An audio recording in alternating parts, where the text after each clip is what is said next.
But the conditions remain poor because of the months of neglect, of course. And as a result of that, coaches are complaining. The ground, it is not good for any sport at this time. I heard there was a cricket match.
Let's pray.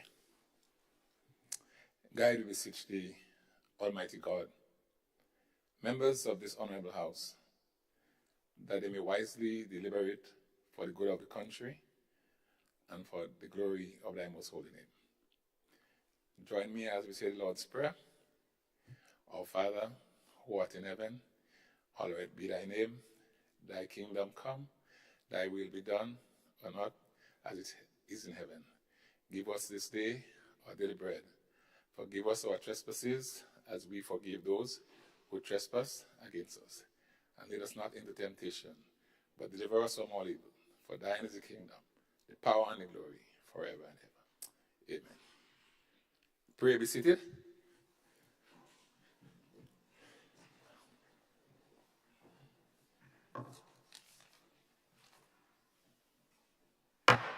This Parliament now convenes.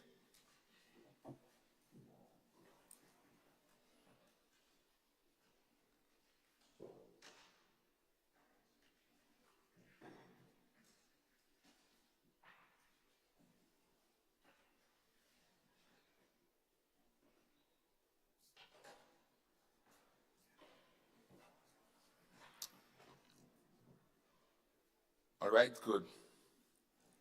Morning, honorable members. Today, hopefully, should mark the last day of budget debate.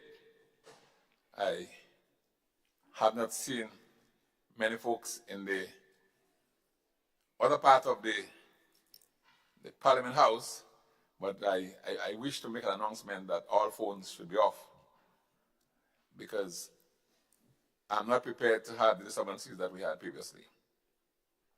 I wish to inform this honorable house also that I was invited by the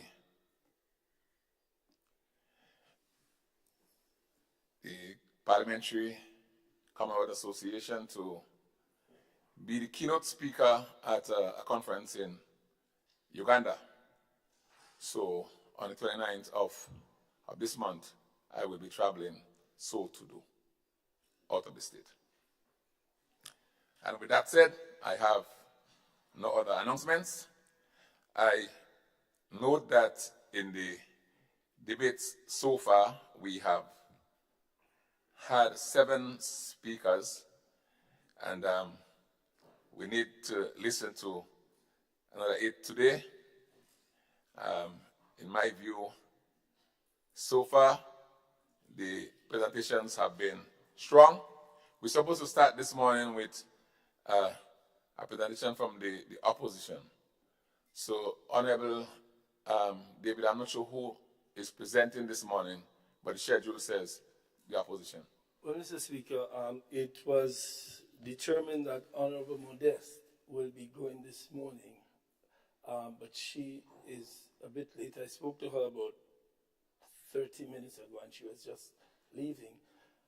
Mr. Speaker, it's not the predetermined thing is not set in stone as anybody can stand. So my suggestion is that somebody from the other side goes, because, well, Your Honor, the Speaker, the truth is, the standing orders doesn't require us to go the way it's been going. We've just had a gentleman's agreement. Of course, we had an agreed schedule of 2-1-2-1. I am not prepared to go down. Mr. Speaker, I'm not prepared to go right now. I'll be prepared in about an hour. I'm just awaiting some. So you're not prepared to? I am not prepared to go right now? No. But I've had no official correspondence from Honorable Modeste, so I'm not sure how far away is she. Well, I can determine that in a couple of minutes. I can just excuse myself for a minute and determine that. But I see no reason why the other side has 3 people here who can speak. I'm not sure why that would. Yeah, but I want you to check with Honorable Modeste Cowin, because just how you don't feel prepared, they could feel not prepared as well. So see how far the Honorable MP is away. I'm sure they are, but Mr. Speaker, if you allow me 1 minute, I'll be fine. Surely.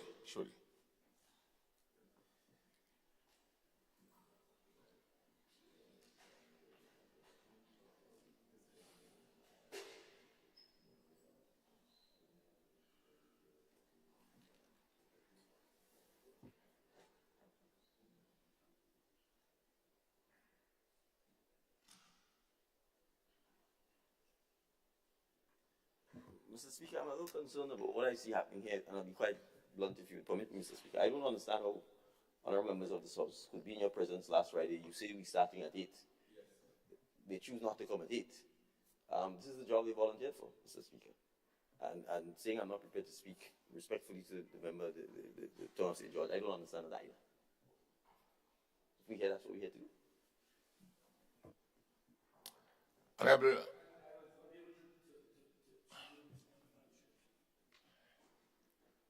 Wow.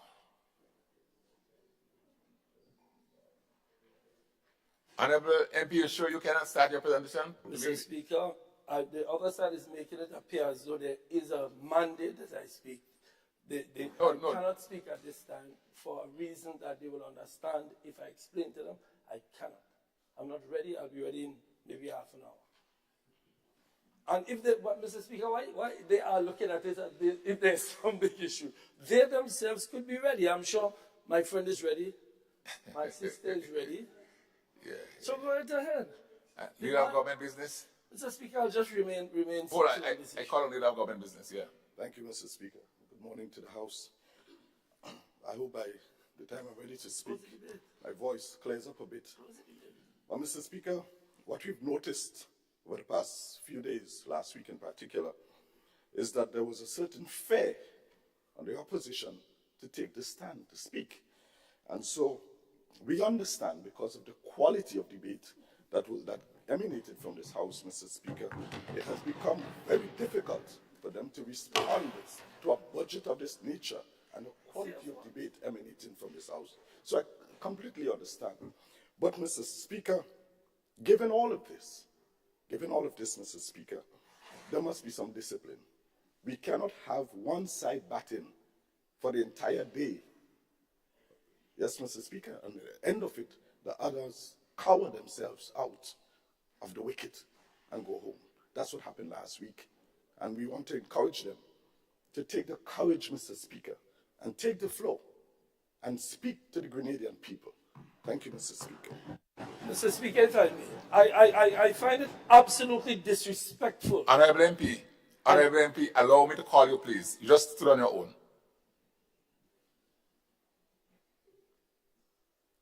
And listen, I don't want this chamber this morning be a place of back and forth. I don't want it. I don't want this exchange. I don't encourage this exchange. It's not healthy for the parliament. It's not healthy. So let's not go down the path of back and forth. Right? As we try to solve this particular, what I call a dilemma. Maybe, Honorable MP, you didn't reach out when you tried. Honorable Modest Cobbin, you didn't reach out. Mr. Speaker. Just hold. I'm speaking, Honorable MP. You didn't reach out. So I'll ask the clerk to see if he can call her as well to see. Just hold. I'm trying to figure out this thing. Mr. Clerk, if you can try to reach Honorable Modest Cobbin. Yeah. Honorable Peter David. Mr. Speaker, I must respond. We cannot say we don't want banter and allow somebody to stand up and talk about cowardice. I have been in this House. I must respond, Mr. Speaker. I have been in this House for 20 years. I have never, ever cowered under anybody in this House. For the member to stand up simply because, Mr. Speaker, simply because we're asking for some, Mr. Speaker, the standing orders does not, and the member should know that because he's a leader of government business. The member should know that they have the choice. They can just close the debate if they wish. If I choose to sit here and say nothing, no one can force me or force any of us to speak. So for the member, Mr. Speaker, I know you don't want to banter, but he cannot have the last word in accusing people of cowardice. No. All right. We had a particular order. The time was changed. The member lives in St. Mark. I stood up on Friday afternoon and spoke about the book. Peter Mr. David. Speaker, I am on. Mr. Speaker, is there something I'm saying that's wrong?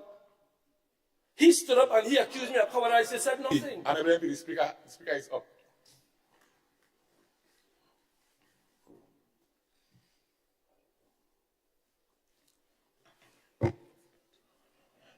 The Speaker, well, I don't have to even tell you this. You're an experienced MP and you know better. I don't even have to tell you this. I have spoken as Speaker.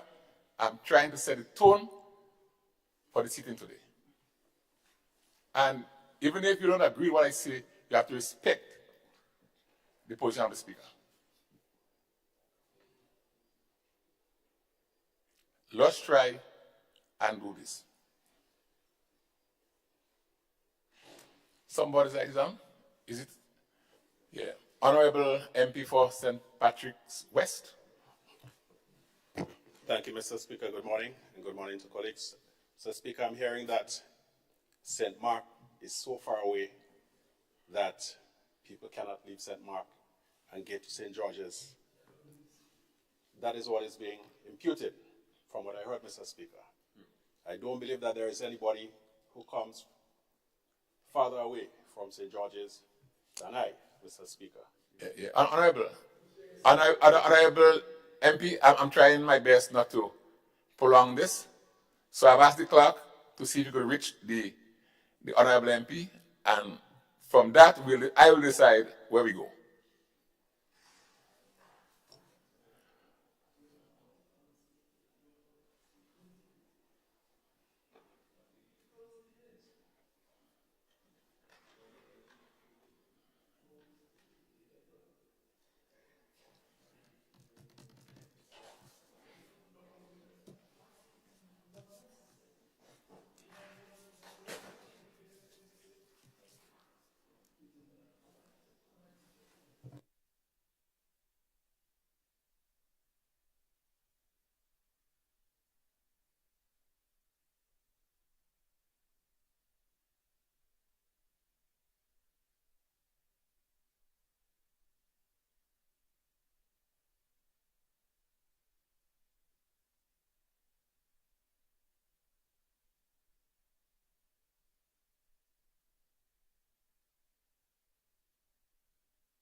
Members, I'm advised that the Honorable MP for St. Mark should be here in 15 minutes. So I've asked the clerk to make another contact, and we will decide what happens thereafter.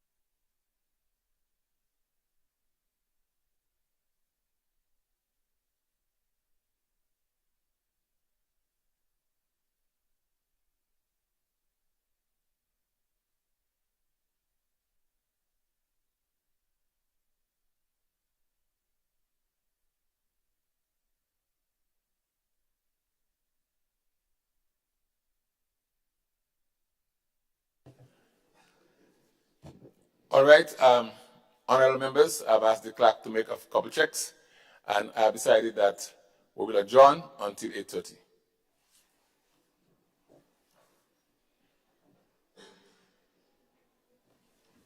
So Parliament now stands adjourned until 8:30.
Parliament now reconvenes.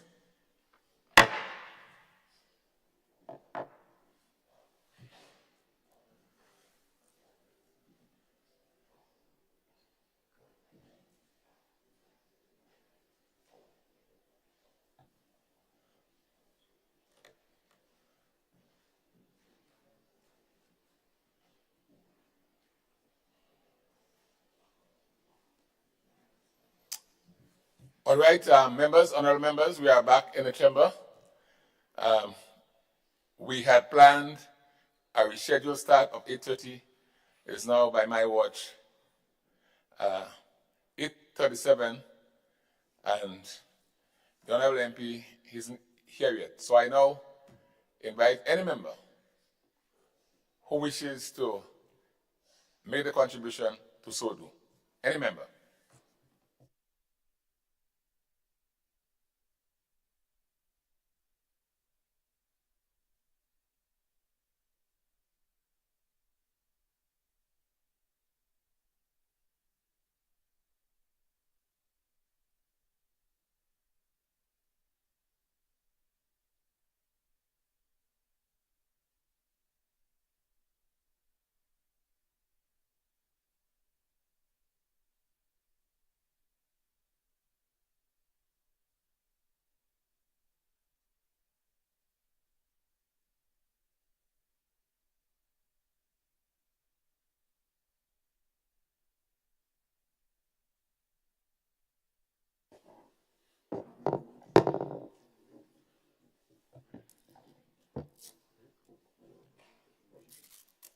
Honorable Kieran James.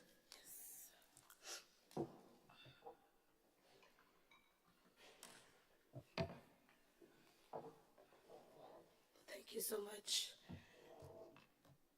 Thank you so much, Mr. Speaker. I have been speaking for the past week or 2 weeks, and I've tried almost all remedies I can to get back my voice, but it's still out the door still. So I'm going to try to get through my presentation this morning as best as I can. So in advance, I will ask for a little time since I'm starting with a disability this morning, Mr. Speaker. But I just want to say a special morning to my colleagues on this side as well as the other side of the House through you, Mr. Speaker, and to all of the commoners in chamber with us this morning, and to those joining and viewing us via television and the various social media platforms. And I also want to express a special good morning to the people of St. John and to the young people of the Tri-Island State of Grenada. Mr. Speaker, as the festive season of Christmas approaches, I am filled with profound gratitude and warmth. And to each one of you, my constituents, my colleagues, I extend my heartfelt wishes for a joyous and peaceful Christmas season. Your unwavering support and trust are not just the pillars of our shared progress, but also a constant source of inspiration and motivation in my service to you. Together, we have journeyed through challenges and celebrated triumphs, each step reinforced by our collective resilience and dedication. So, I urge, let this season of goodwill reflect the strength and spirit of our community as we look forward to a future brimming with possibilities and united in our endeavors for prosperity and sustainability. Mr. Speaker, the past 18 months has not been an easy one. Our political landscape has been marred by a barrage of lies and propaganda, a strategy employed by the opposition to seemingly distract and divide.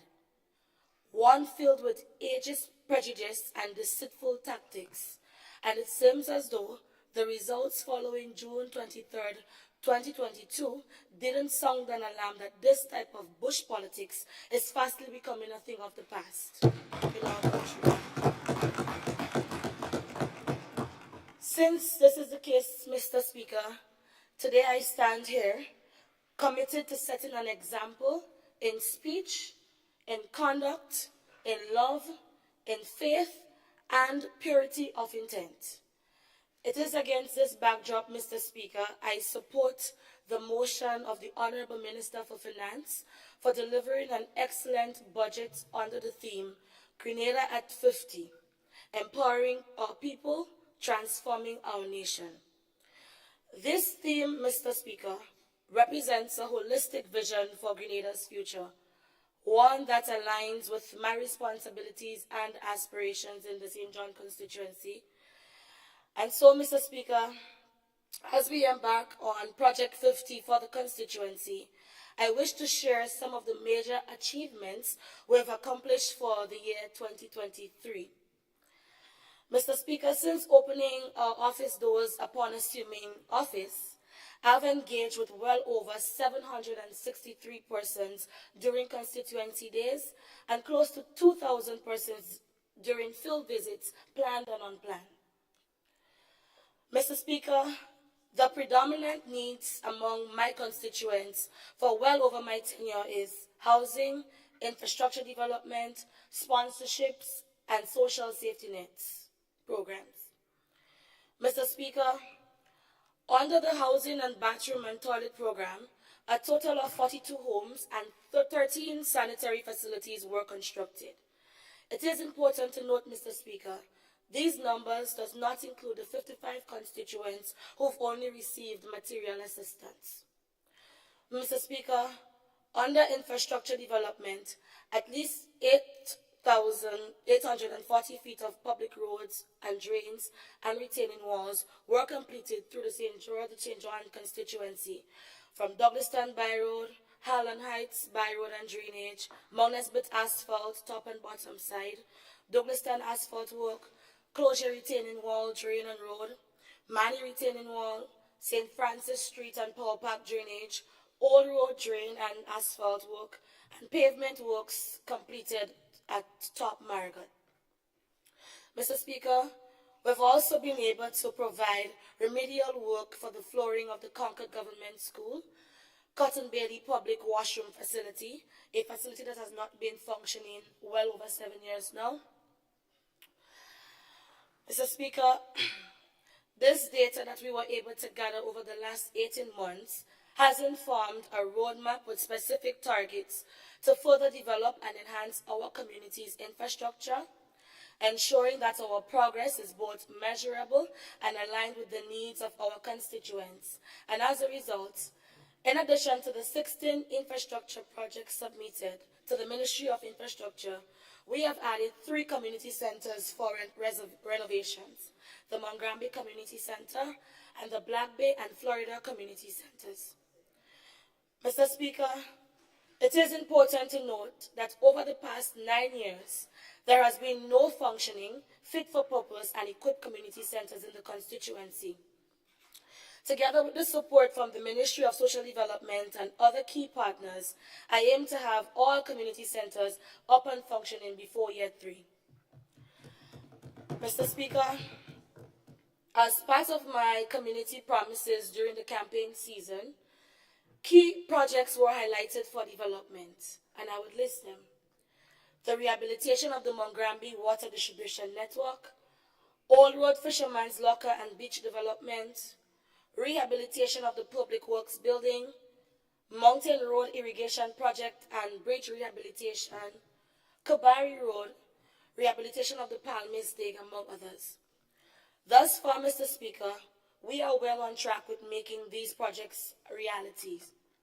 Grant funding support was secured in approximately US $40,000 from the GEF funds and the Global Water Partnership Caribbean earlier on this year, and work has commenced with the support of the Mongrambi Water Committee and residents of Mongrambi.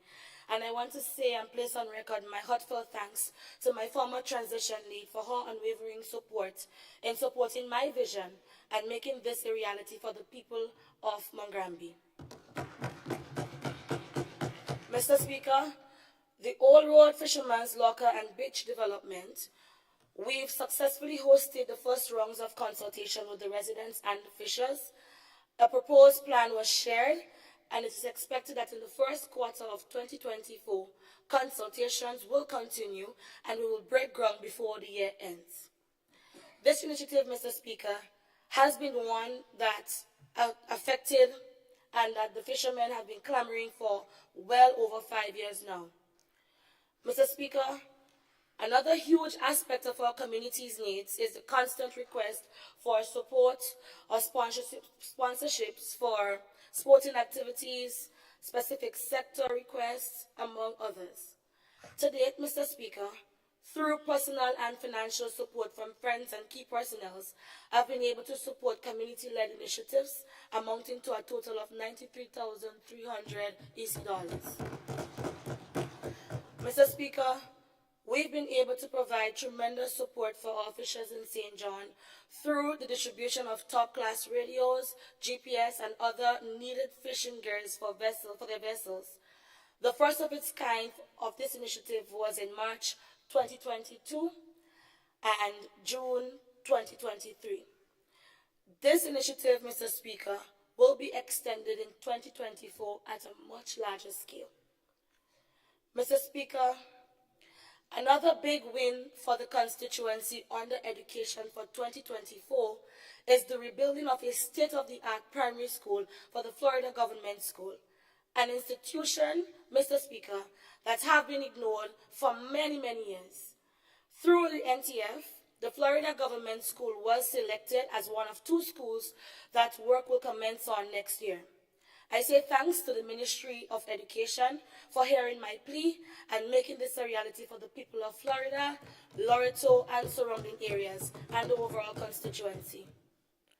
Mr. Speaker, through government's free tuition policy, almost 200 students attending both TAMCC and NULO are recipients of this great initiative.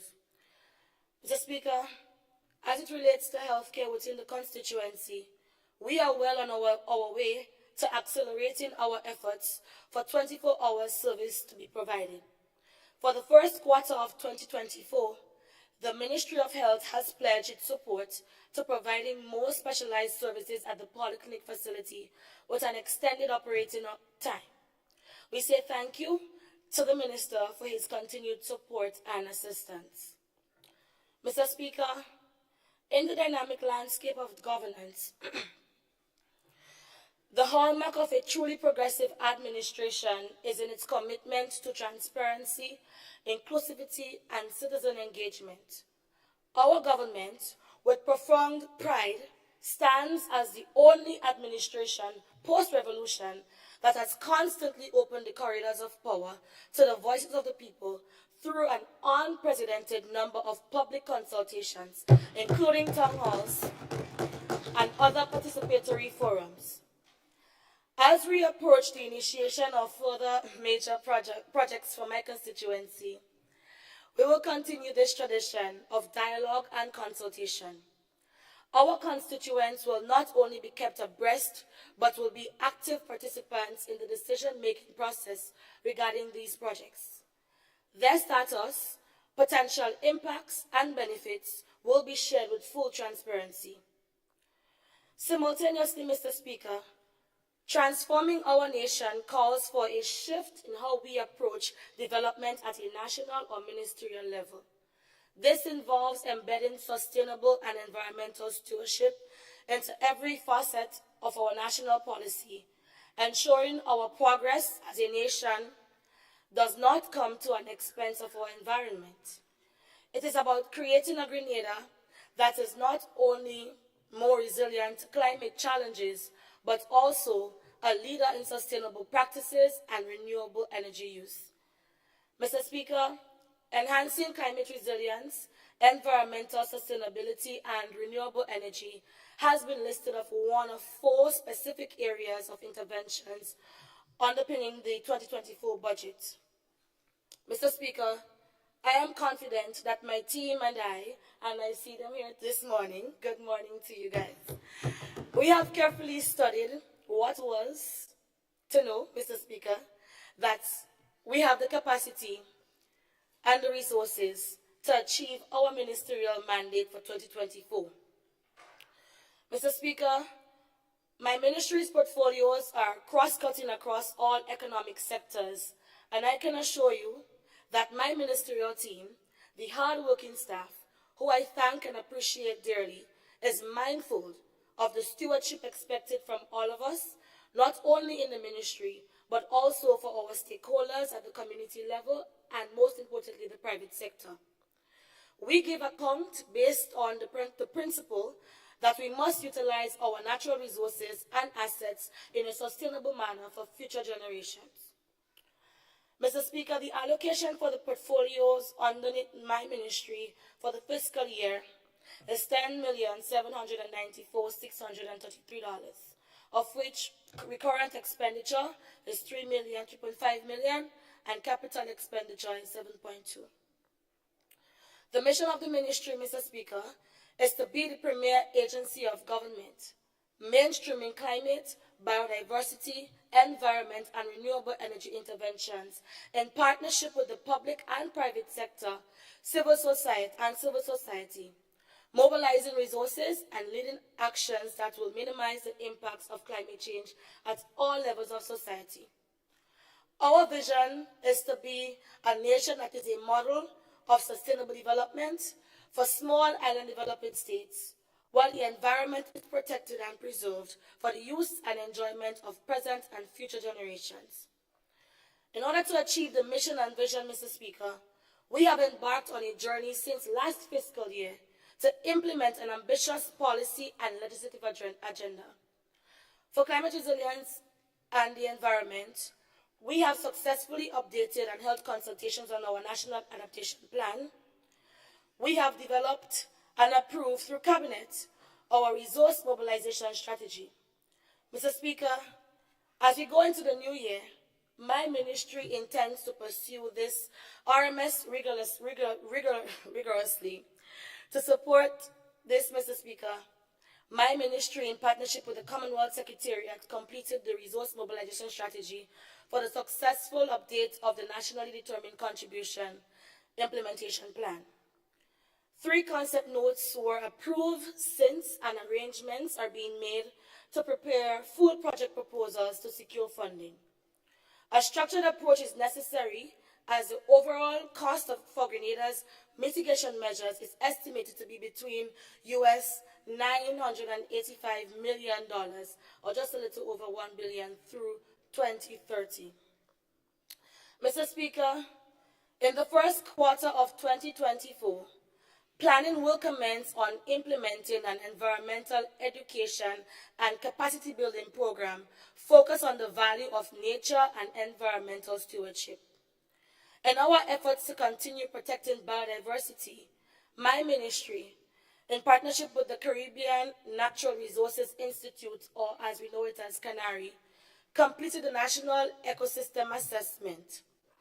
This initiative was realized with strong, broad-based stakeholder participation and will provide a policy platform to connecting biodiversity and ecosystem services to the economic and social resilience in Grenada. Mr. Speaker, I would like to place on record that this achievement is a significant milestone, as Grenada, Carriacou, and Petit Martinique proudly stands as the first small island developing nation, or states, to undertake a national ecosystem assessment using the renowned Intergovernmental Science Policy Platform on Biodiversity and Ecosystem Services, or as we acronymize it to be IPBES methodology. Mr. Speaker, I am happy to announce that as a follow-up to this initiative, there will be a support towards the execution of the best program, to ensure the project is done in a more sustainable and environmentally friendly manner. Mr. Speaker, I now turn to environmental protection and ecosystem conservation. The issues of coastal erosion and sea level rise are affecting our coastal towns and key infrastructure. The IPCC most recent report projects tropical cyclone intensities to increase, with medium to high confidence, and the proportion of these cyclones that reach very high intensity are also projected to increase. It is against that context the ministry continues initiatives that will improve water and wastewater management. This will be done, Mr. Speaker, working with key partners to collect and analyze data to help us better manage coastal resources and support plastic waste management. Mr. Speaker, to date, the ministry commenced actions to work towards a national action plan to end plastic pollution in Grenada and received positive feedback from the initial stakeholder engagement.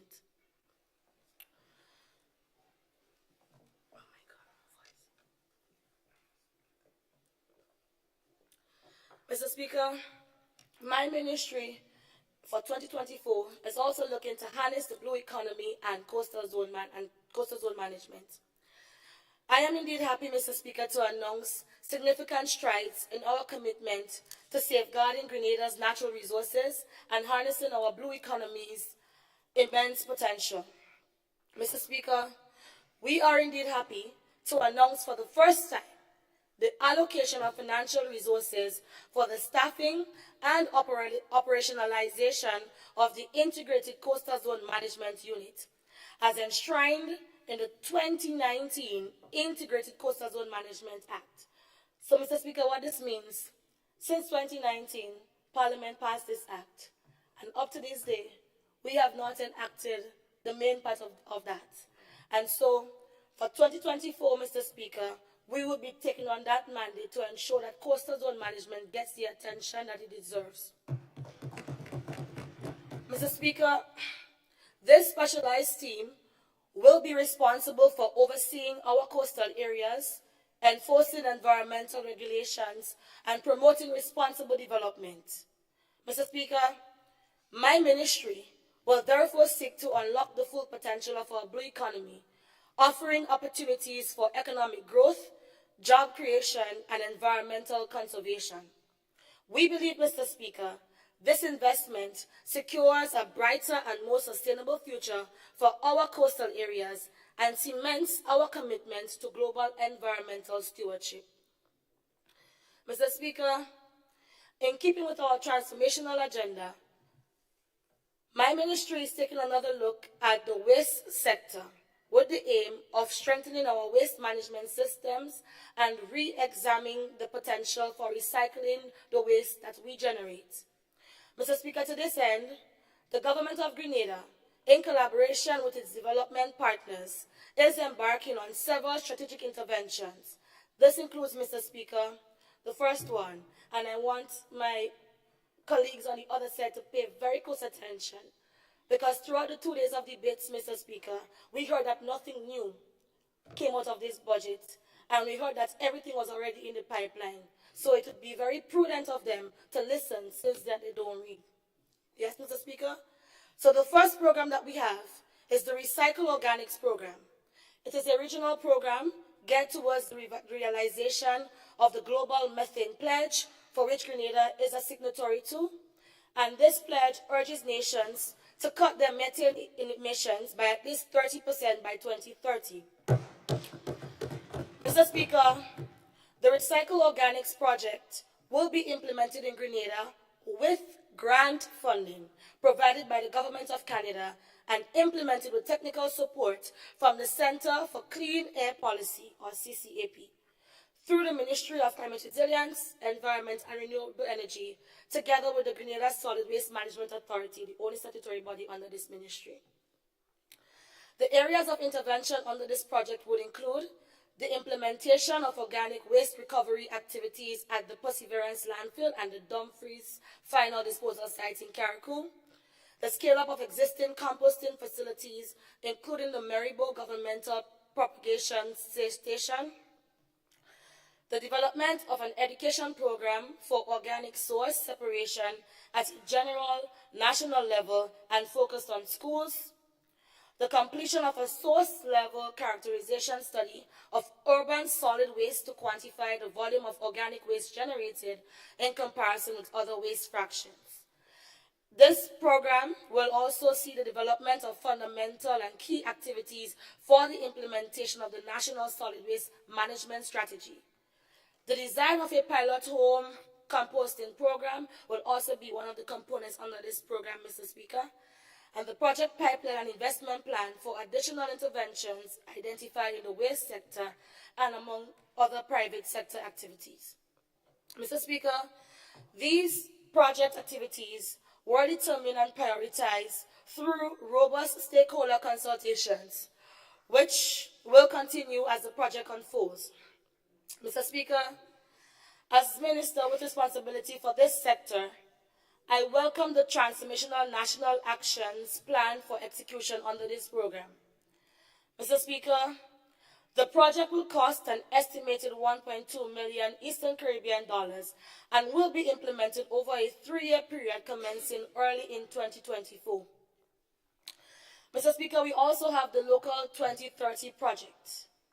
While Grenada joined the Local 2030 Network, Islands Network back in 2021 as one of their founding members, Mr. Speaker, I am proud to announce that it is only through the strategic intervention of my ministry that we are now beginning to seriously accelerate the work that is needed to capture the SDG implementation on the ground in our tri-island states.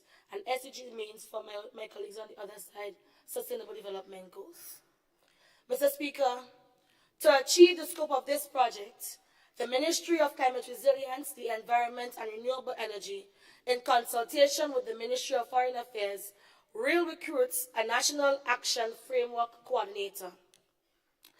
This individual... Honorable MP, just hold. I wish to say to members of the House that there should be no prolonged dialogue while a member is on the floor. If you wish to do so, you may excuse yourself and go outside. You may continue, Honorable MP. Thank you, Mr. Speaker. This individual, Mr. Speaker, will work to support local goal setting, public-private partnership, and dashboard development. This will involve developing an SDG dashboard through a process which incorporates community consultation and inclusion of previously developed goals and metrics, including Grenada's voluntary national review and other national strategies and plans. This work is being supported through island peers in the Local 2030 Islands Network, in particular Hawaii and Guam, where SDG dashboards currently exist. Mr. Speaker, an initial grant amount of 540,000 EC dollars is available for this project over the next 3 years with support from the government and people of the United States of America. For renewable energy, Mr. Speaker, Grenada remains firm to its express commitment to reducing greenhouse gas emissions by 40% on or before 2030 from 2010 levels. Given our current energy situation, as we are not oblivious to the global trends in high cost of energy prices, and even more so for our very own survival, this administration is committed to building, investing, and accelerating our actions towards transitioning to renewable energy. Mr. Speaker, as mentioned in our program objectives for 2023, we have revised the National Energy Policy and will continue to forge partnerships to facilitate technical cooperation in energy planning as we advance the energy transition process. Our next step is to provide a corresponding implementation plan. This technical assistance will focus on the concrete steps and actions to achieve the goals and policies during the initial 3 to 4 years, or the period between 2022 and 2026, with a corresponding monitoring framework. The purpose of this is to provide a clear roadmap of concrete solutions or actions that shall enable the timely accomplishment of the goals included in our national energy policy. Mr. Speaker, I now turn my focus to the ongoing renewable energy projects. It is the first time, and it's not my words, Mr. Speaker, but it is the words that is echoed in the circles regionally as well as internationally. It is the first time since well over 10 years, Mr. Speaker, that renewable energy is being considered with so much of high regards by this administration and so much of a high political will to ensuring that we are doing what we say we were going to do in our ambitious targets. And so I want to place on record my thanks to our head, the Prime Minister, and to my other ministerial colleagues who, like myself, had to learn the ropes and understand why it is we have to do what we have to do when it regards to renewable energy. Mr. Speaker, we have currently the Grenada Geothermal Energy Development Project. This project will be continued by the implementation by my ministry. The process takes time and must be approached in a systematic manner. So, when others went on the campaign trail and said that to the Grenadian public that we found oil, Mr. Speaker, we know that that was far from the truth. But nevertheless, the dialogue is ongoing with various partners on grant finances required to support the geotechnical investigations required. The project team, Mr. Speaker, is working towards exploratory drilling and testing. 3 contracts were awarded to support the Environmental and Social Impact Assessment, or the ESIA, land surveys and land acquisition under the project thus far. Mr. Speaker, the Geothermal Energy Development Project is a large, multi-phase, long-term renewable energy project that seeks to develop and integrate 15 megawatts of geothermal power to the national electricity grid. If this project is successful, it will supply almost half of Grenada's current demand for electricity. It will offset 5.5 million gallons of imported diesel per annum and will avoid emissions of more than 25 million tons of carbon, equivalent over 25 years, thereby allowing Grenada to be able to meet our ambitious RE and climate targets. Mr. Speaker, currently, formal engagement with relevant landowners is in progress. The project is being implemented in keeping with the highest local and international environmental and social standards and safeguards. And to this end, Mr. Speaker, the project has recently held a public consultation to present and discuss the draft ESIA assessment, the draft ESIA report. As implementation proceeds, Mr. Speaker, my government will continue to the process of appropriate engagement and consultation with stakeholders at all levels. To facilitate this, Mr. Speaker, my ministry has applied for financial and technical assistance support from the OECS Commission for the development of a comprehensive public information, education, and communications campaign that will inform, educate, and sensitize the nation on the facts, costs, and benefits of the project and its implications for Grenada's renewable energy transformation. Mr. Speaker, to further support the efficient implementation of the project, an interministerial and interagency project steering committee, or we call it the Geothermal Working Group for short, has been reinstated under our new administration and is meeting monthly. Mr. Speaker, in our efforts to accelerate renewable energy within the transport sector, I am pleased to announce that from 2024, all duties, taxes, and fees on the importation of electric vehicles as well as charging stations will be removed. Furthermore, only 25% duties, taxes, and fees will be charged on hybrid vehicles, providing additional incentives for individuals and businesses. Mr. Speaker, the government will also lead by example in transitioning its existing fleet of vehicles to electric or hybrids. Accordingly, the government will target 100% of all new vehicle purchases next year to be either electric or hybrid. Mr. Speaker, my ministry has since recently submitted to the Cabinet a project for consideration to aid in a greener public transportation sector. Mr. Speaker, as it relates to our solar PV projects, and you heard my colleague on the second day of budget statement gave a little hint within that solar PV project in Limne Carriacou. The government of Grenada, I would reiterate from last year's budget, the government of Grenada received a grant of US $3.2 million from the United Arab Emirates Caribbean Renewable Energy Project to develop a solar PV hybrid battery storage plant at Limne Carriacou. Mr. Speaker, like the other countries that were beneficiaries of this project, the project started in the fourth quarter of 2018, 5 years ago.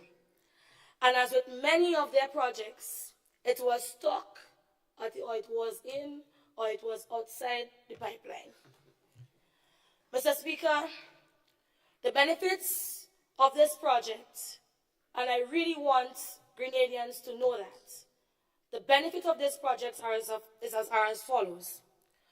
Once operational, it is expected to achieve savings of 60% in diesel fuel imported to Carriacou for electricity generation, significantly reducing the related carbon dioxide emissions and increasing climate resilience. Currently, the operations in Carriacou are subsidized by mainland Grenada.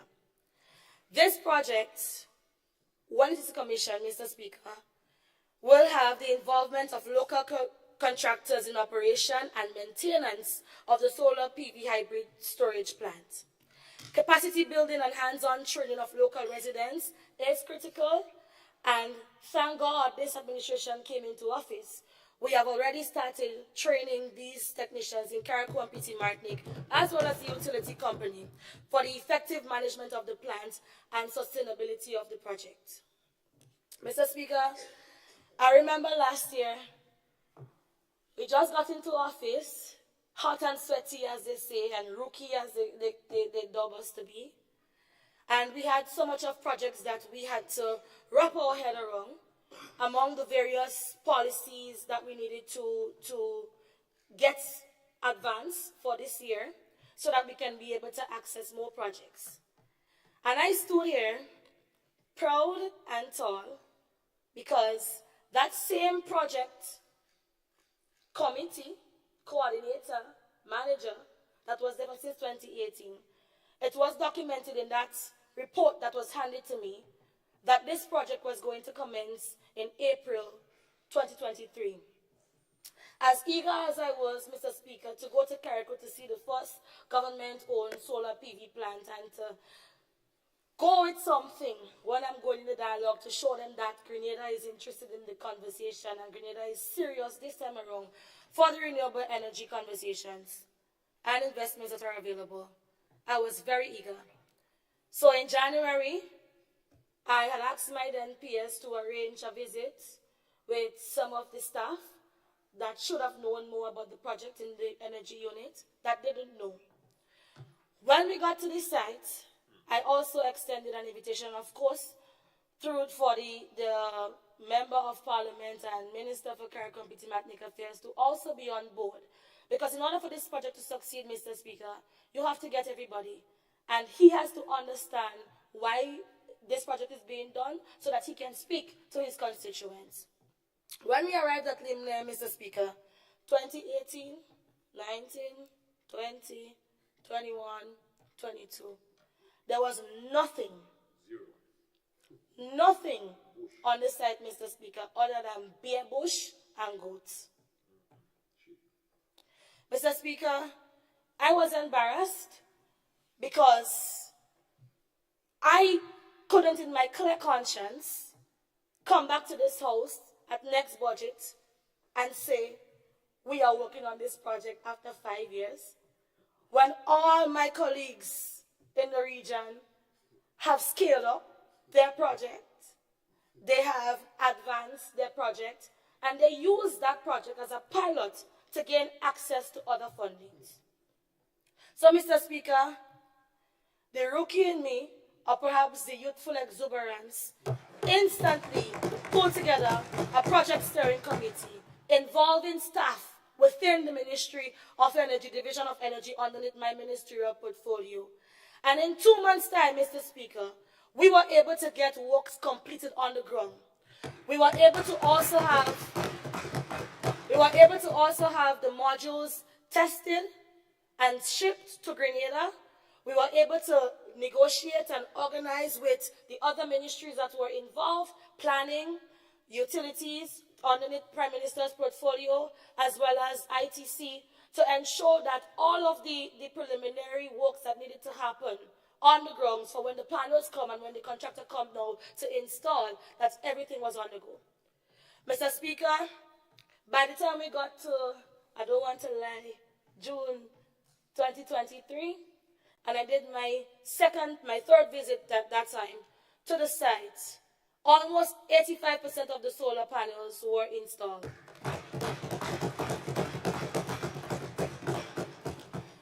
We were also able to send, I think it was the chair of GrandLEC, as well as some technical engineers within GrandLEC, to go to one of the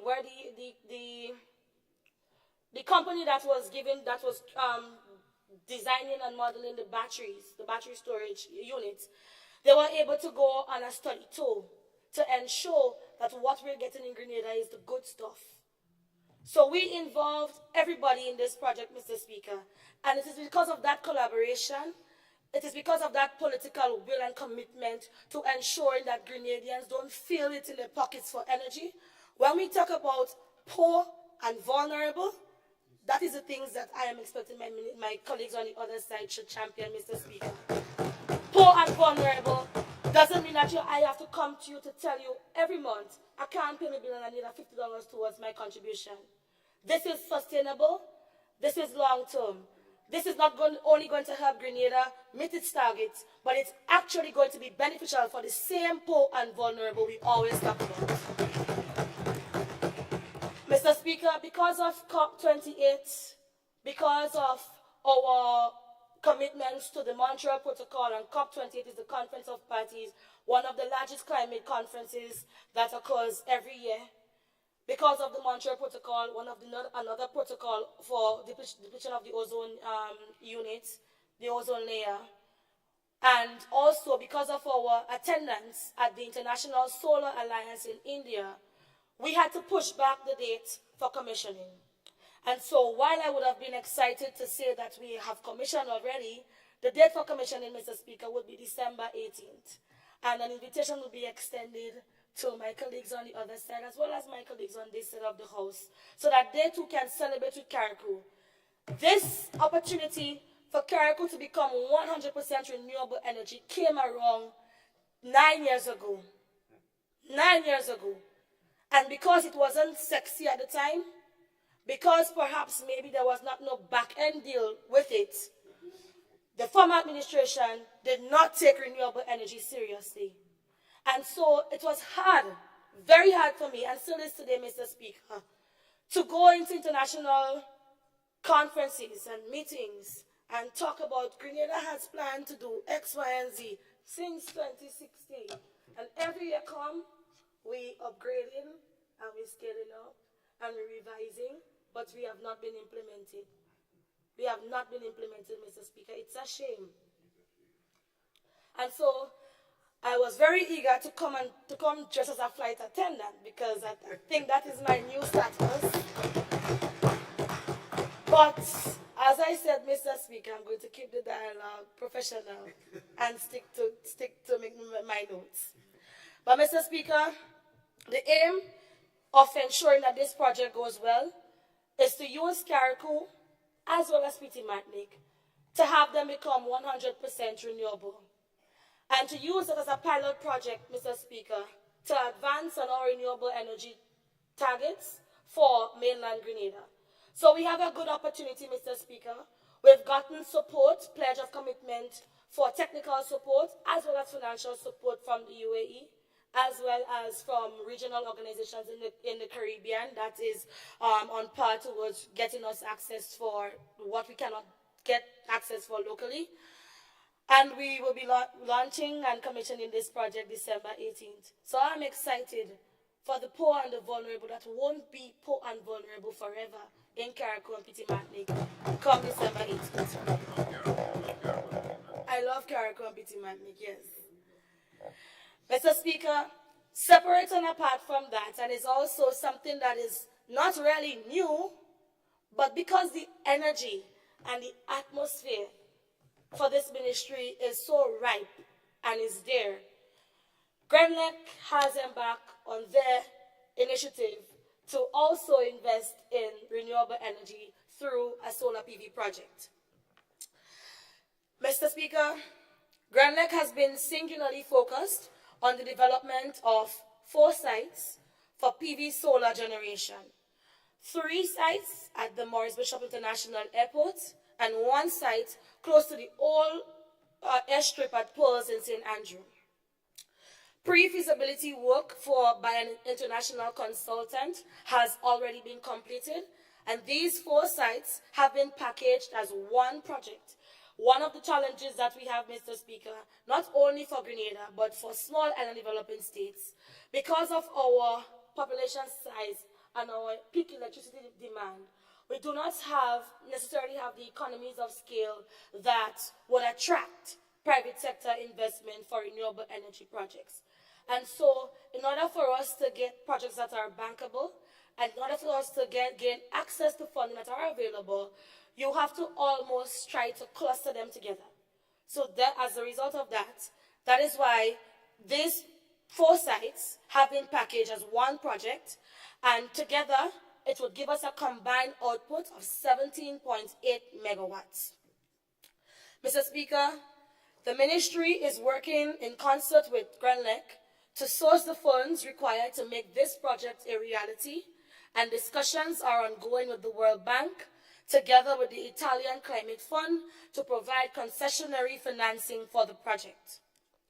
Mr. Speaker, this project, when implemented, hopefully by the last quarter of 2025, should displace approximately 1.8 million imperial gallons of diesel fuel annually, and based on a fuel price of $11 per imperial gallon, will result in an annual saving in fuel cost of approximately $19.8 million and a reduction of approximately 3,500 metric tons of carbon dioxide. So we are saving money, we are making energy cheaper for our poor and vulnerable, and we are ensuring that our carbon dioxide emissions are limited. Mr. Speaker, my government, with the collaboration of GrenLec, is also looking at additional PV solar development in Grenada, particularly in the north part of the island, where we believe that there is potential for approximately another 15 to 20 megawatts. And of course, I know some of my conservative friends and my civil society friends, they might have questions as it relates to the environmental impacts, as it relates to the land use policy. How would we come to a common grounds for housing? How would we come to a common grounds for agriculture, among other things? But once we are able to move these ideas into concepts, get the necessary preliminary works done, we will surely go back and continue to do our consultation with all stakeholders. So don't feel left out. Mr. Speaker, in relation to international responsibilities, the Ministry of Climate Resilience, Environment, Renewable Energy is positioned as a strategic department to support our government's transmissional agenda. Mr. Speaker, we lived through the COVID-19 pandemic. We know it was not easy, but we are resilient people. However, we must not forget the threats to our economy, to our country, and the health and well-being of our people, starting with the environmental and climate crisis. SID's position on vulnerabilities and special circumstances remains relevant, Mr. Speaker. Access to climate finance, We are big on the loss and damage facility, adaptation and mitigation options as well. Our susceptibility to the impacts of natural hazards, combined with other energy security issues as it relates to accessibility, availability, and reliability of RE and energy efficiency technologies, remains a challenge. Mr. Speaker, the Tri-Island state stands to be one of the most severely affected by the negative impacts of a warming world, while being one of the least equipped to cope. This is why, Mr. Speaker, one key priority area for 2024 is to ensure a meaningful presence at the international climate, environment, and renewable energy negotiations, even with the daunting challenges and difficulties we are faced with daily. So, Mr. Speaker, this kind of deceitful tactics by the opposition just to simply oppose and to create that atmosphere as if international travel is something that is new or something that has never been done before, and oh Lord, it's a crime. There's a reason why they are over there and we are here. We are not in a world by ourselves. We are not an island by ourselves. And so in order for us to gain access to funding, in order for us to plead our case and to ensure, and I'm going to be very careful, Mr. Speaker, because I don't want to say big dogs again, but to ensure that the big emitting countries we hold them accountable for what they're doing to us big ocean states, we have to be in the conversation. And so my predecessor was no different. And no wonder why he is where he is today. So let us stop. Let us stop with this. The population that we serve now don't like this kind of things. But perhaps, Mr. Speaker, maybe there's a good reason that they have sensitized people. Because before, they say spouse traveling now, before, private jet used to be booked for spouses too. And you know what that caused, Mr. Speaker? The staff that we have to work with, that have to understand these policies, that have to implement these key programs, and have to adhere to some of the things that the World Bank and other organizations have. Thank you for that. I think that is my 12 minutes. 10 minutes? Yes, Honorable Member, you have 10 minutes more to... Thank you, Mr. Speaker. The same staff members that would need to build their capacity so that they too can prepare ministers, they were robbed from this opportunity. So here I was thinking, oh Lord, Prime Minister gave a little girl, a political infant, this big mandate to go and represent the country. And I am thinking, well, it shouldn't be that hard, because when I look around at my team, at that time it was a very small team, they've been in the service for 20, 40, 30 years. They have never been to a COP. They don't know what is the OECS Ministers of Environment meetings look like. They can't prepare me to make a national statement at Montreal Protocol. They don't understand nothing that is going on. And that is the reason why. Because they've hidden these opportunities from them for so long. And now, because we are bringing light to it, and we are using social media to ensure that everybody, not just ministers, not just staff in government, but everybody is in the conversation. The young people are in the conversations. They want to hold it and use it. Stop it. That's dunce.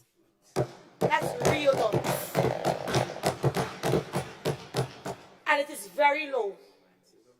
And if you have, and I'm speaking to any young person, any young boy or young girl that is watching this today, or that will rewatch this, Mr. Speaker, if you want to succeed in life, you cannot only keep yourself abreast with what is going on just around you.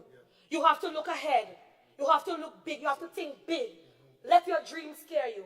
And somebody told me once, if your dreams don't scare you, Kareem, you ain't ready for life yet. So let us not waste time on where we go. But let us waste time on what we go to say. Because over the past few years, we have built egos. People feel as though they could just use Grenada as what do you call this thing?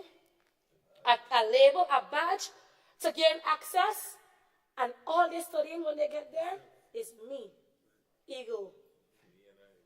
This minister and our staff and these ministers were different. And we're leading by example. Mr. Speaker, we recently came from COP. This year, we had one of the largest, or maybe the largest delegation attending COP28. And we didn't just pick people to go. I know the narrative what they come in with, nothing baseless. We didn't just pick people to go.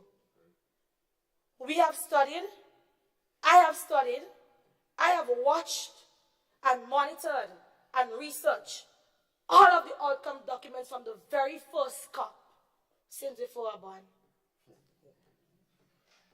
And I, along with my team, we sat down and we looked at everybody's skill sets.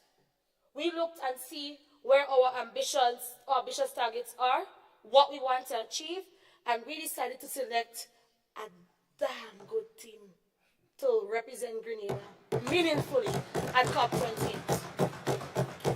Mr. Speaker, some of us went at different intervals. Up to this day, we still have our negotiators, the giants that have been around for many years, still at COP today, carrying on the final leg of the race for us. But it was a great opportunity. For the first time, Grenada was able to get record-breaking side events, and my voice going is an evidence of that. And it was not just empty talk and show and take pictures, as they say. But at the end of these, we were able to forge partnerships and get pledges. And as soon as this budget is over, Mr. Speaker, we would go back to these persons that we met with, that pledged their support, and we are going to advance on implementing those projects that was by the side in the pipeline, because the man right there so will help me on COP8.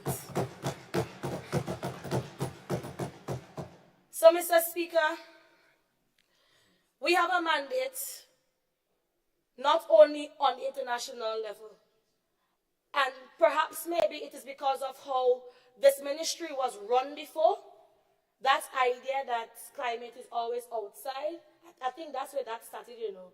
And they feel so guilty. They're projecting on us. But we also have a local mandate, the most important mandate. Because attending these meetings, gaining access to it, becoming members of the organizations, of programs, of projects, that's one part. If you don't implement, you don't get nothing else. And in order for you to successfully implement, the people at the grassroots need to understand what's going on. Because at the end of the day, Mr. Speaker, the environment is our business. This is the only home. This is the only home that we know. So everybody, Mr. Speaker, including those on the other side, have to be involved in the dialogue.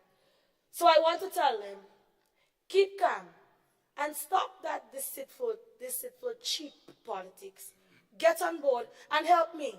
Hold me more accountable when I go there to ensure that we bring things to the country.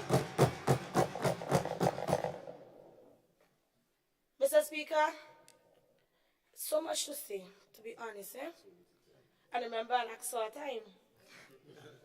So that's with 2 minutes, and I'll wrap up. But I need to say this, Mr. Speaker. I am pleased to report that over 30 strategic capacity building exercises were held in the ministry this year. Some of these interventions include training of 44 importers of refrigerants in the safe use, handling, transportation, and storage of refrigerants. The launch of the Cool Contributions Fighting Climate Change Phase 2 project supported by the GIZ, and I really want to list it because we don't read it here, Mr. Speaker. Training of 16 custom officers in the control and monitoring of trade in ozone-depleting substances. installation of one of the world's most energy efficient AC using natural refrigerants at the minister's office. That's me. So I have an R290 AC unit in my office, clean energy. We are going to embark on the education aspect and exposing these to persons who import, as well as the consumers who buy AC units and stuff. We want to ramp up these efforts, Mr. Speaker. Mr. Speaker, we had season 2 of our Cooling Champions, featuring the work of female technicians in the refrigeration and air conditioning sector in Grenada. We had held training of 22 refrigeration and AC technicians in St. Andrew in the introduction to refrigeration and AC and in good refrigeration practices. 5 of them were females, Mr. Speaker. Mr. Speaker, we had training and certification of 6 technicians in the internationally recognized refrigerant driving license, or the RDL. 2 were females. Grenada cooling training in natural refrigerants conducted by a German RAC expert. 31 persons were trained, 1 were female. We also had a solar-powered AC demonstration project commenced at the True Boublé Resort, the private sector holding our hand and doing their due too. Hats off to them. We had the 30 in 30 by 30 natural refrigerants campaign. We had 30 rack technicians featured for 30 days, presenting 30 tips about natural refrigerants, and this got global attention. So Little Grenada was on the map for that, Mr. Speaker, highlighting that, yes, we have a skills development or skills the deficit, but we also have technicians here that we are trying to get, boost them up a little bit and make sure that they are on the right path with the technology and information. Mr. Speaker, we also had training of 26 RAC technicians in St. John in the introduction to AC and refrigeration and in good refrigeration practices. 4 of them were females. Mr. Speaker, the National Ozone Unit continues to shine bright like a diamond, and they continue to have their scholarship program. We were able to provide 20 scholarships to TAMCC students pursuing AC and refrigeration. And of course, I recall at a former sitting, Mr. Speaker, that the question was asked, there is a tuition fee, but there are other costs. So underneath my ministry, through the Ozone Unit, we were able to provide these students with the toolkits, with the T-shirts, with all the extra costs that is associated with that specific program. And so all we ask them in return is to maintain a GPA of 3.0 or 2.5, I believe. Mr. Speaker, we have... Honorable MP, did you hear the second bell? Thank you. So with that, Mr. Speaker, I would just say that we had a state-of-the-art training equipment valued at $50,000. I know we said that we didn't see nothing new in the budget, but Mr. Speaker, I'm begging for 2 minutes because I know we won't read it. Okay, Honorable MP, I now allow you 2 minutes. Thank you, Mr. Exactly 2 minutes Start the to time. complete. Thank you, Mr. Speaker. I appreciate it very much. But we gave them a state-of-the-art TAMCC, a state-of-the-art training equipment valued at 50,000 EC dollars so that the students can have the best type of technology to train on at TAMCC. That deserves a round of applause. So, Mr. Speaker, there are quite a number of different initiatives that this ministry is embarking on rolling out for the year 2024. If you followed my presentation, you would realize that I gave a breakdown as to what we were able to accomplish, what we said we were going to do last year, and what we have projected to do next year. Some of it are ongoing stuff, others would be new initiatives for 2024. But Mr. Speaker, I just want to use this opportunity to tell my constituents, to thank them for their unwavering support. I came on the scene, and from the very first day, they loved me. But what I want, Mr. Speaker, is to caution the opposition that in a healthy democracy, everything doesn't have to be opposed. And you don't have to get dirty. You don't have to create lies and falsehoods on people, on their families, in order for you to gain some kind of popularity, or in order for you to be relevant. That type of politics is the reason why, Mr. Speaker, we are here and they are there. So, my advice would be, Mr. Speaker, to take it from them political infants, them rookies. It might serve you well. Let's keep the debates at a standard. Let us ensure that we debate on the policies and not just oppose the policy, but give recommendations as to how it can be improved. Because it would help us grow and it would help Grenada grow and Grenada shine. Mr. Speaker, I also want to leave a word to my female counterparts. Politics, and I might not have been around for a very long time in politics, but I study politics very well. And I have seen how ugly, how dirty, how unforgiving politics has been to women. And I caution us, let us be careful how we operate and what we say about ourselves as women in this house, Mr. Speaker. And so with that, I would say thank you for indulging me. I see I still have my voice as strong as, and I will continue to talk for the people of St. John, and I will continue to act in this honorable house on their behalf with my integrity intact. So with that, I wish this house a happy Christmas, many greetings, and send me some invitations. Yes, thank you.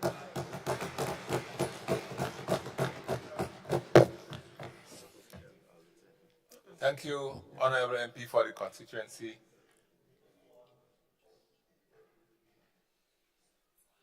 Of St. John. And I now invite the Honorable MP for the constituency of St. Mark to make her presentation.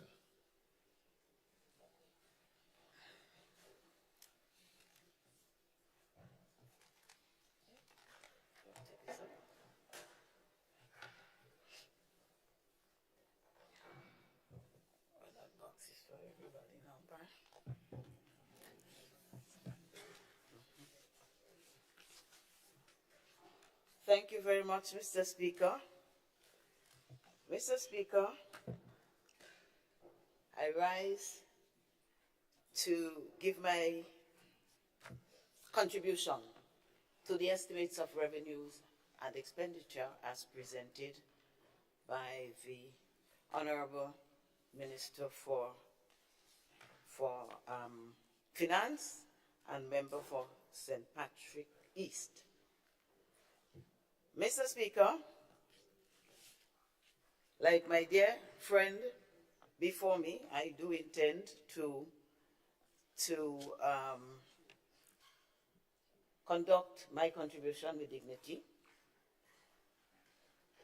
I do plan to speak the truth. I couldn't bring everything with me in terms of the document for the estimation of revenue and expenditures, but I do have a few pages, should it be necessary, and I beg your indulgence. These are copies of the actual estimate. And Mr. Speaker, I want to end on a note that the member for St. John spoke about us as women doing things with dignity and respecting one another. I want to echo that.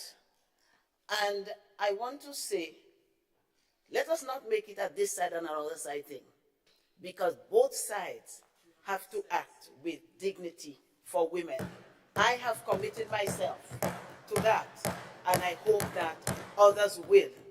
And I have always expressed my interest, especially in recent times, having had the opportunity to get more involved in issues of gender violence and all of that, and a greater awareness, not that I didn't have it before, has stirred in me, and I am committed to giving the support on either side to any one of the females as well as the males, because we all have our issues and we need the support when necessary.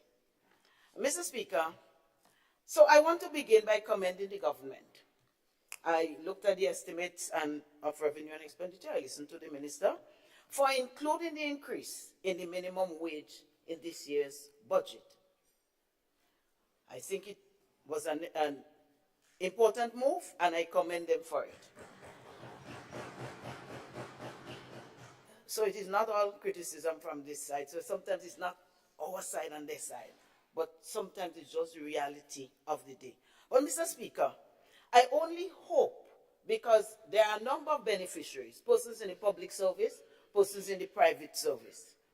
And I only hope that those persons in the public service, because we don't have much control over the private sector, that they get paid on time, Mr. Speaker. And I raise that concern because even now, with lower incomes, with the bi-monthly, which is supposed to improve, there are still cries out there in terms of the late bi-monthly. So like maybe by the 14th or the 15th, I'm not sure how it goes, what happens on weekends, if the weekend falls or the Saturday or the Sunday fall on the 14th. But people are saying they're not getting the money on time. And that the bi-monthly, the half-month pay is falling more into the second half of the month. And so it's not serving their purpose. And I want to believe that persons of low income will be more impacted than persons of a higher income.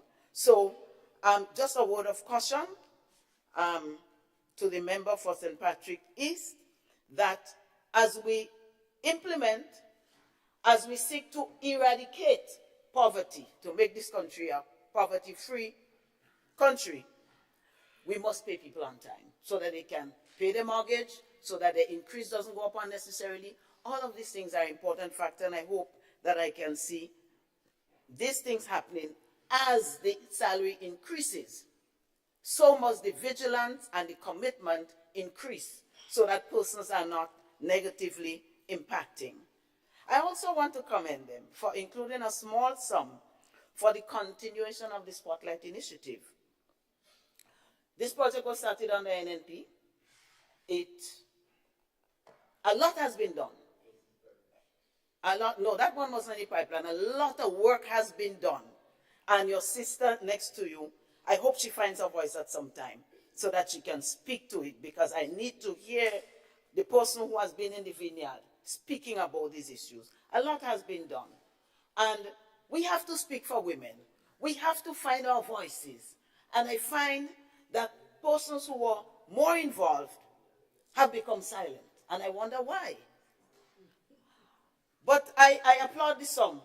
It's a small sum, not the quantity, but the gesture.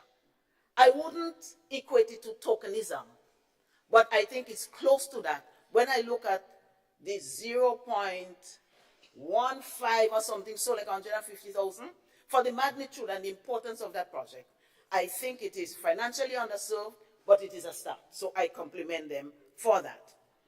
Mr. Speaker, I also think that this is an area that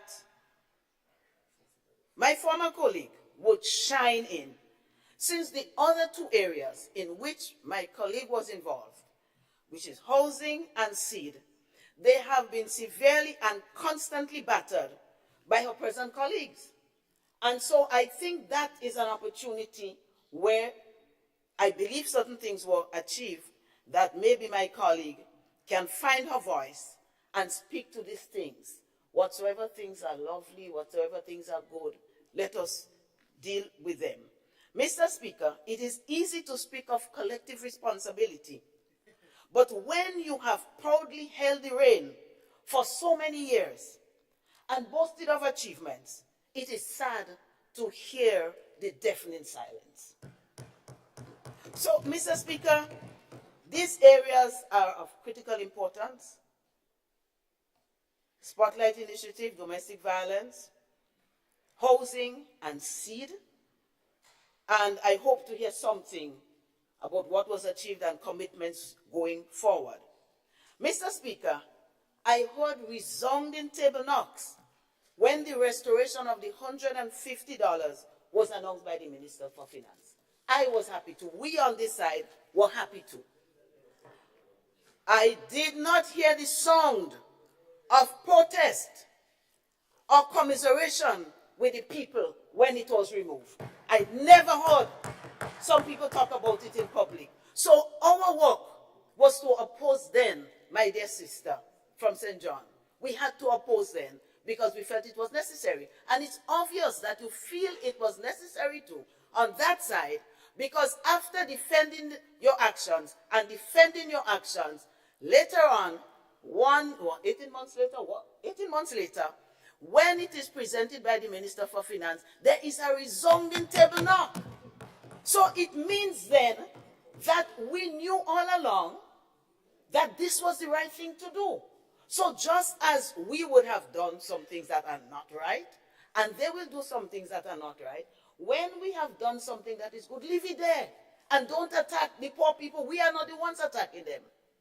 The people who took the 150 from them are the ones who are attacking the poor and the vulnerable. And if you do not give them that assistance with the seed, and I'm going to talk about this with my constituency, how I've seen a lot of young people, recipients of this, beneficiaries of the seed, and families rise, how that helped them to go to school, and it gave them the support. So now they do not, and we on the road. We are on the road, my dear colleague from St. Andrews, Southwest, we are on the road to eliminating poverty, but it would not be in one sitting of the NDC government. It's going to take a while, and it's going to take everybody. But it must not discriminate which poor gets and which poor doesn't get.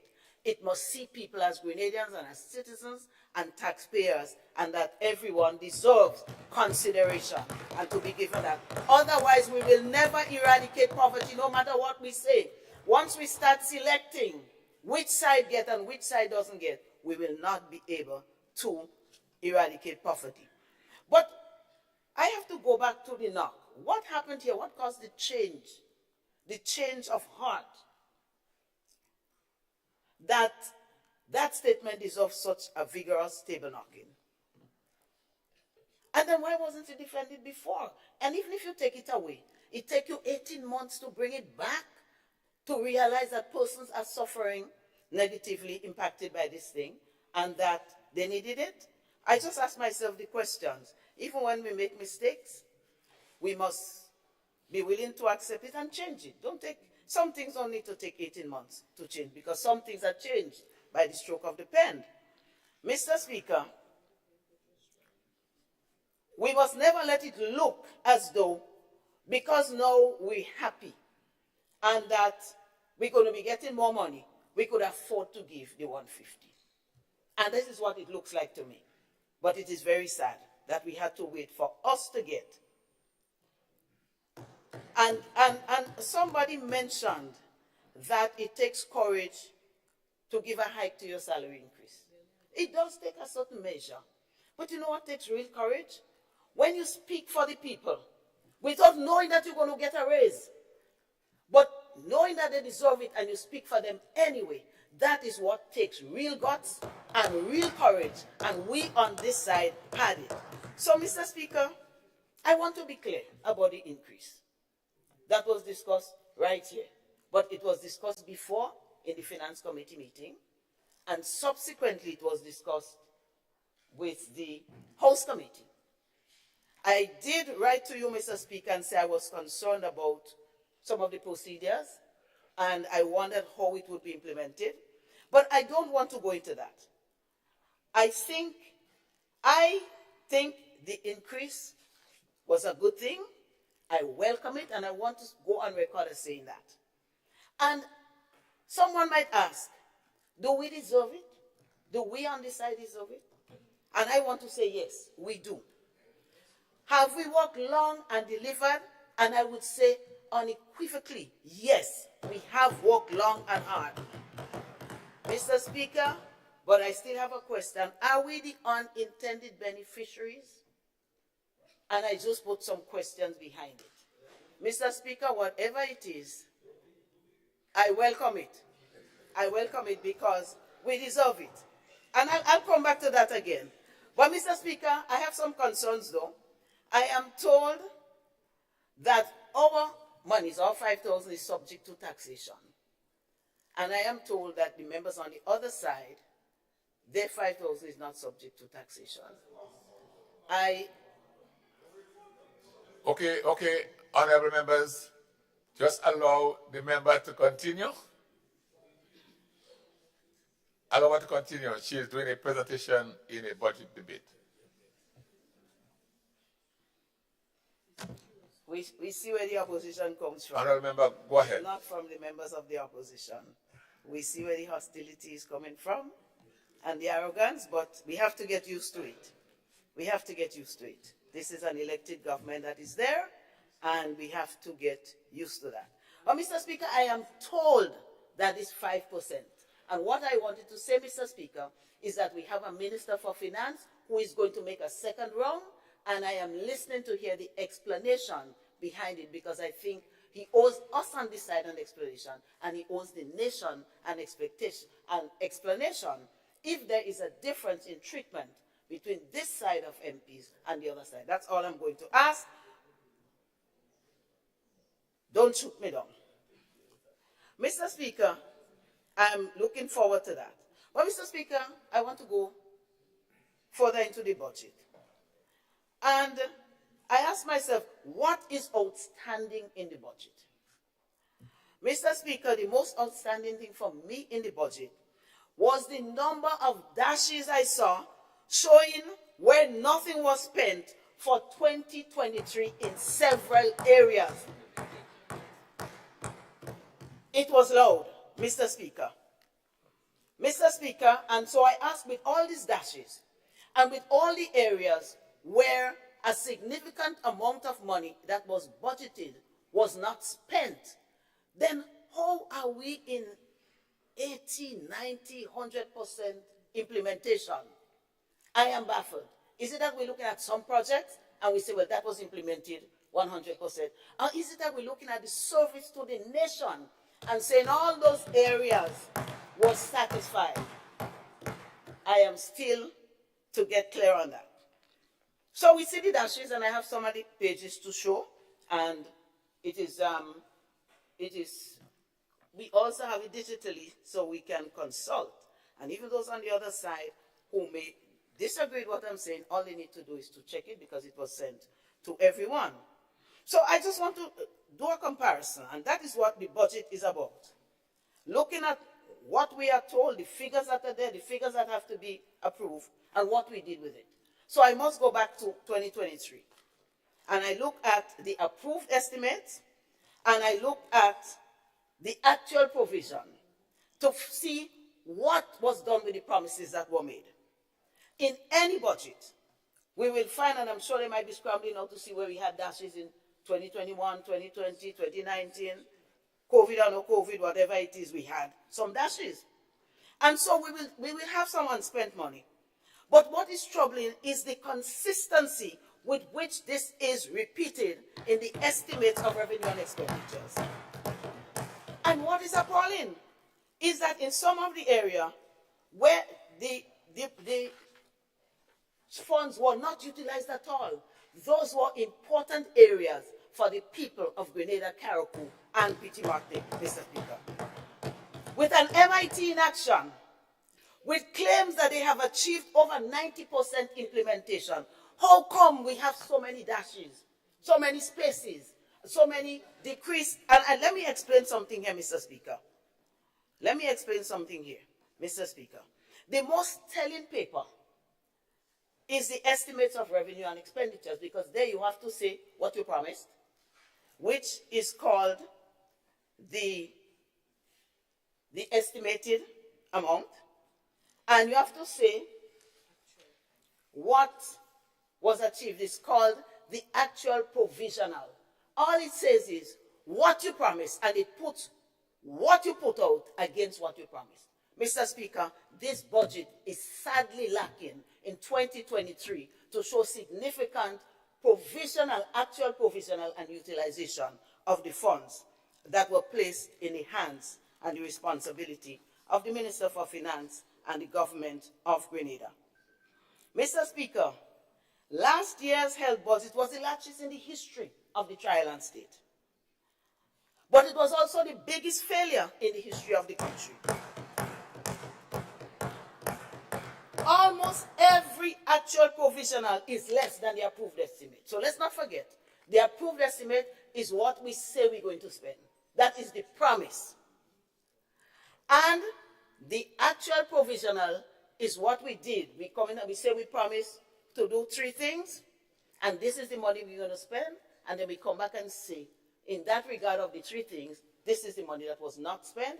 And so it is the actual provisional in this document is a broken promise by the NDC administration at this time, Mr. Speaker.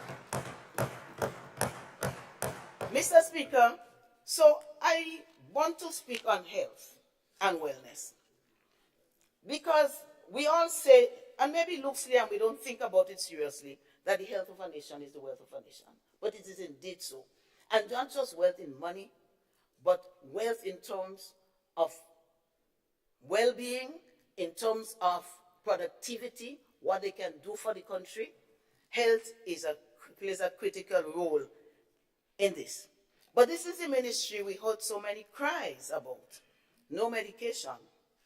Very little access to interventions that are provided by the private sector, which we on this side, when we were in office, we had a sum of money that would cover persons.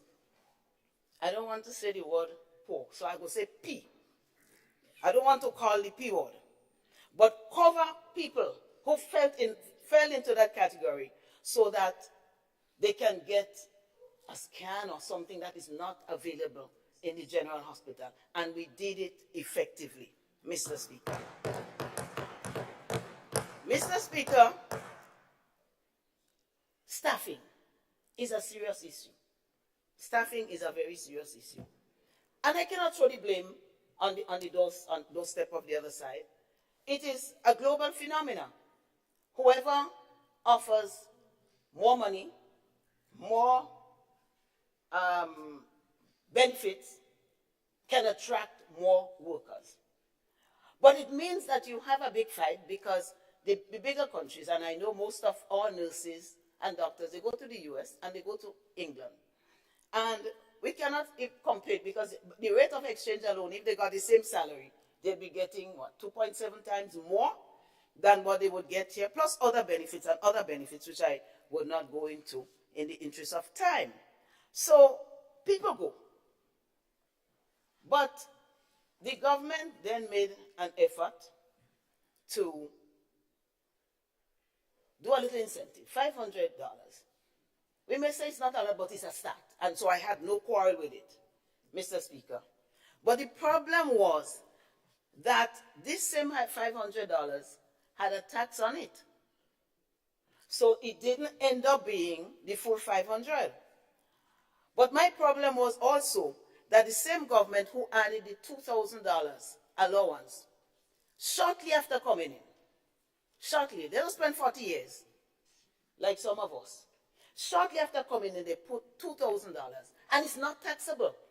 So how are you giving people an incentive, and you're taxing them on it, and you incentivize yourself, and you do not pay a tax on it? Maybe no figures, the 2,000.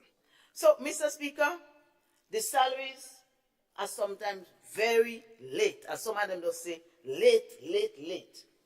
You cannot carry on your own personal business with a salary at the time payment being inconsistent. You get it on time sometimes, you don't get it on time sometimes. 1 month falls into the other. And if I am just repeating what the people are saying on the ground, that they are not getting the salaries on time. And these are not people who come to me and ask me for money so they want me to feel sorry for them. But they just ventilating that they have difficulties. And that is why I tend to believe them. But I cannot say, Mr. Speaker.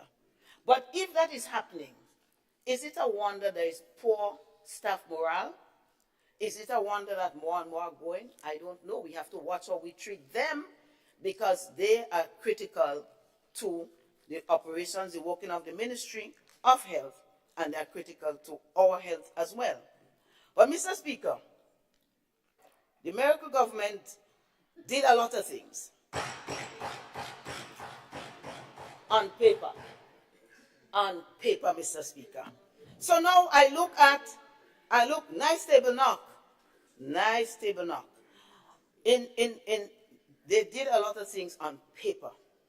So for example, when we look at last year's budget, the approved estimates for 2023 was 35,690,176. So over 35 million.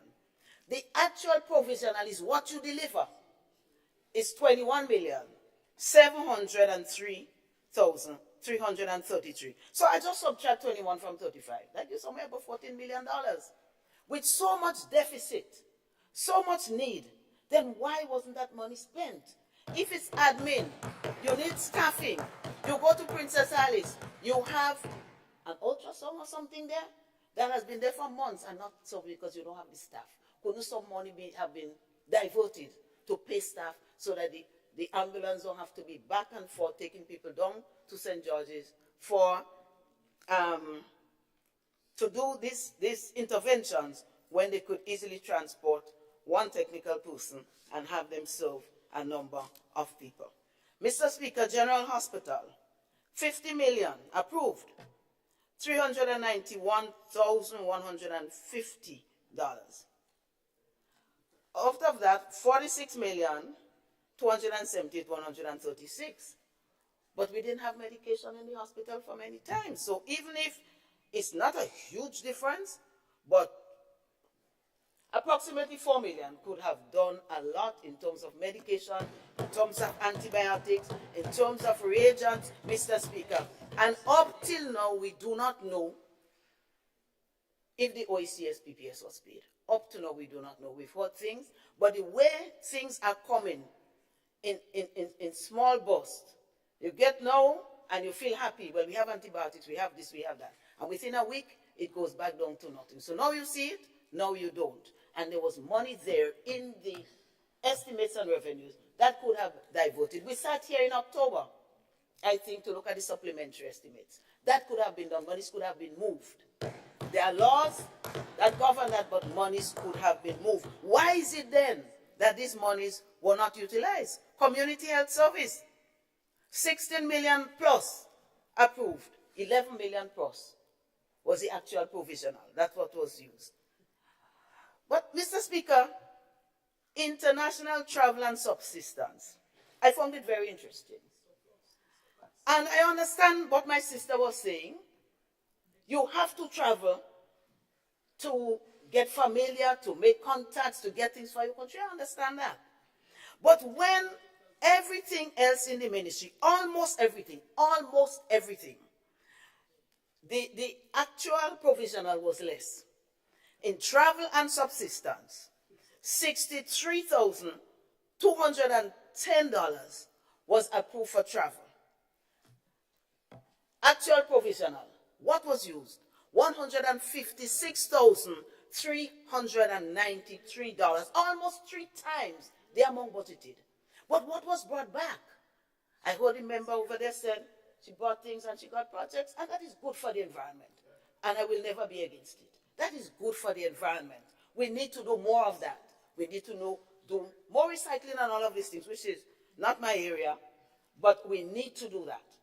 But when you spend that money and you go out for health, you must come back and go, you haven't paid the PPS, make peace with them, and bring back a steady understanding that there would be a flow of drugs, of reagents, and whatever they supply. But up till now, after 18 months, this has not happened, Mr. Speaker.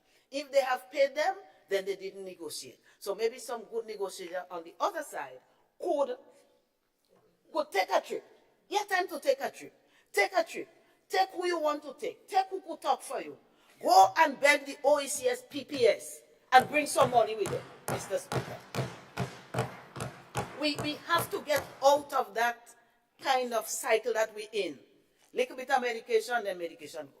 I repeat, there were times we had shortages, but Mr. Speaker, the scenario has never been so devastating in health as it is right now. And it seems as though there is a calm acceptance of it. So it's just words and figures, numbers big, the biggest healthcare budget. But have we used it? That is the problem. The statistics are here. Public assistance, and that again is for the people with the P letter word. I don't want to say it inside it to get attacked. Public assistance was 324,000. What was used was the $235,635. But when I did the subtraction, there was a balance of 88,365. Couldn't that do something? Pay for a scan for somebody, pay for something that they couldn't have. I mean, it's the same poor people that we don't want to talk about them, but they're there. And we're on the road to eradicating fully poverty. And I would love to see that here and in a lot of other countries. But when I check, I ain't see any country where they have eradicated it yet. But if Grenada starts and leads the way, I am happy for that. And I think it's a good idea. It's not too lofty for some of us to get up on our laurels and do things for ourselves and you know, grow. But there are some people who have difficulties, Mr. Speaker. So I don't know if money from that 88,000 could have paid PPS or whatever, but we're still in that. I'm still in that doubt. So maybe that too could be clarified when the Minister for Finance wraps up his budget. Upgrade of health facilities. 3 million approved in the estimate, not even $500,000 used. $481,000 and $481,044. Mr. Speaker, another thing that caught my attention was the COVID health sector strengthening project. And you know why? Because, Mr. Speaker, we never totally eradicated COVID. It has always been there. I don't hear the stats. I guess I could probably go to the ministry to find it. I don't know what the stats are, but every now and then you hear of somebody who has COVID. So it is there. And we have been warned. And right now, the statistics are growing in other countries. People are dying, and people have died here. I don't know the statistics. But if you have a number of people getting COVID, somebody will die. That's the reality. And yet, 750,000 was approved. Not 1 cent was used. Then why? Actual provisional, nothing. Promise made, promise not kept. Mr. Speaker, so the COVID is still here with us. The 750,000 could no longer be used. I don't recall if any was put for that, so I wouldn't want to go there. But if there wasn't any, whatever has to happen to put some there in that fund, we have to start looking at communicable diseases, infectious diseases, and especially like COVID, because it is bad. There's a disease on children, and let's just say we're not giving advice. There's a respiratory, a lung disease that is affecting children and elderly people and killing them. I understand it started in China. It's now very apparent in the US. And whatever the US does, we get it eventually. So maybe some money for infectious diseases would have been good. Mr. Speaker, I saw OECS PPS support, but I only saw 12,000. That is in the estimate. The little 12,000 was not used. And I don't think it could have done much. And in my unlearned way, I still have another question, if the minister could tell us what this 12,000 was for, because it can't be for medication and supplies. That is a total. It can't take us far. But, and where, in which line, under what exactly falls the payment to the OECS PPS and to other suppliers for medication. But the situation is dire, Mr. Speaker. Something very interesting. Construction of the teaching hospital. If Grenada could get a teaching hospital and a brand new hospital, I welcome it. But, Mr. Speaker, what troubles me is that if we don't take care of the problems, you know, you build a nice big house, you had problems, the old stove, the this, the that, and you just bring it in the new house. The old doormat that can wipe your foot good so the house gets dirty. Then how will we improve healthcare? If we have a small hospital that and teaching, maybe the teaching could beef it up. And we cannot use these monies to improve on the health of people. Then would the teaching hospital do that? I don't know. Will you have staff for the teaching hospital? These are questions that we have to ask, and how we work. Honorable MP, I don't know why this light is on. How we work to keep our staff. Pardon? I want to stand on a point of order. No, Honorable MP, she is presenting a debate. She has misrepresented some kind of facts. Yes. Because I think it would be unfair of me to sit here and listen on information regarding the payments to the OECS PPS, sorry. And I was advised that as we speak, that payment to that organization is fully paid, and there is no arrears outstanding to that institution. All right. Thank you, Honorable MP. Honorable, you may continue. Thank you, Mr. Speaker. Mr. Speaker, just to reiterate that I said we have not been given any convincing information that it has been paid, and I think it's owed to us, all of us. I heard it, but then when you pay the OECS PPS, you get a flow. Why isn't that the responsorial flow of drugs? Why isn't it there?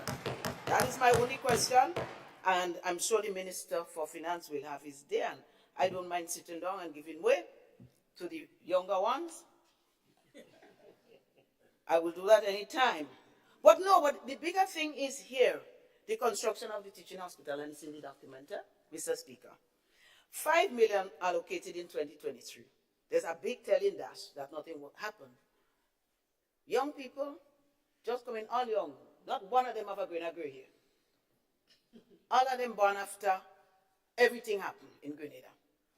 But that's all right. I love young people. And they know on the other side I'm very cordial with them, and I have the greatest respect for them. However, a big dash. The same hospital that was touted, the promise, because we talked about promise, the promise in the campaign, the promise in the budget speech in 2022, the promise that was put under the estimates for 5 million was allocated. And again, a promise not fulfilled, Mr. Speaker, because there's a big dash. I get it in the document. It cannot be questioned about there's a big dash, so nothing was spent. Okay, nothing happens, and I think it's a good lesson for all of us, because some people think you could just jump in and fix things and do things because you have divine inspiration from above. But some things take time no matter what you do. And we have to be careful what we promise, because in the next estimate, it comes back to haunt us what we did not spend. So nothing was spent. And then I heard the honorable member for St. Patrick is the Minister for Finance say that 7.5 million was budgeted for 2024. That could happen. Sometimes you don't get what you wanted in, because, I mean, I don't want to say anything that they might interpret as being derogatory, because I don't know that if you say somebody young, if it is, but if it is, I don't want to go there. But they're new to the situation, and therefore, it may be that you couldn't do it in the first, but you come back with it, and you have not shown us. My beef with this is not that it wasn't achieved, because I know to build a hospital is going to take some time. Designs, consultation, this, that, whatever it is. So I didn't buy that. But in any case, they did it. But Mr. Speaker, what the question I have, and the minister doesn't have to interrupt me all the time. He could interrupt me when it's really necessary, and I will give way.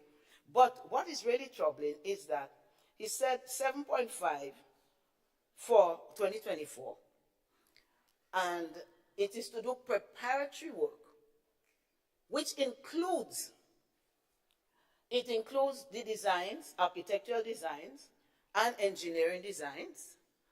And, Mr. Speaker, one problem is that when you look in the estimates, you see the estimated among the approved, then you see the actual provisional, what was given, and then you see what is budgeted for the next year. But that is not in the document, the estimate of revenues and expenditure. I have not seen the 7.5 million. So when we approve it, can we approve it on the budget speech that the member gave, or do we approve it on the document that is there before us? But maybe it's under another vote. So if the minister can explain to us in his time, not interrupt and I hope I got back my 2 minutes, Mr. Speaker, not interrupt my flow of thought. If he can convince us that there's a 7.5 million for the hospital, I will applaud and I will concede. But, Mr. Speaker, more than that, the preparatory work has not been done. The designs are not there. You're doing it this year. But you say that the hospital will take 36 months, 3 years. 12 into 36, 3 years. Well, how you know? How do you know? And I mean, I was in works for some time. I didn't learn plenty. But what I learned, I well learned.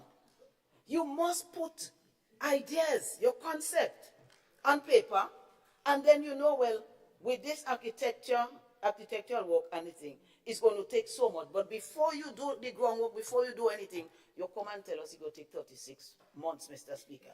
Mr. Speaker, I find that discouraging because we need authenticity. And I think it was just a figure that dropped on us to take it or leave it. So I look forward to hearing where that 7.5 million is. Mr. Speaker, religious affairs, that is not my forte at all. However, Mr. Speaker, I just want to mention something too. On page 463 in the revenue of expenditure, the estimate of revenue and expenditure, I saw $500,000 for implementation of the religious affairs portfolio. That means the portfolio, my understanding is the structure, what is going to make it work, what is going to get people involved, what is going to make things happen, interact with the faith-based people and so on. I know there are some persons of strong faith on the other side. And maybe not. However, not even the little structure was implemented to say, well, let's call a few priests, a few nuns, a few this, a few religious people. Nothing started.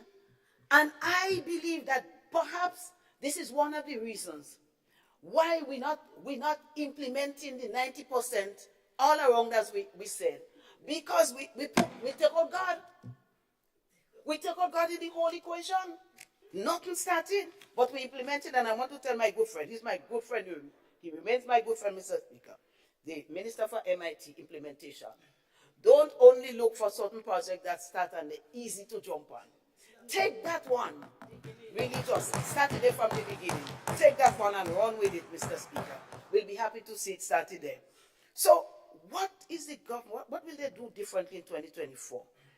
This is what the people want to hear, because if it didn't work, the transparency had to flow. It can be for one area, well, we did that and we don't hide in it, and other people hide it. What is going to be different? What can we expect? Mr. Speaker, on page 479, under achievements, nothing. Anyone could check it in the document.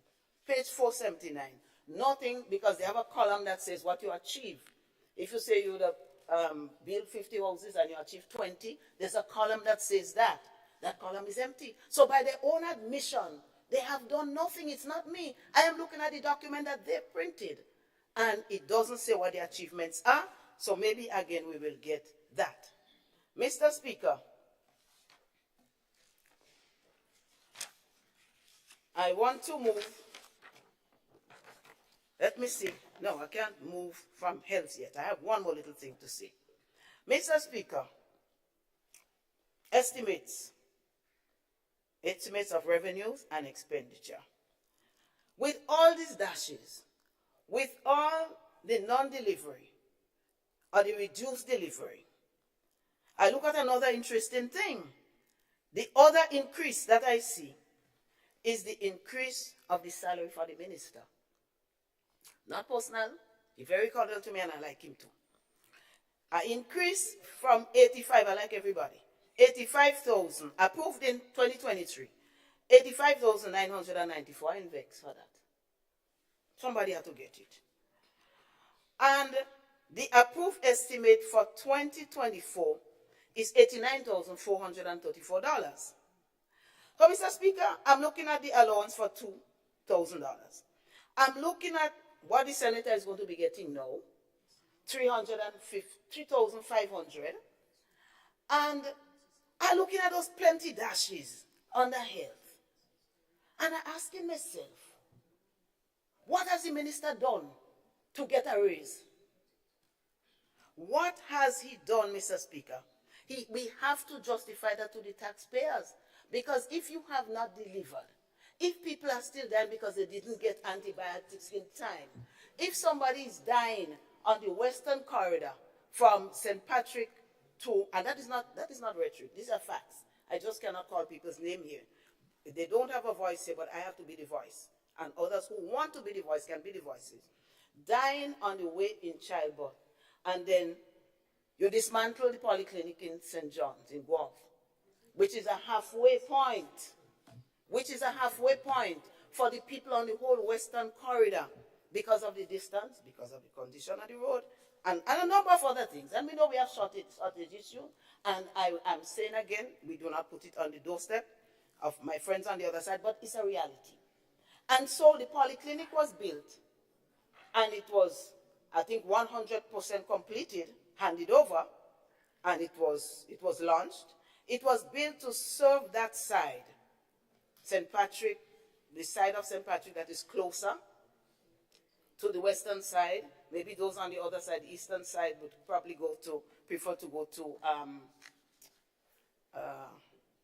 what do you call it again, Maribo Hospital. But I understand again, and Mr. Speaker, that is here on the ground, because I don't know who to speak to, because people are free to speak to me.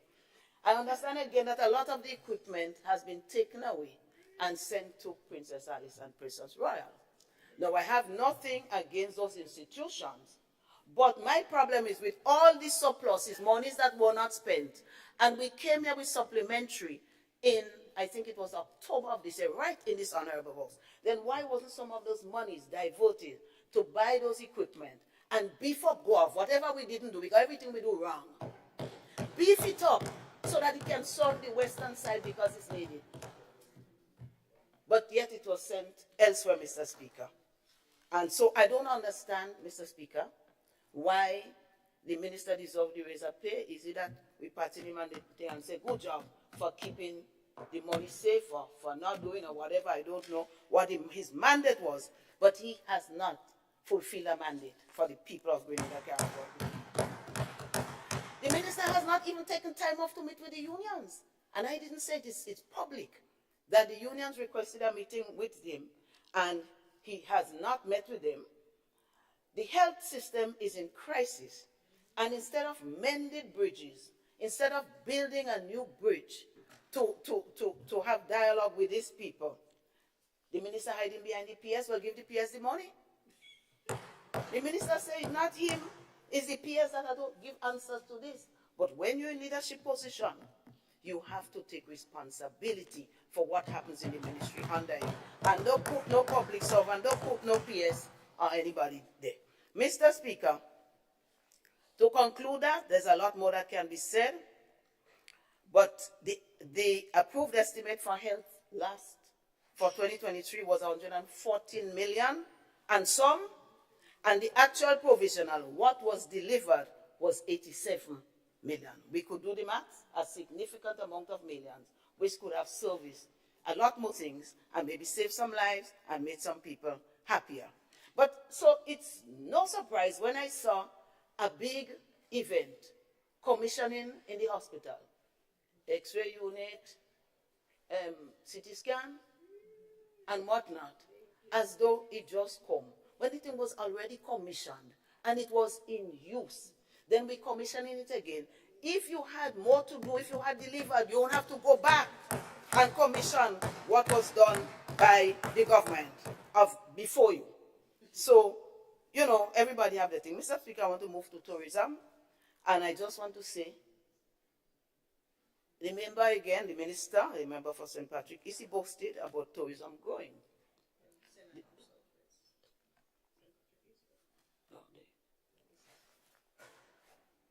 Mr. Speaker, tourism is growing, and I'm ecstatic.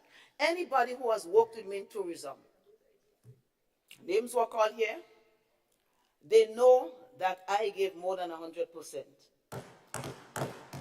With the support of the government, people from the government on this side, to keep those numbers going. It didn't come by accident. And so when I hear the member for St. David's and the Prime Minister talk about whose shoulders we're standing up on, they forget that a lot of the achievements are because they are standing on the shoulders of the new National Party administration. And I'm not looking for kudos. Because once you're comfortable yourself and you know you've done your best, some people might be more brilliant, they might turn out more. But once you've done your best, you are satisfied. So, Mr. Speaker, but somebody needs to tell them, because all of them over there are babies, not one body with a gray hair, as I said before. Everybody just come. They should tell them something. People who were there long, my time before, that your humble servant, I went with some national heroes, because that is the buzzword for today, for the day. Sir Royston Hopkins, the likes of him, and Michael McIntyre, that we went to face a formidable gentleman called Mr. Delara in Miami. Everybody afraid him. When I hear things about a man how he's torn, me too I go behind, but I went. And that time I was a little younger too, so I had a little fear. Maybe no, I might not have had that, but I was a little younger then, not one gray hair. But I went. So you on the other side, you're not the only ones who went at a young age or reasonably. Some are younger than when I came in, but I ain't sure everybody younger than when I came in. I ain't sure, we got to check it out. But that is not the point. We went there because American was coming, I forget how many days per week, and you had to pay to play. You had to pay American Airlines for them to come. And so we went and we faced him there. And we had conversations. And the pay-to-play stopped. And now we have American, over the years, many, many years, American Airlines coming every day into Grenada. And not only them, not only from Miami, from Charlotte. Later they initiated it. So tourism don't just start to go. It's not the new miracle of the day. Tourism has been growing under the new National Party. And tourism continues to grow because those shoulders kept it up. So all of those daily flights, we sit and we enjoy it and we jump a plane. As easy as it is to take a bus. And maybe many times the going on the plane have reasons and it have good outcome. But Mr. Speaker, I refuse to believe, for the example I gave, where you multiply the travel, international travel 3 times, and we can see no improvement, that you still,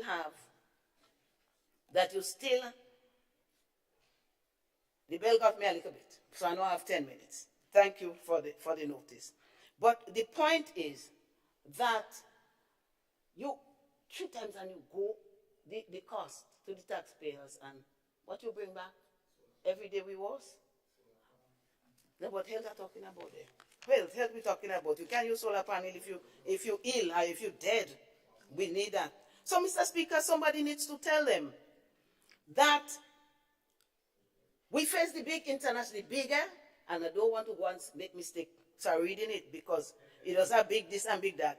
International names in the industry. We faced them virtually when we had COVID. People would like to think we didn't have a COVID and that COVID didn't slow down anything. But the reality is it did. And the reality is we survived COVID and we got Grenada going again so that my beloved on the other side can still sit comfortably on your shoulders. Somebody should tell them how we started the cruise ship. I remember talking to and it's not because it's me, if somebody else had wanted to talk about it, because it's the government that gave the support and the staff. And Mr. Speaker, before I forget, I want to really compliment some very competent staff that we had in the Ministry of Tourism, some that we had in GTA, some of the private sector, GHTA, and and all of the tour operators and all of the other people who took part in the tourism to see that we came back. We came back on track. So, Mr. Speaker, going back to that, when in 2021, the cruise ship said they were ready to come back, even some of the tour operators said we can't do it, we have to wait for 2022. And I said to them, I will not bring that message.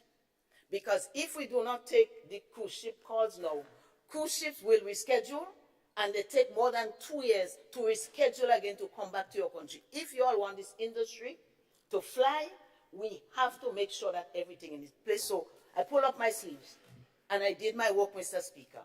And maybe it wasn't perfect, but nobody could say I did not do my work. And I was supported ably by the government and by my NNP government members, Mr. Speaker, and I'm forever grateful to them, because I'm sure some of them had doubts. COVID hadn't gone away, and it still hasn't gone. But we did the right timing. Close when you need to close, open when you needed to open. And so we did what we had to do. And Mr. Speaker, it takes courage to do a number of other things, but it takes courage to face COVID and to overcome it. It takes courage to go out there, to vaccinate. It takes courage to go out there and test people, to educate them physically, to give them the vitamins that they needed, Mr. Speaker. So, Mr. Speaker, that is why I'm saying the 5,000, I believe we deserve it. The manner in which it was done is questionable, but they say to give it up. Well, let them give up theirs first, and then I'll give up mine, because I have delivered. I have worked, Mr. Speaker, for what it is. Mr. Speaker, Mr. Speaker,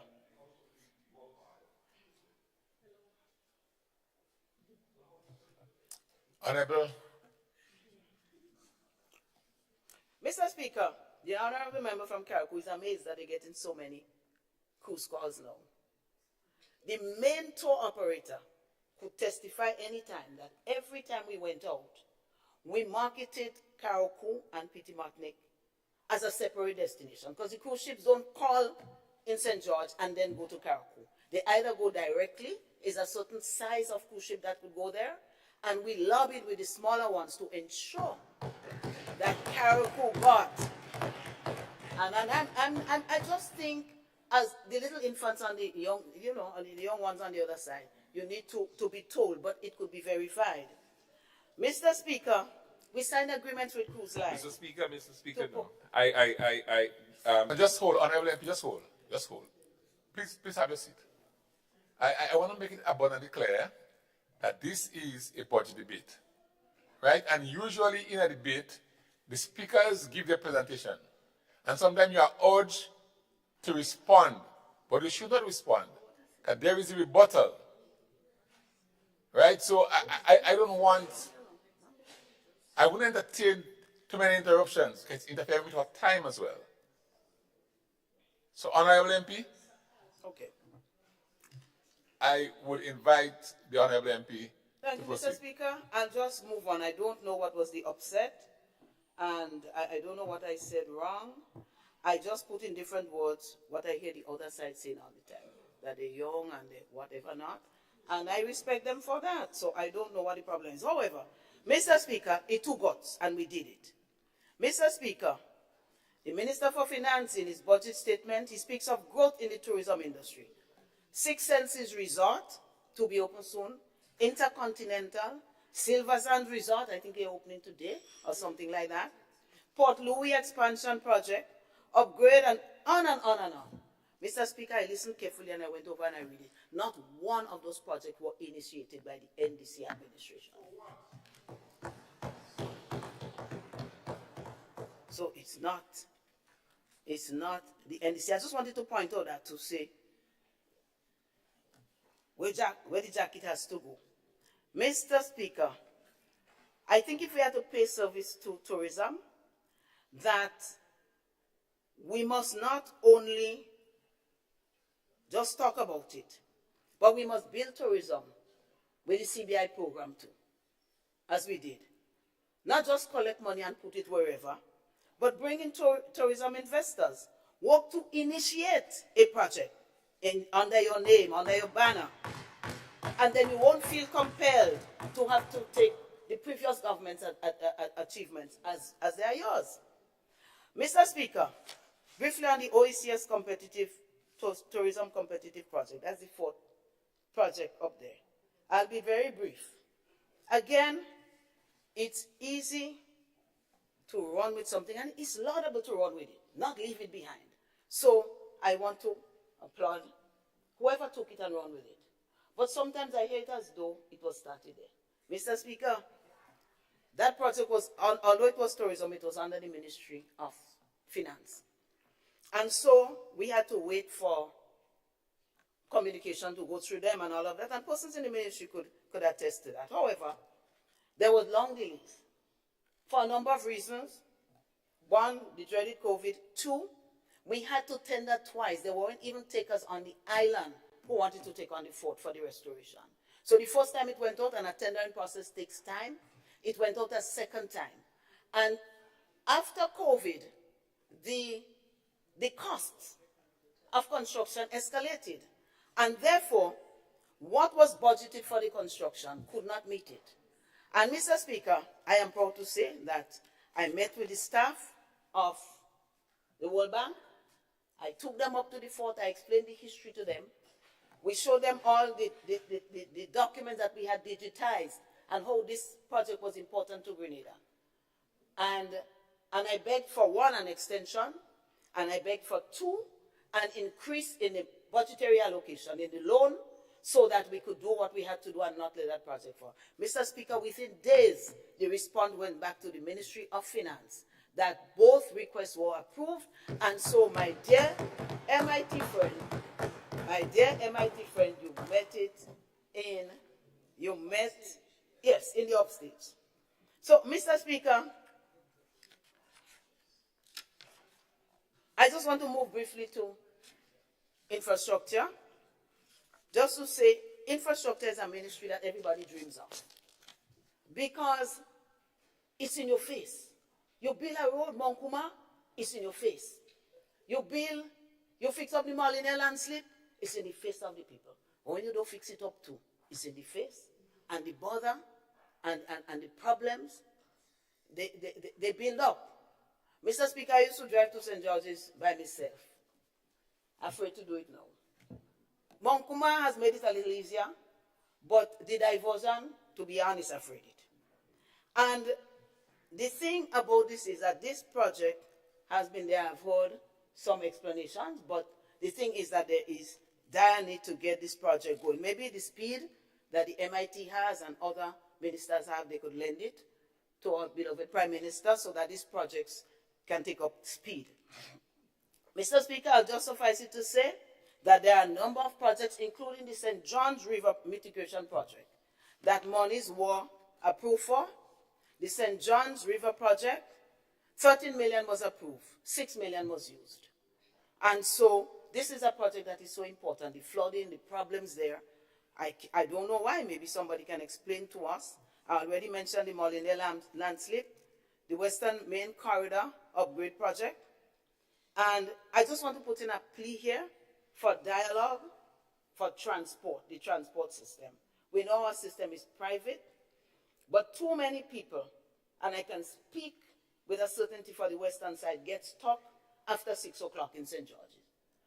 And I don't know if we could go all night, 24 hours, but certainly this is not encouraging, neither for tourism, neither for employment in the city, and most people get employment in the city. And I hope there can be some dialogue between the minister with responsibility for transport, maybe government, whoever could have that kind of influence, and the owners of transportation in Grenada, so that something can happen. Mr. Speaker, just to mention briefly, the bushing has been, thank you, Mr. Speaker. I note the bell. Can I ask for 5 more minutes, please? Thank you, Mr. Speaker. Sorry, go ahead, Honorable. Okay. So, Mr. Speaker, the debushing again is something that is looked at with derision. It's a poor people thing and it's not good. But it has environmental value. That I know about. And if we could get to use that bush for composting and so, I will support my sister in the neighboring parish, constituency, to work with that. I have my own composting thing that I got from solid waste, and I've always encouraged that, and I believe too much is being thrown away in that, and I want to encourage you, my dear young sister, to continue on that pathway. However, Mr. Speaker, we need some more fortnights. Until we get to that comfort zone of richness, we need a little more fortnight. And I am appealing that the numbers increase to take care of the interim gap until we find a way to solve all of the problems in terms of poverty. Let us see how we can help persons. Mr. Speaker, in terms of my constituency, our people have benefited from the programs. The seed, the housing, we used to call it toilet and bathroom program because we didn't have a fancy name as the wash, but it kind of equates to the wash a little bit. Not a little, but in a great deal. So the old wash program, a lot of people benefited. And they got a quality of life, Mr. Speaker. And Mr. Speaker, the Imani program, the Empower, the Fly, and all of those other programs, a number of young men and women got jobs, and so we were able to eradicate poverty for them and for their families. And I wish more could be done. So let us not vilify and attack the Imani program as though it was not all done. Let us just walk around the hotel sector and wherever and ask them, what were you before? And you will see some people have a reason to leadership position, having come through the Empower program and the Imani program, and St. Mark benefited from that. Mr. Speaker, it takes time. And if we are to eradicate poverty, I am also willing to work with my friend from St. Andrew Southwest to see how we can do it. But I don't know, the Bible said the poor will always be with us. So how we work that out, I do not know. Mr. Speaker, in terms of the city, I just want to mention one person. I wouldn't mention by name. But this has saddened me. Because as we look for national heroes, we can't know all. But we could make efforts to find out and show them some level of respect. So there's one gentleman. He served St. Mark in football and cricket. He served Grenada, I think in both. And I stand corrected if he's not in both, but at least in one. In the Windwards, whatever competition. Now the gentleman is disabled. And the first thing that was done after we lost election, he was getting 350, they take away 300 and they leave him at 50. I find that was so sad and so demeaning. We thought for the poor, but it was taken away and he had no other source of income. I thought at least there may be some people who may not be deserving of being there, and if that is proven and they're taken out, I have no problem with that. But I think the work must be done before just chopping off somebody from the seed program. Mr. Speaker, I have a lot more, but I will just want to end on the fishing industry, which has grown in St. Mark in leaps and bounds, especially an area called Waltham, where a lot of the fishermen are young fishermen, and we like to see that too. So, Mr. Speaker, when I looked at the stats for 2022, St. Mark was fourth after St. George, which is a huge parish, St. Andrew, huge again, and St. John with approximately 210,000 pounds catch for the year 2022. That is very laudable and applaudable, and it is of a little favor now, even if I alone have to do it. But those people there, you know, now you have to put your fish in cooler bins. And they have no place to put the cooler bins except maybe put it in the road. And so they appealed to us, and the NNP government approved a land expansion, land reclamation, so that they could have drawings were done, and so on, and a contract was signed. And in 18 months, that one blocked the pipeline. I would like to see my dear Minister for MIT unblock that pipeline in that instance, not in all. Give the young fishermen a chance to improve on the industry and to grow.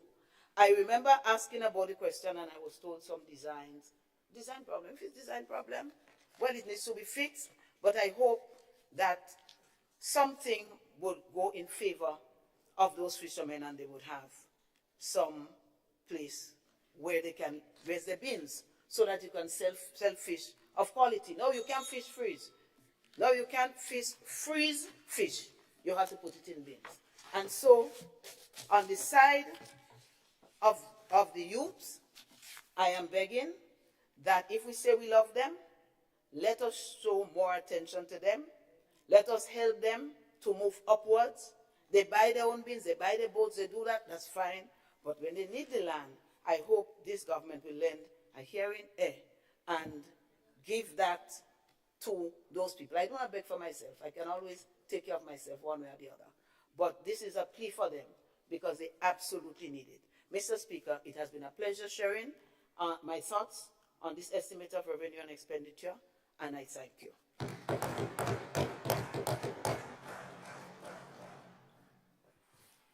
Thank you very much, Honorable MP, for the constituency of St. Mark.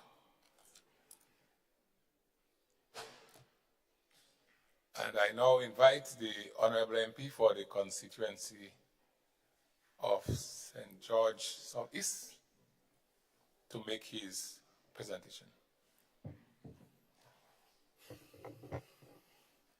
Thank you, Mr. Speaker.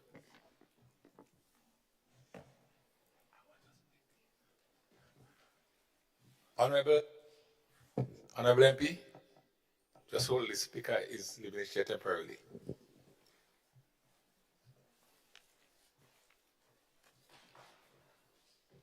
Thank you. Mr. Speaker, Honorable MPs and Honorable MP for Southeast, St. George, just before, if you could just give way for one moment so that I can establish some clarity. Just remind us that we have all agreed that most people will speak for 1 hour and there'll be a 10-minute notice for everybody. And in discussions with the speaker, we did agree on 5 minutes maximum extension for any speaker.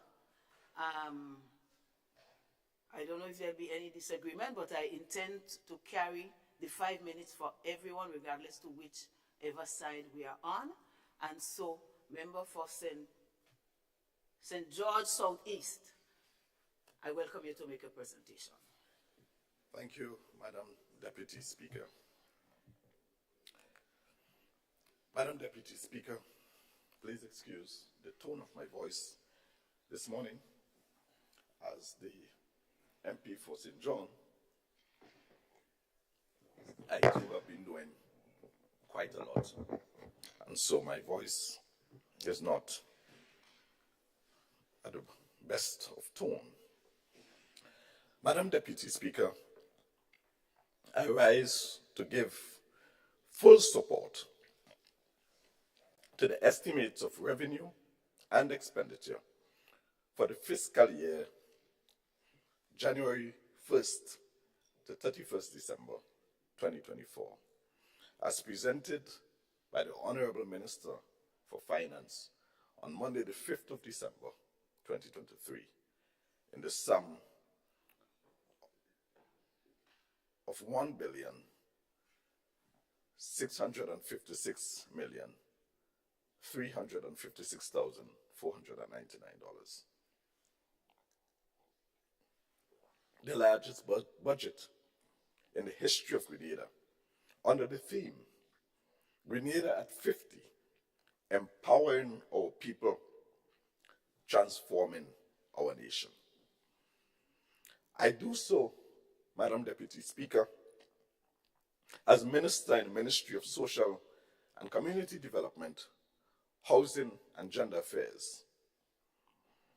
And I begin today's presentation by reporting on my constituency, St. George Southeast. Firstly, Madam Deputy Speaker, I wish to thank all my fellow constituents for the vote of confidence by giving me this opportunity to represent them in the Parliament of Grenada.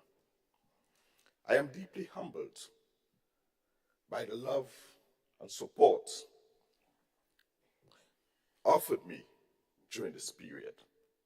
And I am confident, Madam Deputy Speaker, that together we can really transform our constituency.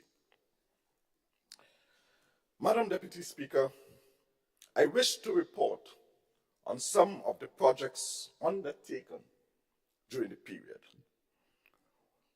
We've undertaken, Madam Deputy Speaker, 25 projects during the period, 16 completed and 7 ongoing.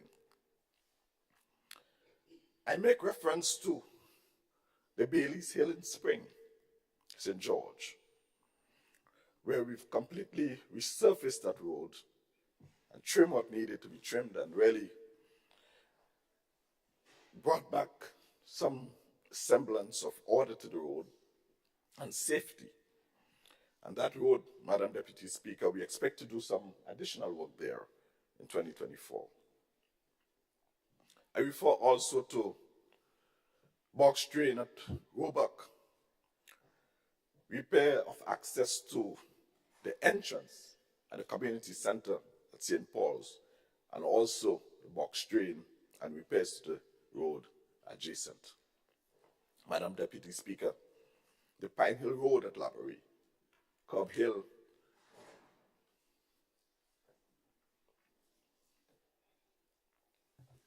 Proceed, Honorable MP. Thank you, Mr. Speaker. The Pine Hill Road at Laborie, we've done curb and swale drain there, diverting the water that otherwise were going directly into people's private property to secure the integrity of the people's property, Mr. Speaker. Guardrail at Manjalo Cemetery. Mr. Speaker, the guardrails that were erected there, we've received calls, both locally and internationally, of Grenadians who have seen the work there and commended us for erecting guardrails.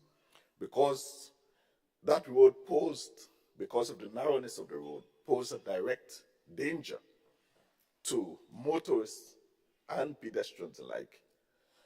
We have learned after the erection of the guardrails that so many people actually by night slipped over into the cemetery and never knew that until we erected the guardrail. And so we are very happy to be able to do that. And we've also done some road widening at the intersection of Defu and Manjalo, right next to the medical station. And that road in particular poses a serious challenge to motorists and pedestrians alike because of the narrowness of the road and the brokenness of the road over the years. We've since been able to widen and properly pave that road, and also continued work along the Defu Road, bringing some measure of safety to the travelers, motorists and so on, and also the residents. We're able to install guardrails along the St. Paul's main road. Mr. Speaker, as a child, walking to and from school, I always was afraid of traversing that particular area because of the steep drop on the bottom side of that road. We are now able to install guardrails, and again, we've received a number of commendations for being able to do that. Prior to the elections, Mr. Speaker, some work started at Koboton, which resulted in the excavation of some lands adjacent to a house, one of the residents in the area. We've received several calls for that because people were afraid that when it rains heavily, that the road will begin to slip. The bank would begin to slip, and as a result, could create some loss of life in that area. We were able to erect a back wall to support the embankment, and we've begun the process of installing slipper drains with a view of properly paving that road. We hope to tackle that, to finalize that in 2024. We've done some community self-help also, Mr. Speaker, house repairs. We've done some work cleaning up and playing fields on Sundays and so on. We've done that, as well as the bus shelter in St. Paul's. Pedestrian crossing, we've erected at least 2 new pedestrian crossings, one at Laborie and the other at the Cliff.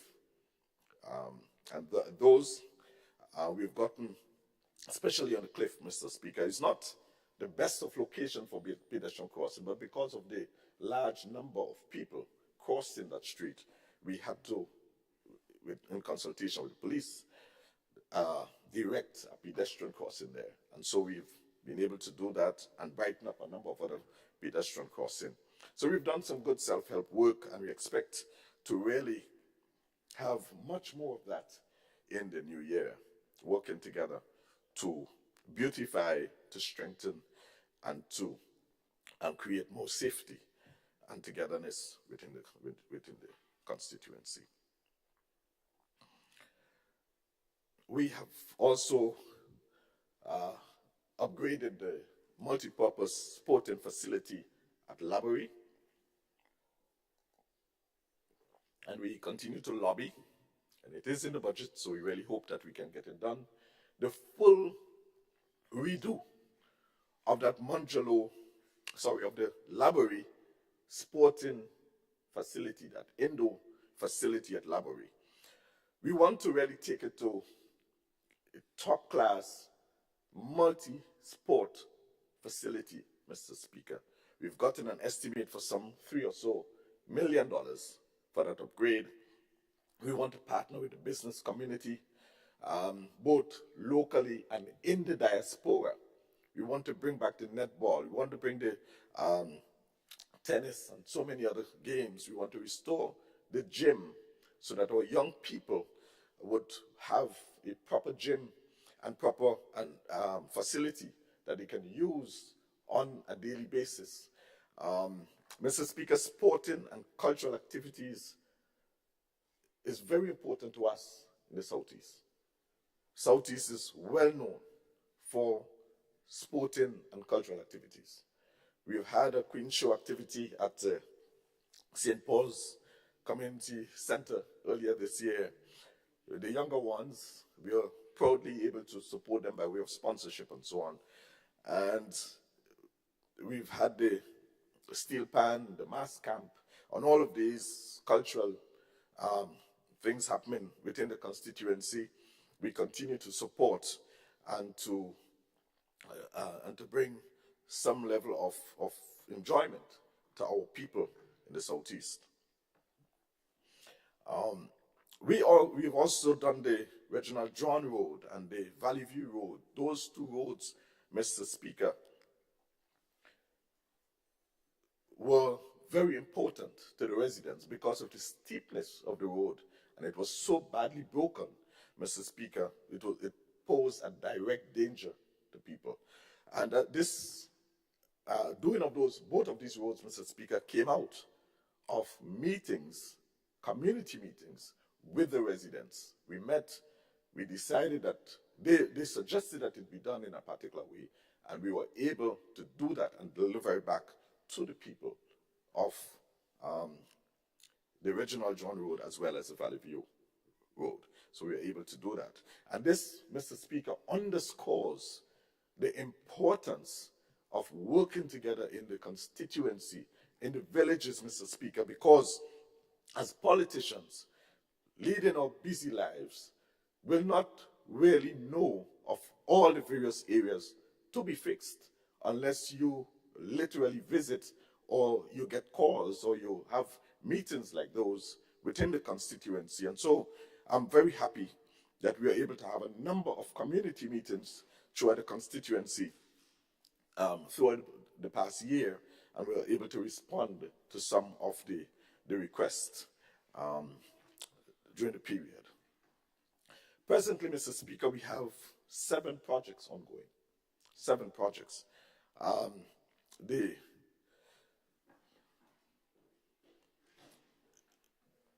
We have a road that we're doing at Monterey presently. We have a farm road leading from Cobbleton, St. Paul's to Cobbleton, where we're doing slipper drain and retaining wall. And after that, we are going to concrete that road. So that is a very important escape road.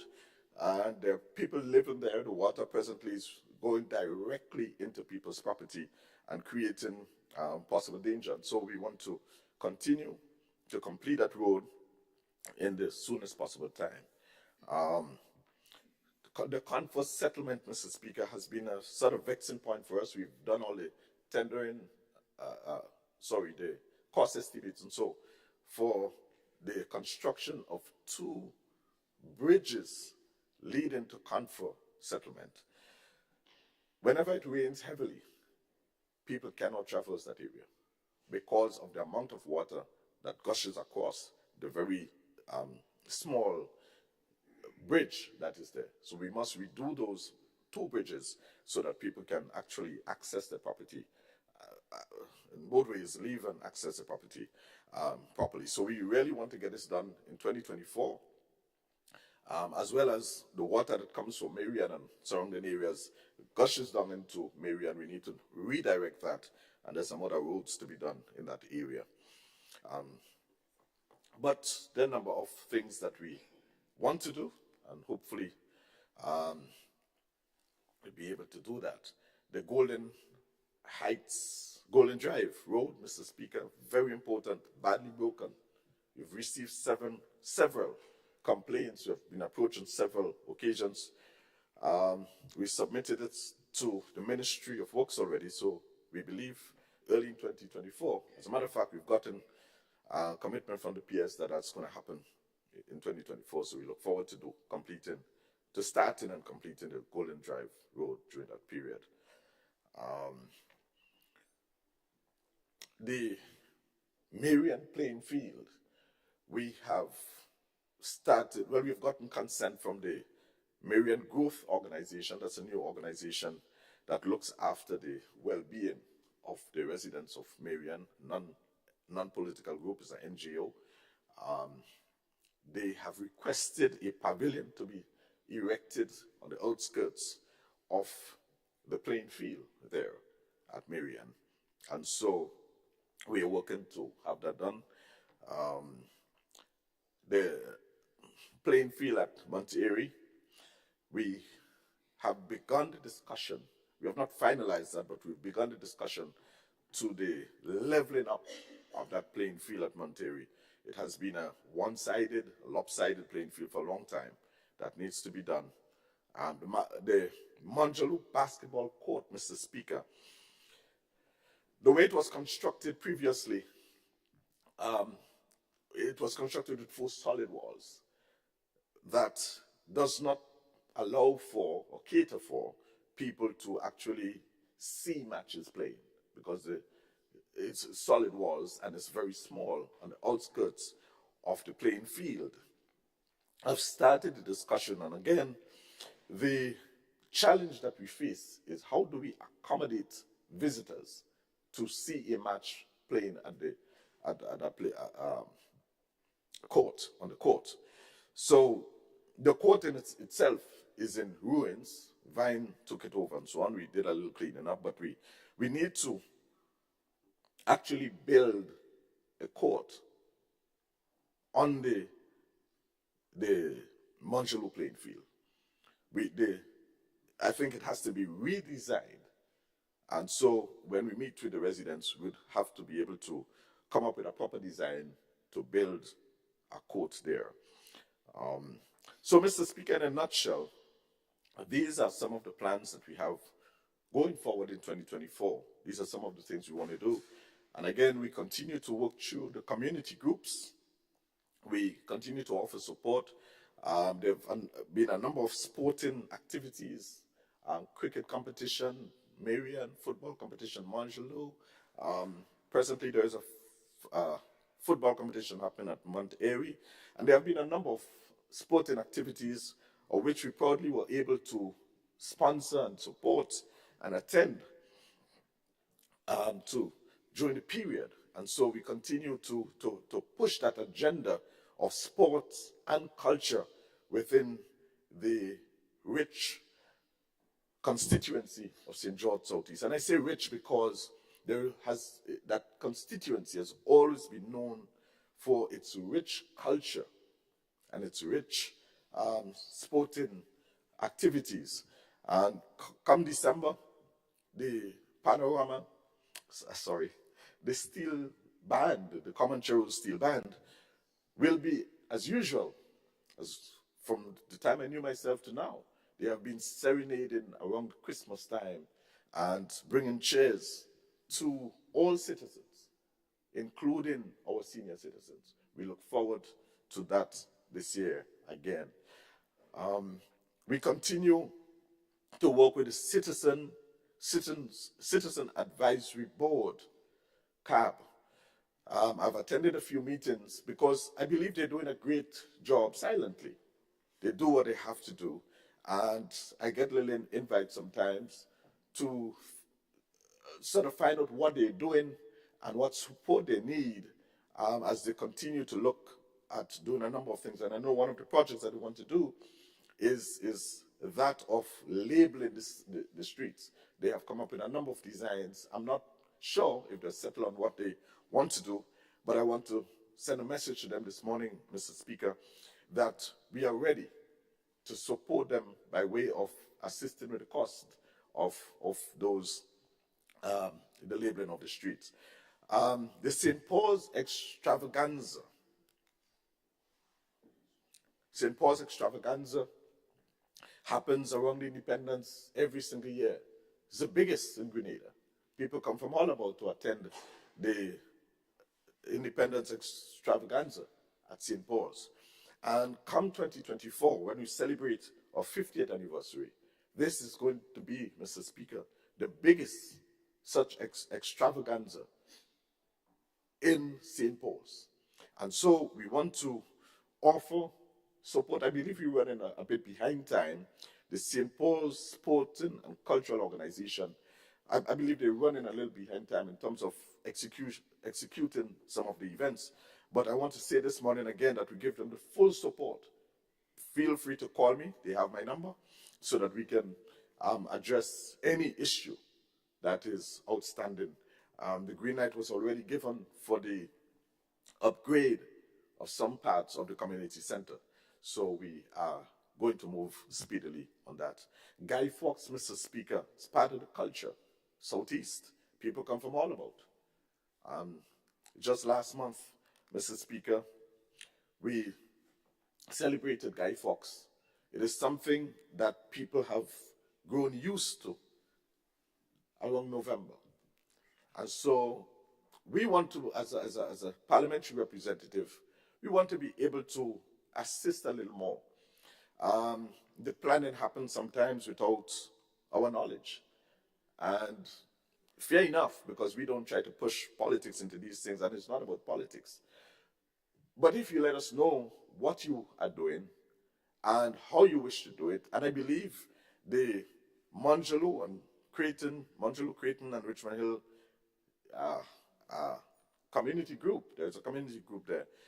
It seems to me that that group is not on top of the Guy Fawkes.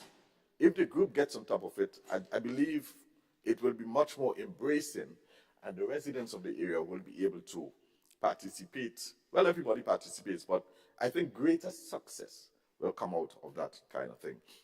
I think I need to speed up a bit. Mr. Speaker, we are able to assist a number of young people with scholarships in the last 12 months. I've received a number of cards offering thanks and appreciation for our intervention. Our objective, Mr. Speaker, is not to dominate these scholarships and these government support system with politics. It is about offering to every Grenadian on an equal basis, equal footing, these government assistance. Mr. Speaker, someone approached me some time ago, a mother, as a matter of fact, and said to me, I supported the previous administration and so on and so on and so on. Don't want to get into that. And you never looked at who I supported. And you knew that I was a supporter of it. And I want to commend you for that scholarship for my daughter. And I say to her, well, it matters not who. Our objective as a government is to ensure that there is a scholarship recipient in every home in Grenada, spread across the islands, Grenada, Carriacou, and Petit Martinique, without exemption. We were able to align a number of residents also with jobs, job placements within the private sector. Within the private sector, we were able to place a number of calls and see people get jobs. And I say to the young people, you never know what is there, what is available, because people call me.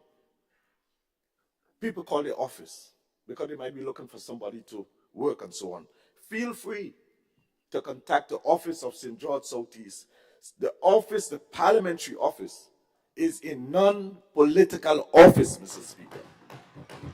Feel free to approach the office if you're looking for a job and you don't know where to turn or where a vacancy might be. We had the opportunity, Mr. Speaker, to visit all government institutions throughout the constituency. The Richmond Hill Prison, the Father Maligan Home, the St. Paul's Police Station, the medical centers, the schools, the daycares,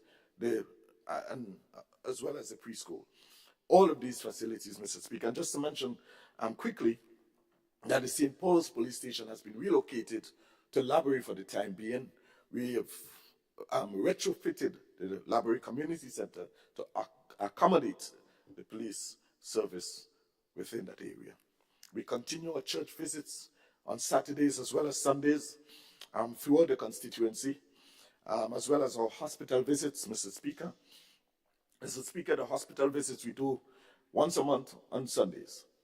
And for us, this is one of the most touching things because sometimes we go to the hospital and we are shocked to see some of our friends whom we did not know are there.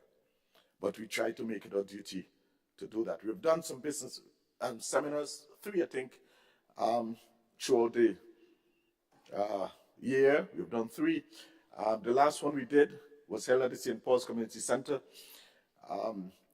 We had presenters from the NIS, GDB, GIDC, and the Inland Revenue were able to give out 75 certificates of participation to those who participated. We've done 2 on-the-block sessions, more so as a test case, asking the tough questions. Where did we go wrong as men? So on-the-block sessions with men. And we had some very rich conversations, and we hope to be able to spread that throughout the constituency of St. George Southeast. And as you are well aware, Mr. Speaker, last month we held the International Men Day Conference in Grenada for the very first time, attracting participants and speakers from within the region.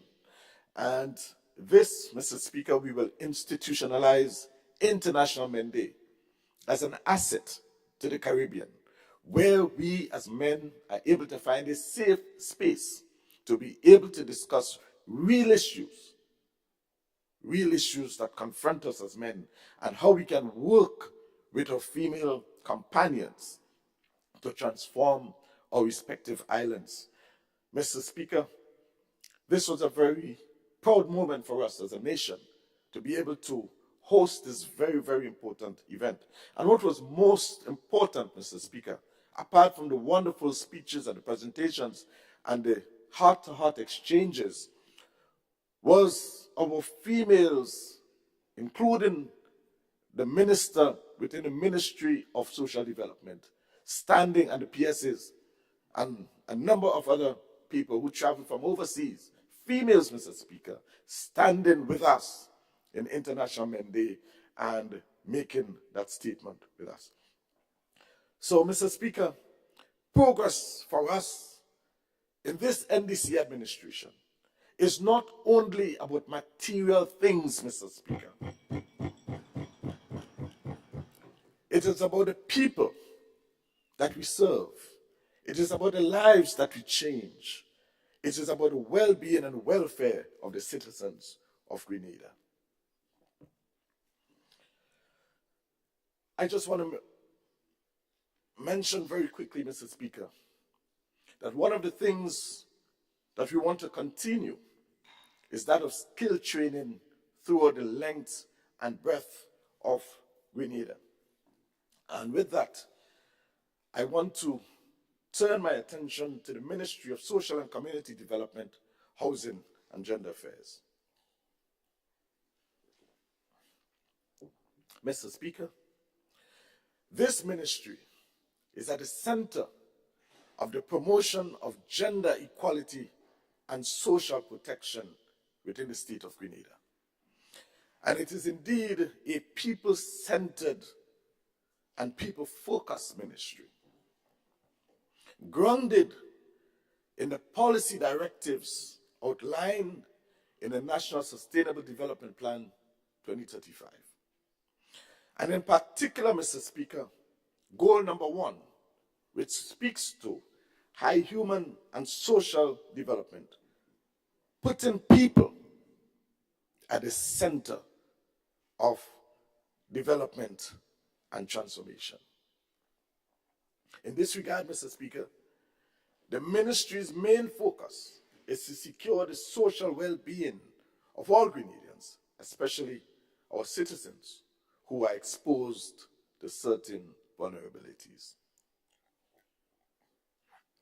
I now take this opportunity, Mr. Speaker, to thank my colleagues, and in particular, Honorable Gloria Thomas, for her continued leadership within the ministry, the PSs and other senior staff, and all of the staff within the ministry for their support throughout the last 12 months. Mr. Speaker, the Honorable Minister for Finance allocated some $80,252,556 to the ministry that I now represent. For social services, $42.3 million. Housing, $26.4 million. Community development, for the very first time, $6.7 million, compared with $250,000 last year and in previous years. Significant increase. Gender affairs, 2.2, and administration, 2.7. So, Mr. Speaker, please permit me to zoom in a little closer the functionalities of the ministry, and in particular, housing. My government, Mr. Speaker, through the Ministry of Social and Community Development, Housing and Gender Affairs, continues the transformation agenda by making critical operational and policy changes to the social programs within the ministry. In this regard, many program adjustments were made to the housing program in 2023. Mr. Speaker, shortly after my government took office, an assessment was done to the housing program, and which resulted in these changes that I now speak of. Within the home improvement program, there is an allocation for $14 million. And here are some of the changes. House repairs, Mr. Speaker, now increases. The loan amount used to be $8,000. It's now moved to $12,000, Mr. Speaker. That's for materials under the program. So there's a $4,000 increase. And it's not cost of living. It's because we studied it and we looked at it and we recognized that some of the houses were too small. So we needed to increase it. For new houses, Mr. Speaker, we now move from $18,000 to $32,000, inclusive of toilet and bathroom. We cannot speak about eradicating pit latrines and continue to build houses as done under the previous administration, building houses for people without bathroom and toilet. That has ended. We now build houses, we now build homes for people to the tune of $32,000. And that is exclusive of labor cost. Bathroom and toilet, Mr. Speaker, if we don't just a bathroom and toilet, if your house is fit and proper enough to receive an insertion of bathroom and toilet, the cost is now moved, the allocation now moves from $8,000 to $10,000. The salary ceiling for someone to qualify for this benefit used to be $1,200, or is presently in 2023 $1,200. As from January 1st, 2024, it's now going to be $1,800. So more people are able to qualify.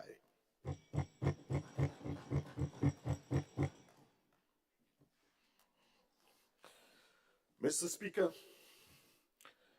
I must make the statement that generally these items or these new homes are what we refer to as soft loans to the people.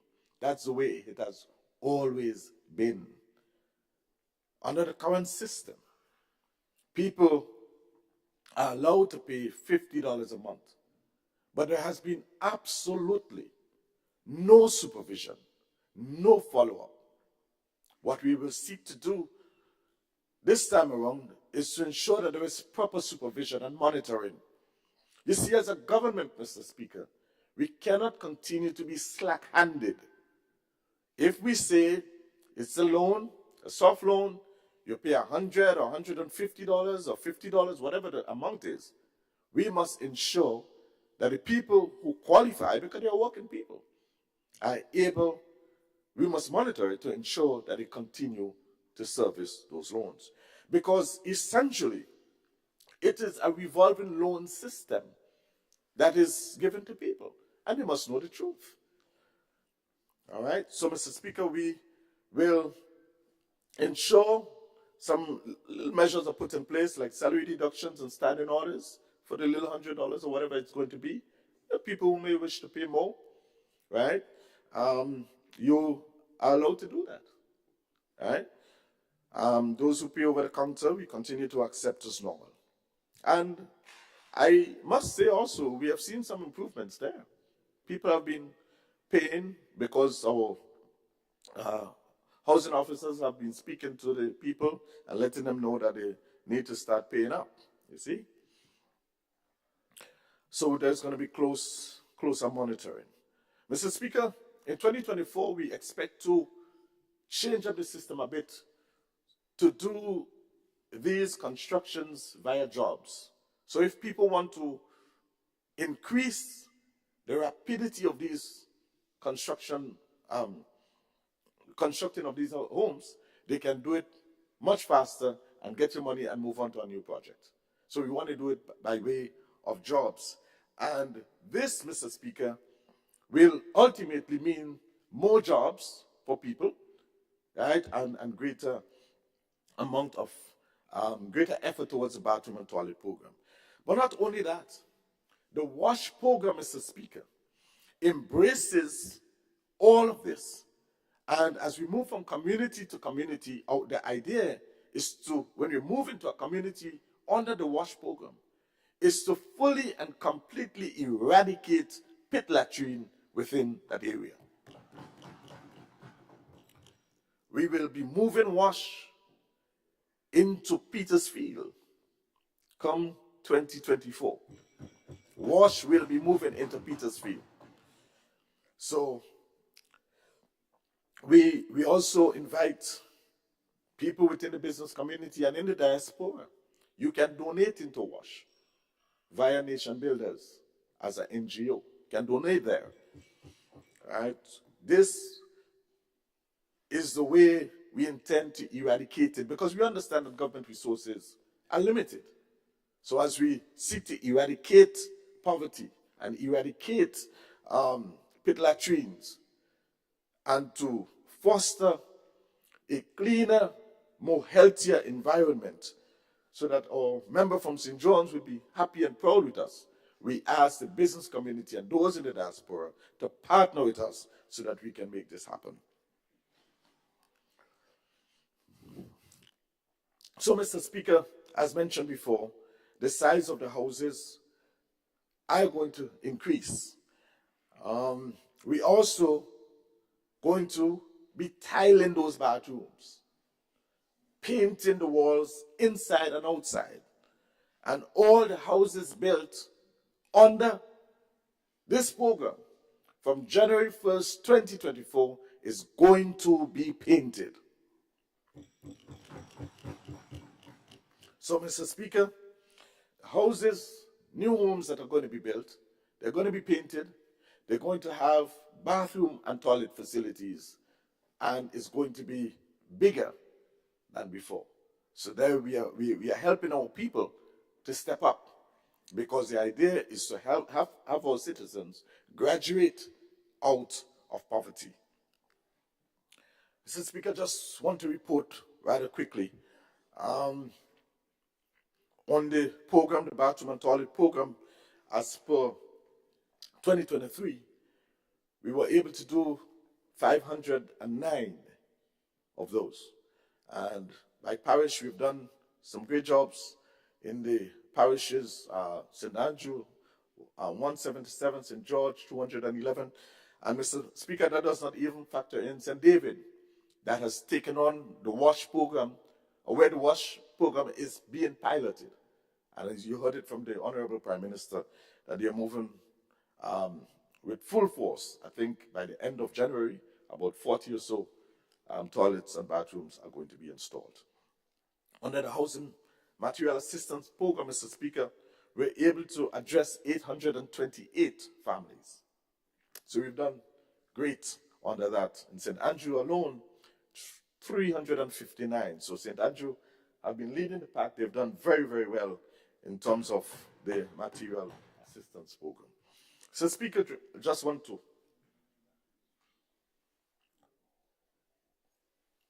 zoom in on Project 500. There's an allocation of $5 million. $5 million. We could have been a little more advanced with Project 500. We've done some modeling and have some designs and all of that. And just about to get things started in 2023, we learned that the previous administration, in a desperate attempt to cling on to power, sold some of the lots. And so we just have to change our mind from Stony Gut and divert our attention elsewhere. And so we've started the process of, well, we have been able to secure some lands, and so we are going to start the project elsewhere. But Mr. Speaker, funny enough,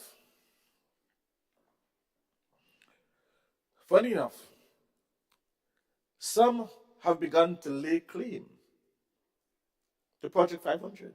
They say it's not new. It is our project.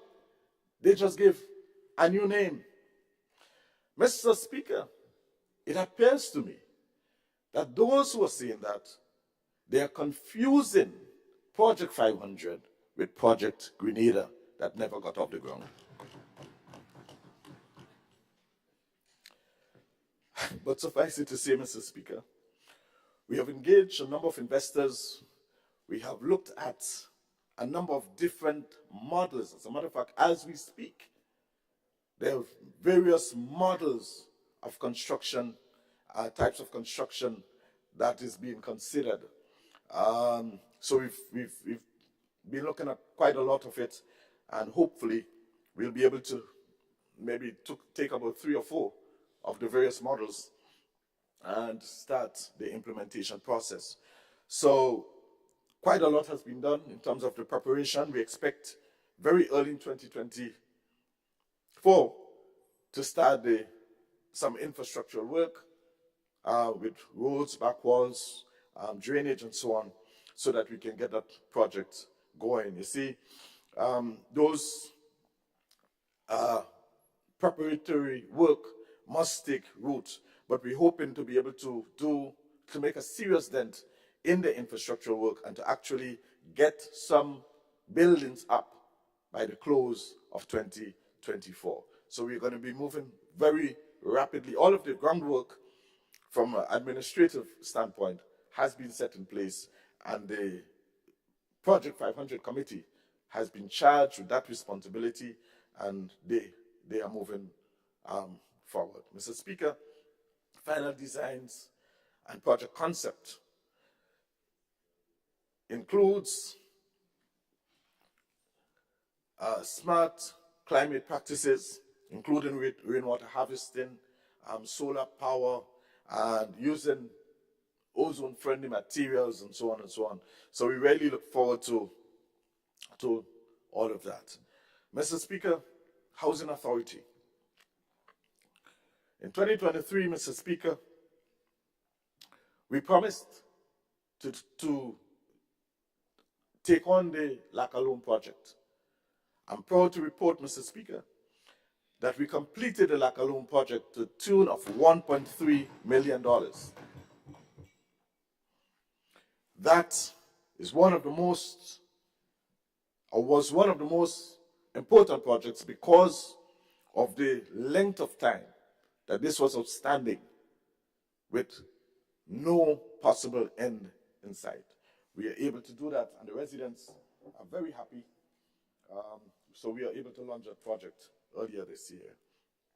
The retrofitting of 647 units at Current, Bushaju, the Villa, and Diamond, and Dumfries to the tune of $4.7 million.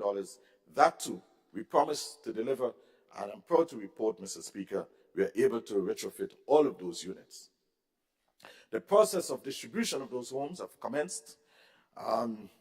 In respect of the actual structure of management structure within the Housing Authority of Grenada, they have so far recruited an accountant. Prior to that, Mr. Speaker, there was no in-house accountant, so there is one. There is also an HR officer installed, and moves are afoot. I learned from the chair to recruit a general manager very early in 2024. We continue, Mr. Speaker, to tackle the chronic delinquency problem that has plagued the institution for years. We cannot afford for another marketing board on our hand. We have to ensure that this Housing Authority of Grenada begins to at least break even and make a profit.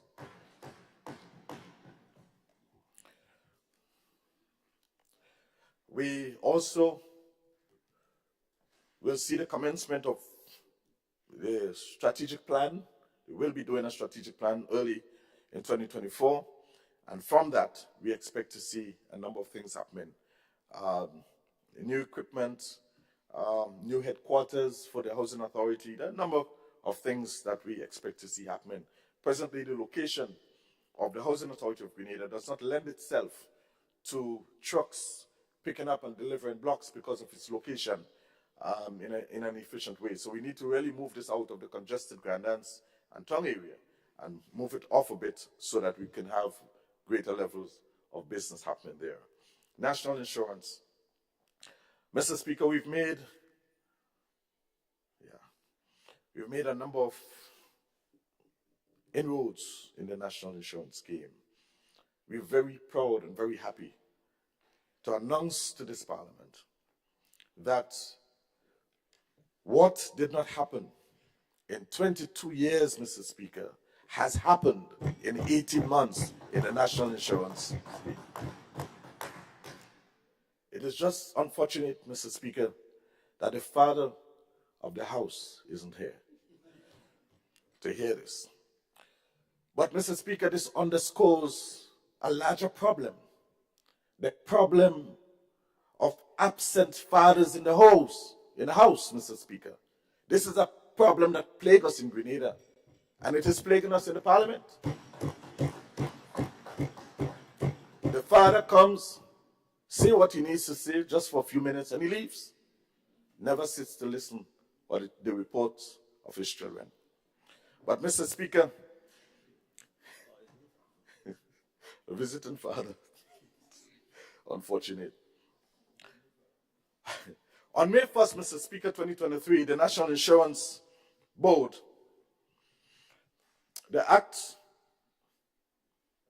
regulations for unemployment came into effect, and so far, under unemployment benefits, there were 174 claims processed, and they paid over $301,000 for unemployment benefit.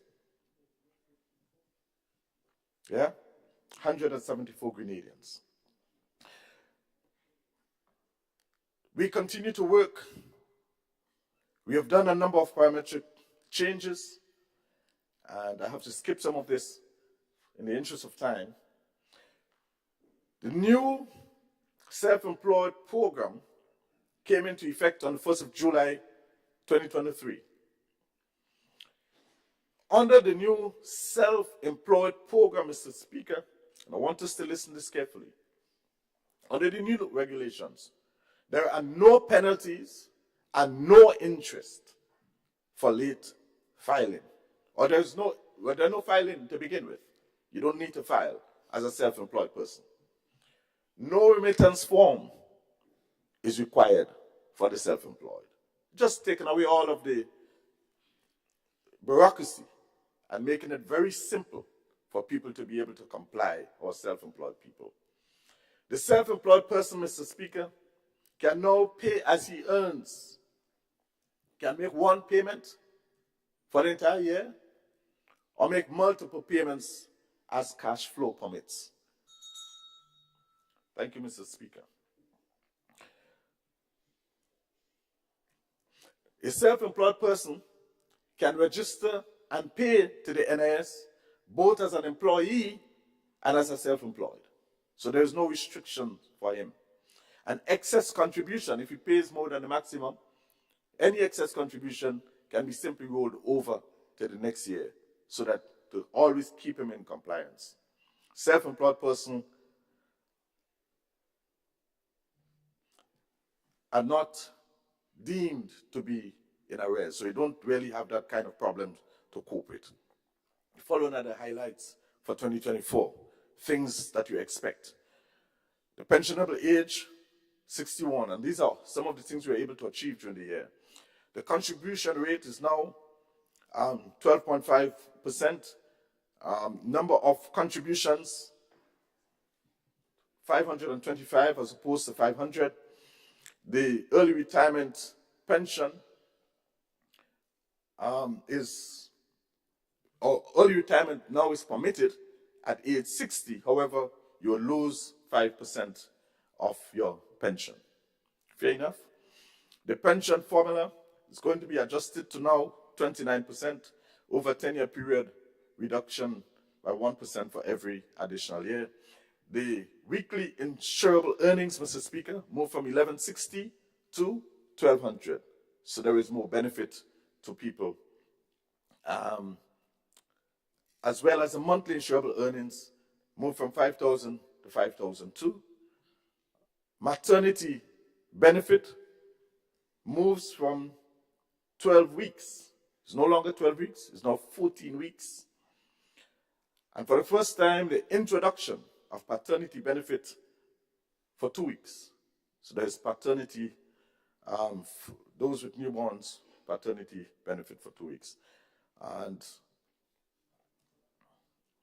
there is also the amendment to the National Insurance Act to allow for employment injury benefit to be paid to the employer when the employee is being paid when he or she is being paid the full salary. Move to community development. Mr. Speaker,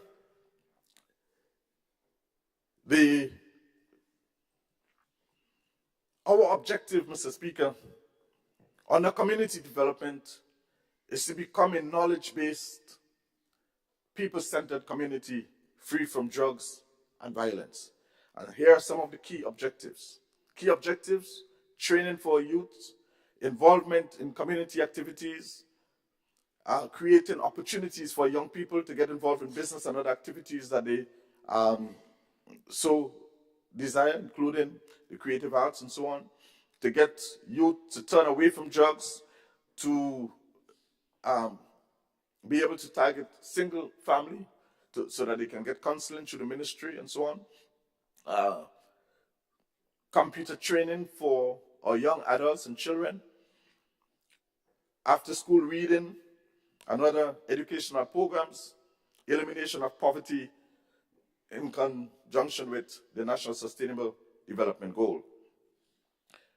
Key developmental areas, Mr. Speaker, includes skill training and adult literacy, community self-help activities, business opportunity within the micro-business sector and financial training, anti-drug programs using the performing arts as a selling point, family program including collaborating with the ministry and with the churches to offer family programs, children education after school program as mentioned earlier,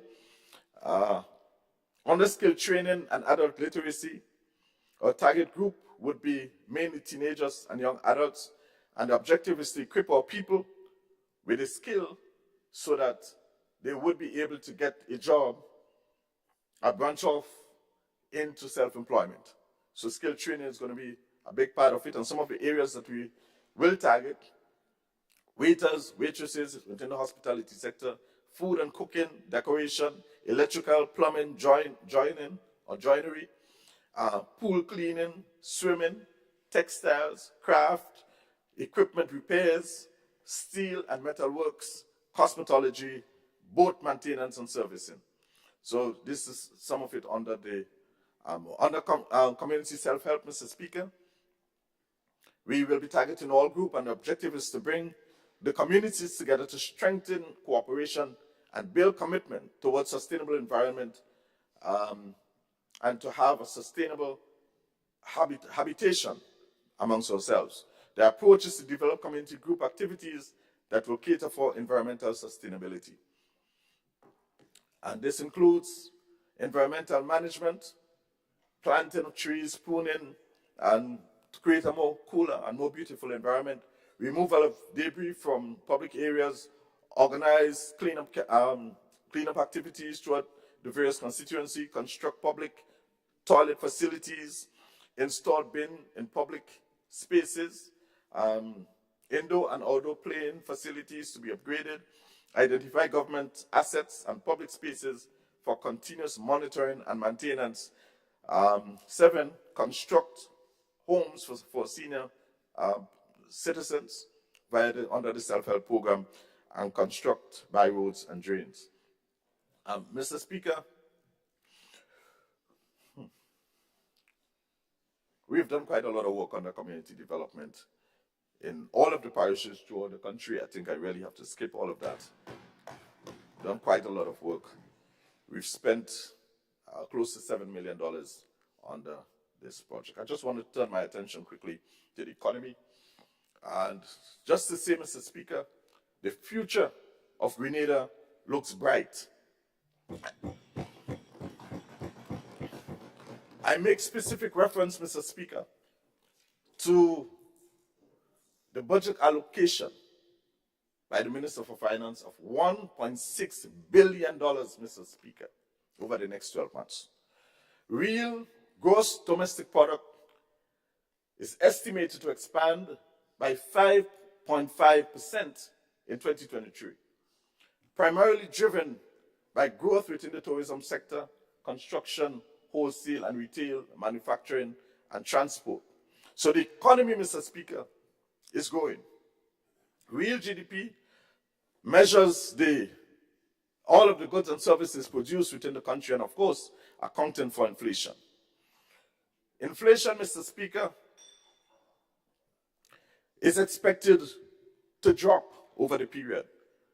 The inflation rate for 2023 is estimated to be 2.7%, and during the period 2024 to 2026, it's expected to average just about 2%. So we expect to see a drop in inflation.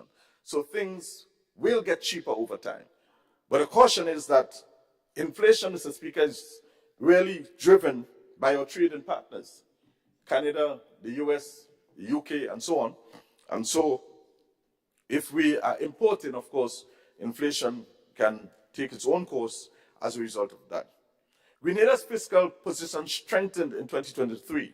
And I'm reading here, Mr. Speaker, making direct reference to the medium-term economic and fiscal strategy report on page 14, Mr. Speaker. And I'm saying this, Mr. Speaker, because I believe, based on what we've seen in this House here so far, that many did not read this report. And it reads like this, Mr. Speaker. Grenada's fiscal position strengthened in 2023, despite lingering effects of a series of external shocks over the period 2020 to 2022. During the first 9 months, Mr. Speaker, of 2023, the primary and overall balances, including grants, were $314.6 million and $277.2 million, respectively, which were considerably more than the comparable period in 2022. The report states it is comparable, it is considerably more. Big jump. So, Mr. Speaker, we are doing well as a government, but there's some people doesn't want to hear this, and that is why they're not here today. Total revenues and grants were 15.4% more than that collected in the same period of 2022. And there, Mr. Speaker, can I have 10 minutes, please? Honorable MP, I grant you 5 minutes more. Thank you so kindly, Mr. Speaker. Thank you. The performance of tax revenues, Mr. Speaker.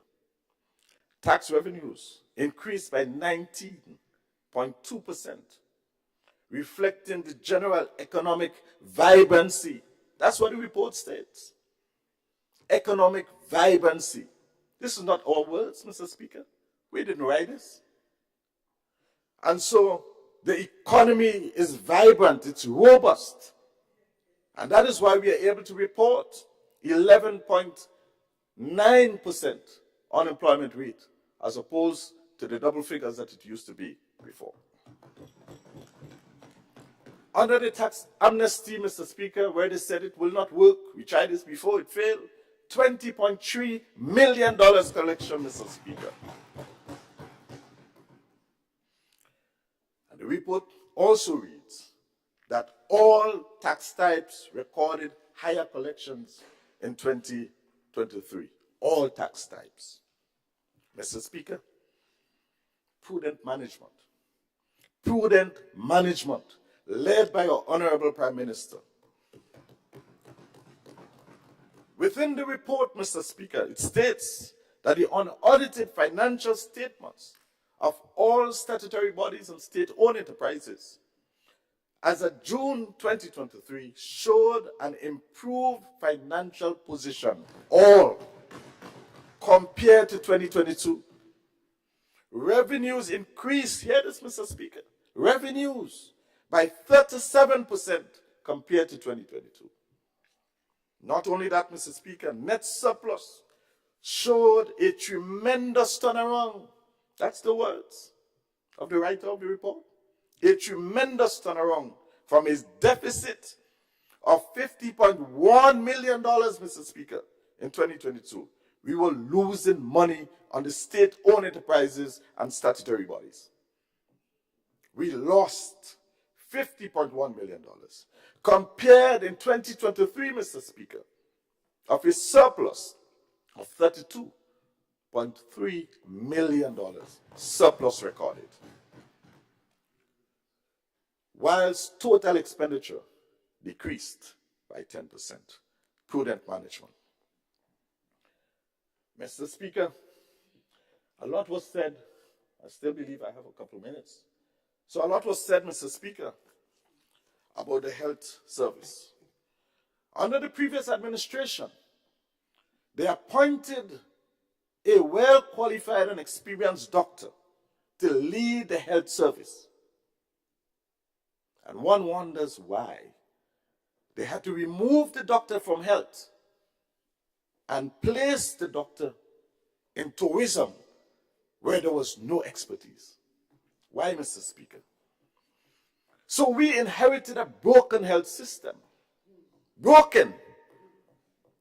Demoralized doctors. Demoralized staff. That's what we inherited. They were called, I don't want to use those words, but everybody, all Grenadians know how they called the doctors. All Grenadians know. Demoralized staff cannot give you excellent service. We are trying our best. Mr. Speaker, we've purchased the land. We've secured the property to be able to construct a brand new hospital, state-of-the-art teaching hospital for the people of this country to the tune of some $34 million. 16 was already paid for in cash. We closed the deal. And we are beginning the preliminaries early in 2024. So don't blame us. Don't blame your children when you're always absent. Don't blame us for the broken health system, Mr. Speaker. Blame yourself because you were there for 22 years. And we met it broken. We are in fixed mode. And when you speak about projects, Mr. Speaker, thank you, Mr. Speaker. So just let me just wrap up quickly. So I'll leave that alone and utter my thank yous. I wish to say thanks, Mr. Speaker, to my constituents. I cannot stop thanking them because it's only because of them I am here. And to the staff of the constituency office, I thank you for your continued prayers and best wishes. Mr. Speaker, in April this year, a lady 99 years old walked into the office, held my hand, and prayed with me, a constituent of St. George Southeast. 99 years old. I thank her. I thank also the management and staff of the ministry for their continued support and hard work and dedication to duty. I thank the Honorable Prime Minister for his stewardship, his leadership, his vision, his insight, his wisdom. Sir Speaker, this man is anointed by God to lead Grenada in this time.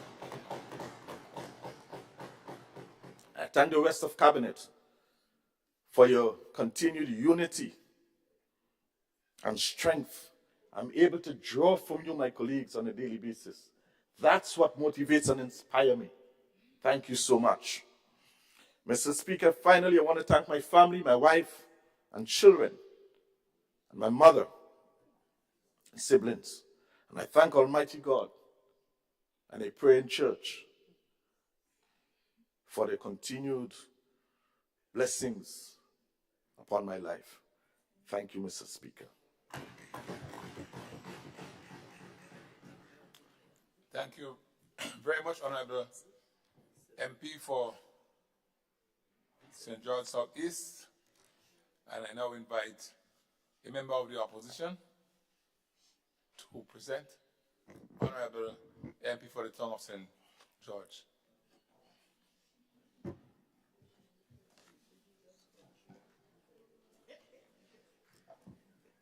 Thank you, Mr. Speaker. Mr. Speaker, I want to first of all thank all of those who worked hard in preparation, the ministry workers, etc., who prepared this budget so that we can stand here today and have this debate. Also want to thank the people of the town of St. George for their trust in me for 4 elections and having me here today. Mr. Speaker, I will address several areas. But because of limited time, I will have to cut down on some of the things I'm saying. But I know you would support me when I say, Mr. Speaker. I know that because you are, like all of us, a rural man, an agriculture man. And I've heard nothing said in this house for the last couple of days about agriculture except to pay some lip service. Even my friend who just spoke, he said what? He talked about growth and tourism and this and that. No reflection of growth in agriculture. Nothing. My dear friend, the minister, because the senior minister of agriculture, I know the junior minister is here, but the senior minister is here. And the senior minister spoke for about 5 minutes on agriculture. So I beg you, maybe you can give me some of his time so I can deal with the issue that I know is close to all of our hearts, the agricultural sector. So I will start with that. So when I get my extra 7 minutes, I will use it for something else. It was 6 minutes and 49 seconds that my friend went on for. Yes, because I need every minute, Mr. Speaker. Mr. Speaker, one of the greatest experiences I've had, and one of the things I want to say thank you to members on this side for, is making me Minister for Agriculture. Because I was Minister for Foreign Affairs for many years, tourism, but agriculture and the sector really opened my eyes, not only to the challenges faced in the sector, but the potential of the agricultural sector. So I feel impelled, Mr. Speaker, to speak for farmers and agricultural businessmen here this morning. So I'll spend more time than I would normally spend because I have several areas to cover. While there has been a lot of talk about transformation, little has been done over the last few years. 2 years. You know, Mr. Speaker, I'm looking forward to the day when the word previous administration would not be used in here, and we talk about the last year, the last 2 years. But maybe I'm too optimistic, but I look forward to that, because what we are debating here today is what took place for the last year and a half. I am sure farmers will agree with me. Farmers will agree with me when I say little has been done. The Minister of Mobilization, I think is also transformation in his ministry's name, has done a lot. In the south, he's painting up the place. The tunnel in the town got a spanking new paint job over the last few weeks. I like it, looks bright. But I haven't seen it in the countryside. I haven't seen him doing agricultural roads. I haven't seen him doing anything to transform. In fact, Mr. Speaker, if you ask me, we have not even come up with the idea of what the agricultural transformation means. And we must start there. We must start, my good friend, the Senior Minister of Agriculture gave us a lovely lecture on economic theory, which he called the economic philosophy. He said that we are going to remove, we should, essentially he was giving us a lecture on the role of the government. And it seems to me he had the, you know what Adam Smith called the invisible hand? the invisible hand is going to run the show, and I see there is an invisible hand on agriculture. It's absolutely invisible. Mr. Speaker, he told us, according to his economic theory, we are going to get rid of poverty in 5 years. We'll work with him on that. I love the idea. 5 years. I should be around still. But nothing on how we deal with the current issues. The minister spoke a lot about his constituency. He did something and he said, and people say, you've been already, so I guess you don't have to campaign again. We're good. But his comments on the campaign trail, I never forget. You know, there was a Sunday morning, Mr. Speaker, I was on a farm high up in a mountain. And I was listening to a radio program.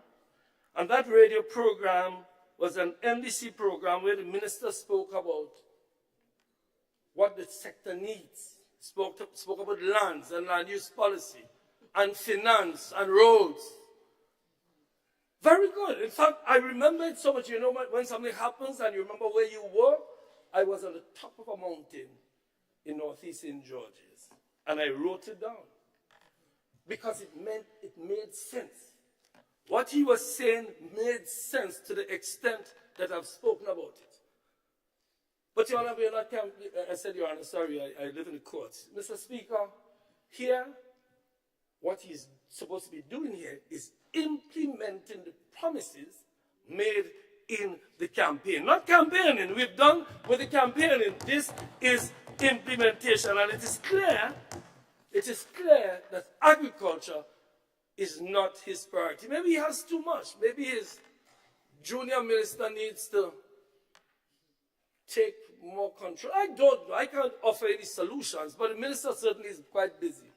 His tourism, I mean, when you call his name in an event, Mr. Speaker, the event nearly done before you finish. Let's talk about marketing board. Let's talk about marketing board. Let's start with marketing board.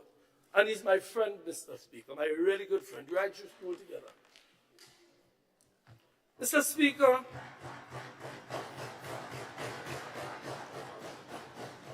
marketing board, we welcome the leader of the opposition to the House, Mr. Speaker. He came in as usual with a flair. The father of the house. They try to call you grandfather, I say no, father. Father of the house. Mr. Speaker, marketing board, the minister delivering the budget said, and it's the first time I heard it and my hair went up, that it's going to be a private sector-led entity.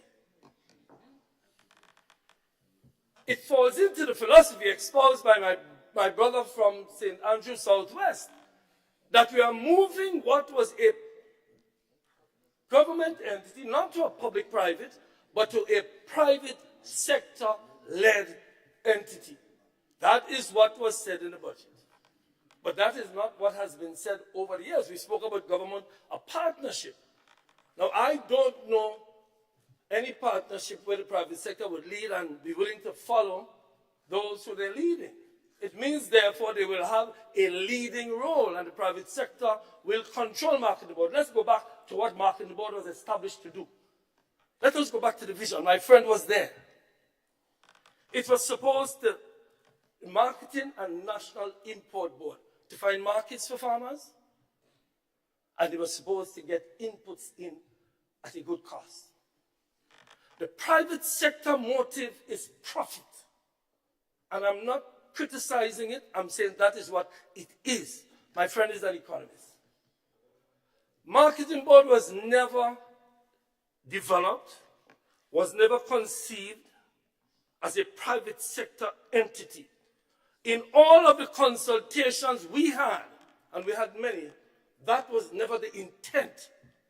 The intent was to strengthen the marketing board, maybe using private sector principles, but not making it a private sector entity, which is what seems to be the new thinking.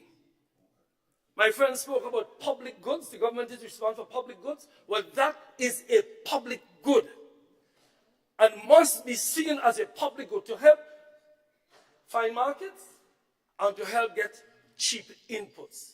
Mr. Speaker, the marketing board is a public good. This economic philosophy that seems to be driving agriculture is going to lead to the demise. Why? And I'll come in a while to the government farms and that issue of the idea of a private sector-led marketing board. I know there are members on the other side who would not agree with that. Mr. Speaker, the member spoke glowingly about going to Boston, meeting a man in Boston who is the biggest bread producer in Boston, and coming back and getting airlift. We have, you outlined them, we have JetBlue, we have American, we have... And he praised the airlift committee for finding airlift so that tourists could come to the hotels. Splendid. In fact, when the member here was Minister of Tourism, we had conversations about it. I myself was Minister of Tourism for some years. Great news, more flights. But is there an airlift committee for agriculture? Is there anybody in agriculture looking for markets and finding space on the plains so that farmers can get their produce exported to countries that they are in demand? I haven't heard that from the member. We need tourists to come to Grenada, to the hotels, of course, to eat. Tourism is extremely important. But we also need to increase exports. But then again, my friend from St. George's Southeast, in mentioning growth in all the sectors, mentioned not the agricultural sector. So I guess that is not something we are looking at. Agriculture is now going to be, you know, an outside child, as it were, of this government. Mr. Speaker, the House heard a lot from the minister, but heard little on that issue. Mr. Speaker, another vexing issue, land use. The members on the other side speak about it. Mr. Speaker, when I was Minister of Agriculture, Cabinet approved the National Land Use Policy. The legislation was in process of being drafted. This is a critical issue, Mr. Speaker. We only have 80,000 acres of land in Grenada. Only a small percentage, maybe 10 or 15%, belong to the government. Mr. Speaker, we signed an agreement with a well-qualified Grenadian to map out all the government lands. An issue that was raised. Where is government land? There are some people, you don't know where government land is. In fact, you have a story going on saying government people in the ministerial lands is the only people they know could hide land. Because when they tell you, look, government land, they might come back and say, gone. They don't know where the land gone. Because nobody has a clear view of where government land is. If we had an agreement to do a proper assessment of land, nothing has been done in my understanding. Of course, when new governments come in, they like to pretend the world starts with them. So rather than going back to see what was done and try to build on it, you scrap everything you're doing because you love to say the mess. There's a word that is being used, Mr. Speaker. I don't want to use it, but I heard it used here too much over the last couple of weeks about the mess. I don't like the language. I only use it to say we should stop using it. We had problems with it. I only use it to say stop using it. What you met was a government working hard to fulfill its own mandate. Mr. Speaker, we need to do something about land use. Mr. Speaker, the Land Bank project. We trained 38 persons who applied for government lands in Grand Bacalet, in Diamond Estate. I remember speaking to my colleague here day after day about Diamond Estate and the fact that we need to get people. You know, there was an old saying during the days, Minister, I remember back in the days when you say idle hands plus idle lands, you remember that? That is what we're trying to do, Mr. Speaker. Find young businessmen to give them lands. We trained 38 people. Reports are that nothing has been done. In fact, I hear there's a road in Bacalet that needs to be repaired in order for the people to access the Bacalet lands. Get it done. Get it done. Mr. Speaker, the Land Bank program is well underway. Yet people come here and keep saying nothing was done. That is not how we build a country. Acknowledge what was done and build on what was done. That is how we build a country. Mr. Speaker, we need more energy in the Ministry of Agriculture. And a lot of these plans were left on his desk. If the minister would find a little time to visit the Ministry of Agriculture, maybe he will see all the plans that we have developed for all these areas. Visit there when you take a little time off your busy schedule. Mr. Speaker, on the land bank, we had an arrangement with private sector. Remember, if the land bank project is going to succeed, you must include the private sector. We met with a gentleman, Mr. Leroy Nichols. I can call his name now. To use his land, he agreed to put the tractors. He bought tractors, actually, to work with us on the land bank project. Mr. Speaker,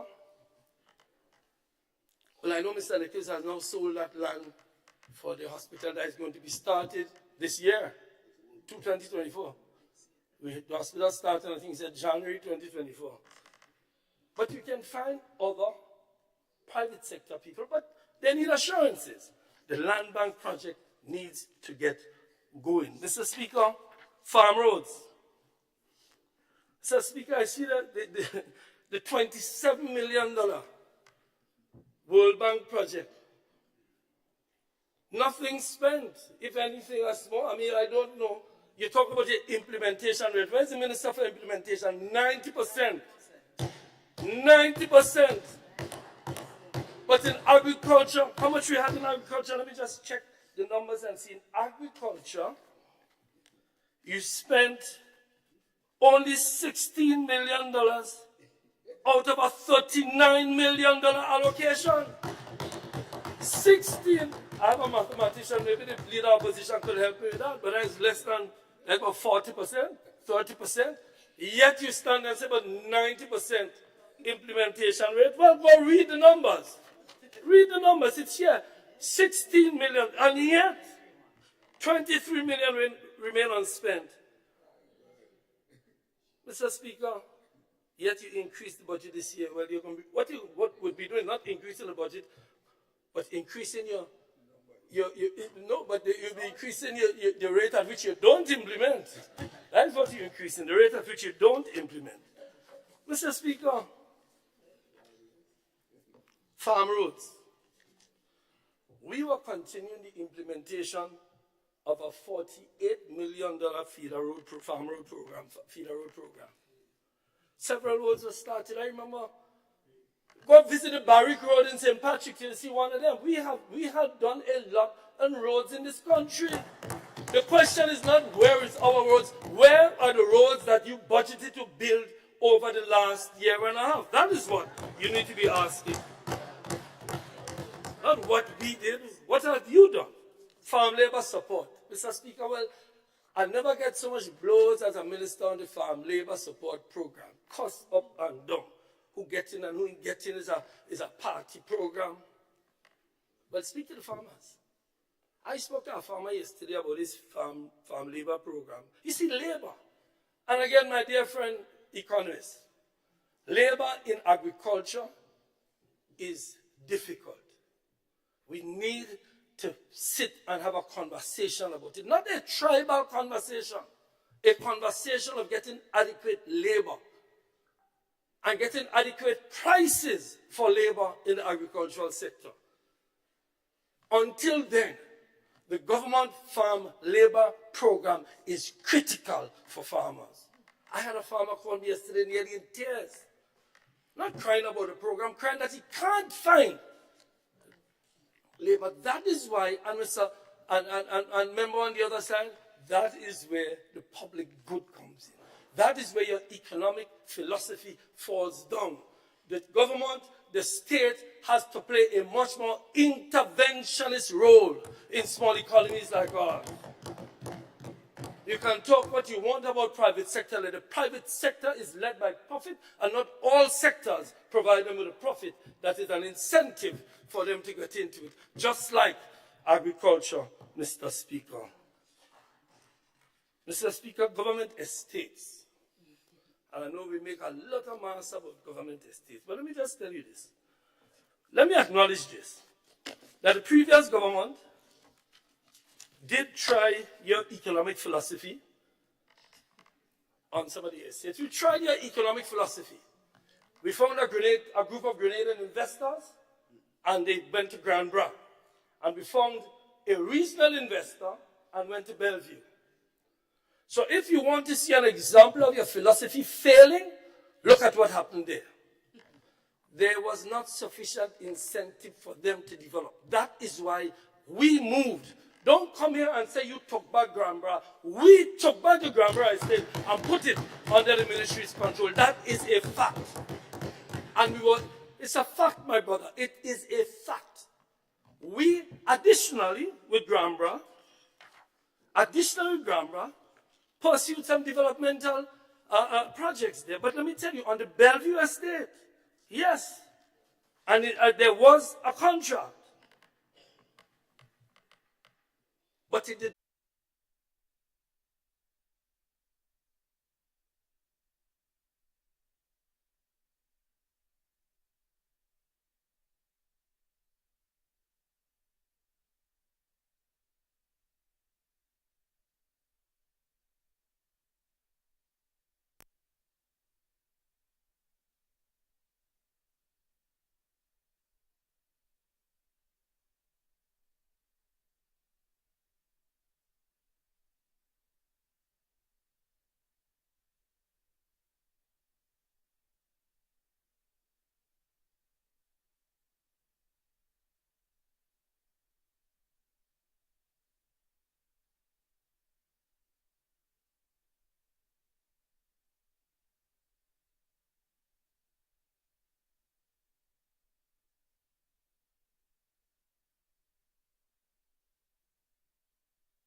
Try to sort it out. Yes, I think we're good now, Mr. Speaker. Thank you. Thank you, Mr. Speaker. Sorry about that. All right. Mr. Speaker, I was making a point about our government estates, in all seriousness. We did try the private model. We did. And found that it didn't work because the private sector was unable to get the returns that they wanted. So we moved to take back Grand Bras. And on Grand Bras estate, Mr. Speaker, 39 acres were rehabilitated. There was a 10-year plan done, and it's sitting on your desk in the ministry. It was fully back in government hands, Mr. Speaker, 500. Like has gone against. Something isn't quite right with the system.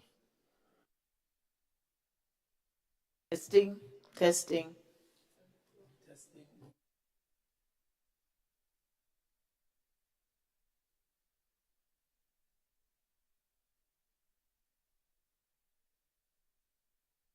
Mr. Speaker. Mr. Speaker, $500,000 was spent in the year I was there. The farm labor program was used to develop the estate. The plan was to do two things. One, develop some new crops there, I'll come back to that later, some new crops.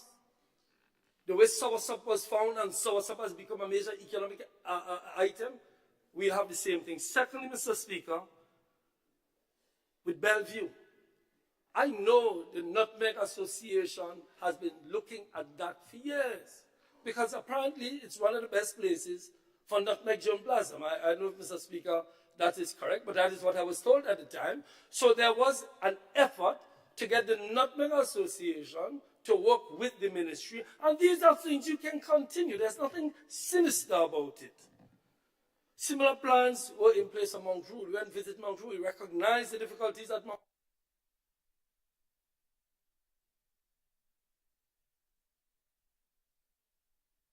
Honorable, you have to keep watching your light as well because it has gone again. Yes, Mr. Speaker. So I'm not sure it's recording.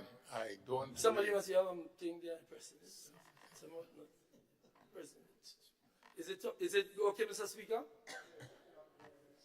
Okay, no, Okay. you got to keep looking at the lights every now and then. So, Mr. Speaker, we had the government estates were looked at, and we were making a determination. The first thing was that we need to take it back into government hands, and then we are going to determine what to do with it. And the plans are all in the ministry. They are all there.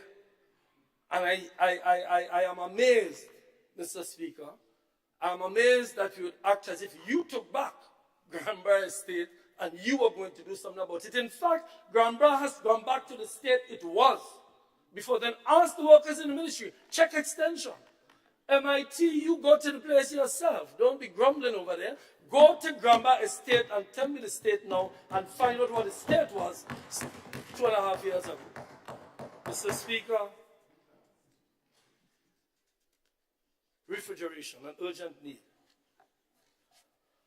I know it's something that the ministry is looking at. I know my friend is looking at it. I understand that there are 20 containers available, refrigerated containers. I welcome that. If it would only be put to use for the farmers now. Being available is not sufficient for the farmers. They need refrigeration. And of course, you can come back and say we needed to do more. And of course, we accept that we need to do more. Just like in 5 years' time, somebody will tell you you should have done more. That is the nature of development. But there's a question. Maurice Bishop International Airport needs refrigeration down there. Because many farmers are complaining. They bring their products to the airport. The plane is delayed. Or the flight is cancelled. They have problems. So we need the government to look at refrigeration, particularly for perishable goods. That is something we recognize the need. We are looking at it, and I'm sure you recognize the need, but your job is to get it done. You have that mantle in your hands at the moment. Let's talk about exotic crops for a minute. You know, the lesson of soursop. You know, soursop, in a sense, we're treating it as if it was an accidental find. Soursop has become one of the main economic drivers in the agricultural sector. I know my friend, the minister, I'm not sure if you call him Junior, whatever, Minister of Agriculture, he himself is a farmer. He knows. He's been in the sector. But we must try to maximize the soursop crop. You know, soursop and the anonas, you call them, Grenada is the only country that can export these products into the United States because of the work of the Ministry of Agriculture. Soursop, sugar apples, and a whole other group of them, they can get into the U.S. market because of the work of Thaddeus Peters and other people in the Ministry of Agriculture in the pest control, pest management unit. Mr. Speaker, less than 1% of the soursop market in the U.S. is supplied by Grenada. Less than 1%. The numbers indicate that we are supplying about 550 metric tons. The market can take 100,000 metric tons. Done properly, we have a potential to earn, according to the experts, up to $800 million with soursop in the U.S. market, because now soursop is seen as some, you know, you go to China and get soursop leaves. Soursop is seen as a new crop that can help you with health. They talk about cancer treatment and all of that. We need to focus on other exotic crops. Sugar apples, there's one named Abui, Santor, Landsat, you know them, you're the minister. These are products that we can grow in Grenada. You see, the transformation we speak of, what we should look at, are crops that can give us high yield, high income for small spaces. We don't have large land spaces. I don't know how many times I have to say that. Look, and the topography is not one that can deal with mass production. So we need to find crops that can give us high incomes with small spaces. Soursop is one of them. Sugar apple could be one of them. And what we decided was to do a study, and you can go to the ministry, minister, and you'll see it there. You can speak to your extension people. Granborough Estate was earmarked by us, and we started the work to make Granborough Estate the place where we will study the soil requirements for these new crops. Agriculture takes time. We need to grow sufficient of these crops to gain the income that we could. And there's a gentleman in St. Andrews, I'm sure the minister knows him. He's willing to pilot the project, and we will enter into a public-private arrangement where he will grow these crops, and we will study the ground, because apparently the ground rock conditions are very good for these crops, so that other farmers can come to Granborough and see how to produce. Mr. Speaker, I want to give credit to the people in pest management, the Thaddeus Peters and his team. They worked with the USDA and worked with the FDA in order to get access to the market, and now countless farmers are reaping the benefit of their work. Honey production, well, we did some work, and the same pest management unit did some work to get Trinidad to accept through the CAFSA arrangement.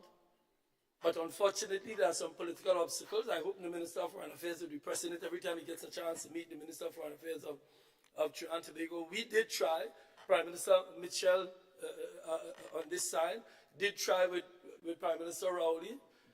But Prime Minister Rowley, maybe you need to do what Prime Minister did again. When he visited Trinidad, he gave Mr. Rowley a gift of a bottle of honey to show him that we can give them good Grenada honey. But it is something that the honey farmers in Grenada are eager to get access, and Trinidad is blocking it. And I urge the Ministry for Foreign Affairs to look at that. Mr. Speaker, these people in pest management unit work quietly in the background. I just want to give them the credit they deserve. Cannabis. Cannabis seems to be a flagship product. I said last year, I repeat it. Legalization of cannabis is a complex matter. I know you campaigned on it, you're going to legalize. In fact, most people believe it would have been legal already, it would be legalized. You said legalized because we were saying decriminalized. Since then, you have cautiously walked it back. I see you walked it back cautiously. The promise to legalize. No, you're talking about legalize for medicinal purposes. You're talking about decriminalize. I know. Politics is that. You make a promise, you overpromise, you have to walk it back. People will understand. Just walk it back a little faster and let's get what could be done. And this is what could be done. The reason why there's a CARICOM commission on cannabis is because all CARICOM countries are aware that this is a complex matter. Legalizing, you're talking about the banking industry, you're talking about a whole heap of matters. It is complex. We simplify it. You know, politicians like to simplify people so that they take what you say. What we need to do is to agree on what can be done. And what all CARICOM countries have done is to decriminalize a small quantity. And you don't need to do any work. I see you have a budget for it again. You know why you don't need to do any work? Because the legislation, Mr. Minister, is on your desk. And if you can't find it on your desk, ask the Parliament, because it was laid in Parliament several years ago. So do not make it sound like you're inventing the wheel. You are not. It was laid in the Parliament to decriminalize small quantities, because that is what the CARICOM countries, particularly the OECS countries, agreed on. But you went out and promised people you're going to legalize, so let's see you do it. I think you have 3 months, you said. It's 3 months, the first 3 months of next year, bringing legislation. You don't need 3 months. You can bring it tomorrow. It's there. Sitting on your desk. And another vexing issue I have heard nothing about. And Mr. Speaker, I told you I have to speak a long time on agriculture because the farmers have not heard anything. So I will speak for the other side on agriculture too. Pre-deal last, Mr. Speaker. I quoted I see my friend last budget, my friend the minister. Well, when he was speaking, I thought he was actually going to declare war, you know. He said, "Watch now. We're going to, I can't find it here now, but we're going to fight them. We ain't taking no bones under the language was quite, make no bones and we won't mix anything." Madam, yeah, they talked about pre-deal last year, of course. Of course. He spoke very aggressively because he knows. In fact, he said that he knows what it is to work out his house and seed pawpaw that he planted. He used to plant some nice pawpaws. The pawpaw is missing. The question is not acknowledgement of what pre-deal last year does, you know. What has been done? There was a promise last year. I see it in this budget that you get bags, you get scooters, you get all kinds of things to make sure pre-deal last year. So when we were dealing with it on the campaign trail, you beat us from top to bottom. Nothing has been done, Mr. Speaker. We had, in the ministry, a senior police officer, very senior. He was based there. He's no longer there. Now I hear talk about getting some wardens. Mr. Speaker, nothing wrong with getting wardens for pre-deal lastly, but you need to send a strong signal. You need to send a signal to the farmers that you are going to treat this vaccine issue seriously. So, Mr. Speaker, I have not heard a report on it. One farmer he advocated once, Mr. Speaker, you may have been there in one of the meetings where I think it was Nutmeg or Cocoa, he said we should arm the farmers. Farmers have been talking about getting armed. I had to beat it down and say, no, too many guns in circulation already, have enough problems with that, we have enough problem with that. But that expressed their frustration. I know we're talking about drones and we're talking about, there's a conversation that always goes on. Mr. Speaker, we need to get a report as to what has been done in the last year and a half on pre-deal larceny. The farmers have heard nothing. The budget was presented, nothing. The minister spoke, nothing. Well, poultry is another one. The vaccine issue must be addressed, and I know we need to hear about what's become of our poultry policy. We need to hear it. I'm not here just to criticize. We made errors. There were things that we should have done that we didn't do. You can't just keep saying over and over, year after year, what you inherited. It is yours now. You do something about it. It is yours. Former Minister Dabrio, he met with Caribbean Agro many times. He was trying hard to get Caribbean Agro. But of course, there is a legal issue. And I'm sure members on the other side are very much aware of that. There's a legal issue. You made it sound very simple, like you did with Calibis. You're very simple. Let's just deal with Caribbean Agro, get them to bring the price. A year and a half gone. We need to hear what is happening. This is both an economic issue and a health issue. Because Grenadians must eat protein. So we must have it at a price that is affordable to the people.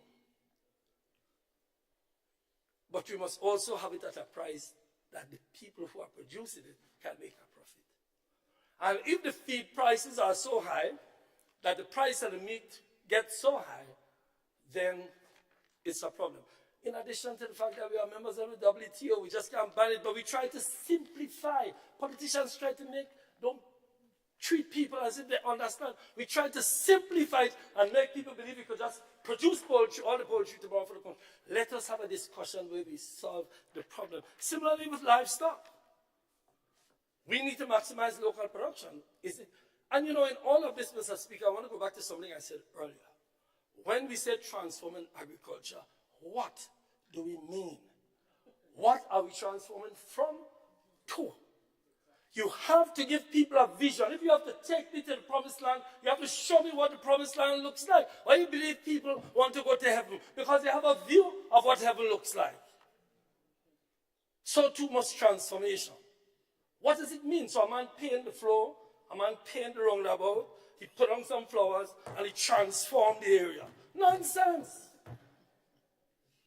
Tell me what you mean when you come here and tell the farmers you're going to transform, particularly when you spend $23 million less than the government gives you to spend. We're transforming. If you don't know how to spend it, you can ask us how to spend it. We get that done momentarily. GCM, Mr. Speaker, I have to move along. I want to congratulate GCA and GCN. I hear you're doing some good work with your your added value, as the industry calls it. That you've now set up the Bolio agro-processing. Am I correct? That is going well. So don't take the credit. It's GCA and GCNA. Mr. Speaker, I'll talk things up. I want to congratulate, through you, Mr. Speaker, the associations for the good work they're doing in agro-processing and adding value. And I want to urge the government to assist you in boosting raw material production. I think that's the big issue for now. Boosting raw material production, because you have more sales than you have material to offer. In other words, your demand is higher than your ability to serve. to serve that market. So the government, this is where, again, my friend, with your Adam Smith theory, that is where the government needs to intervene with maybe Bellevue Estate and other estates. That's where your economic philosophy of private sector, the state needs to come in and help, just like they help tourism. There's a whole ministry of tourism. And what services the private sector in tourism? You know? There's a whole tourist board that services the private sector in tourism. You know? Where is that for agriculture? Mr. Speaker, so I want to congratulate but Mr. Speaker, you know, the vaccine issue of Moja is still there. I don't want to go down that road now. That's a long debate. I still believe personally it's in the farmers' interest on the Moja issue. And I know there are many farmers who believe that, but there are some issues there that will take you some time. So I don't want to touch that. So, Mr. Speaker, all in all, I say that agriculture must be given more attention. The entire debate for the last 3 days went on. I looked at the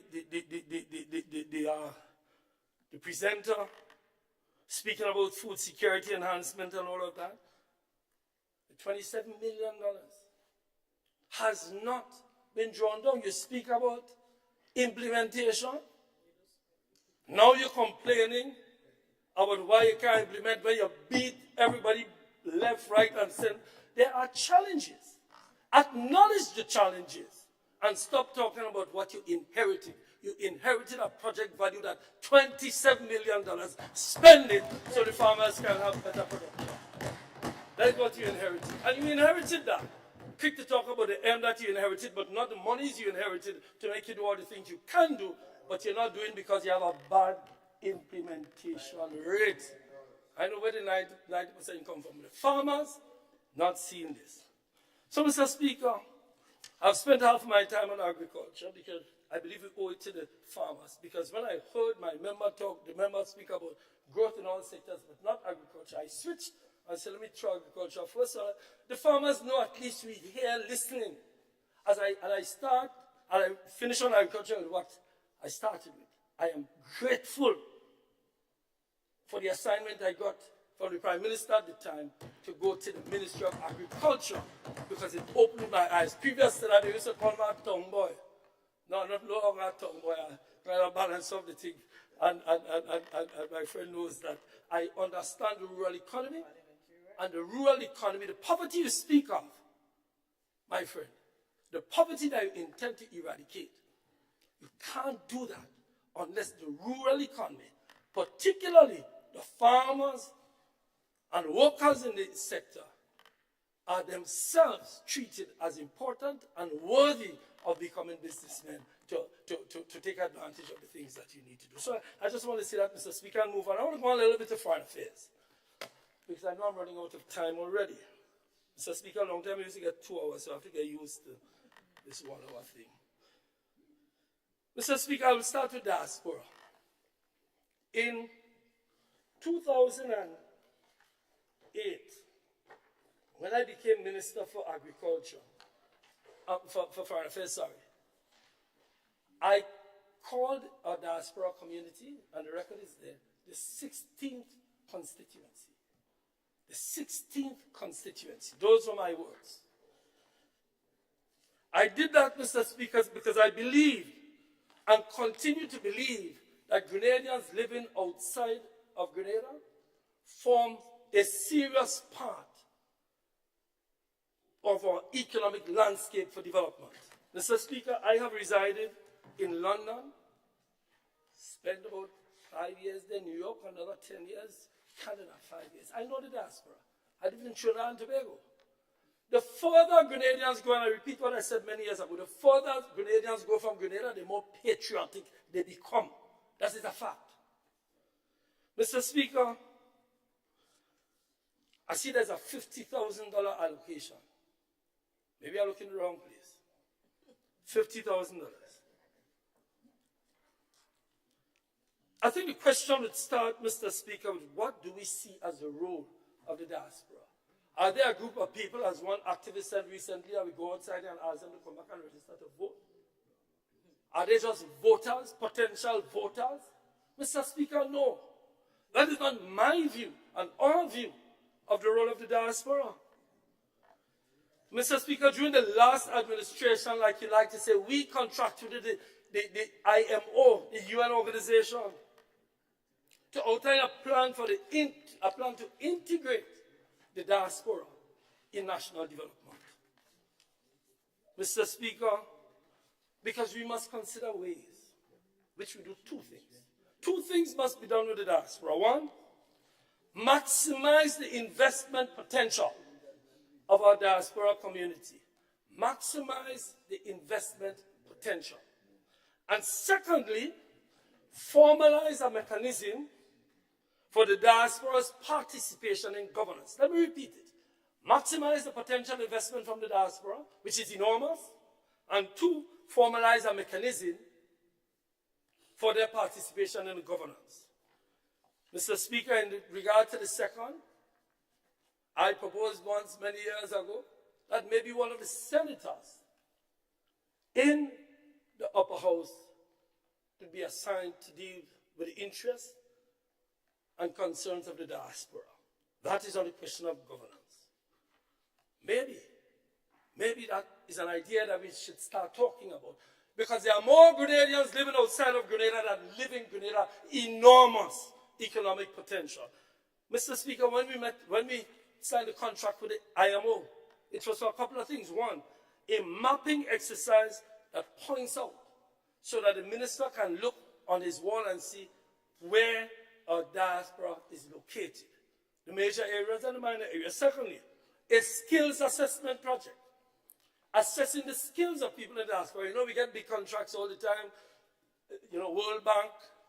We can ask some of our diaspora people who are well trained. Most of us, many of us are trained in it outside, but we came back. There are many of them there who are very skilled, but who are in very big positions. Or the leader of the opposition, he worked in Washington in a big firm. We can ask them to do some of this work so that our diaspora becomes integrated. Mr. Speaker, we also considered a remittance conference, looking at innovative ways, chatting about innovative ways to get them involved in our economy, and the establishment of the diaspora, the Office of Diaspora Affairs. That was something that was done by this administration. But all I'm seeing now with the diaspora is you're going to the diaspora, you're having a nice fete for them, a gala, whatever. That is not the maximization of the role of the diaspora. The diaspora wants to be involved in the economy, and they want to be involved in the governance. Let us talk about that. And you know what? You can't do it along tribal routes. You can't go down the tribal path for that. The diaspora, while some of them may have support this party or that party, the vast majority of them are concerned about Grenada, particularly the second generation diaspora. Because you remember, second generation Grenadians out there are Grenadians by law. They must be considered. And as we celebrate this 50th anniversary soon, Mr. Speaker, we call for a collaborative approach, member for St. Patrick West, on the diaspora. The diaspora can't be seen just as a voting bloc for one party over another. Of course you can have your party office, not office, a party group and that. But in terms of the diaspora as an entity, we need to approach it through a serious discourse on where do we go. Mr. Speaker, for continuing on foreign affairs, reparations, Mr. Speaker, I just want to congratulate, I'm not sure if it falls under foreign affairs, yes it does, but I just want to congratulate them on the participation in that. I want to mention my good friend, former Senator Ali Gill, for the work he's done. Every time I get a call from him these days to hold for him a matter in court because he's in Kenya or in Nairobi, or the last thing he just come from is Senegal. And, if you asked me years ago, I would have said this reparations thing is a pie in the sky, can't work. Most people are very cynical about it, but it is happening. Yeah. You know what it is for African peoples throughout the world to get apologies from the Church of England, the Bank of England, Lloyd's Bank, Travelling Family, the Dutch Prime Minister, King. You remember the atrocities of King Leopold? I'm sure you would have read that. To get an apology. Now, that is not the monies yet. But at least it's an acknowledgement by the colonial oppressors of what they did. You know what that meant to the Jews after the Holocaust, that up to today? You know what it meant to the Koreans in California who were locked up during the Second World War, during the Korean War, sorry? So that apology for Africans outside and inside of Africa has come a long way. Hopefully more will happen, and then we will have the discussion about how the reparations come to correct what was done as a result of slavery. Slavery has warped the development of Africa and Africans. And we must address the issue of reparations and raise the consciousness of our people about that. And I want to congratulate the ministry for allowing the participation and the Ministry of Foreign Affairs, and also to congratulate all the participants from Grenada. And you know, Grenada, through Senator Gill, former Senator Gill, has become one of the most powerful of voices out there on the issue of reparations. Mr. Speaker, I want to move quickly. I want to ask the Minister for Foreign Affairs with CARICOM to push on the issue of regional transport. I think all of us used to cuss Liat for years, but everybody wish Liat was there. We need regional transport to be addressed, and I know you can't do it alone, but I'm saying that Grenada should maybe champion the issue of regional transport so we can move people back and forth within the region, and also to commend CARICOM, to commend the Prime Minister's participation in trying to resolve the Guyana-Venezuela Essequibo dispute. I won't say much on that except to say that we hope that peace will prevail and that the CARICOM countries will find a way. Mr. Speaker, I also want to address some issues of labor. Mr. Speaker, first of all, we welcome what do you call it? I'm just looking for my notes here, Mr. Speaker, I'm sorry. The minimum wage changes that were made. We welcome that. We believe that it's something that's long overdue. We were looking at it, COVID came in, and it was not completed. Well, you know, I would ask you to speak to your ministry and check the records. That's all. You don't have to be cynical. Mr. Speaker, but there are some issues there. Again, you try your best, but you make a mistake. There are two issues I want to address. One,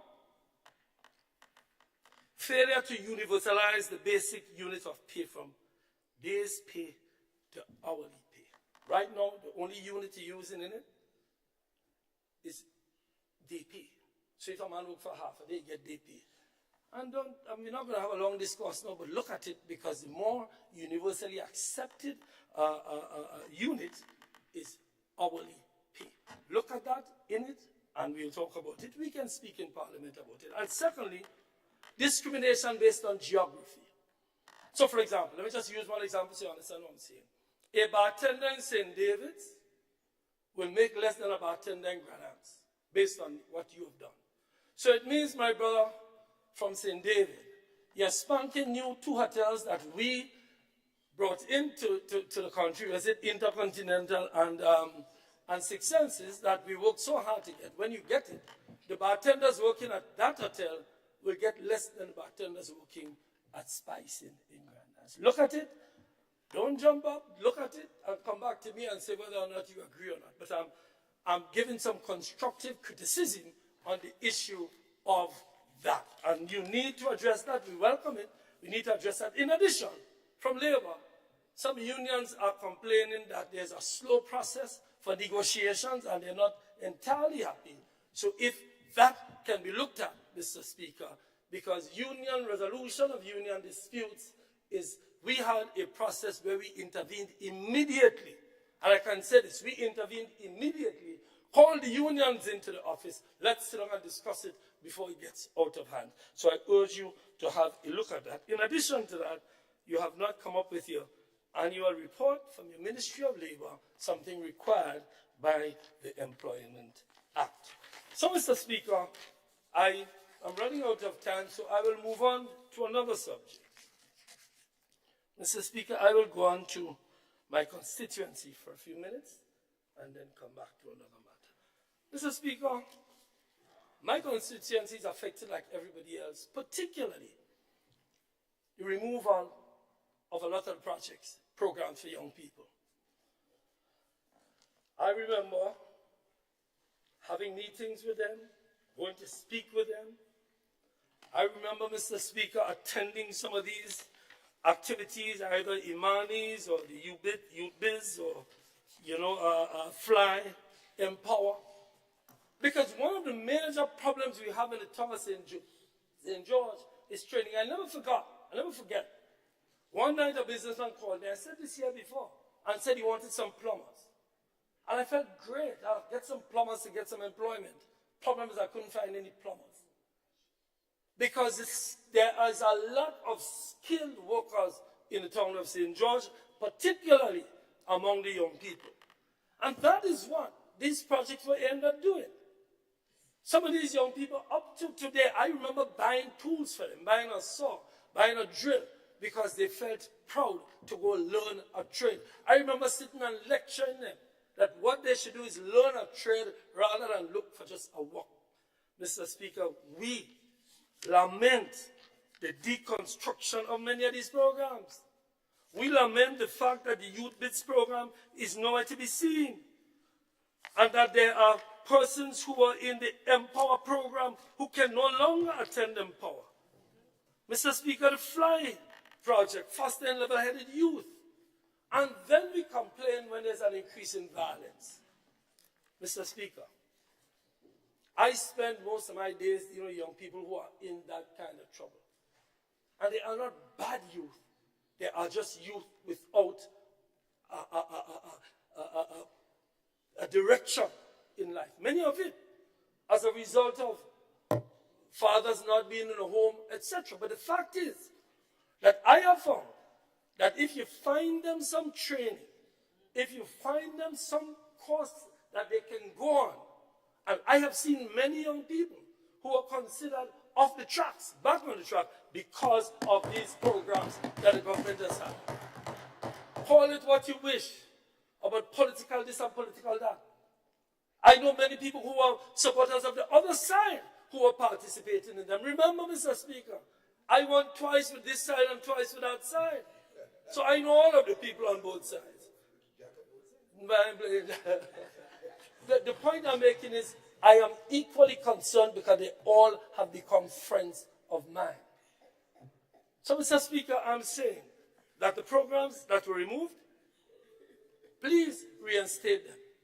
Have a heart for the young people of the town of St. George. Mr. Speaker, another, before I run out of time, the river project. I know a member from the other side indicated that she was going to break down the wall to get a view of the river. But I didn't know they were going to stop the project. Mr. Speaker, we need the river project completed urgently because that project saved lives and will continue to save lives. I don't know. Honorable MP, I think you read me. Yes, I read you. Proceed. The river project is a critical project for the people of River Road. The housing assistance, I heard all my brothers say about improving and tiling the floors. People, we appreciate that, and it's a good move. But we need more housing assistance. We need people who are not aligned to get housing assistance. Too many times, I've had to intervene because somebody said they've been refused because they consider them to be on the other side, whatever that means. I need the housing authority or the housing assistance program to be distributed fairly across the board. I'm just asking, intervene. Maybe I'm wrong. As the member said, maybe we're wrong. I'm telling you what I get. Employment continues to be a problem. You know, you said earlier, I think it was you who was speaking, you said about all the development and so on and so on and so forth, and what this report you mentioned a report, and the report was saying, you know, if my constituents could take that report to the bank to get a loan, they will do very well. But the report does not reflect what we feel.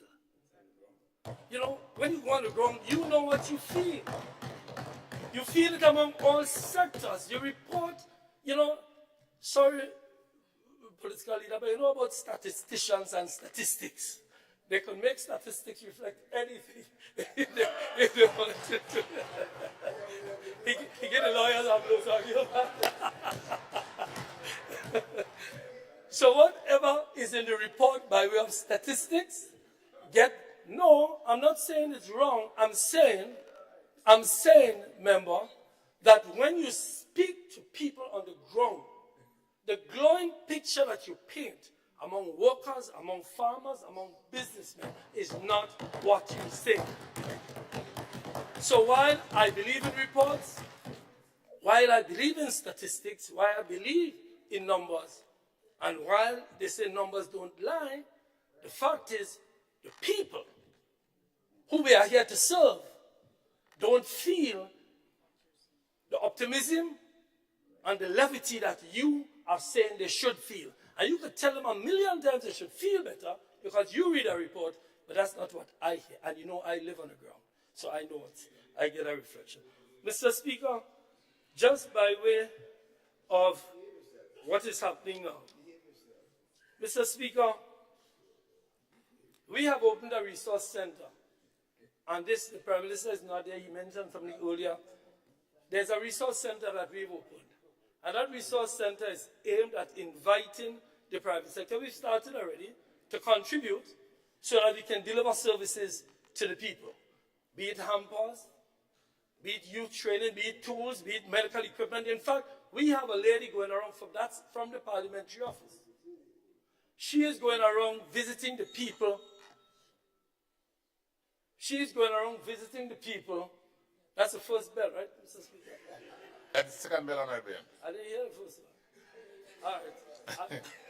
I don't hear good at this, Mr. Speaker. No problem. That's actually this. So now I have my 7 minutes. Mr. Speaker, I ask. No, Honorable MP, you did not request time. I'm asking for some time, please. You are granted 5 more minutes. Yeah. I'll take the 5 that my friend took.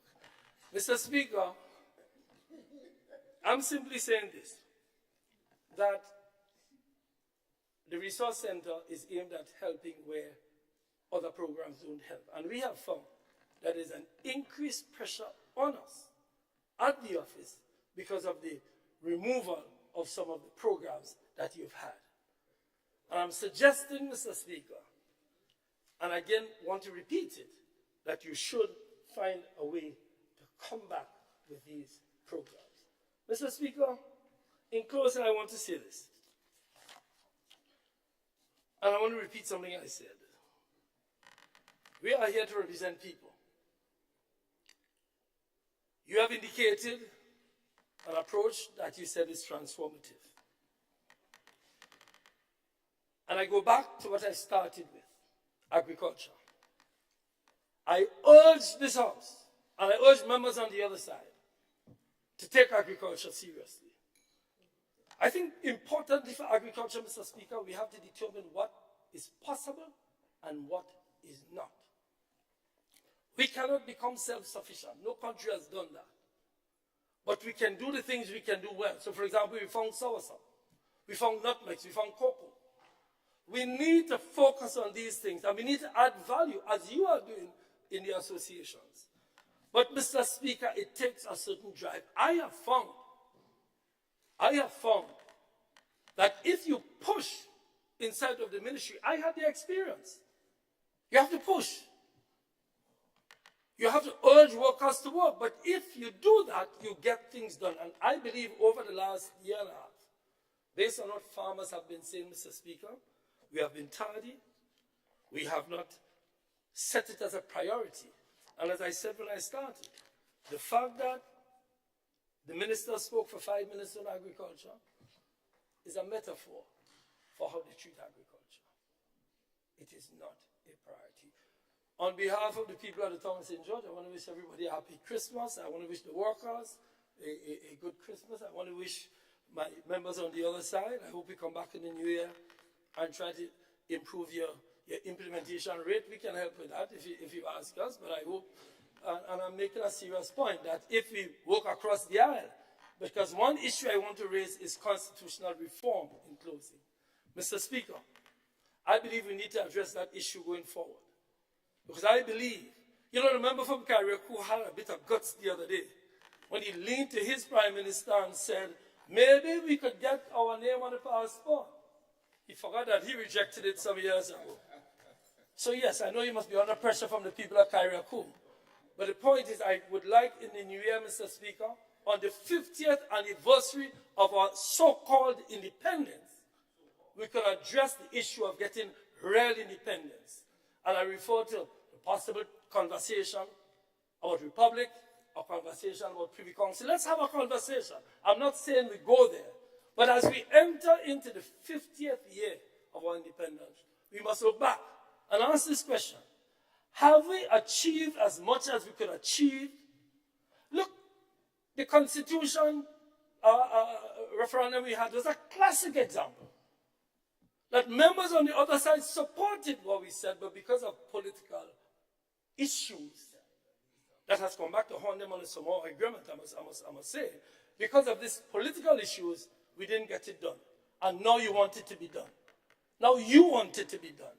Mr. Speaker, I suggest that as we go forward to the 50th, that we work together to achieve the things that we agree on, and we debate on the things that we disagree on to find some commonality. Thank you, Mr. Speaker. I wish you and your family a wonderful Christmas.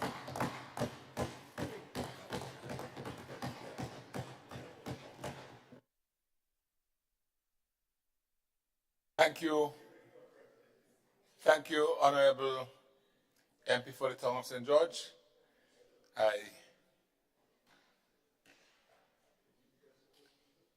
I think we would adjourn for lunch at this moment. It is now by my watch 1:08. So the question is that we adjourn for lunch and be back here in 1 hour's time to try and complete the debate. All right?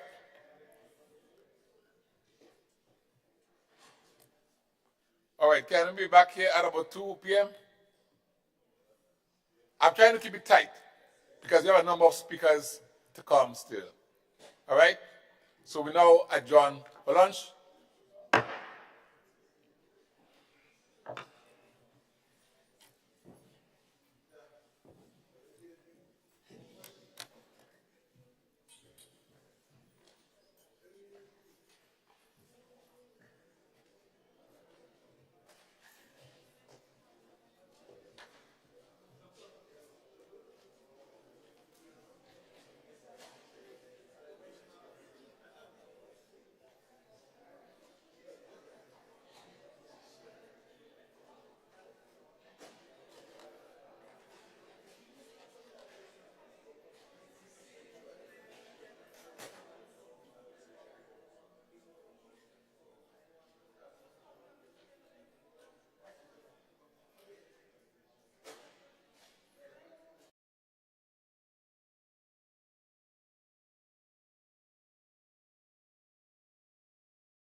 Please be seated.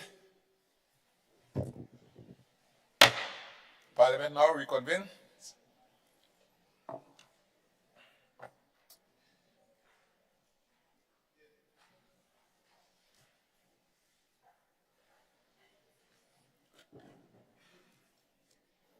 All right, as we commence this part of today's debate, I invite the Honorable MP for St. Andrew Northwest to make her presentation to this Honorable House.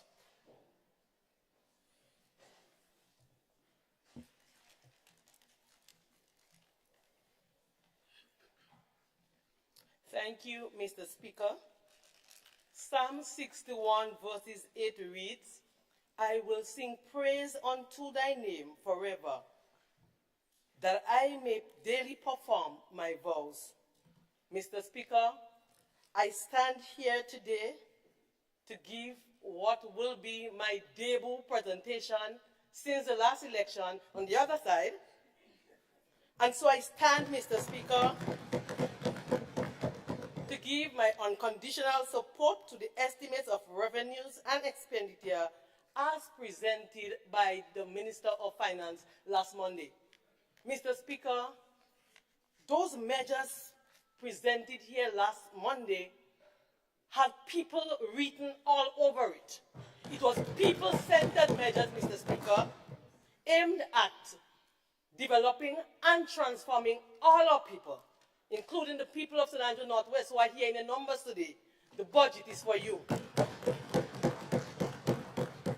And Mr. Speaker, I recall after the budget, the media outside interviewing, and a cheap attempt to put down the Minister of Finance because there was nothing to comment about. We heard inarticulate. We're not doing dictation. We are not doing English language, Mr. Speaker. We are presenting a budget for the people of Grenada, Carriacou, and Petite Martinique. So if you have to comment, what the media was asking is for you to comment on the content. And Mr. Speaker, as if it wasn't bad enough, we saw the rebuttal. In most part, it was like a comic performance on a stage with a bored audience. Mr. Speaker, before I get into the meat of the presentation, I think it is very important for me to first give God a high note of praise and thanks for keeping me and protecting me in that period. You know, it was not easy. And so I want to thank the people of St. Andrew Northwest. And today you show it with your support how powerful you are. You have supported me and you have carried me. And so as I stand here, Mr. Speaker, and I thank the entire St. Andrew Northwest, please permit me to call some names, Mr. Speaker. I know one lady present in the audience would not like me to call her name, but I must call her name. You see, Mr. Speaker, after the death of Francis Mohan, I realized that you have to give your people the flowers while they are alive.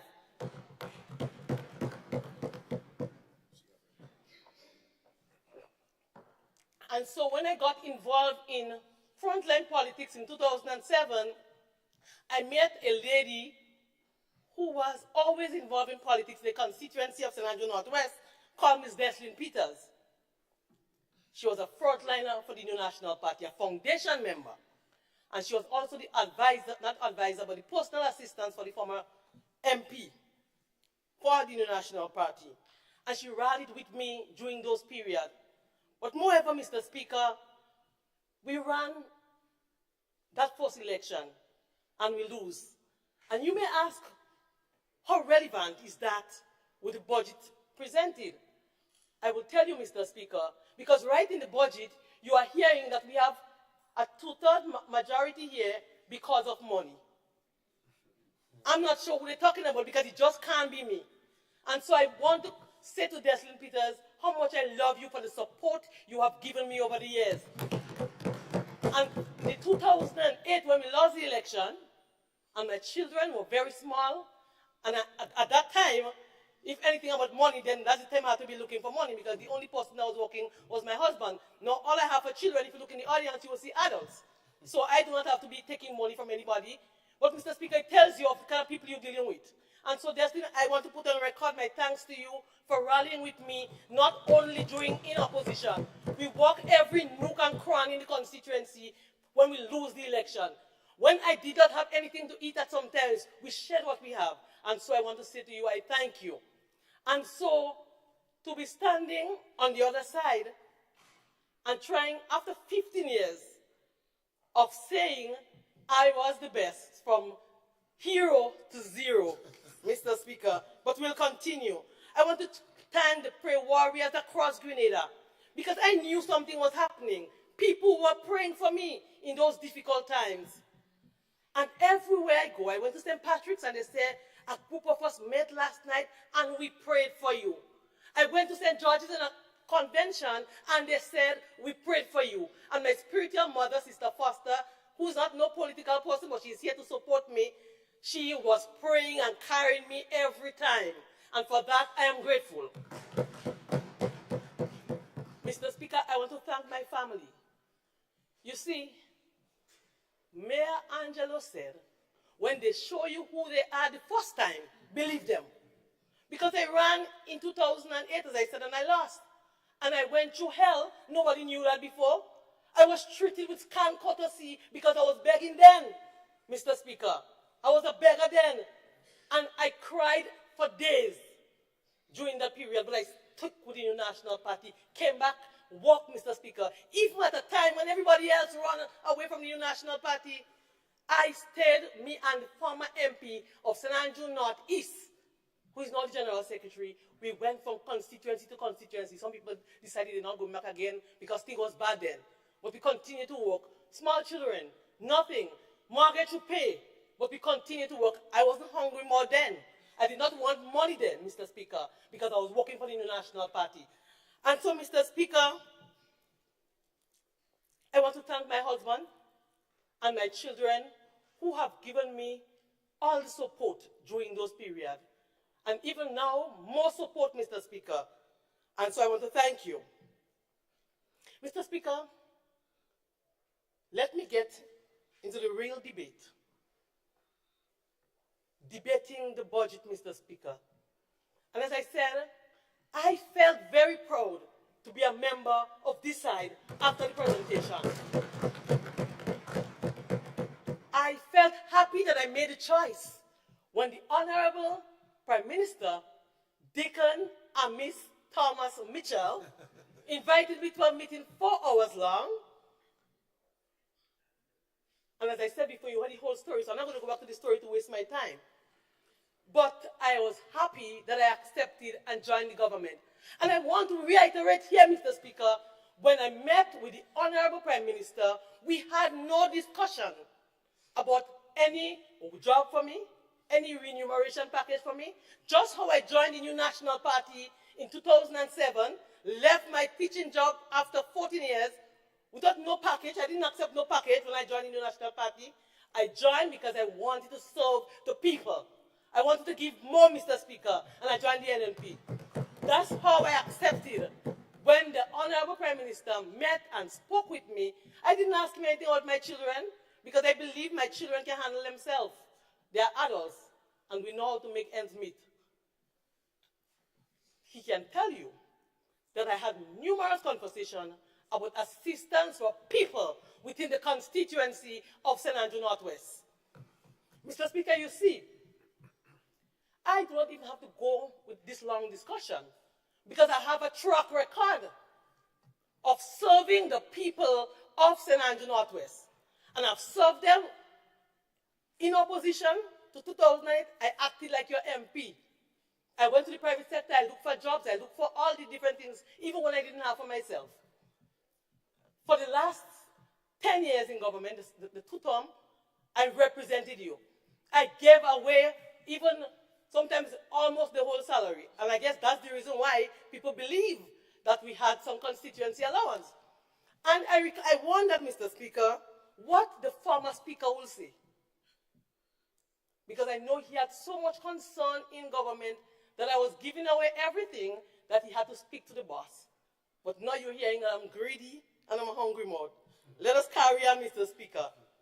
Mr. Speaker, when I heard the Minister of Finance speak about the seed and $200, I was happy for the elderly people in the constituency of St. Andrew Northwest. I heard my honorable sister on the other side saying about the 150. Mr. Speaker, I will deal with the 150 here once and for all. And I hope at the end we do not hear anything again about this 150. Mr. Speaker, I was the Minister of Social Development in the ministry in that time when this so-called 150 was given. Mr. Speaker, I recall vividly that I was called a Sunday and told that we want to give all seed beneficiaries $150. And I started to discuss that because I understand how seed operates. The nature of seed is that you cannot give everybody across the board. It is cash transfer based on household composition. So it means that if you're going to increase seed as it is in its original form, some families will get 50, some may get 75 added to the household, some may get 100, some may get 200. Mr. Speaker, I was told it's not seed. So I say, well, if it's not seed, then maybe we should not be dealing with it. And I was back and forth. If you know me well, you know I can be a little troublesome sometimes. So the boss then realized that he's going nowhere with me. And so the Ministry of Finance, Mr. Speaker, bring some fiscal relief measures. And Mr. Speaker, the measures included $150 stimulus for all seed beneficiaries. So it was not seed, but it's 150, a COVID relief. At that time, we were giving other people, some who qualified, who did the PMT and passed, and because there was no money there, they say, we'll put them, and by then you'll relook their status. People who lose their jobs through COVID, they too was given part of the stimulus. So there was two different programs. One is the 150 for existing seed beneficiaries, and the other was the 450. So, Mr. Speaker, I want to speak to the two different issues. So let me take the 150 first. It says clearly, Mr. Speaker, that it was for 1 year. And the 1 year is from January to December 2022. Mr. Speaker, it is Cabinet Conclusion 14 on the 3rd of January, 150. So I'm not sure if our colleagues are forgetting deliberately. I'm not sure if it's political expediency. But, Mr. Speaker, I recall vividly, and you know, it caught my heart. Honorable member, just let me rob you a couple seconds. I've appealed to the audience this morning at the start of Parliament today that the phones should either be turned off or put on silent. I keep hearing the shrills of the phone. I don't want to ask people in the balcony to leave. You have to obey the instructions of the speaker. Please try and either turn off your phone, put it on vibrate or silent, so the ministers can make the presentation. Go ahead, please, honorable member. Mr. Speaker, you know what pained my heart? Some people can tell lies. Some people, you know, when I hear everyone is joining with this 150, well, I shouldn't say everyone, but I've heard more than one members from the other side speaking about this 150 every time they get a chance. Because, Mr. Speaker, they understand how people gravitate towards things. If you repeat it over and over, people believe. And so I believe we have to repeat over and over that it was a temporary measure. It was a measure for 1 year. And so, Mr. Speaker, listen, I do not want you to get me wrong. I believe that our citizens who are vulnerable, need every bit of assistance they can get. In fact, I've heard the members say she have not heard my voice, they can lose my voice. But I've done several interviews on the issue. And so I will champion. And that's the reason why I welcome the 200 for the elderly. And I'll speak of the other measures that I welcome. I will champion for continuing, for giving additional assistance to the vulnerable people. But Mr. Speaker, as representative, we have a responsibility, and I agree. So I have no problem if the members on the other side came and say it was temporary measure, tell the people the truth. But we believe that because of the whole COVID situation, inflation, then maybe you should continue. And you make a case for them to continue, maybe for a year, 2 years, we look whose condition get better. But don't come to the Honorable House week after week, Mr. Speaker. Have a heart for the people you say you love. Why are we lying for them? Tell them the truth, it was temporary measures. And Mr. Speaker, I recall vividly, there were 2 members who were not happy with the fact that you're going to give temporary measures because it was election in the air. We didn't know the date, so we didn't know it was election. But the election was coming, and we're going to give this 150 for 1 year and remove it after. And so I recall, Mr. Speaker, 2 members saying that they're not happy with the fact that you're going to remove it. It's like you're tricking. I remember one member used, it's like, and I'm not happy tricking people. And I recall, Mr. Speaker, that they will tell, what about a temporary COVID relief you don't understand? Coincidentally, Mr. Speaker, one of the members is still in this house.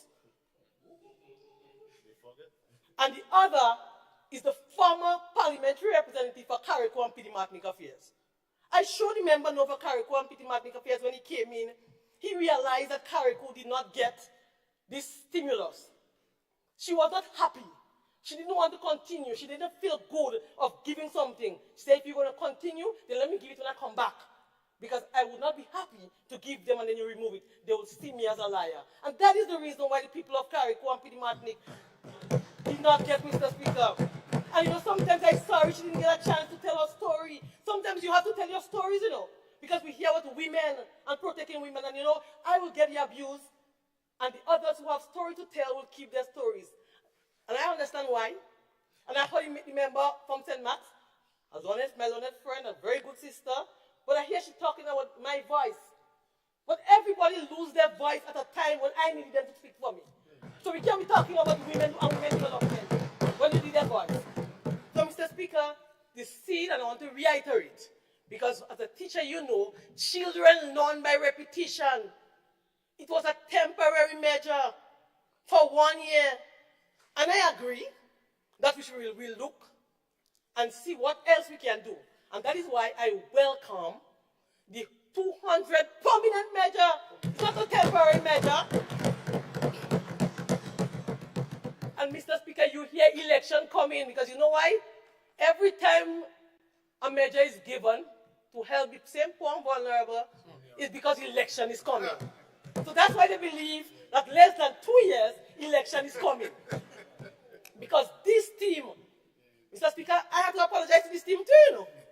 I came in this honorable house, and I said that there were, maybe Matthew, I can't recall the exact words.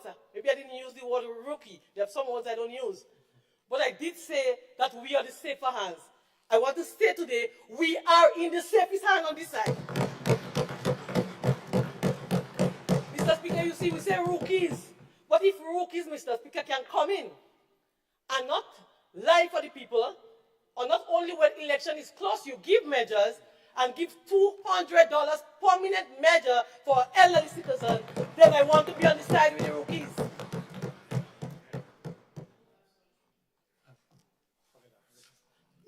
Mr. Speaker, I heard the member of the opposition leader says that numbers don't lie. And I believe firmly that numbers do not lie. And in my hand, Mr. Speaker, I have the estimate of revenue and expenditure for the year 2022. Because he said that the budgetary allocation for seed was 26 million, a lie from the pit of hell. Mr. Speaker, it was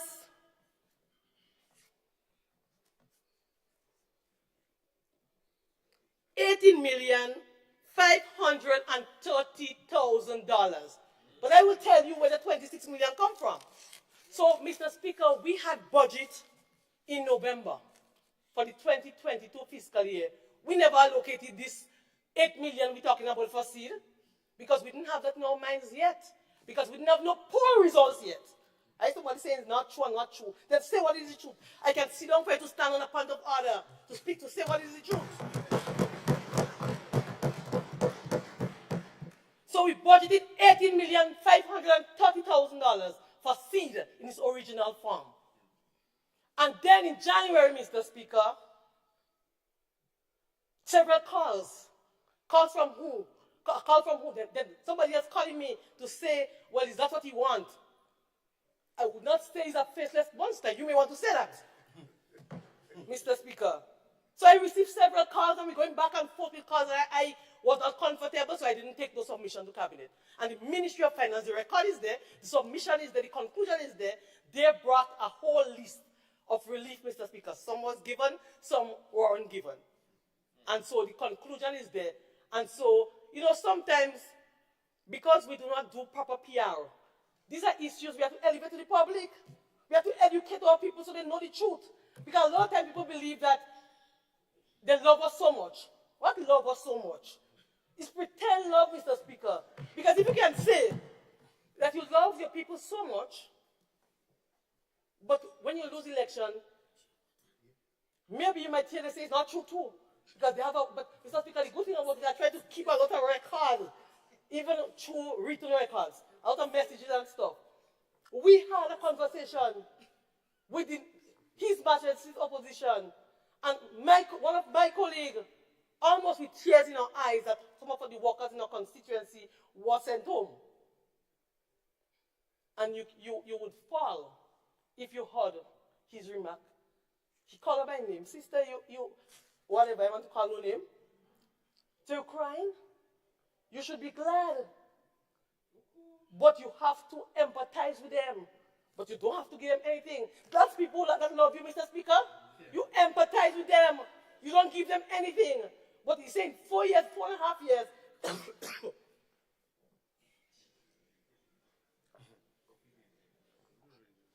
In 4.5 years, they're coming out to vote for you. You don't have to ask them to walk. They're walking in every polling division. Let me hear somebody, I would sit down again to hear somebody stand and say that that was not said. But that is the people we say love, they love the poor and they love the vulnerable. But in the quiet moment, they will come here and they will say, people losing their jobs. And the government find the most people. And that is the reason why I urge us to be cautious. Because you see, the people who is normally sent home, the only crime they committed is to vote on the other side. And that's not a crime, because that's a democratic right. And so we have to be, as we move forward, let us evaluate how we deal with these people. Because these leaders and them who've been there forever, they don't really care about these poor and vulnerable people. They are just used, Mr. Speaker. And that is why I'm champion for the people. Because I know where I came from. In fact, the parliament has heard it over and over again. When you talk about poor, we were filthy poor, no water, no electricity, nothing. And that is the reason why I feel compelled to continue to fight for the people. Even when they ask me to resign, they do not expect me to be here. You think they expect me to be here? Why do you think all this fighting against me, fighting, and videos have been recorded in some place in the north, people have been paid? So if you really care about the people, and you have all these millions that you could pay to make fake video, you could pay people who retire already have their businesses, who reform government so bad before, you could pay them to come, to lie, and to say things for you. Take those millions, take those monies, and give to the elderly people. Don't you say lose their jobs. Give them those monies. I will continue to champion. You don't have to pay me. You don't have to pay me to champion for people.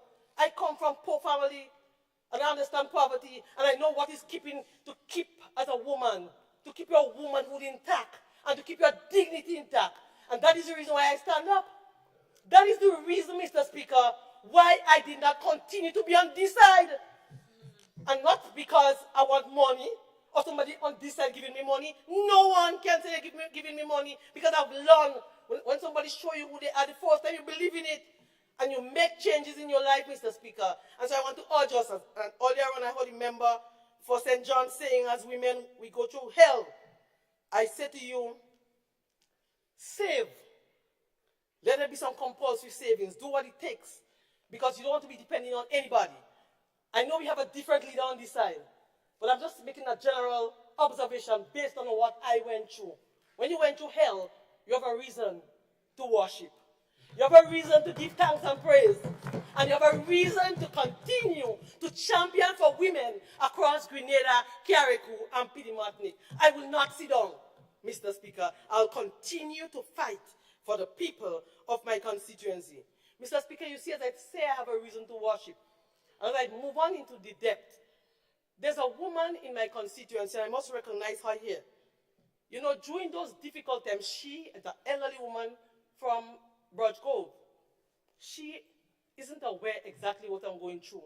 But every other day, or maybe once a week, she would call and she would pray for me, my husband, my children, my mother, my everybody.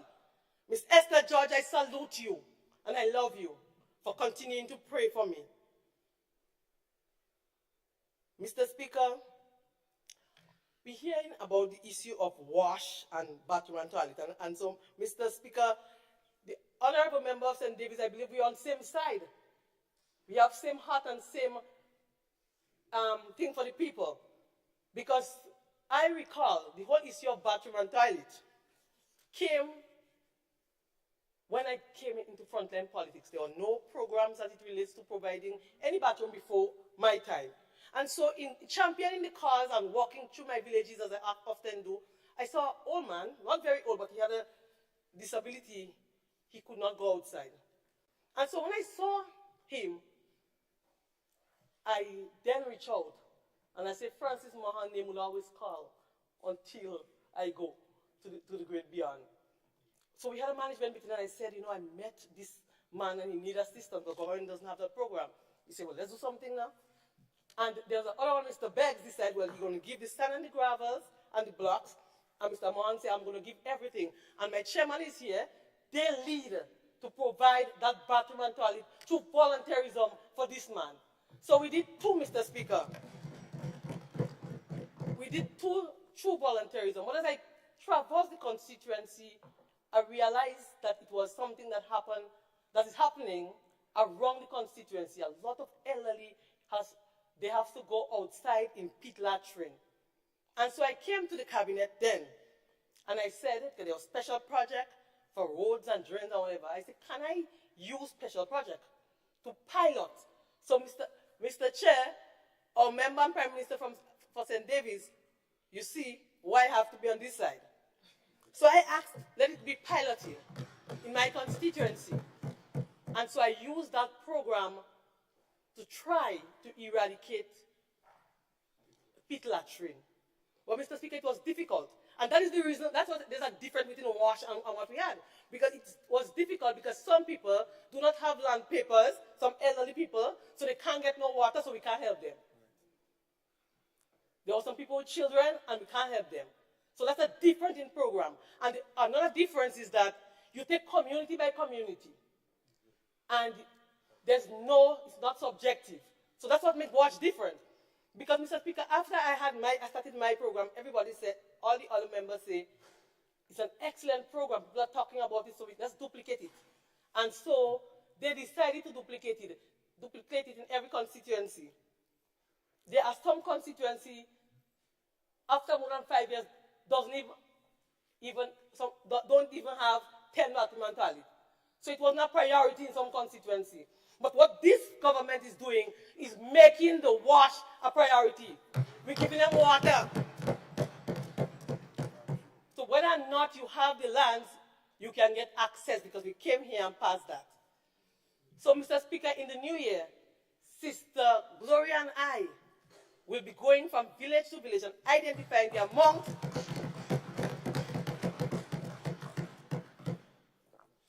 I think we'll do an assessment to know which village has the most people needing and championing the cause to get water, because in my constituency, maybe if you do a survey, you realize that many people have bathroom and toilet, because it was one of my main agenda.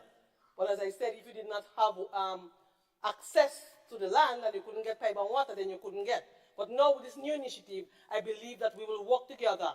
And as I speak of Sister Gloria and I working together, I want to place on record my thanks to Sister Gloria Thomas for coming to me and joining and creating history in Grenada.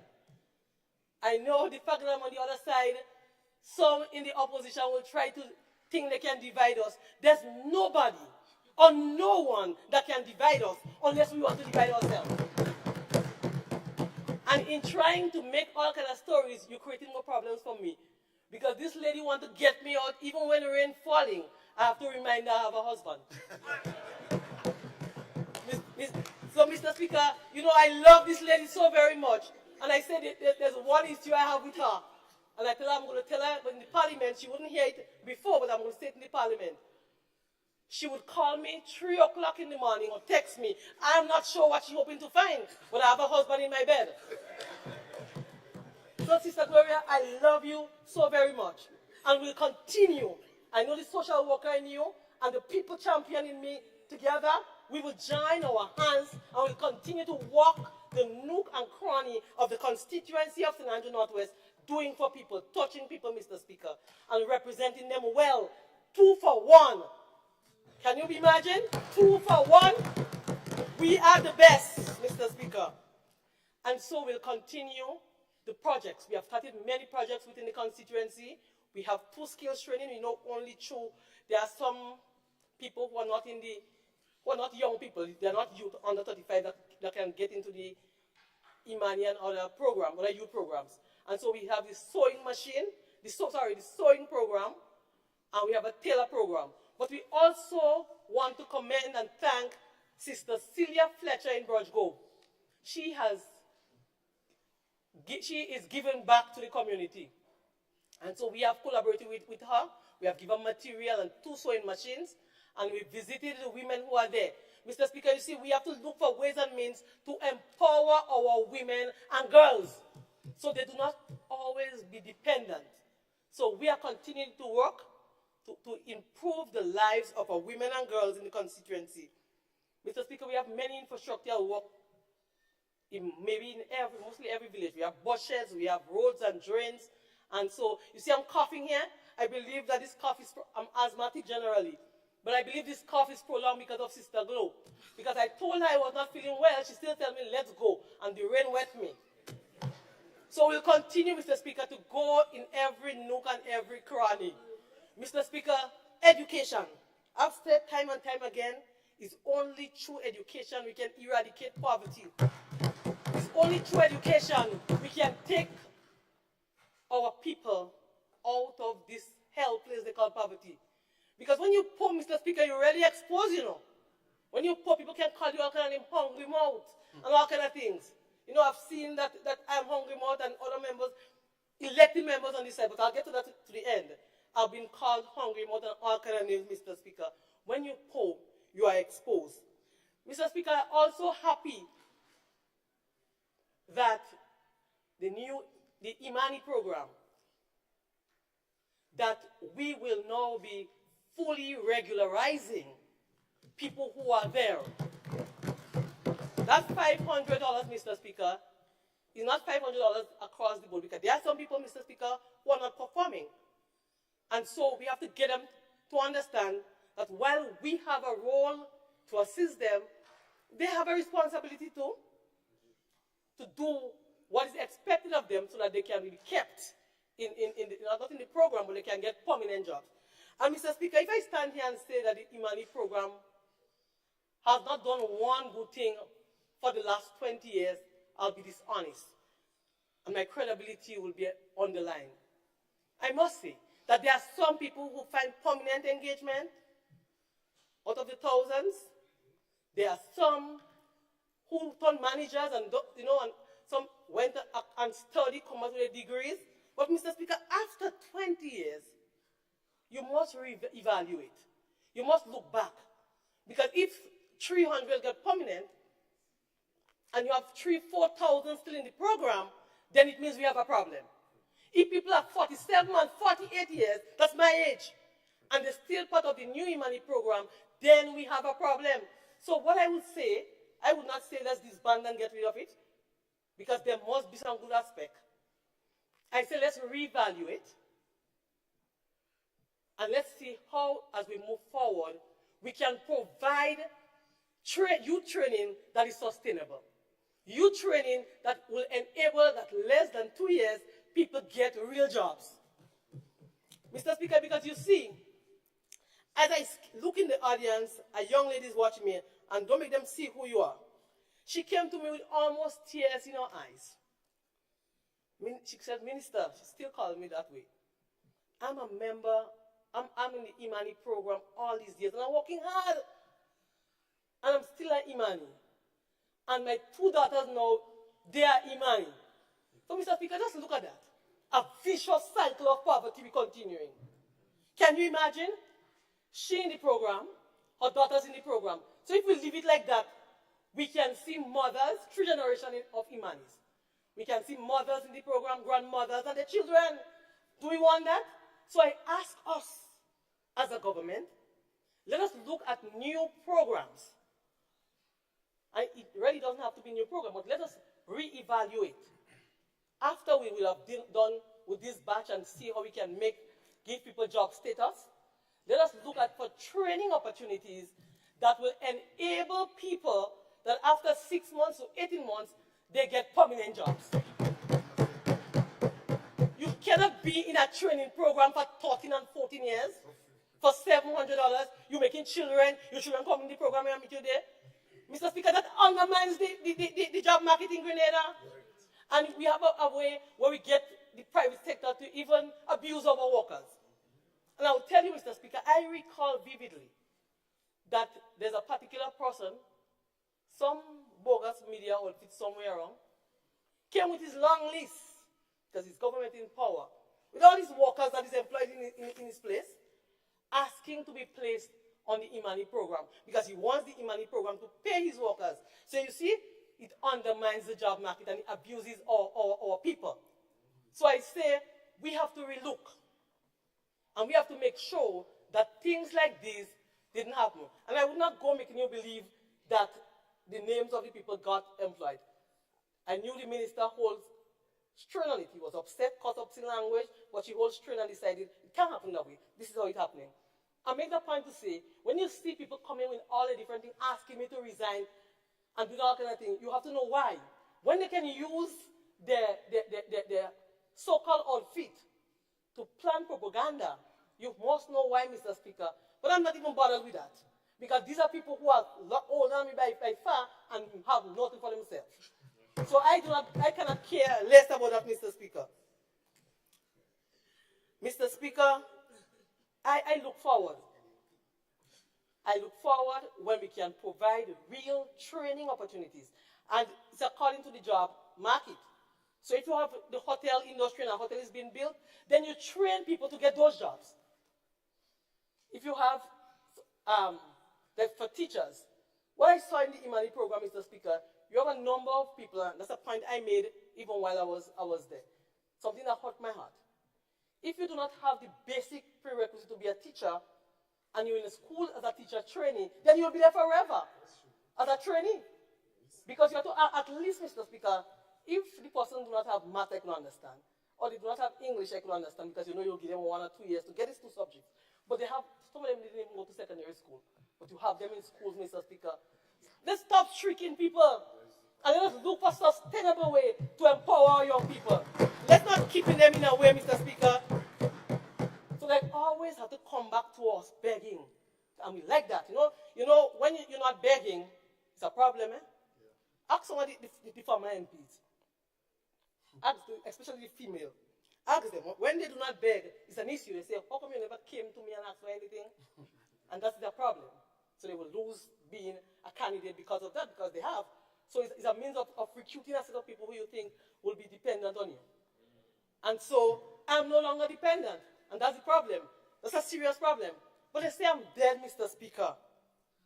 You know, let the dead woman rest now. The dead have no power. So why you continue to go after me? Not me you have to go after.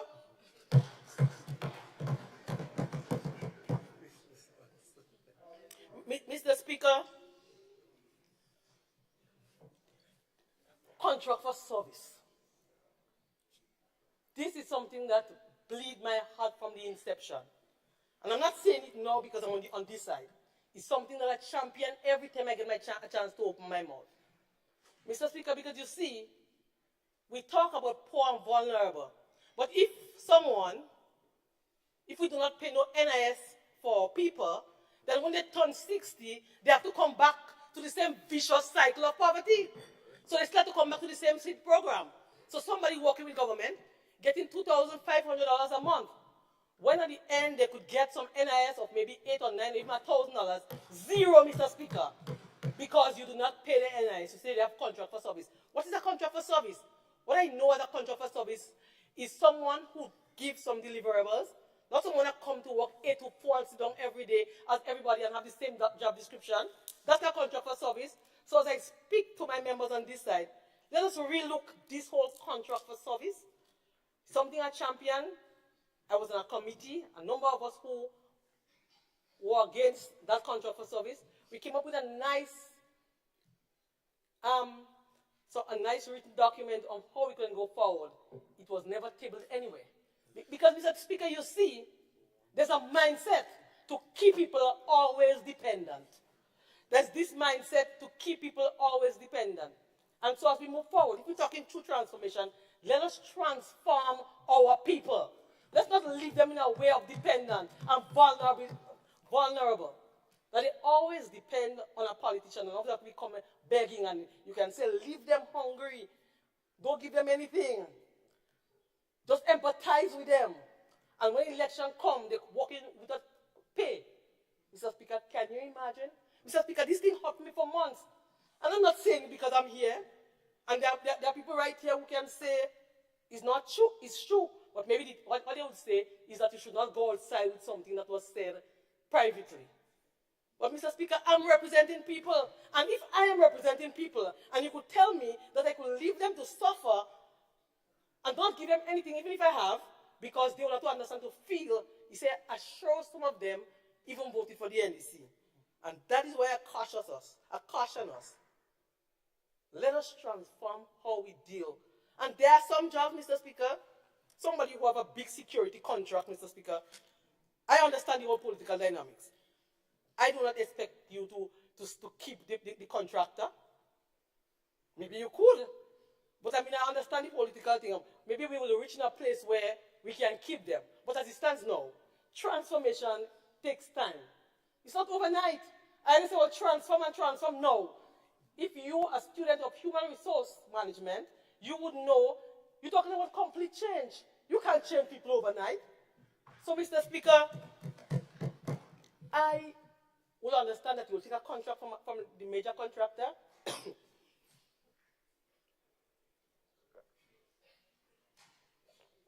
But I say, let the ordinary man continue to work.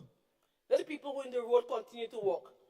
Let us protect our people's dignity so that they don't have to go and beg and be called beggars. You know, when you're in need, you will ask for assistance. And so, if you get too big and too bright, then you're under attack. And I guess that's why I'm under attack, Mr. Speaker. But if you know me well, I'm covered. I covered myself with the whole armor of God. So nothing they could do could stop me. Nothing. They could try whatever they want, Mr. Speaker. They cannot touch me. I'm a child of God. And so I allow him to cover me. So you could try what you want, and you could call me whatever you want. You could pin all video, Dear Delma. What does Dear Delma has to do with the release you? I am collateral damage. I'm not the release you, but we'll get to that. Mr. Speaker, as we continue to work for the people of St. Andrew Northwest, as I said earlier, a number of initiatives. In housing, 55 families received house repair material and the brigade worked on their homes. So we're continuing to do what we started before. Because as a representative, I've always championed for the people of my constituency.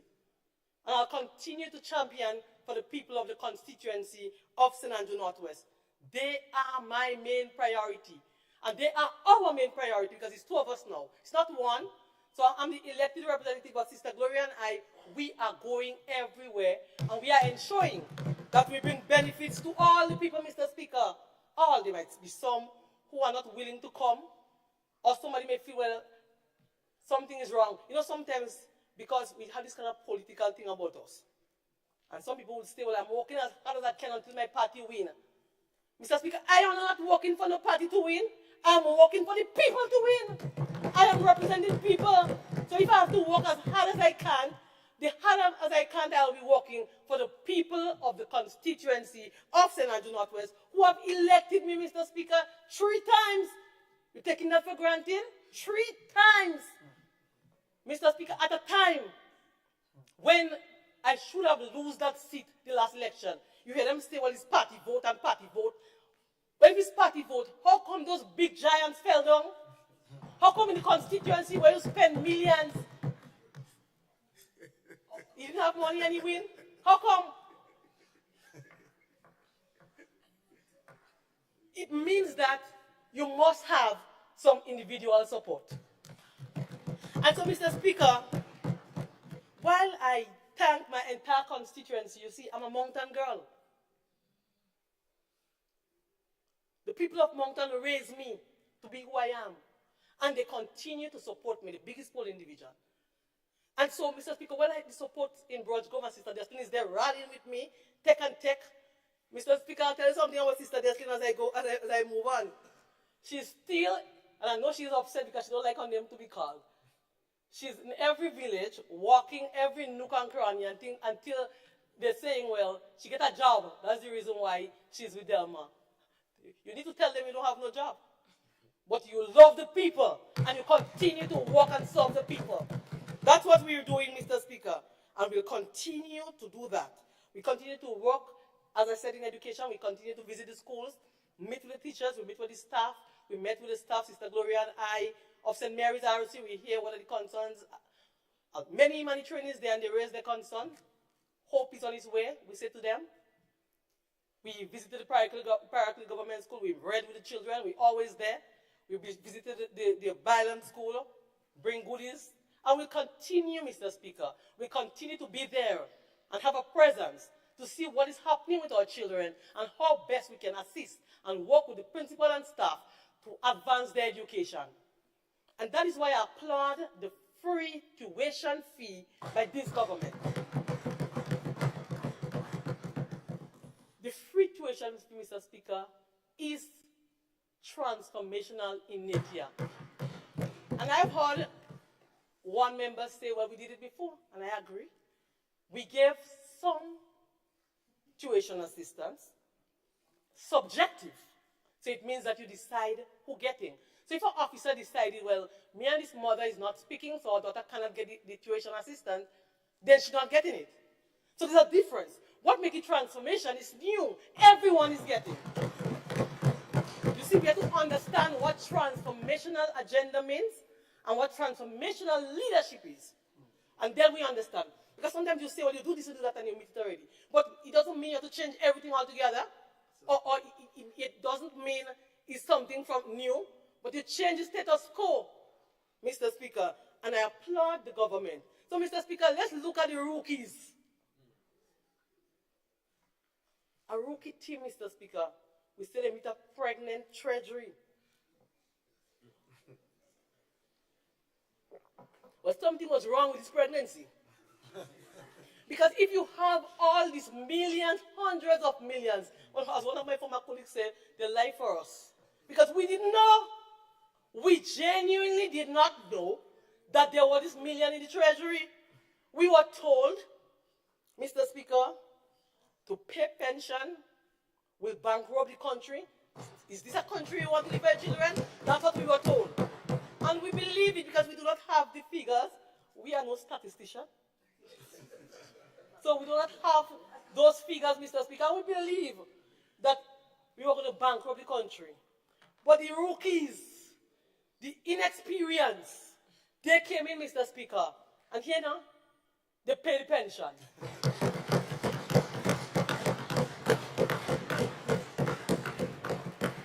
But Mr. Speaker, I want you to go ahead believing that I was against not paying pension, you know. I championed my whole cabinet, I said it here already. I call around like I'm getting crazy. Because I say, well, if we getting why they can't get, why do we have to appeal the case?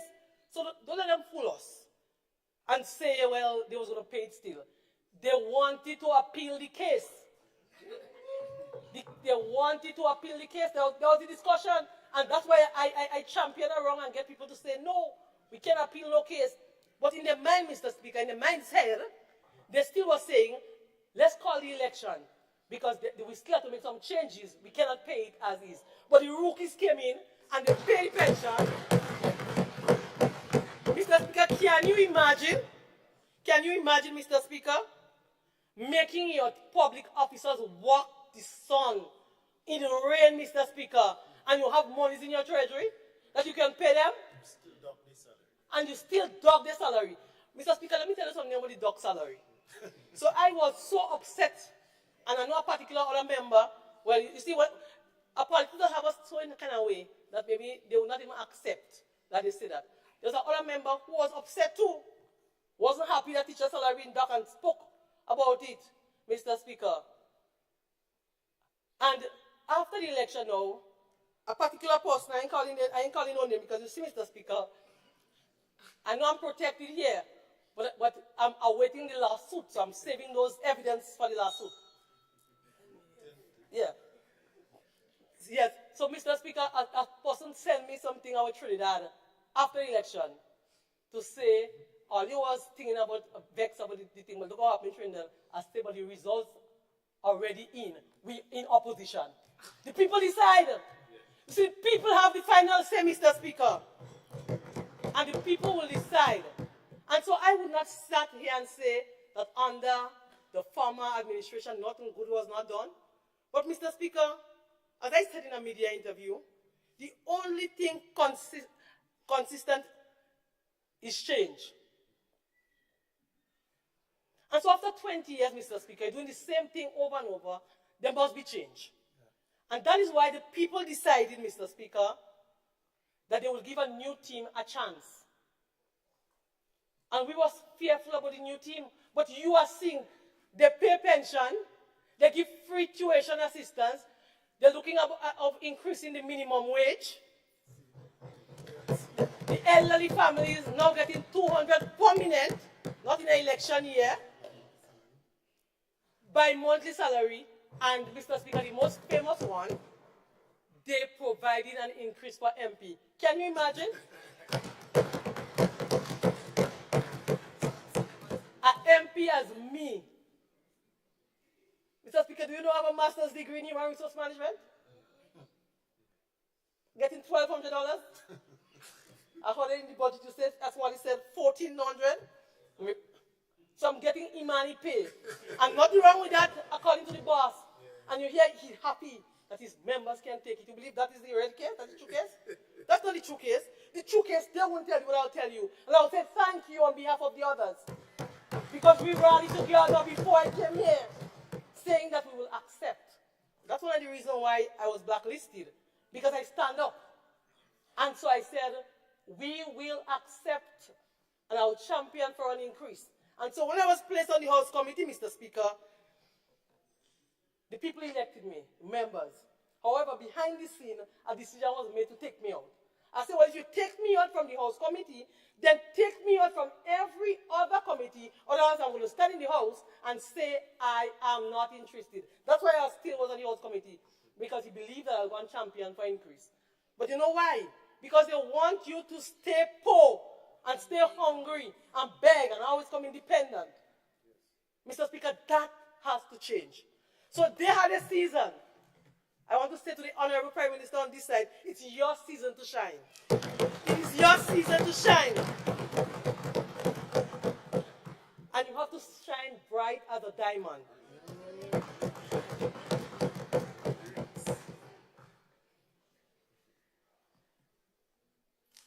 Mr. Speaker, it's a little joke I want to make about the home improvement. So maybe they added something to the end. But these people maybe not studying the document. The hell kicks in on the side. They call it big name is a house repair. There's no house repair in this document. The name of the program right through has been the home improvement program. So if you add resilience, then that's good. But don't go and make it like, they just add a new name. So we need to study our documents. That's the issue. So, Mr. Speaker, I've heard many of the issue of the medical, and before I close, I have a passion for health. I would not be a good health minister, I was there, but Mr. Speaker, I take this thing to deep. My love and care for people make me, it's like I'm consumed with those things. And so when there are issues that affect people, I will champion. And I believe that health is too important for us to be divided about.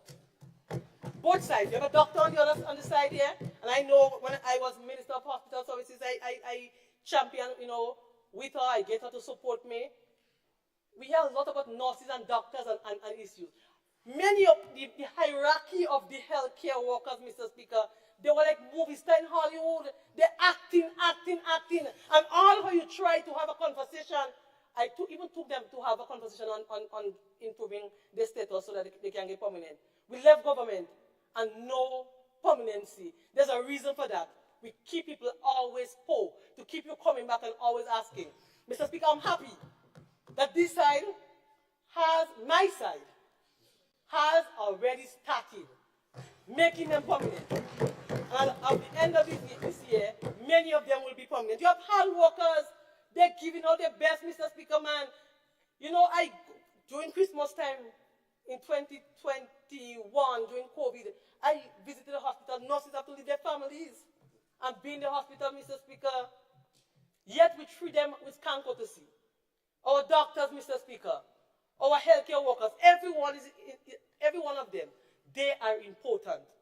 We have one cytologist in the hospital, Mr. Speaker, working hard. We had her for contract of service. She's working almost 20 years in a contract of service. And I will urge us on this side to look at that and see how you can make her permanent. It's the only person we have. So let us work together, Mr. Speaker, to see how we can really improve our health care facilities. And I know that I'm running short for time, Mr. Speaker. So I want to say something again about the increase. Mr. Speaker, you see, I have the unfortunate experience to see a former parliamentarian they have to call me to provide home care under the geriatric caregiving program for a former parliamentarian, Mr. Speaker. Can you imagine that? They're retiring in poverty. So when this increase comes, there shouldn't be a discussion or a division about increase for parliamentarian when we have so many parliamentarians retiring in poverty. And I'm not saying that other people who are working with the government shouldn't get better salaries, but I'm saying these are people who serve at the highest office in the land. These are people, Mr. Speaker, who give their all. These are people who have been crucified, like how we have been crucified now. And so I am happy, Mr. Speaker, that as we move forward, that more people would not have to be, in his case, having to ask for home caregiving. I know a former parliamentarian who doesn't even have pipe and water in her home. She served under the former administration. That's what you want for former parliamentarians? Mr. Speaker, my dear colleague, I'm wrapping up, but I wish my dear colleague from the town of St. George was still here. More than 6 months ago, Mr. Speaker, I warned him that they were coming for him. They have arrived. And I want to warn him, Mr. Speaker, do not take those idle threats just so. If a man tells you I have gunmen to deal with you, then you should need to report to the police.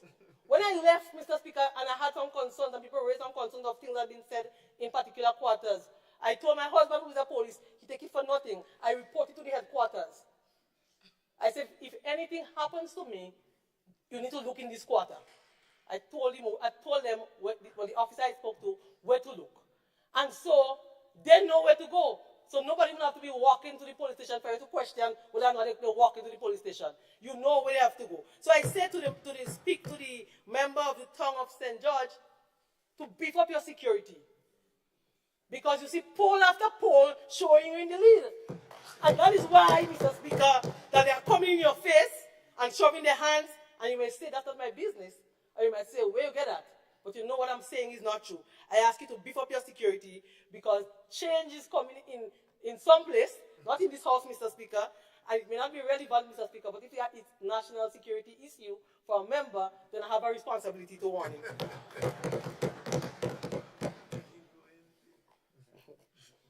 Mr. Speaker,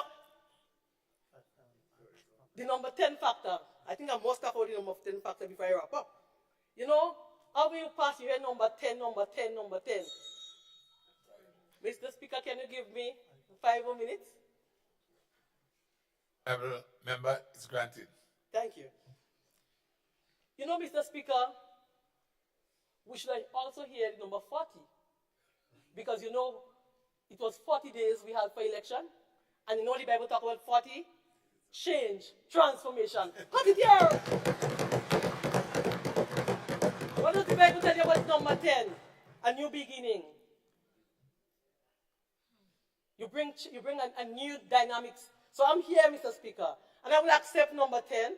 So while I'm in number 10 inside here, to the people of St. Andrew Northwest, I'm number 1.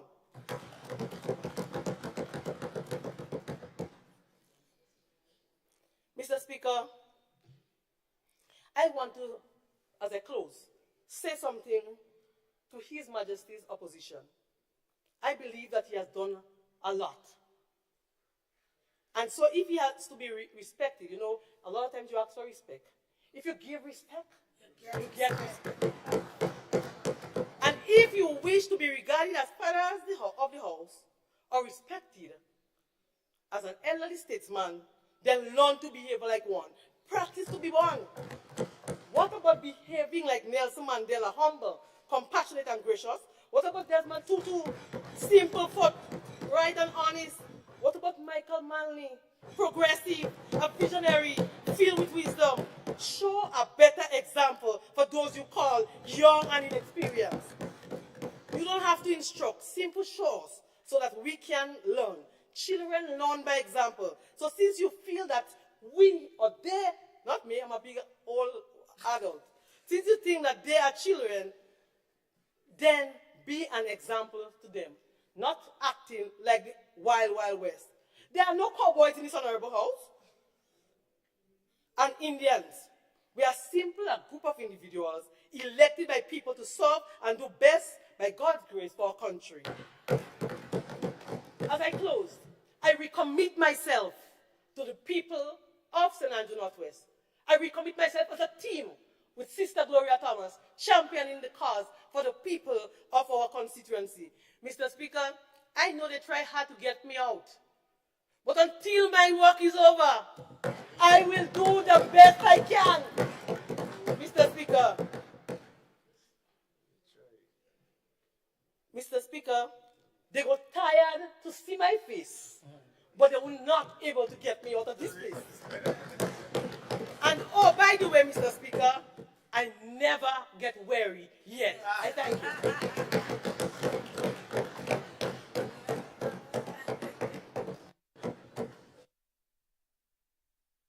Thank you, MP for St. Andrew Northwest. And I now turn to the MP for St. Patrick West, Honorable Joseph Andal.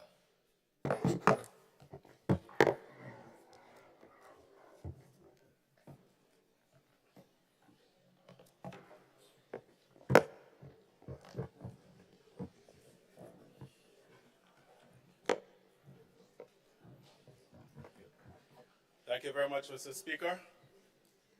And as we are in the Yuletide season, I take this opportunity to wish you and your family, staff at Parliament, very healthy and prosperous season. I extend similar wishes to my colleagues on this side, as well as those on the other side, including the absentee father. Mr. Speaker, I rise to support the estimates of revenue and expenditure for the year 2024 presented by the Honorable Minister of Finance, my colleague, Brother Dennis Cornwall. Mr. Speaker, it's been a pleasure for me over the past 18 or so months to represent the great people of St. Patrick West, and also to work with the Permanent Secretary and staff of the Ministry of Foreign Affairs, Trade and Export Development, and also the Permanent Secretary with specific responsibility for trade and export development, and the members of staff of that division. Together, I believe, Mr. Speaker, we have been able to achieve quite a lot. I also wish to thank Prime Minister Mitchell, the good Mitchell, and my cabinet colleagues for continuing to work along with me as we strive to move the transformation agenda forward. Mr. Speaker, I'll begin by talking about some of the achievements and accomplishments in my constituency. And occasionally, I will branch over onto the other side of the road, since MP Cornwall and I will try to work collaboratively for the good of our parish. One of the pledges we made was to stay in touch with our people and to have regular visits and consultations with them. And Mr. Speaker, I must confess that I have not been able to do it with the frequency with which I'd like, but I assure you that efforts were made to stay engaged, and there was a fair degree of engagement with the constituents. So when budget time was approaching, we ensured that the team from the Ministry of Finance engaged the people of St. Patrick East and St. Patrick West to solicit their input into the budget. I also was able to engage the farmers and the police who are involved with the Pretty Alasni unit and the police Farm Watch program. There we were able to discuss ideas. I was able to listen to their recommendations and their comments and their concerns so that I could take it back to my colleague at the Ministry of Agriculture to have their issues addressed. Healthcare, Mr. Speaker, unfortunately, still is not where we'd like it to be in St. Patrick. And St. Patrick, being the furthest point from St. George, is more negatively affected by the deficits in that realm than other parishes are. MP Cornwall and I have taken it on ourselves, working in collaboration with Minister Lacrette and his team at the Ministry of Health and Wellness, to engage the nurses at the Sates facility with a view towards improving physical conditions, recruiting staff, and rendering better service to our people. I have continued to walk my constituency and to have one-on-one engagements, and in some cases, engagements with the entire village throughout the constituency. And so far, I've been able to have a wonderful village meeting with the residents of Snellhall, another one in Redmud. I've also been on the ground in Stone Road and Canna Road in Hermitage, Montrule, Ludgate, and Mount Williams. Not to mention other spontaneous engagements in different parts of the constituency. And I assure constituents that this initiative will be beefed up and will become more frequent in the coming year. Mr. Speaker, by way of achievements, we have already secured funding for the establishment of an ICT and homework center for the village of Chantemelle, which will be located in the newly refurbished Holy Spirit Catholic School, formerly Chantimel Roman Catholic School. We have also secured computers for Hermitage, Brother Cornwall and I. This one is a joint initiative so that at the Community Resource Center in Hermitage, which is currently being upgraded and retrofitted, very soon we'll have the computers installed so that Hermitage too can benefit from the ICT and Homework Center. Brother Cornwall and I approached the Chinese embassy, and they were very gracious in donating complete football and cricket kits for all of the primary schools in St. Patrick and also Samaritan Presbyterian School in St. Mark. The next step is to work with the Ministries of Education and Sport to ensure that proper coaching is in place and that competitions among the children begin soon. We have been able to have a twinning agreement or arrangement. It has not yet been fully signed. We have the MOU, but the full agreement to be signed in the coming year between Red Mud in St. Patrick West and Yellow Mud, a village in China. And soon we hope to see tangible benefits coming from that arrangement. Recently, a team from Ningbo City in China, at the invitation of T.A. Marisho Community College, visited St. Patrick and agreed with Minister Cornwall and me to set up another twinning arrangement between the parish of St. Patrick and Ningbo City in China. The discussions have been very encouraging, and we expect to see things bearing fruit in the not too distant future. At the level of MP, Mr. Speaker, notwithstanding that up to this point, members of Parliament do not have any resources outside of personal resources, I was still able to mobilize resources to assist a number of residents in terms of transportation for school purposes, in terms of groceries, in the case of a young family who lost their sole breadwinner not too long ago. We have been able to source in St. Patrick West, through the work of a family from Chantimel, now residing in Toronto, wheelchairs, ordinary ones, as well as motorized wheelchairs to assist citizens with mobility problems. And so far, we have been able to distribute 2 of those motorized wheelchairs. We are also in the process of making the homes of people with physical disability more accessible through the construction of ramps. And I've already begun to speak with people at the Council for the Disabled to ensure that together with Community Development, Ministry of Infrastructure, we make people have greater access to their homes in spite of physical challenges.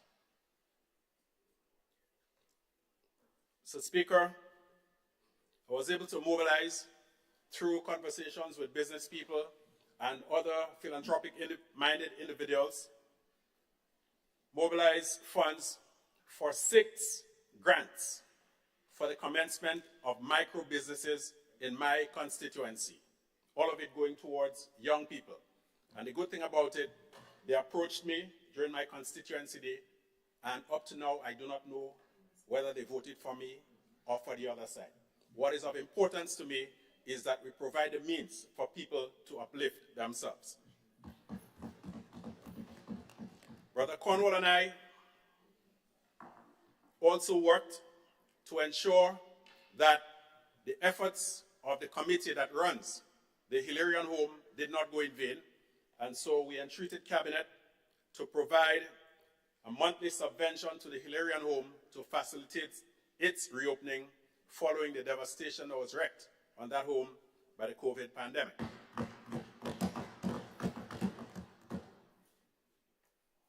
In the much talked about seed,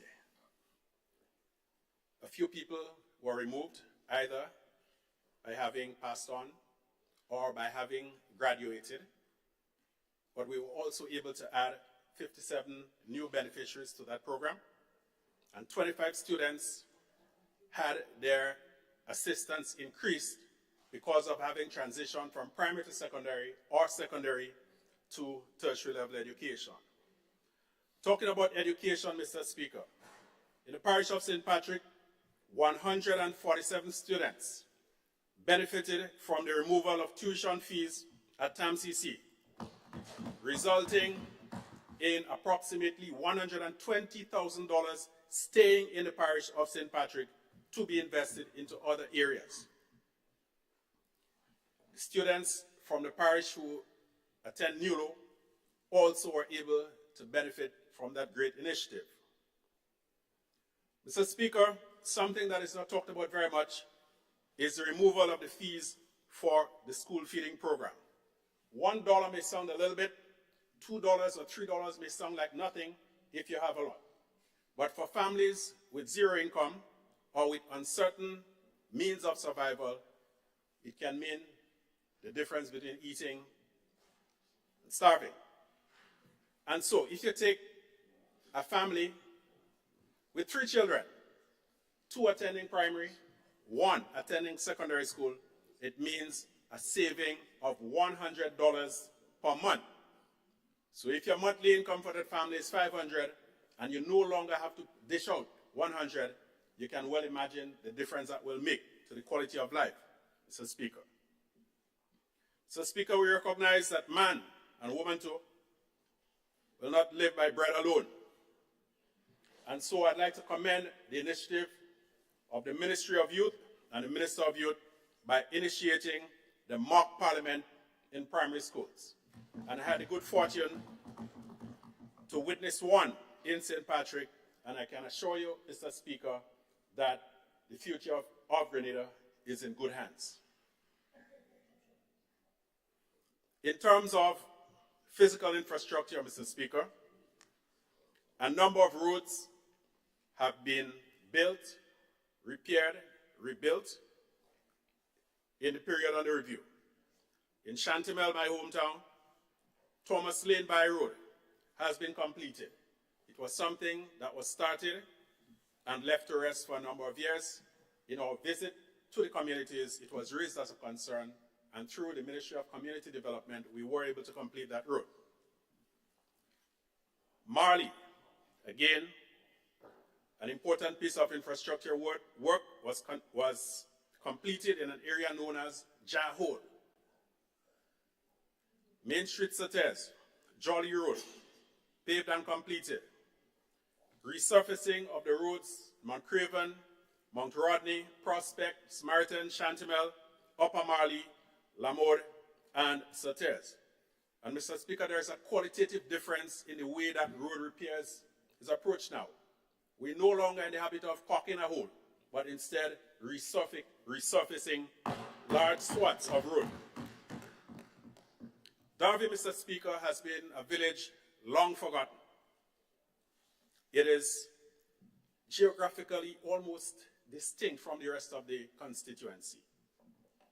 And for some reason, very little attention has been paid to it.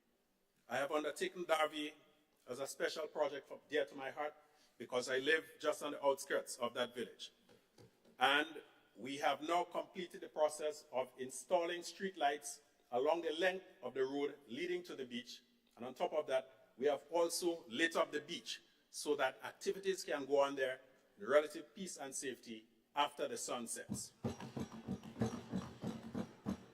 And we are not finished yet. In Redmud, we have repaired a piece of broken road that was creating real havoc in the lives of the people there. Mount William, Mr. Speaker, and I'm sure that my sister from St. Mark knows that area well. It is right on the border between St. Patrick and St. Mark. But like Redmud, you can only access it along the main road from St. Mark. And for years, the few families living there have had to face a sometimes turbulent river to access their homes or to leave. Sometimes they leave in the morning, sun nice, shiny, bright, and 2-3 hours later, they get off the bus and cannot return home until the river subsided. Mr. Speaker, the reason I take particular pride in this project is that it is a tiny community with no more than about 4 or 5 houses. And there is a tendency for politicians to look at the number of votes in an area before they move on something. What moved me, Mr. Speaker, was not the number of votes, but the fact that people, one old man in particular, bro, 78 years old, living in that area for 51 years, had to put his foot in the water every time he left home and tried to return home. Thanks to the assistance of the Chinese ambassador, His Excellency Mr. Wei, we were able to provide a pedestrian bridge so that the people can access their homes safely. In terms of ongoing projects, we have begun repairs to the Chantemelle Community Center, which had been in a dilapidated state for a number of years.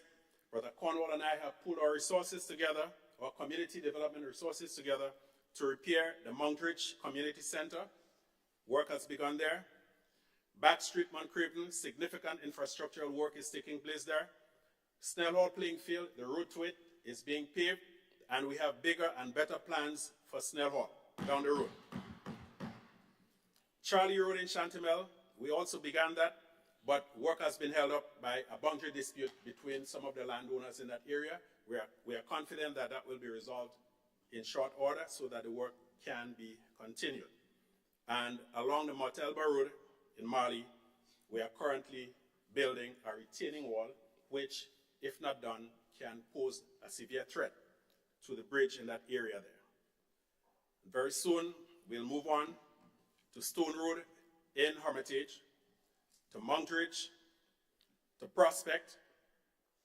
And talking about Prospect, Mr. Speaker, it gives me a sad reminder. We hear people talking about literally, well, not literally, but it's almost as if they vex that we are continuing projects started by the previous administration. And I cannot understand that line of thinking, or lack thereof. Because, Mr. Speaker, those of us old enough to remember can hark back to 2012, 2013, when the former MP, former Minister of Finance, Nazim Burke, spoke about $600 million in grant and loan from the World Bank. It was intended to do the same river project that you're hearing all kind of cussing about, the tunnel project, the project by the Call, and elsewhere. And the Davie, the Duquesne to Sotez Road, passing through Prospect and Davie, was earmarked for rebuilding. And the new administration then, in 2013, scrapped it. And what they would do, every year, send a team of men to measure the road. Until one day a lady asked them, the road growing? How come all you measuring it so often? Right? So, Mr. Speaker, there are some emergency works to be done on the Prospect Road, with some of the bridges literally resting on the beds of the ravines. And I have to travel that road often. But it's not because I have to travel it, because I've been advocating long before I relocated to that area. So, Comrade Minister of Infrastructure Development, I'll come knocking. And I know you won't let the people of Davie down, because you love them and they love you too. Mr. Speaker, Hermitage is a sports-mad village. They have produced Devon Smith and others who have represented Grenada in cricket, football, and other sports. Brother Cornwall and I are working assiduously to secure a basketball court for the young people of Hermitage. We are also working to secure cricket gear and other equipment for sports teams and schools in our parish so that once again St. Patrick can begin to make its name in cricket and in other sports. The Sotez Vegetable Market is in a terrible state of disrepair. And I wish to assure you, Mr. Speaker, that that did not start to happen on June 23rd last year. But again, although it's located physically in my constituency, Brother Cornwall and I will work together to ensure that the Sotez Vegetable Market gets the much needed assistance it deserves. The Chapel Bridge, again on the border between St. Patrick and St. Mark, is a temporary wooden bridge that has been up for well over 10 years. And the planks are in a terrible state. They are a hazard to pedestrian as well as vehicular traffic. And I've been assured by the technical people in the Ministry of Infrastructure Development, pardon me, Mr. Speaker, that some attention will be paid to that bridge in short order so that the crossing can be a little safer. Monkridge Medical Station, again, some more work needs to be done to bring it up to speed, but we are confident that in 2024, we will see the reopening of the Monkridge Medical Station. The Sautez Medical Complex, too, is almost on life support, and we have been assured that come 2024, under the CDB funding project, that question will be addressed in a positive way for the people of Sautez and surrounding areas. Mr. Speaker, talking about Sautez, Mount Craven, Mount Rodney, the infamous breakwater has been like a millstone around the necks of the residents of Sautez and villages to the southwest. All of the feasibility studies and the drawings have been done. Unfortunately, we understand that the most expensive one was chosen. I don't want to say by the former administration, so I won't say it. And all that is pending now is the environmental and social impact assessment. The consultancy work was carried out by a Jamaican firm named Smith Warner International, and we are confident that the restorative work will begin in the new year, in 2024. Mr. Speaker, continuing on our trend of developing people, Brother Cornwall and I are going to embark on a series of public fora to help empower our people. And one of the first of them will be a financial and investment literacy forum for the people of St. Patrick early in the new year. In terms of housing, we have approved 100 families for housing materials. And so far, 29 houses have been repaired, 19 new ones built, Mr. Speaker, 15 toilets and bathrooms built, and 10 more with materials just awaiting availability of the housing brigade. But I believe that with the wonderful example set by our Prime Minister and his team in St. David, we can and will adopt the WASH program to cut back on the wait time and to improve on the quality of work. Mr. Speaker, a vexing problem in St. Patrick is the unreliability of public transportation. Last year, I had talks with some members of the Sautez Bus Association, and they are committed, I know, to providing after-hours and public holiday services. They were not able to implement it because of some little technical issues that they wish to address.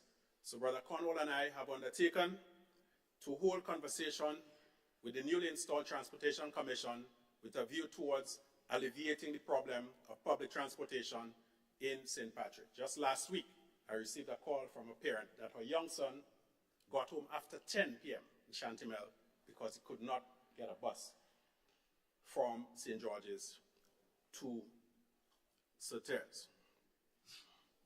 So, Speaker, I now move to the Ministry of Foreign Affairs, Trade and Export Development. The Ministry of Foreign Affairs is the primary interface and coordinating agency between Grenada and foreign governments and institutions. We facilitate bilateral and multilateral relations. We manage our embassies and other missions abroad. We host and establish relations with foreign missions in Grenada. We facilitate treaties, conventions, and agreements. The Ministry of Foreign Affairs also handles state and official visits, protocol and consular matters, and protects the interests of Grenadians in the diaspora. A key focus of the ministry is the promotion of trade and investment opportunities. You may recall, Mr. Speaker, that last December, I lamented the human resource deficit that plagued the ministry and pledged to take corrective action. I am pleased, Mr. Speaker, to inform this Honorable House that since then, we have filled 8 previously frozen technical positions in the ministry and 5 in our overseas missions. In the main, these recruits have academic backgrounds in international relations and diplomacy, with many of them having served previously in national and regional capacities. And I must hasten to add, Mr. Speaker, that the least of the consideration was political affiliation. As a matter of fact, I took some blows, Prime Minister took some blows for not moving immediately to fire en masse all of the people in our foreign missions. We view them as Grenadians, we value their service, and we felt that they had to be given a dignified exit. And unlike previous prime ministers who put roadblocks in the way of his political opponents securing a livelihood, we endorsed people who previously served the previous administration for jobs in international agencies. And I'm happy and proud to say that I was personally able to endorse our former ambassador to the United States and the OAS for a job at the OAS mission.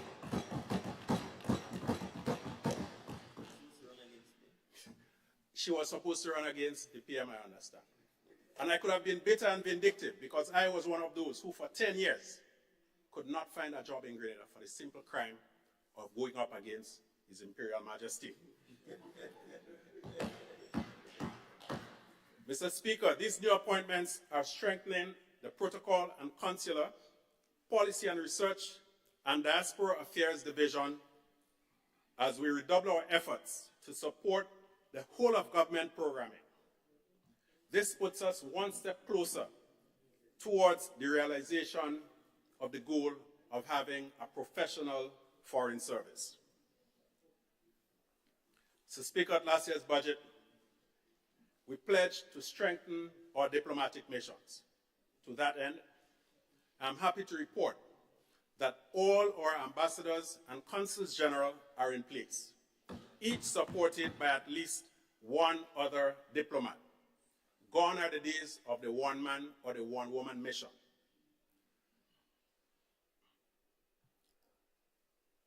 Mr. Speaker, the ministry has begun a series of training sessions in protocol and etiquette for current and prospective protocol officers across the public service, including statutory bodies.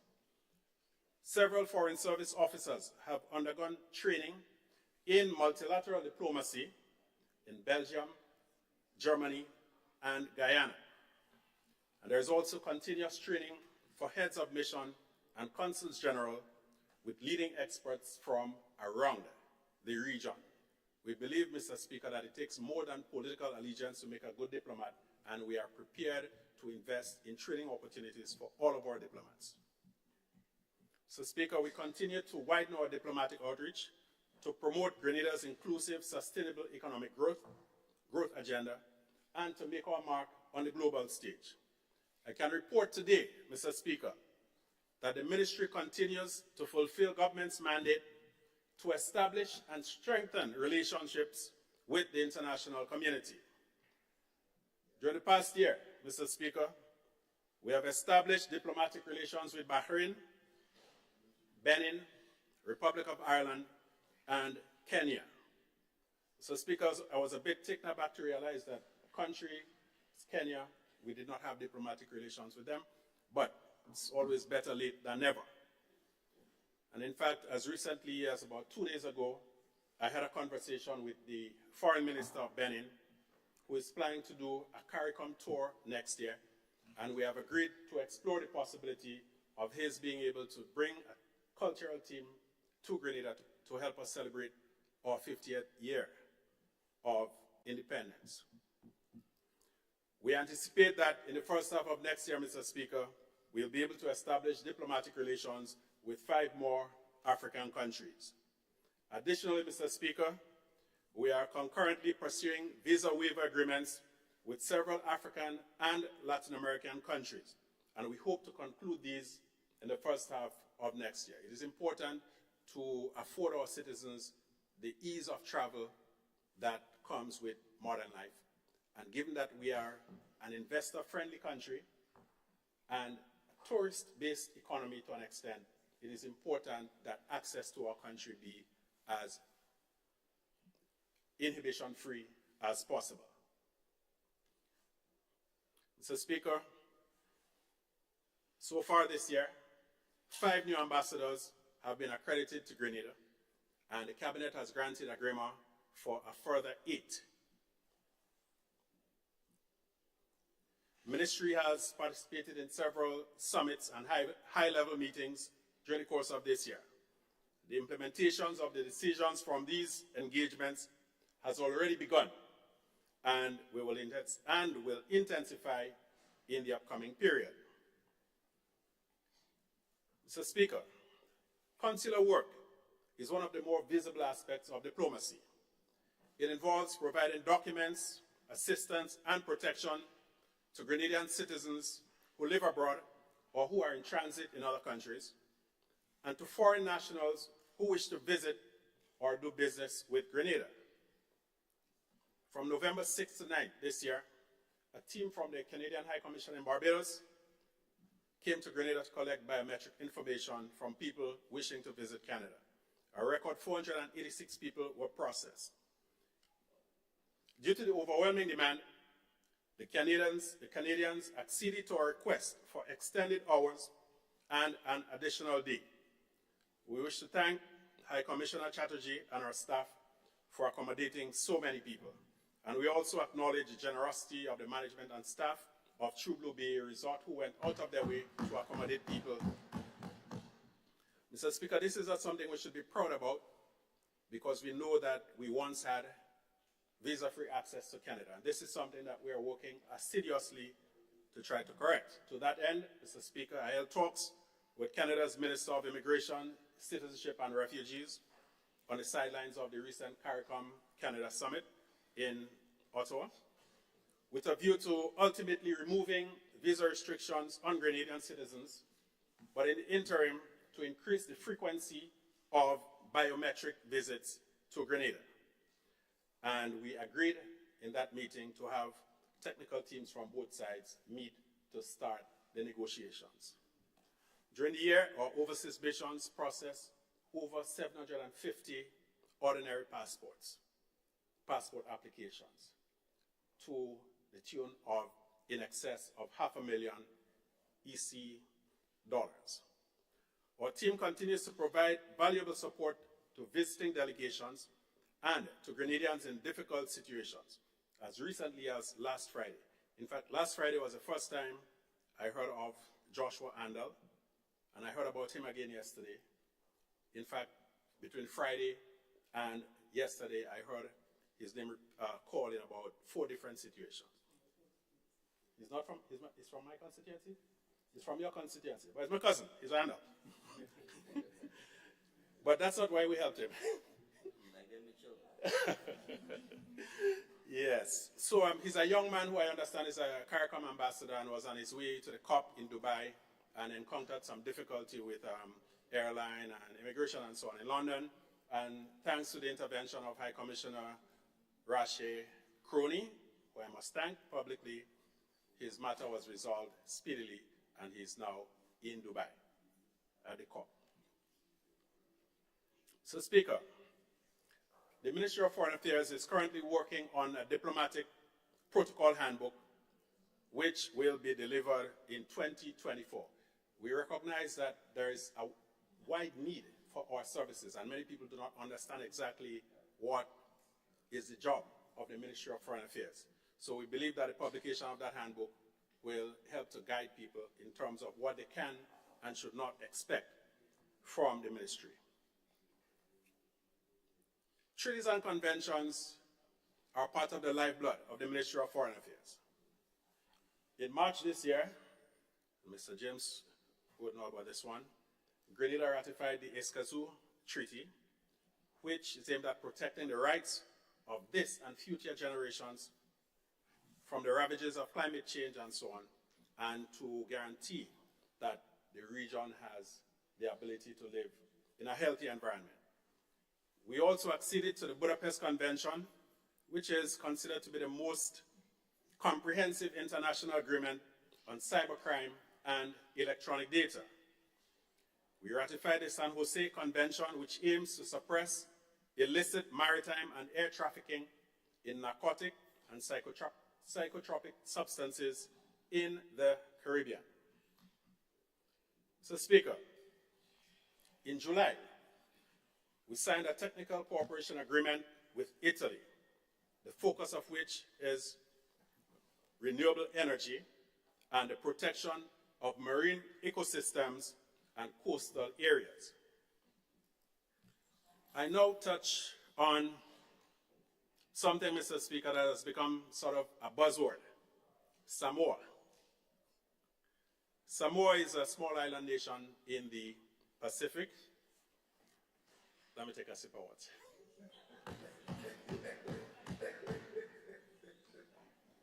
So, Speaker, I don't want to choke on it, so protect my throat.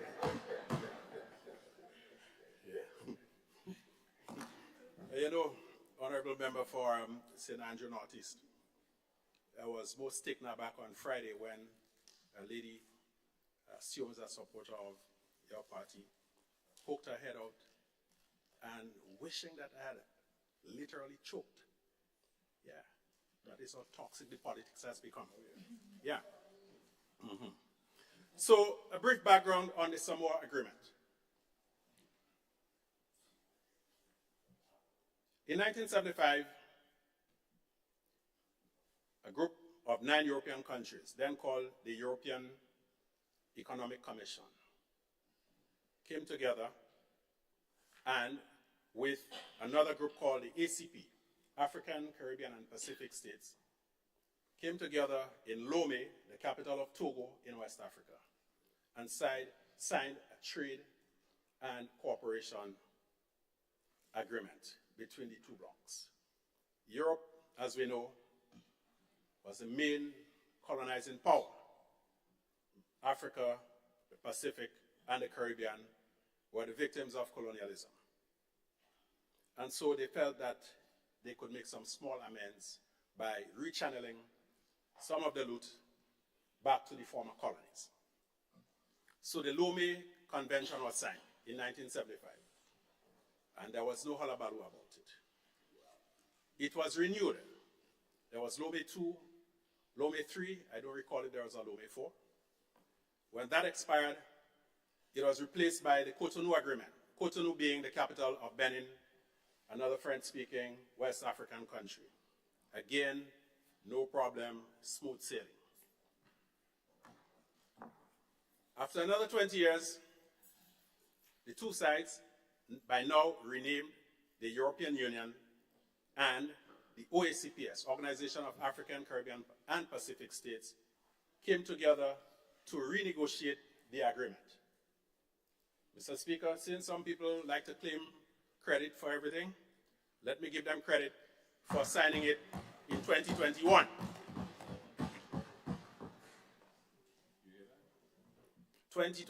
So all those who play stupid now, Mr. Speaker,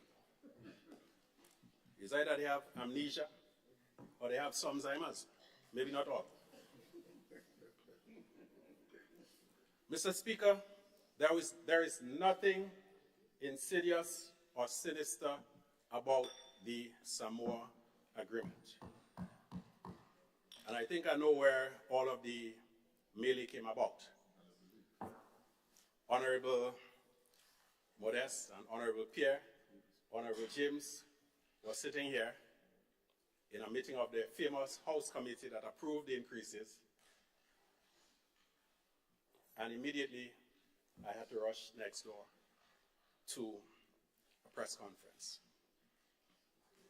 It transpired that while I was engaged here, our ambassador in Brussels had signed the agreement. Not being in a position to be briefed by then, I answered with the knowledge available to me at the time, no, when asked if we had already signed. And that was it, Mr. Speaker.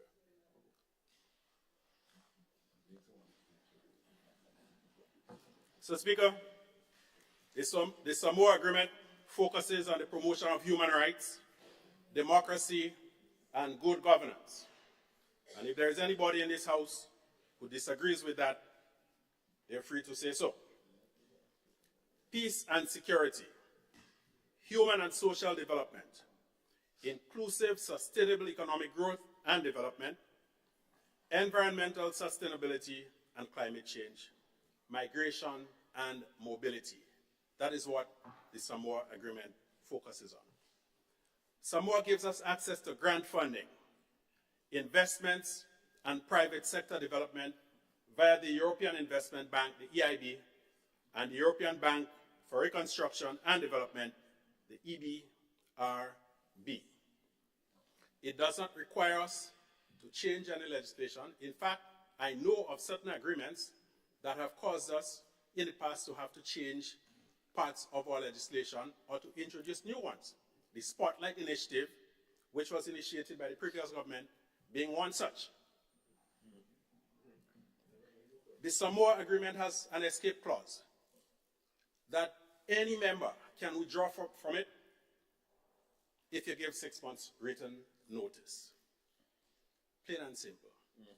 With all of this scare story about LGBTQZ and whatnot, I read through the 401 pages, Mr. Speaker, and every mention of gender was followed by the words women and girls. So where did this scare story come from, Mr. Speaker? It reminds me of the days of COVID, when they say if you take vaccine, you go dead in 2 years.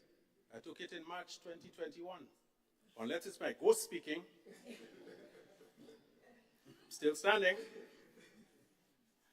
And Mr. Speaker, those of us who hold positions of responsibility in public life, whether we be politicians, religious figures, or what, we have an obligation to speak truthfully to the constituents who listen to us. And we must not shout fire when there is no fire. And so, I appeal to my colleagues on this side, my colleagues on the other side, civil society, to all responsible Grenadians. Yes, we can disagree, but let us try as best we can to stick to the truth and to stay away from scaremongering, hiding behind religion in many cases. Mr. Speaker, diaspora engagement. And I am sorry that my good friend from the town of St. George has vacated the premises, Mr. Speaker, because when I was listening to him this morning, he made some good points, as he always does. But some things he said made me remember a story I read as a little boy in primary school about a guy named Rip Van Winkle who fell asleep. Now, when he woke up a few years later, he could not recognize the world. Mr. Speaker, last year in this House, I spoke about the formation of GDAC, the Grenada Diaspora Advisory Council, which was launched in October 2022. It provides pro bono consultative services to all government ministries. GDAC has developed a proposal to introduce telemedicine services to be provided by Grenadian physicians resident in the diaspora. Mr. Speaker, the Skills Bank that the Honorable Member for the town of St. George advised us to put together, or advised us had already been put together. I have not seen it. I have not been advised of it. However, GDAC has the task of contacting and making itself available to all Grenadian professionals in every corner of the world so that they can register with GDAC, share their CVs, their areas of expertise and interest, and make it available to the people of Grenada, usually on a pro bono basis. GDAC has already conducted a gap assessment of community health centers across Grenada. They have established a long-term partnership for Grenada with the AFIA Foundation, which collects and donates medical equipment and supplies to countries around the world, and we have already started to benefit from that. So, Speaker, we have appointed a diaspora ambassador who will lead the development and implementation of our diaspora action plan. He has already begun to work. The Diaspora Affairs Division has been reconstituted and actively engaging the diaspora community in every corner of the globe. So, Speaker, trade and export development. Again, I repeat my thanks to P.S. Clark, to Acting Director, Mr. Ernie James, to the outgoing Director, Mr. Junior Mahon, and the other members of the Trade and Export Division. That division has pursued a proactive agenda focused on capacity building, incentivizing export promotion, and strengthening Grenada's trade policy and legal framework. So, Speaker, even as we debate this budget, the world is experiencing armed conflicts and heightened tension, now threatening to spill over into our region and creating uncertainty in the global trading system. This serves to emphasize that agreement on and implementation of our collective trade and economic policies assume even greater importance, Mr. Speaker, if we are to safeguard our interests in the global arena and achieve the goal of improving the lives of our people. So, Speaker, this year we participated in the 4th World Trade Organization, WTO, Trade Policy Review in Geneva. It was the first time that Grenada had participated since 2014.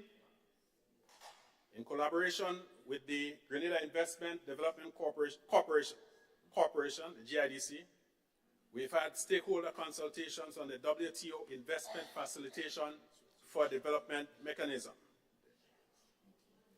In terms of regional negotiations, we continue to participate in OECS and CARICOM trade negotiations and consultations aimed at improving regional trade harmonization, with the ultimate goal being the full implementation of the CSMA.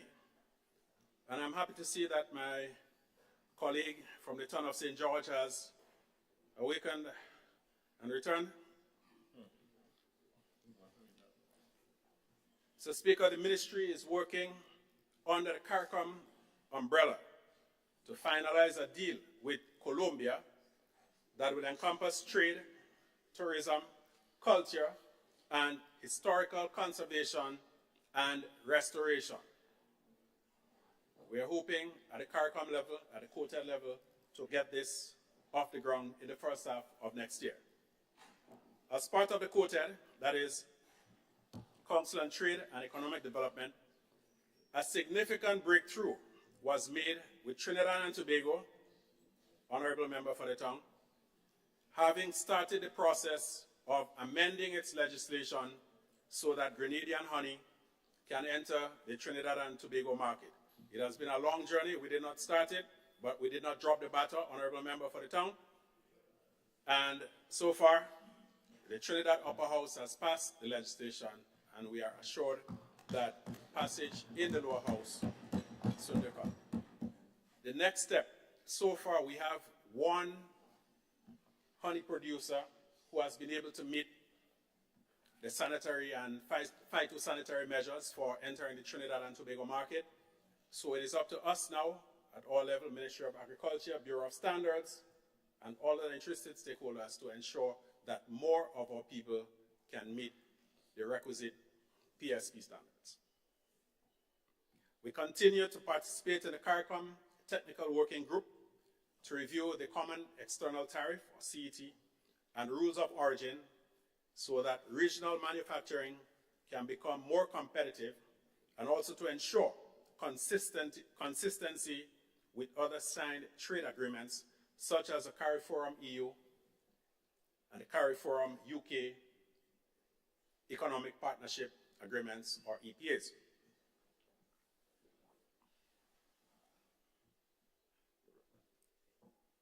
At the OECS level, Mr. Speaker, we participate actively in the Free Circulation of Goods project, which means that goods coming into the OECS region will only be taxed once. That is at the first port of entry. So it will benefit consumers. So if something comes into St. Lucia and import duties are levied on it in St. Lucia, and then it then is transferred to St. Kitts, the people in St. Kitts no longer are burdened with additional duties. In terms of trade facilitation, a key focus of our trade policy is the creation of a more responsive and less bureaucratic environment with the use of technology to eliminate the bottlenecks which constrain business activity. To that end, the ministry is working to implement the WTO Trade Facilitation Agreement facility, which will allow for an electronic single window for online approval for the clearance of goods. We hear quite a lot about the Ease of Doing Business Index. Once we can get this in place, it will do wonders for ease of doing business ranking. The ministry is also working towards implementing an online trade information portal, which will include an online directory for manufacturers and agro-processors. In the area of trade and export promotion, Mr. Speaker, last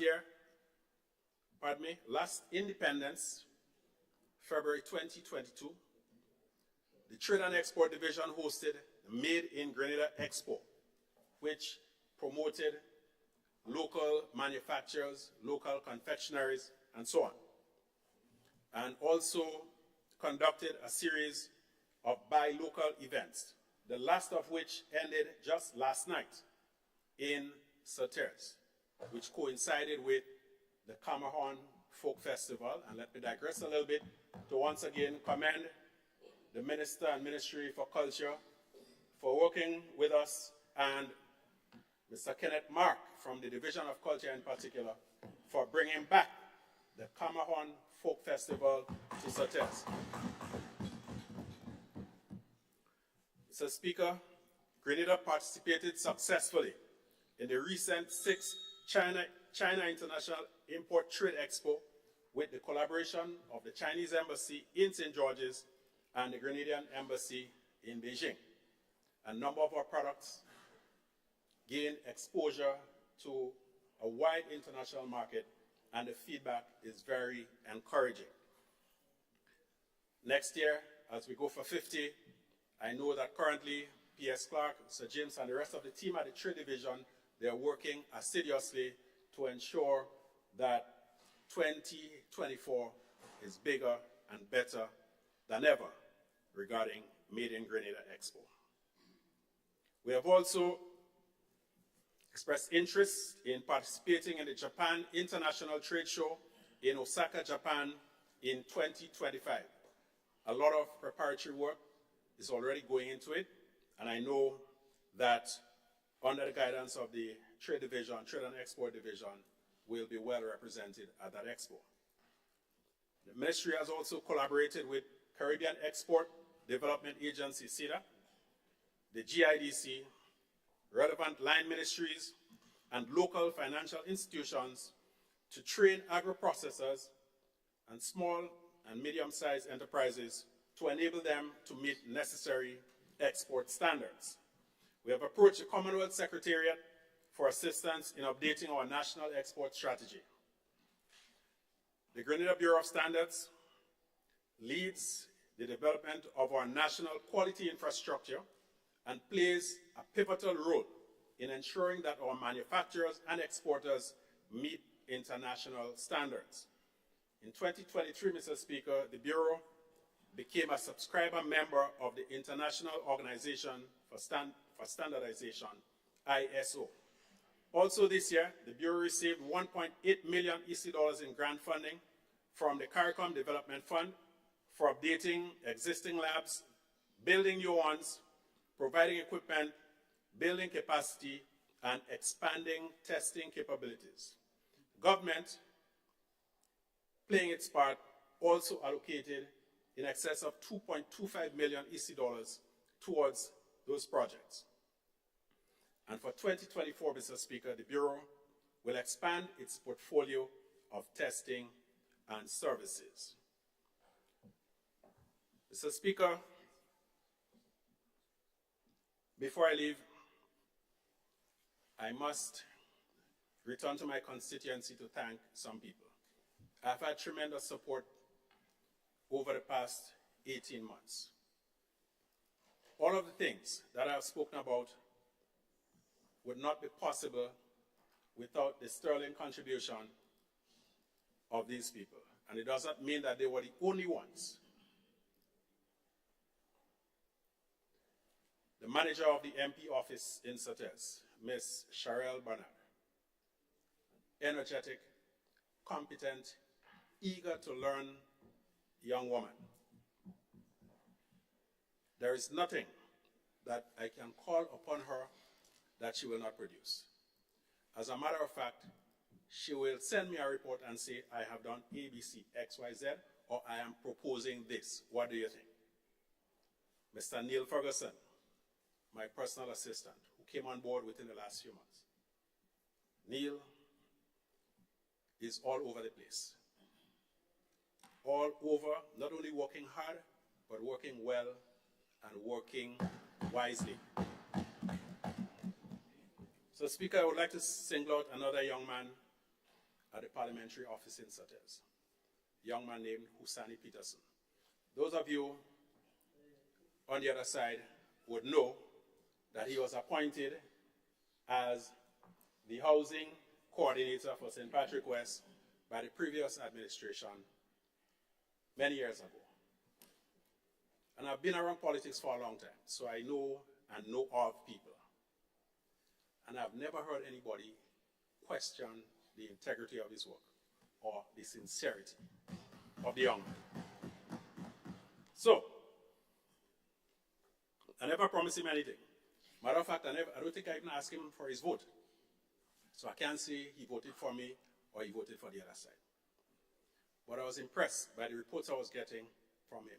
And I said to myself, if I ever get the opportunity to keep that young man or to assist him in any way, I would do it. And so, when the time came to choose or to replace housing coordinators, I decided I would stick with him. I got plenty licks. He got some licks too. Oh, you sell out, you this, you that. I said to him, stay calm, brother, and do your thing. And he's doing sterling work in the constituency, going in every nook and cranny. Before I call him and say, there's a problem there, he knows about it already.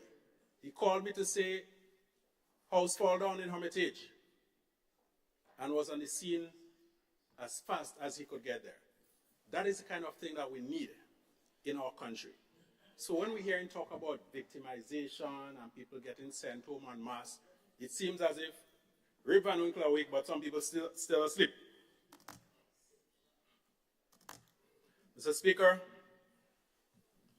the seat officers, my constituency, young woman, bright, good future ahead of her. I think her name is Charissa Noel. My constituency chair, Deldris Delola Board. Sometimes she steps on some toes, but she gets it done. And sometimes you need to have that attitude, otherwise you won't get it done. Big up Delo. The Assistant Housing Coordinator, Mr. Quincy John, doing a wonderful job too in support of Husani, and the leaders of the housing and what will soon be Wash Brigade, Andy Leke Purcell, and Keston Gilbert, all of them doing a fantastic job serving the people.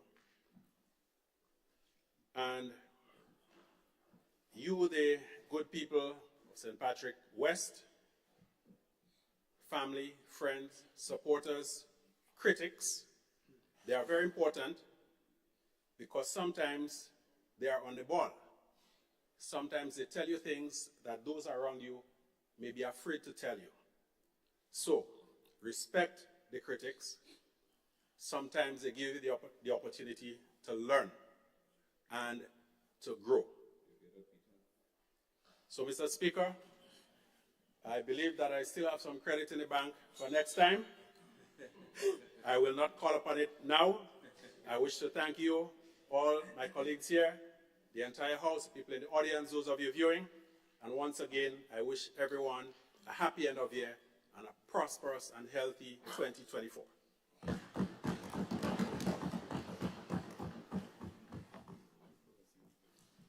Thank you, Honorable MP for St. Patrick West.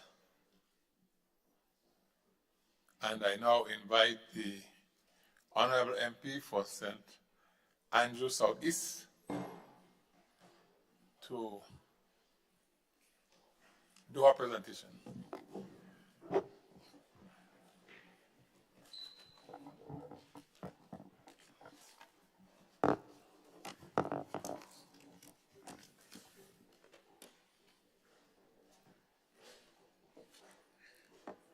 Thank you very much, Mr. Speaker.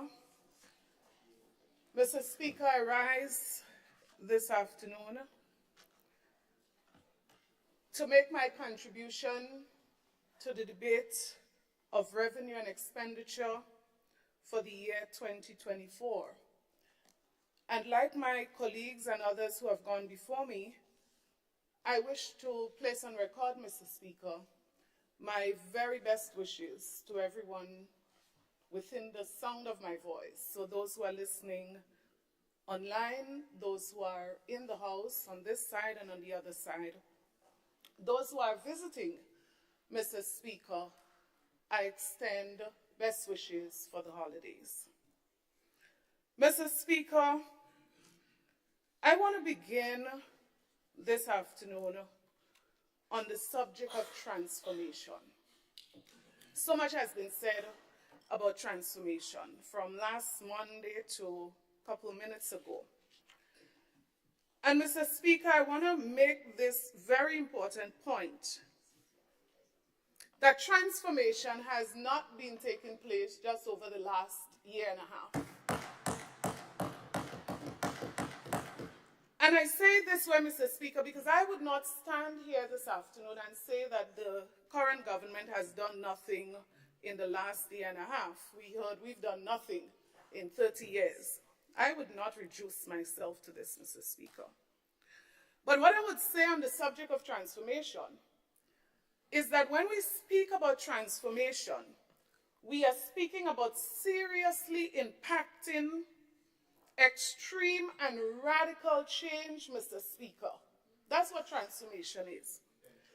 And so we ought not to confuse everything that we do with transformation. And we use the word so loosely. So, Mr. Speaker, when we speak about the name change of a project, that's not transformation. That doesn't make the project transformational. When we make superficial changes, yes, I might be sleeping, to projects, that does not mean, Mr. Speaker, that is transformational. So when we paint stones and bridges, that's not transformation, Mr. Speaker. There's a definition for transformation. So, Mr. Speaker, you know, I've been thinking and rethinking, even reimagining transformation over the past few days because I've heard it so many times. But you know, when I think of transformation, Mr. Speaker, my mind goes back to the rural electrification program.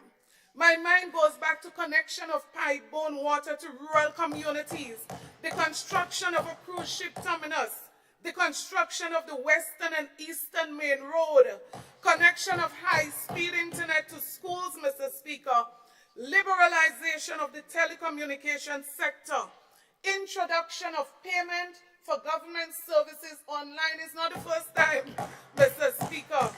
Providing devices to students and principals and teachers during a pandemic, Mr. Speaker.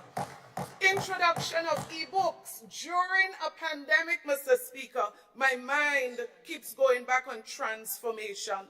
Mr. Speaker, the construction of a cricket and athletic stadium. Mr. Speaker, major initiatives in youth like the Imani program. And you know, Mr. Speaker, I listen to the beating up of the Imani program, Mr. Speaker, over and over and over again. But Mr. Speaker, we identify the weaknesses. Every program would have that. But Mr. Speaker, we are not identifying persons in the medical sector. We are not identifying principals, teachers, persons who rose to the rank in banks, in private institutions, Mr. Speaker. Ask them. Many of them came through the Imani program. Mr. Speaker, when I think of transformation, I think about thousands of scholarships to students from rural communities, changing their lives, changing the lives of their families, Mr. Speaker. Mr. Speaker, I even think about the introduction of the bathroom and toilet program. Call it whatever you want, wash, whatever it is, Mr. Speaker, transformation. But you know what's significant? Mr. Speaker, all of those initiatives that I reference, Mr. Speaker, they were implemented during the last 30 years under the leadership of the new National Party government. Mr. Speaker, and many of them, Mr. Speaker, if you research, you go back, you would realize that while some of these things were happening, Grenada experienced 2 major hurricanes. Mr. Speaker, Grenada experienced a recession, world recession. Mr. Speaker, and then a global pandemic. The performance of the new National Party government must be mentioned whenever the word transformation is mentioned, Mr. Speaker. So, Mr. Speaker, I will always, doesn't matter where I will always be grateful for the contribution of the NNP administration to the transformation of the socio-economic landscape of this country, Mr. Speaker. Over all these years, under the leadership of Dr. the Right Honorable Keith Claudius Mitchell. Mr. Speaker, whatever individual personal differences, Mr. Speaker, I'm not going to go down that road. But Mr. Speaker, don't go there. What I would say is that the contribution that this man has made to this country, Mr. Speaker, he ought to be respected for that. And I will forever respect him for his contribution to this country. Mr. Speaker, I'm not going to debate either which Mitchell is better than which Mitchell. I'm not going there. Mr. Speaker, you could choose whichever Mitchell. But what I know, Mr. Speaker, not long ago, this Mitchell was a hero. But, Mr. Speaker, today he is zero. And that is why I say, you know, time is longer than twine. Mr. Speaker, let us not get into those trivial debates. Mr. Speaker, time is always longer than twine. Oh, yeah. So, Mr. Speaker, I want to speak about education.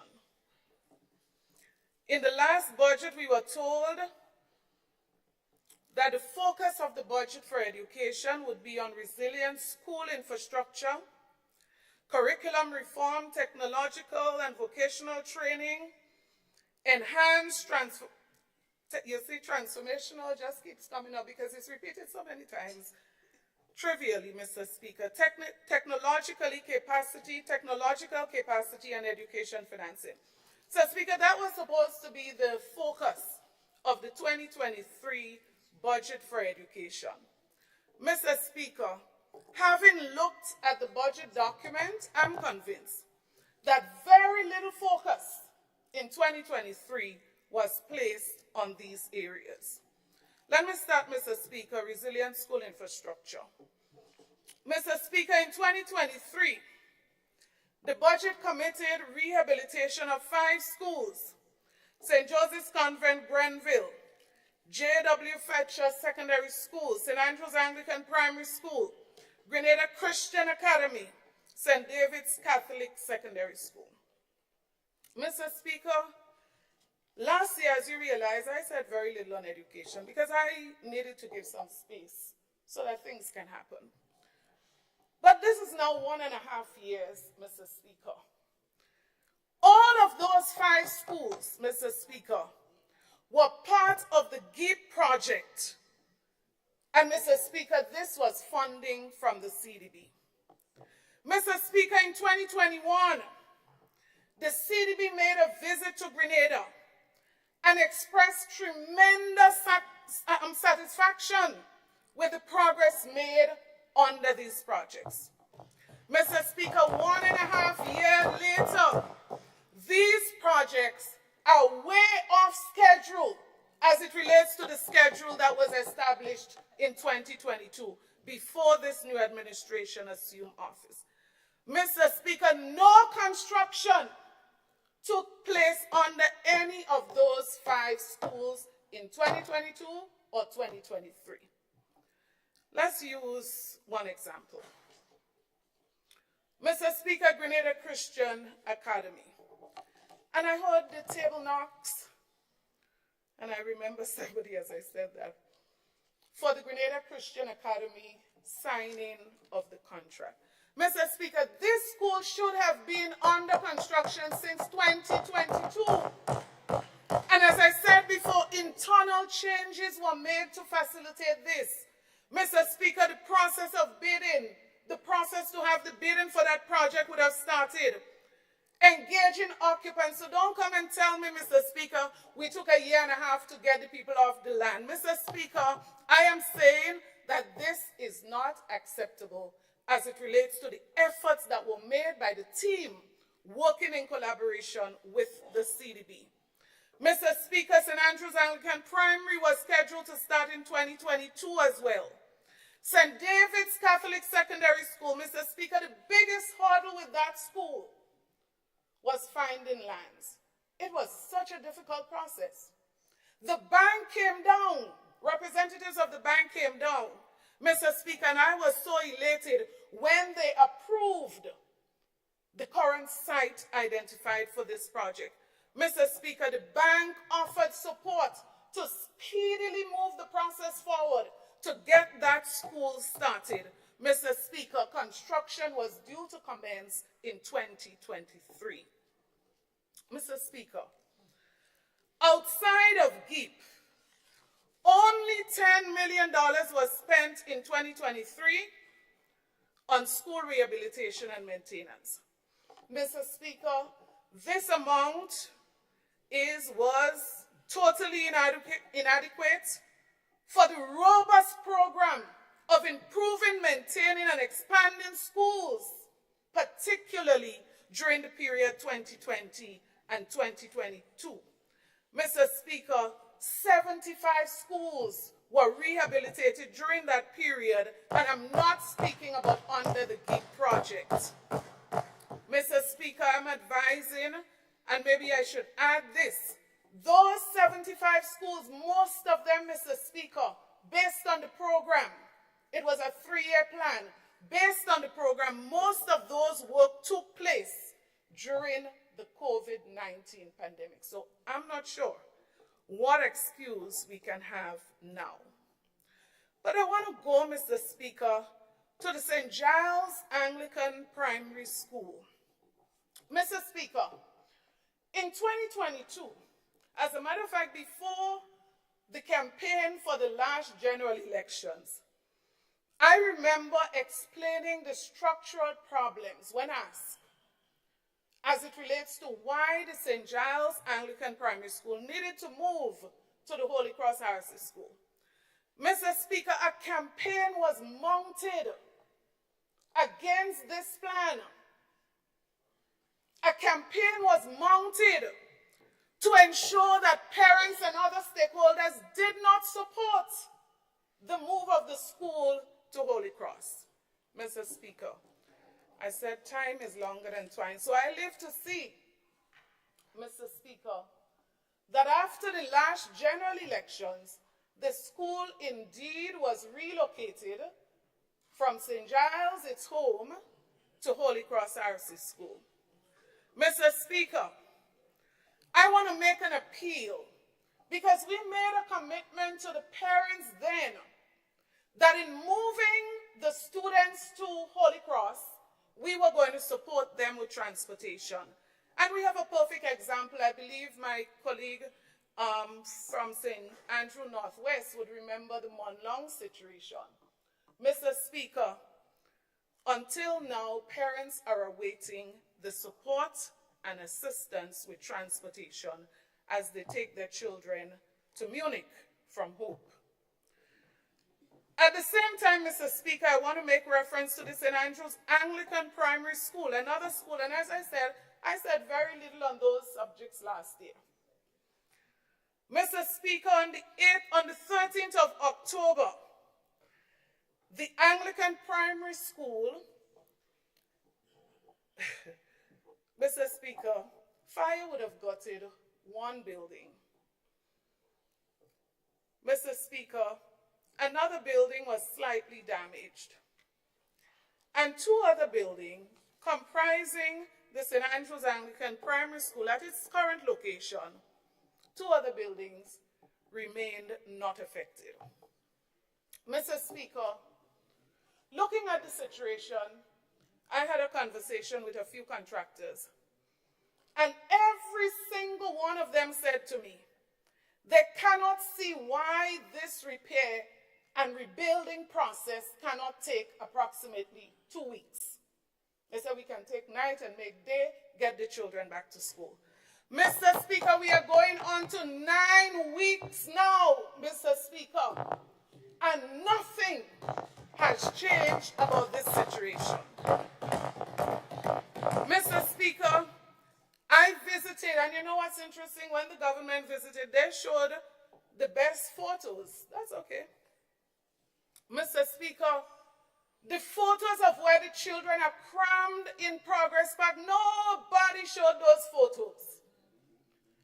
The photos of where the children are in the football building, the clubhouse, Mr. Speaker. And when it gets hot in there, they have to come out on the bleachers, Mr. Speaker. I met a teacher sitting, she said, I can't take the heat in there.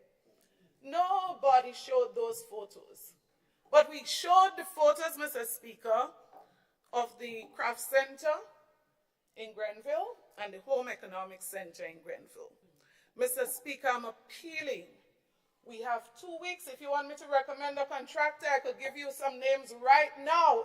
Mr. Speaker, let us get the work started so that we can move the children back to their previous location for the reopening of school. I am pleading, I am begging. I don't know whose idea it was that this school should function in 3 different locations. Mr. Speaker, it's a strange idea. That's all I'll say about it. It's a strange idea. Very strange. Mr. Speaker, so while I say it's a strange idea, let me add, in case you're not sure what my thoughts are, that the school should be in its current location. Let us rebuild the building that was gutted. Let us repair the building that's been scorched, and let us move the students in. You know what a teacher said to me as I sat there? She said, the biggest challenge I have is sitting here on the bleacher and looking at 2 buildings. Absolutely nothing happened to them during the fire. She said, that's the biggest challenge for me, to look at the 2 big empty buildings there. Curriculum and education reform. Mr. Speaker, under this priority area, $500,000 was budgeted. $500,000. And the government said to us, this is a major priority area. Mr. Speaker, at the end of the year, only 5% of the $500,000 was spent. Mr. Speaker, the project that seems to be touted most as the major achievement under curriculum reform is that of the introduction of local history in our schools. Mr. Speaker, I want to clear 2 misconceptions as it relates to this. Because sometimes people can be made to believe that there are some things that never happened before, and there are some things that not only never happened before, Mr. Speaker. All right, I'll leave that. Mr. Speaker, there are two impressions given. One, and deliberately given. You could tell when somebody makes an error. You could tell when someone doesn't know. So I've listened to some persons speak on this subject, and you can tell they genuinely don't know. And you listen to some persons, Mr. Speaker, and you know it's just a deliberate attempt to mislead. So, Mr. Speaker, I listened, and it is said a history book was written for schools since this administration assumed office. Mr. Speaker, I listened again, Mr. Speaker, and I heard local history was never taught in Grenada. Mr. Speaker, let me just share some information for your enlightenment and for others. Local history was always taught in our schools, Mr. Speaker. Mr. Speaker, under the social studies program, accommodation was always made for history there. Mr. Speaker, in 2021, a policy decision was taken to separate and focus on local history, making it mandatory in our schools. Mr. Speaker, as a result of this policy position, Mrs. Dow was engaged. So Mrs. Dow didn't land after the last general election.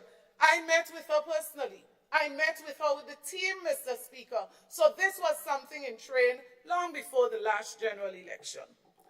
But to go further, Mr. Speaker, all of the legwork was literally done.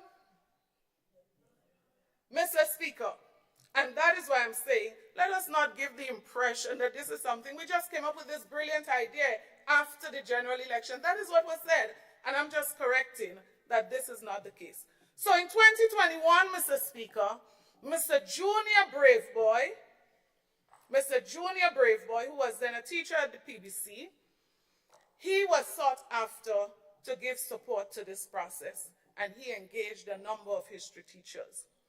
In 2022, because there's groundwork, there's legwork that has to be done for that transition to be made. In 2022, Mr. Braveboy was transferred to the Ministry of Education as the curriculum officer for history, and he was given the mandate to lead that process. I've never even heard his name mentioned, Mr. Speaker.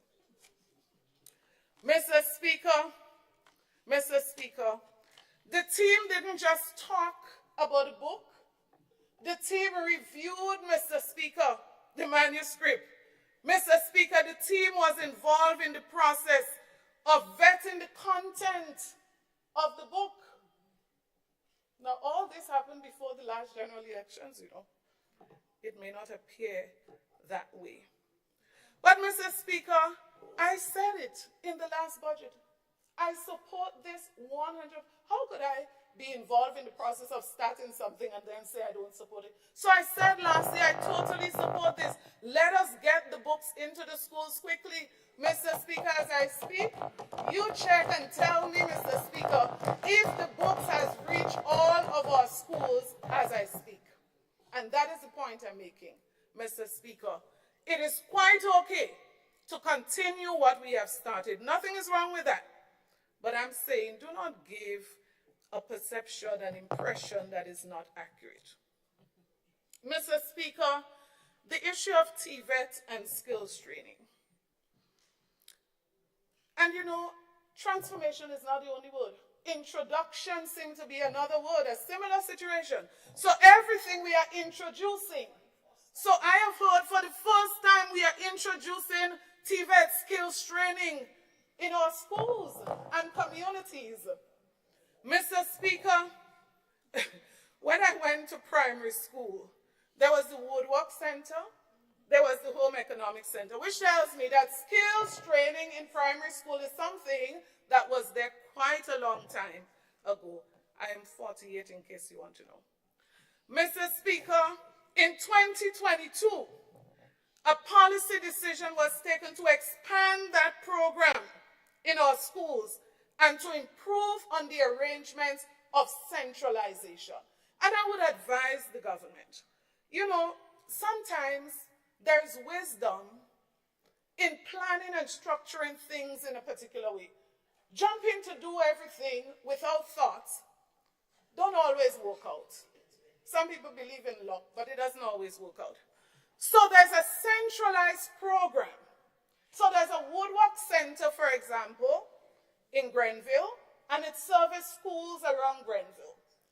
There's a home economics center in Grenville for years, many, many years, has been servicing students around the area, the catchment area, as we say. Mr. Speaker, I would love to see a center in every school. Nothing is wrong with that. I would give table now. If we bring this year, 2024, a center in every primary school, I would be first. I would speak first. And I would support it. But, Mr. Speaker, my humble advice is, let us upgrade and expand, as the plan was, the central catchment areas as we move to expand the program further. That would be my humble advice, no cost to that. Mr. Speaker, so we can, in the medium and long term, we can do additional things. So we started, in light of this plan, Mr. Speaker, to provide additional equipment, additional specialized teachers, to make sure that the plan progressed in a particular direction. So there's absolutely nothing wrong with expanding. Mr. Speaker, when it comes to secondary schools, you would think that it is the first time we're going to do skills training and TVET in secondary schools. Mr. Speaker, some of our secondary schools are already, in case this is news and it's information, they are already doing CVQ, TVET subjects, and some of the areas, Mr. Speaker, furniture making, crop production, commercial food preparation, general construction, garment production, electrical and electronics technical drawing. Mr. Speaker, those are TVET, skills training, and those have been happening for a long time. What I would support, Mr. Speaker, let us expand it. Let us make sure every school have the equipment and the program to do more of that. Mr. Speaker, if you ask me, I also support community skills training, 100%. I heard mentions of certain initiatives, introduction, Mr. Speaker. Mr. Speaker, recently, and I'm speaking now about 2022, 3 centers for excellence, that's the last set of that would have been established. 3 centers for excellence. And this would be another free advice that I would give, Mr. Speaker. We don't have to go building a center in every community. Because guess what? The cost to build a center is going to run us over $300,000.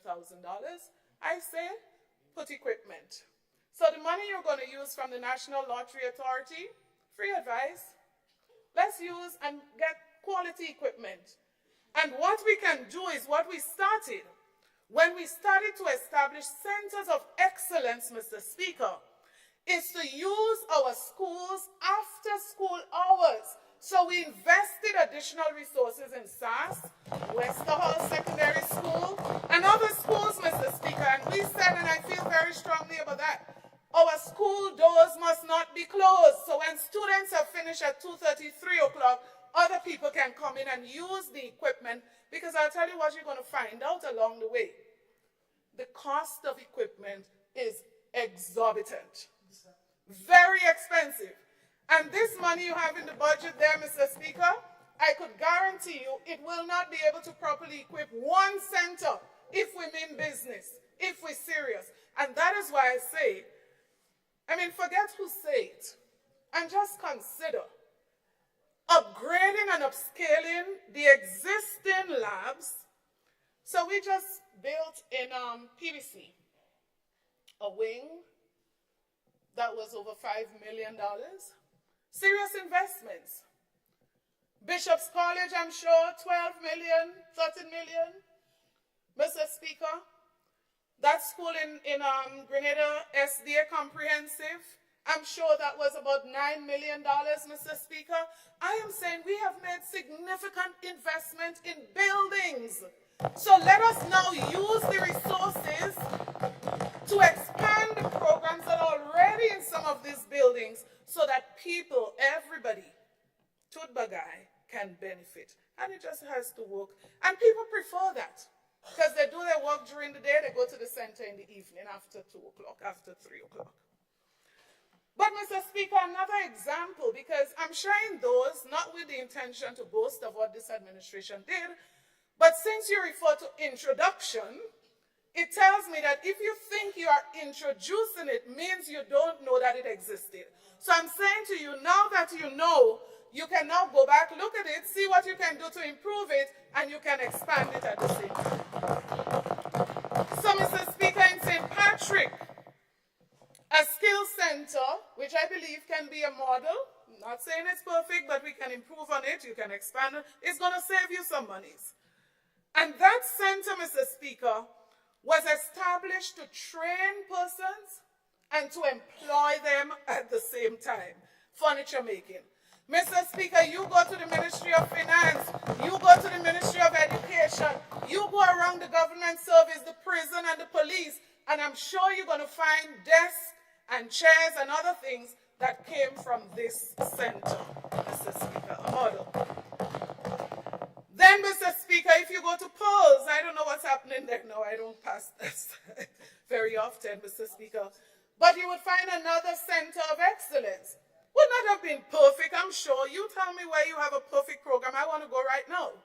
So, Mr. Speaker, when you go there, you find young people being trained and hired, Mr. Speaker. Well, I don't know. You have to correct me. She said it's no longer in operation. But, Mr. Speaker, the concept, the idea was to establish centers of excellence around the island, not necessarily building a center in every place. So let us expand, let us improve, let us take advantage. And I'm only humbly suggesting that so you can save some money from the buildings that could go into making the program better. But, Mr. Speaker, the skills training thing went very far.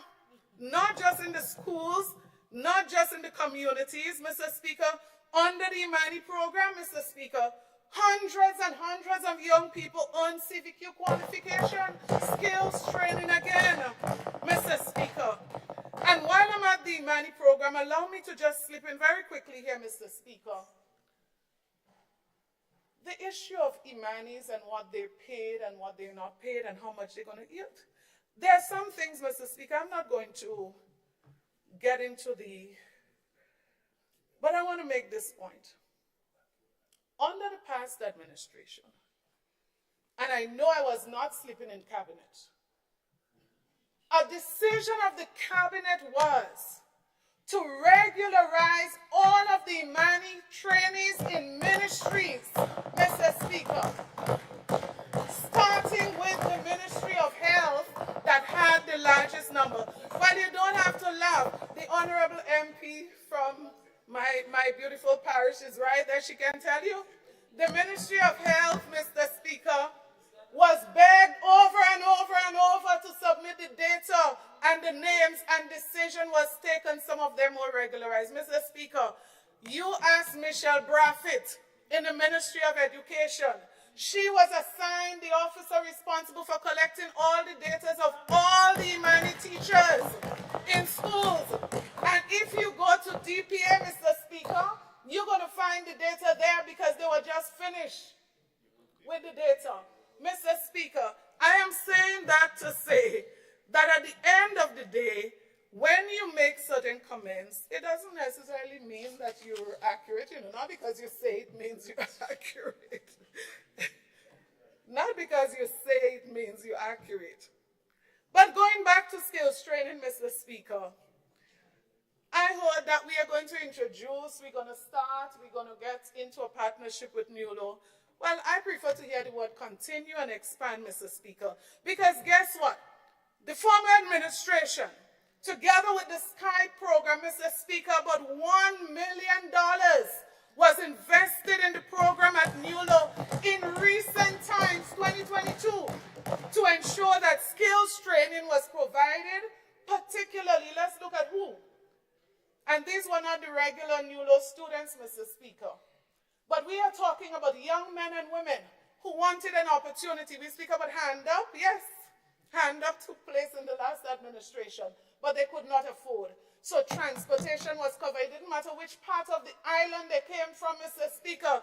Transportation, $1 million provided to support these people, Mr. Speaker, so they can get an opportunity. But you know, on top of that, skills training, we're still talking skills training, Mr. Speaker. We increased the subvention for NULO from $50,000 to $75,000. And I say to the administration, let's expand, let's improve. Why not give them $150 now? Sister would love that. Mr. Speaker, I am therefore saying that a lot of work took place, a solid foundation, Mr. Speaker, as it relates to these initiatives. And all I'm saying is that you have my 100% support in expanding, but you are not introducing. It is so. So, Mr. Speaker, I want to encourage that you continue to speak of your commitment to skills training, but I just want to encourage that you don't just speak it, but you demonstrate it. So when I look in the budget, Mr. Speaker, it speaks about a new name, National Innovation Skills and Enhancement Program. And I thought that's nice. Actually, the acronym is nice. I thought that was a nice name. The acronym is actually nice, right? But Mr. Speaker, when I look at the allocation for 2023, it says $895,000. We're serious about skills training. It is a focus, it's a priority, and I love that. But let us demonstrate it. Oh, you now know that things are a process. You never knew that before. Ah, welcome. Things can be a process, Mr. Speaker.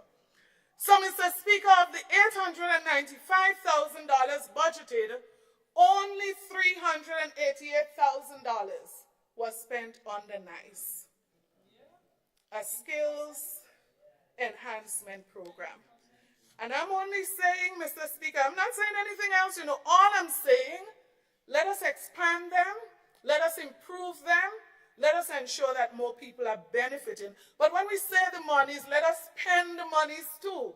Let us not just quote figures and say it's the biggest budget in history. That doesn't add up. So I'll quickly move, Mr. Speaker, to free tuition. And there's a member of the other side, I don't know if it's deliberate, Mr. Speaker, there's a member on the other side who continue. I corrected it last year, and I noticed people keep saying free tuition. But as a member on the other side, who I believe now, I have reason to believe, is deliberately referring to this program as the free education program. Mr. Speaker, it says free tuition program. That's what it is. I heard the member for St. Patrick East said that we criticized this program. Mr. Speaker, if you go back, and I make no joke with these things, if you go back, you would find that I said I supported this. And if I support and I follow with some constructive criticism, nothing wrong with that. Nothing is wrong with that. It is intended to help to make the thing better and to improve for other people, right? Nothing is wrong with that. That nothing. Mr. Speaker, under the free tuition program, I want to just share a few observations, and I'll stick to my own constituency in case you don't want me to go there. So, Mr. Speaker, there's no objection to this program. Absolutely none. You have the money, you could give everybody. We've always said that. We didn't have it to give everybody. You have it to give everybody, no problem. We will talk about that. Mr. Speaker, so if you have enough money now to give everybody free tuition, no problem. Nothing. Mr. Speaker, what I would say is let us be a little more considerate now to the many students who have received free tuition but are still having trouble going to school. Because, Mr. Speaker, having free tuition and no transportation don't make a lot of sense. Mr. Speaker, well, you know, I try to avoid responding, and please don't tempt me too much, because when you say that, and you talking about 2024, I am not talking about 2024. I'm talking about children who dropped out in 2023 because of this problem, Mr. Speaker. So don't tell me what's going to happen in 2024. Try not to disturb me, Mr. Speaker. Mr. Speaker, under our administration, we gave free tuition to students, but we did not just stop it at free tuition. Let me just make sure and make it clear, because I don't want anybody to say that I said what did not exist. We did not give to everybody. We could not afford to give to everybody. But we gave to those persons throughout the length and breadth of Grenada who applied and expressed an interest and were in need. But, Mr. Speaker, on top of that, we didn't say here is free tuition, that's it. Transportation support was provided, Mr. Speaker. Uniform support was provided, Mr. Speaker. Mr. Speaker, supported with exam fees. So you give the free tuition, and now after I would have benefited from the free tuition, I cannot now do the exam because I cannot pay for the exam. So all I'm saying, Mr. Speaker, is this. This is great, free tuition. But it does not benefit many people that I represent, because even when they receive it, they are still unable to assist their children to go to school. So I am not going to say cut it, you know. I'm not going to say cut it and take from the people who could afford it. I'm going to say, based on your reports, you can now add on transportation, you can now add on meals allowance, you can now add on assistance to pay for examinations, based on your glowing reports. Mr. Speaker, all I would add to that, even if it means taking 2 million from the 14 million for independence, even if it means taking something from the 213% increase in CBI revenue, Mr. Speaker, whatever it takes, Mr. Speaker, let us do something for these children more. But you know, that's not the only point that's significant. Because a student who is going to New Law at TAMCC, who has transportation, let us imagine, they have tuition, they have transportation, they have meal. Mr. Speaker, do you know that in addition to the tuition at TAMCC and New Law, there are other fees, Mr. Speaker? And Mr. Speaker, some of those can go as high as 1,000 plus. And Mr. Speaker, because of that, there are some students who right now are unable to attend to those institutions because they can only access tuition. Mr. Speaker, I know of a time when tuition was provided, but we also paid for the toolkit. We also paid for the other things where people were not able to access it, but it was necessary to attend school. Moving to school feeding. Mr. Speaker, if you know me well, you know I'm going to say this is great. Remove the school feeding fees. And one person said, well, it's just $1. I agree with him, it's just $1, but some people don't have $1. Yeah, I know that's why you remove it. Mr. Speaker, what we don't seem to understand is that principals and teachers in Grenada do have a heart. So, Mr. Speaker, since this program started, a child who could not afford, don't have the money, they ate meals at school. This is not new. Mr. Speaker, there are children who have never paid for school feeding, and they eat every day in school. So, Mr. Speaker, I'm saying all of that. Okay, let's go one Let us remove the embarrassment. Let us remove the embarrassment. So now they're not paying. And as I said, make sure you get me right, I've said it, I totally support. No payment. You could afford no payment. But Mr. Speaker, that's not a real issue, you know. I'm really not concerned, quite honestly, about the children paying $1. I'm really not concerned about that. You know why? As I've said before, it's a policy decision that the children who don't have, and they're hungry, they don't have anything to eat, they were fed. But you know what concerns me, Mr. Speaker? You speak to principals, speak to teachers, and they will tell you this is the worst they have experienced of this program in the last year. Mr. Speaker, and this is not a story I'm making up, you can verify it if you wish.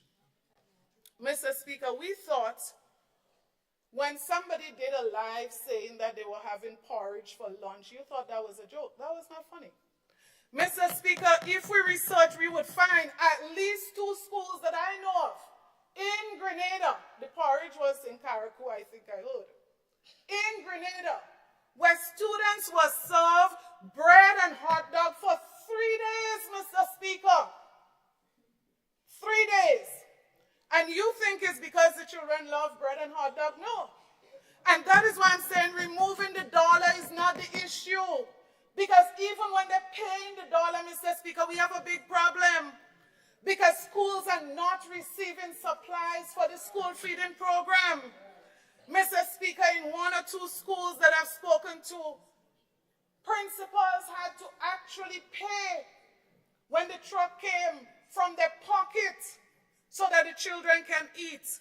Mr. Speaker, I am extremely concerned. As I said, removing the dollar is fanfare, in my opinion. Let us do it, but it's fanfare compared to the current situation on the ground with this program. Mr. Speaker, in 2022, and the current Minister of Education was part of that process, the process started to develop an operational manual for this program. I wish to strongly recommend,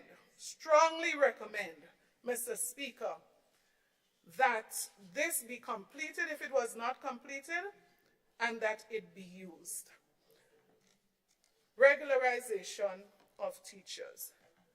And as I said last year, I hardly spoke on education, and deliberately so.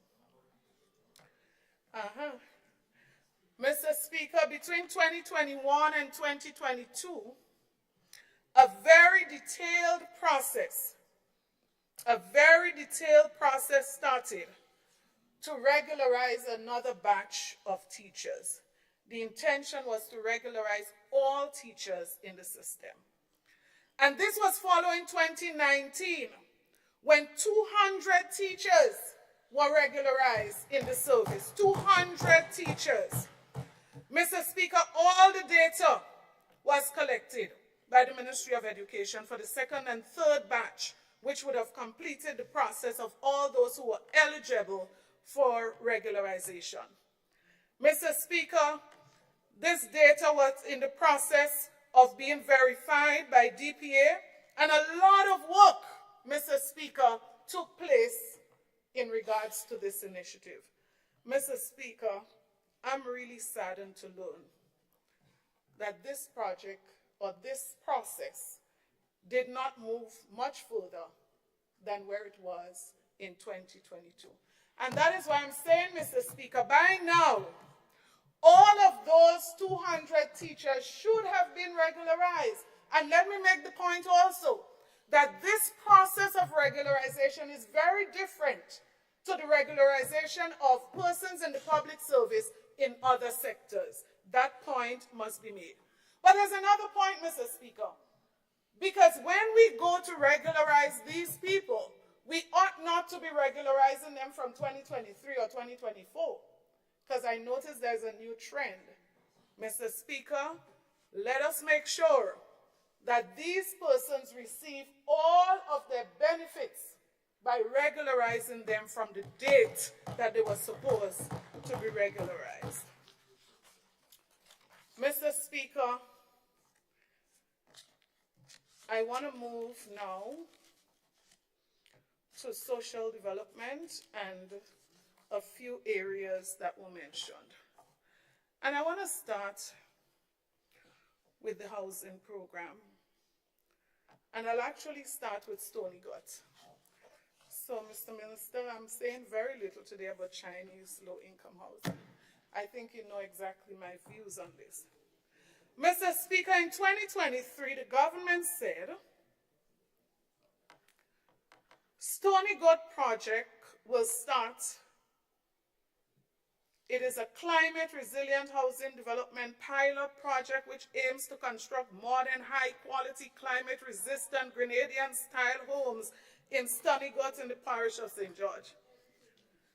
Construction is expected to start in 2023 and $2.5 million was budgeted. Mr. Speaker, the drawings were done. Everything was in place, Mr. Speaker, to get this project started. 2022. 2022. Mr. Speaker, in December of 2023, the explanation is we couldn't start because some of the lands were given up. Mr. Speaker, I say go do some homework because the land you're talking about is not the same land that was allocated for the construction of this housing program. So, Mr. Speaker, if it was not, okay, so let me say this. Honorable. Mr. Speaker, am I allowed to continue? Yes, I was just saying this. Thank you. All right, I don't want to go to Stony Gut. Mr. Speaker, what I want to say is, Mr. Speaker, this administration, I'm sure, if there is some issue with lands, we have mobilization, we have implementation, we have all kinds of things. We can fix the land problem and start the project for the people.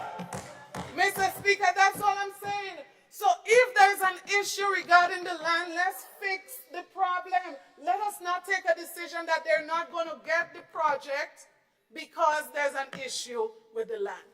So, Mr. Speaker, if every project has an issue with land, are we going to decide not to do it anymore? Mr. Speaker, I don't accept that explanation, and I am saying humbly so, that cannot be, because I'm sure the lands you're referring to do not have concrete buildings on them.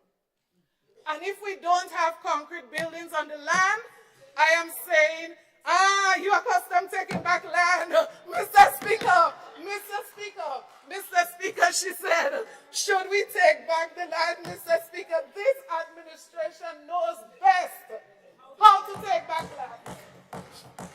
So I am saying if you have to take it back, put them somewhere else and let us build the facility. There's enough land. How much acres? We must find land for them somewhere else. The only difference I'll advise you, when you take it back, don't leave them in the rain. Find adequate accommodation for them somewhere else. I say leave me alone when I'm talking. Mr. Speaker, I want to quickly move to the constituency. Mr. Speaker, I think I might be the only person who started speaking about the constituency last. I honestly didn't want to start on what, for me, is a very depressing note. But I start by saying, Mr. Speaker, that I continue to feel extremely honored to represent the people of my constituency. Mr. Speaker, the last year and a half has been very difficult. Very difficult. Very difficult. Next year, easier. Okay. You told us that last year. And that's why I don't have any hope, Mr. Speaker, that is going to be better. Mr. Speaker, and that's the thing. That's the thing, Mr. Speaker. They say it's going to get better next year. They told us that last year. But not only that, they told us that things are better. They didn't just tell us things will get better. They said things are better. Mr. Speaker, the glowing report of this administration: unemployment gone down, economy growing, CBI increase in revenue by 213%. Mr. Speaker, something has to be fundamentally wrong somewhere, because nowhere in Grenada the voices of the people are reflecting what this government is saying. Mr. Speaker, we heard that this is the largest budget and that people are going to be happy everywhere. Mr. Speaker, every place I go is the same complaint, Mr. Speaker. People have been losing their jobs. The level of victimization, Mr. Speaker, is real. Whether you want to say it's real or not, it doesn't change the fact that it's real. Mr. Speaker, senior citizens, Mr. Speaker, have been seriously affected by the cuts in the income they receive from government, Mr. Speaker. Mr. Speaker,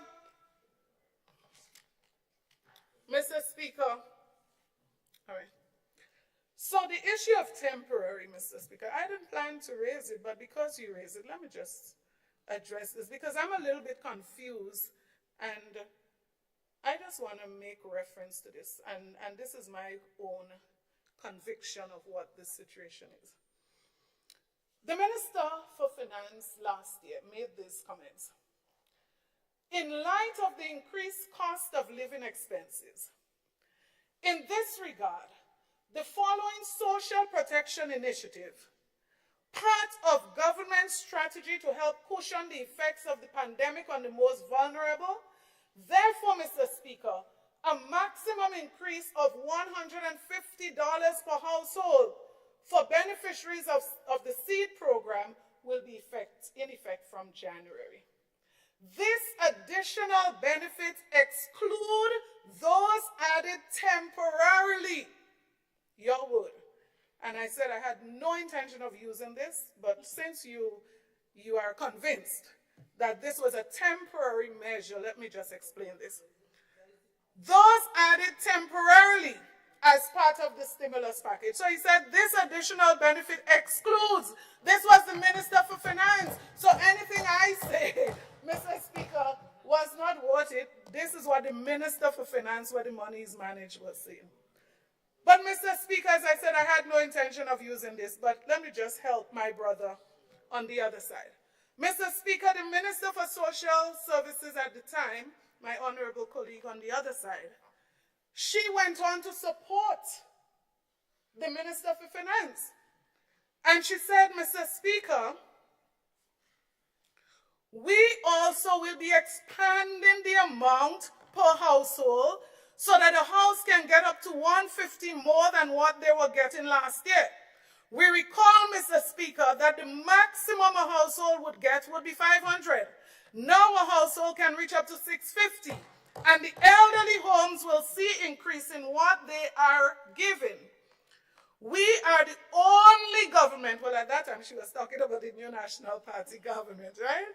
She's still correct. She's still correct here.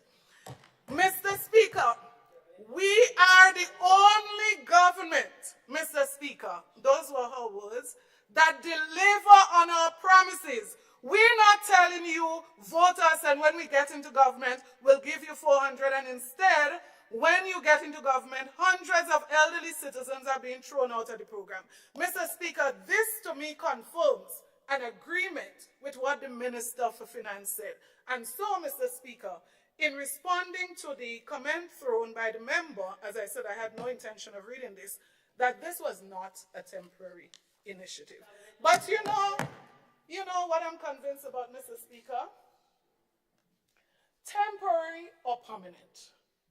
The NNP administration that I am a part of, was a part of as the administration then, would never, Mr. Speaker, remove $150 from the income of elderly, poor women and men in communities. I'm convinced about that without a doubt, Mr. Speaker. And that is my honest opinion. Mr. Speaker, call it what you wish. Mr. Speaker, Mr. Speaker, when I look through the constituency that I represent, elderly people continue to have challenges getting basic medication, particularly because of that cut they receive. People who never sought help, Mr. Speaker, in 20 years are embarrassed to ask for help. And they tell you that, Mr. Speaker, I never depended on government, I never needed no help, but the current state of things in the economy. Mr. Speaker, I'm still speaking about my constituency. People are denied a basic devotion work, Mr. Speaker, because of their political affiliation. But more so, Mr. Speaker, persons who are approved for housing support, bathroom and toilet support, Mr. Speaker, even when communication from the ministry went to the hardware to issue the material to them, somebody call and say, no, don't give them. Mr. Speaker, this is real. This is real, Mr. Speaker. And we can bloat and we can boast and we can say anything we wish to say about the economy. It does not change what the ordinary man is saying on the ground. So, Mr. Speaker, market vendors from the constituency crying on this Saturday. I met one after 5, almost 6 in St. George's. Can't leave all this stuff on the van. Mr. Speaker, speak to the fishermen. So you don't have to speak to me. You don't have to decide whether what I say is true or false. Speak to the fishermen, Mr. Speaker. People will tell you that they used to sell 300 pounds of fish per day. They're fighting to sell 50 pounds. Mr. Speaker, speak to them. And when you speak to them, Mr. Speaker. Honorable MP, this is your second bell. Okay, so Mr. Speaker, can I have 5 more minutes to wrap up? Granted. Did you say 20? I said granted. No, honestly, I didn't. I thought I must be blessed, but Mr. Speaker, I understand. So, Mr. Speaker, when you speak to these fishermen, they're not only complaining about the amount of fish that's selling. Mr. Speaker, they're talking also about duty-free concession that they used to get. Now, that is a major challenge. I beg that it be looked into. Mr. Speaker, they also Mr. Speaker, rebates. Mr. Speaker, they're begging. I can give you references as soon as we finish. I won't call their names publicly, but I can give you names. And just check them. When they go with the duty-free letter to obtain duty-free concession, what are they told? Mr. Speaker, I am saying they have a letter from the government. Mr. Speaker, businessmen and women, they are telling you this is the worst time that they have ever experienced. Speak to boys on the blocks. Everywhere that you go, Mr. Speaker, people are saying things are the worst they have been. Mr. Speaker, Titiri, come up. Mr. Speaker, even Titiri can sell. You ever see Titiri stay back? 10 o'clock last night, Mr. Speaker, passing Titiri. Mr. Speaker, these are signs. And we're supposed to be paying attention to the signs, Mr. Speaker. There is a problem. And what the IMF say is not necessarily the final gospel. We have to listen to the people when they talk. So, Mr. Speaker, I conclude this evening, having listened to the administration present this year. The language is changing a little bit, transformation in the language. Compared to last year, we are hearing now everything takes time. We need at least 10 years. Bear with us. Our salary was too small, so we couldn't do as much. We heard, Mr. Speaker, right here, Mr. Speaker, we heard it. Mr. Speaker, we heard that things were messy, so we had to spend a lot of time cleaning up, Mr. Speaker. Mr. Speaker, I am saying that this administration, well, if you go back, you would find it was actually said, we met a mess. Mr. Speaker, this administration, I believe, should be counting its blessing for what they met. Because when I look at what we met in 2013, and I'm not going to repeat what the presenter said, that they met a mess in 2014. don't use that word, in 2022. Mr. Speaker, this is what we met. You decide if it was a mess. Mr. Speaker, we inherited a country in recession with a monthly deficit of $15 million. This administration, Mr. Speaker, met a surplus, an overall balance and contingencies in excess of $500 million. Mr. Speaker, in 2013, we inherited a situation when 70 cents of every dollar was being used to pay salaries and pension. Mr. Speaker, this administration met a situation where only 45 cents was being spent on salary and pension. Mr. Speaker, in 2013, we inherited a financing gap of $192 million. Well, of course, we must have cleaned up the mess, Mr. Speaker, that this administration came and there was no financial gap. Mr. Speaker, we inherited a situation where debt to GDP was 110%. We cleaned that up too, Mr. Speaker, so that when they came, the debt to GDP was only 69%. Mr. Speaker, the current account deficit was 27.1% of GDP. Mr. Speaker, that was cleaned up too, so they inherited a surplus, Mr. Speaker. Mr. Speaker, we inherited, Mr. Speaker, a situation where back pay to public officers and pensioners was $40 million. Guess what, Mr. Speaker? That's what we met, but we didn't complain. We cleaned it up. We paid it, Mr. Speaker. And guess what? On top of that, in the same year, we paid another $40 million in salary increases to public officers. Mr. Speaker, not 1 cent then was paid in the 5 years to public officers. Mr. Speaker, every year since then, as I close, $78 million was paid in salary increases. So this administration came, count your blessing, not $1 in outstanding payments to public officers. We carry a pension load of $76 million per year, Mr. Speaker. And I close by saying, Honorable MP, once your additional time is expired, there should be no further debating. I would only allow time if you want to give thank you compliments. Yes, and that's what I'll do, Mr. Speaker. Very obedient, that's me. So, Mr. Speaker, recognizing the pension load we carry, I want to say a special thank you to my colleagues. I want to say a special thank you to the people of St. Andrews Southeast for your consistent support, Mr. Speaker. My husband, my children, the rest of my family, the staff at the constituency office, Mr. Speaker, family and friends. But, Mr. Speaker, most importantly, I thank God for His goodness, His grace, His mercies. Thank you.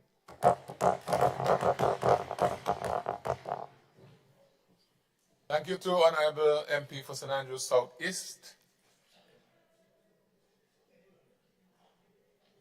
And now I invite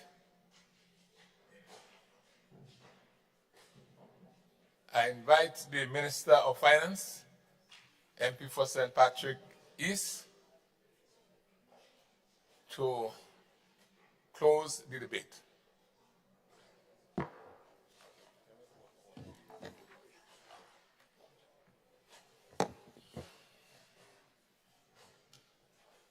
Thank you, Mr. Speaker.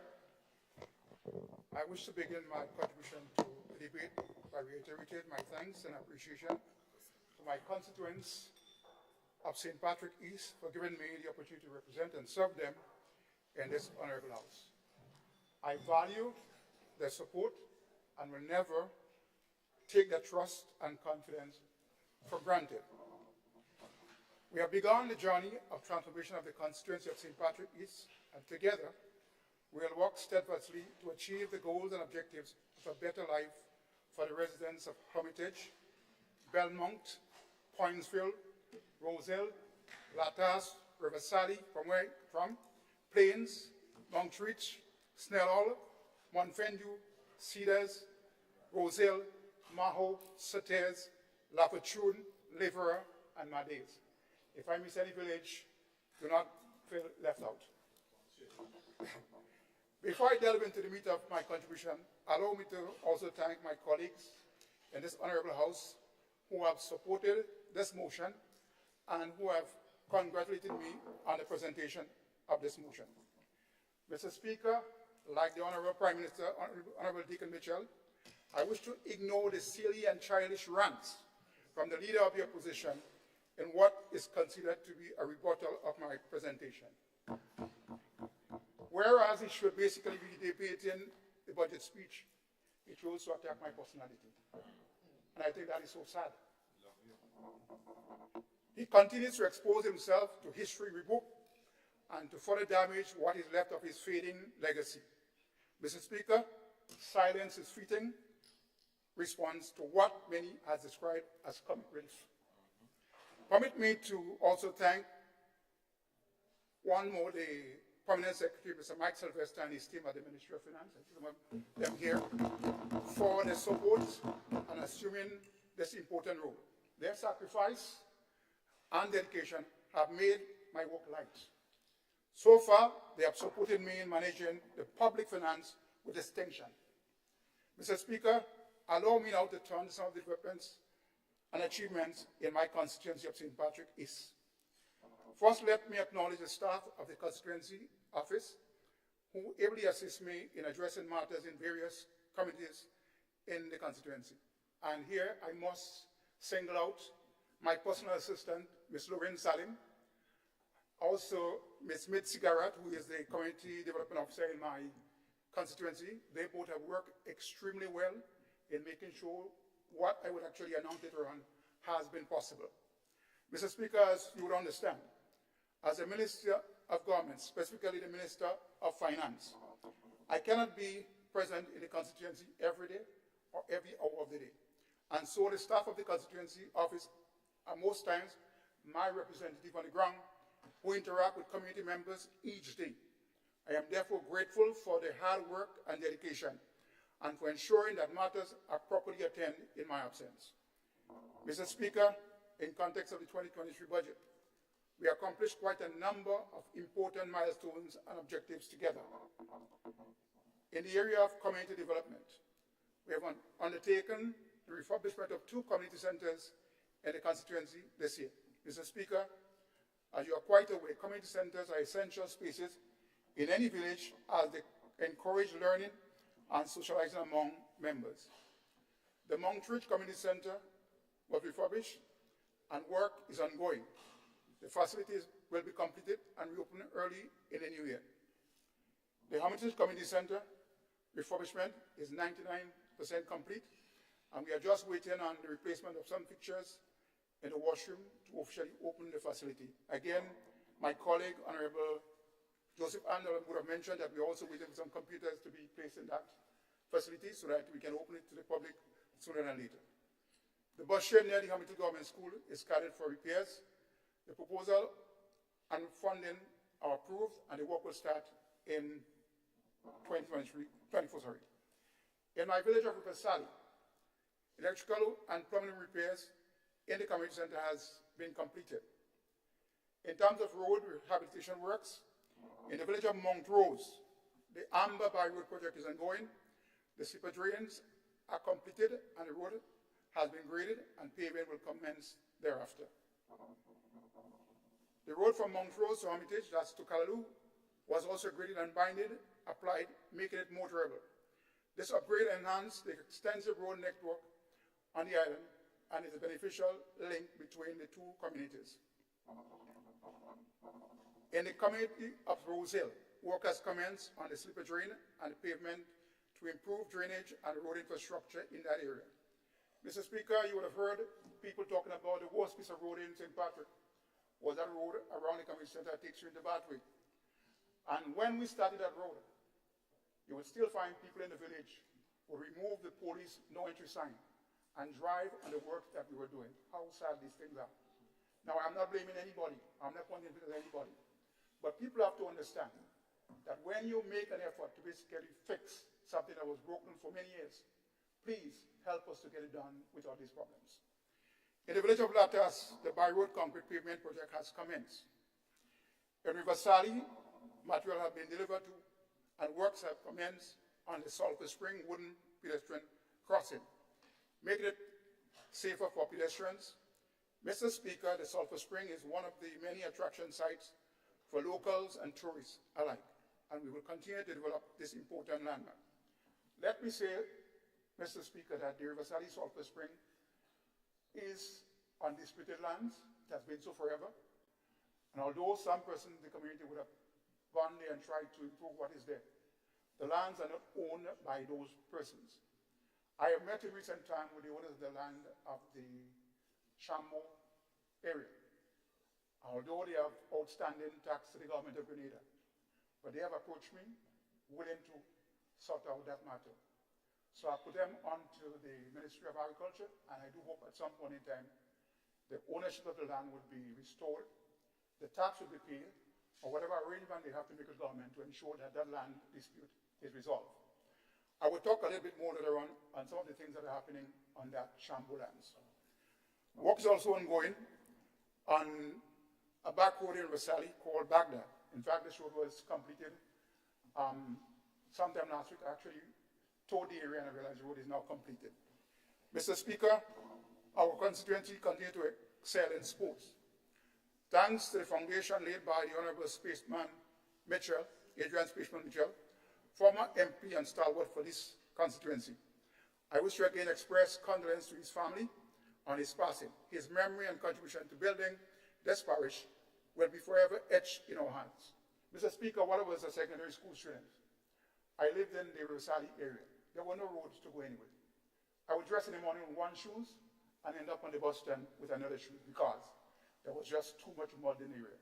So I never forget the effort of Honorable Adrian Spaceman Mitchell, who have made some major transformation in that village. And so that I will continue to support him. We are building on solid foundation. Mr. Speaker, at the River Sally playing field, several upgrades have been undertaken, including the installation of railings to make the facility safer, and ramps which enable wheelchair access to the bleachers. In River Sally again, the playing field has once again been lit after several months. At some point in time, the lights in the River Sally playing field went dark. We have actually visited the site and realized that the wires that were used to basically get that playing field lighted was a very poor quality and the work was very poorly done. We engaged the Ministry of Sports, and I can now boast that this playing field has quality wiring and the lights are there to support the activities of the community. Workers started on cleaning up the pond and packing of stones at Boucherie Beach, that's in St. Patrick. I would like to also take the opportunity to commend the CDC for a major cleanup on that beach. There again, Mr. Speaker, the elderly folks use that beach as an area where they go and recreate and bathe on a Sunday. We had to do some work there to make sure that it's safe, so that when they go into the water, they are not washed away with the waves and so on. And so, Mr. Speaker, I want to commend the CDC for helping us to restore that area. Mr. Speaker, to support the agriculture section of this constituency, we undertook the following. We met with the farmers of Shambo in St. Patrick's, and we are working closely with the Rural Development Unit to restore the irrigation project and include the installation of pumps, the greenhouse, and the damming of the river and pond to improve water supply. Mr. Speaker, I recall having met with several persons in the village. There are over 200 farmers in the Roselle Shambo area that work the land. Unfortunately, they do not have ownership of the land. And we have tried our best to at least give them an opportunity to make a living in that area.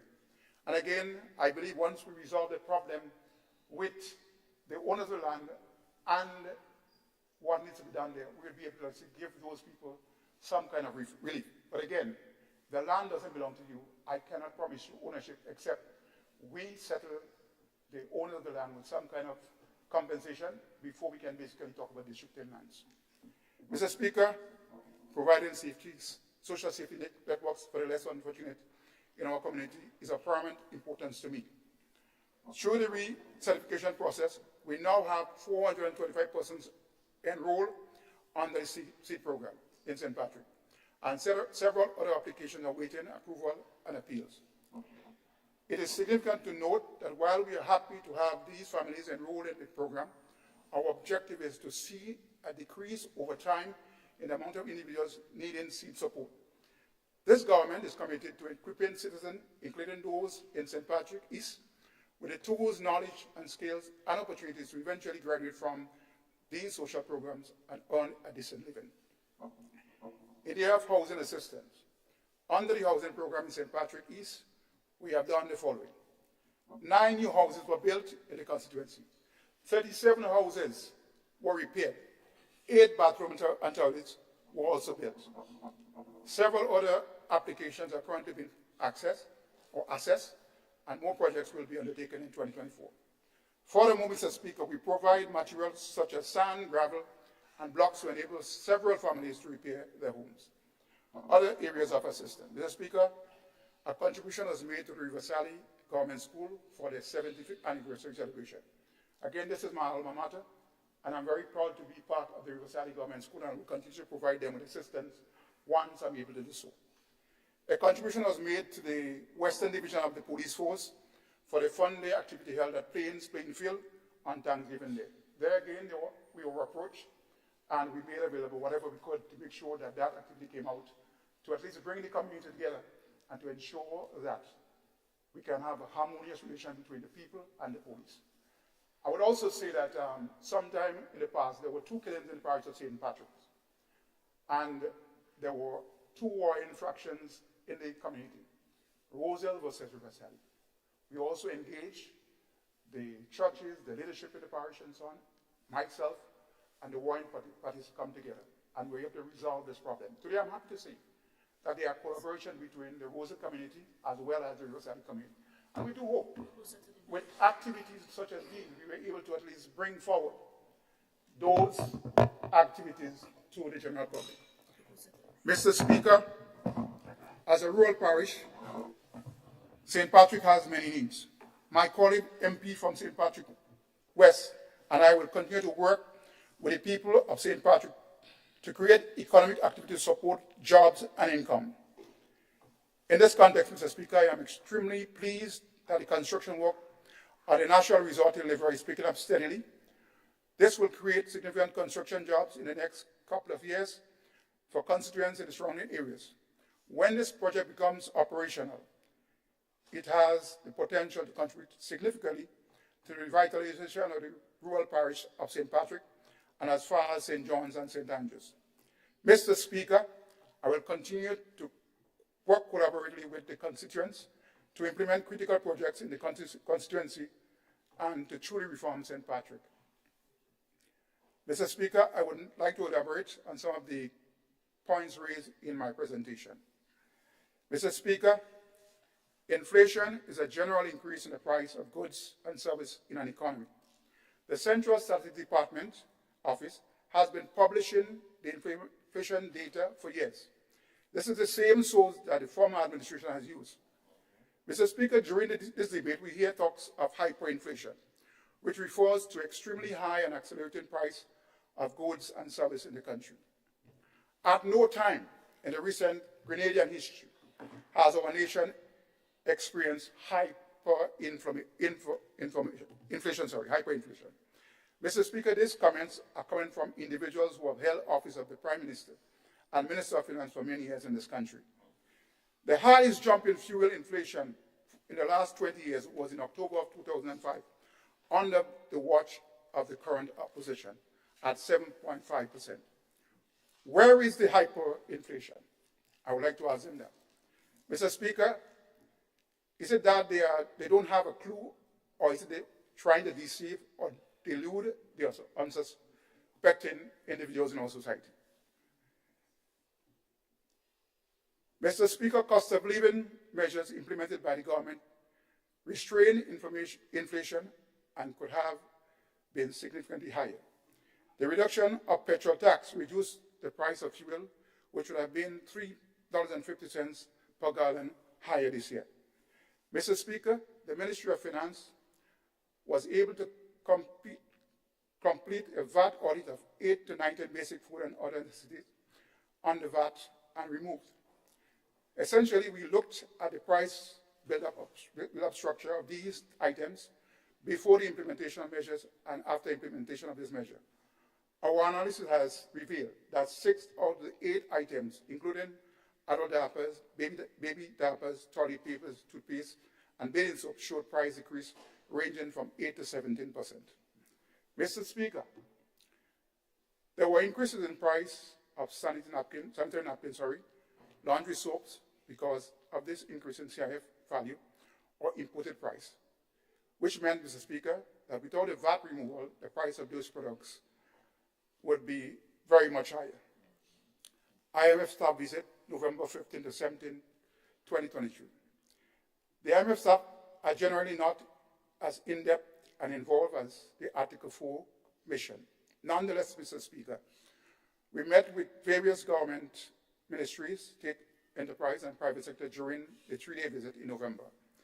The list of participants in this visit include the Department of Personal Administration, Ministry of Finance, Macro Policy Unit, Debt Unit, IRD, Customs, Accountant General Department, the Infrastructure Department, the Ministry of Climate Resilience, the Economic Development Ministry, Ministry of Social Development, Central Statistics Office, Pension Reform Committee, NIS, GTA, CBI Unit, and GAFIN.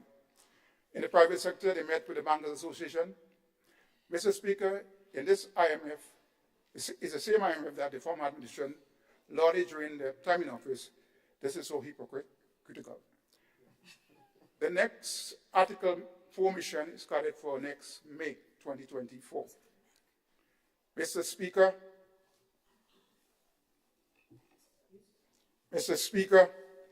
I am confident that economy and public finance will continue to perform well. I can only imagine the spin when we continue to manage the local economy with distinction. Pension reform. Mr. Speaker, we have made it clear that the current pension regime is unsustainable if allowed to continue in the present form. Therefore, pension reform is a must. That said, let me reiterate. The pension reform will not affect the benefits of those who are currently qualified under the 1958 pension regime. The pension reform will treat with government workers who are currently do not have a pension. For example, workers on contract off and other forms of contract, including managed, who will be regularized. I make this absolutely clear. We have taken a collaborative approach and consultative approach to pension reform. We have heard that we did not include the representative of the workers' union. At the inception of the Pension Reform Committee, an invitation was extended to the Trade Union Council to be part of the committee. Several attempts were made by the committee to have a representative from the TUC on the committee. The request remained unanswered. Only last month, after the consultative process began, did the Trade Union Council express an interest in taking up its seat on the committee. The TUC was not left out of the discussions on pension reform, but it opted out by their failure to respond to the invitation which was made on several occasions. We will all have to tune in to the debate to hear from the Labour representative in the Senate the reason for that. Contingency fund or rainy day fund. Mr. Speaker, the law and the records of monies at the ECC being a special fund that can only be touched under special condition is testament of our commitment to build a rainy day fund to protect our future of our country. In less than 1 year, we have deposited 19 million compared to zero since 2023. We speak of real numbers, not spin and mamagism. Implementation rate. Mr. Speaker, it is clear that the administration has significantly increased the implementation rate of projects and unlocking resources for these projects. You heard the Minister for Implementation talked at length on this particular matter. Mr. Speaker, we heard in Parliament that this increased wage target by 44%. Let me repeat that again and make it clear. Mr. Speaker, we heard in Parliament that this administration increased the wage bill by 44%, from 9% to 13%. How deceitful is that, Mr. Speaker? You take 2% and you basically went on your own and created another percentage. I don't know what kind of math is that. Maybe that's Kiki Matisham.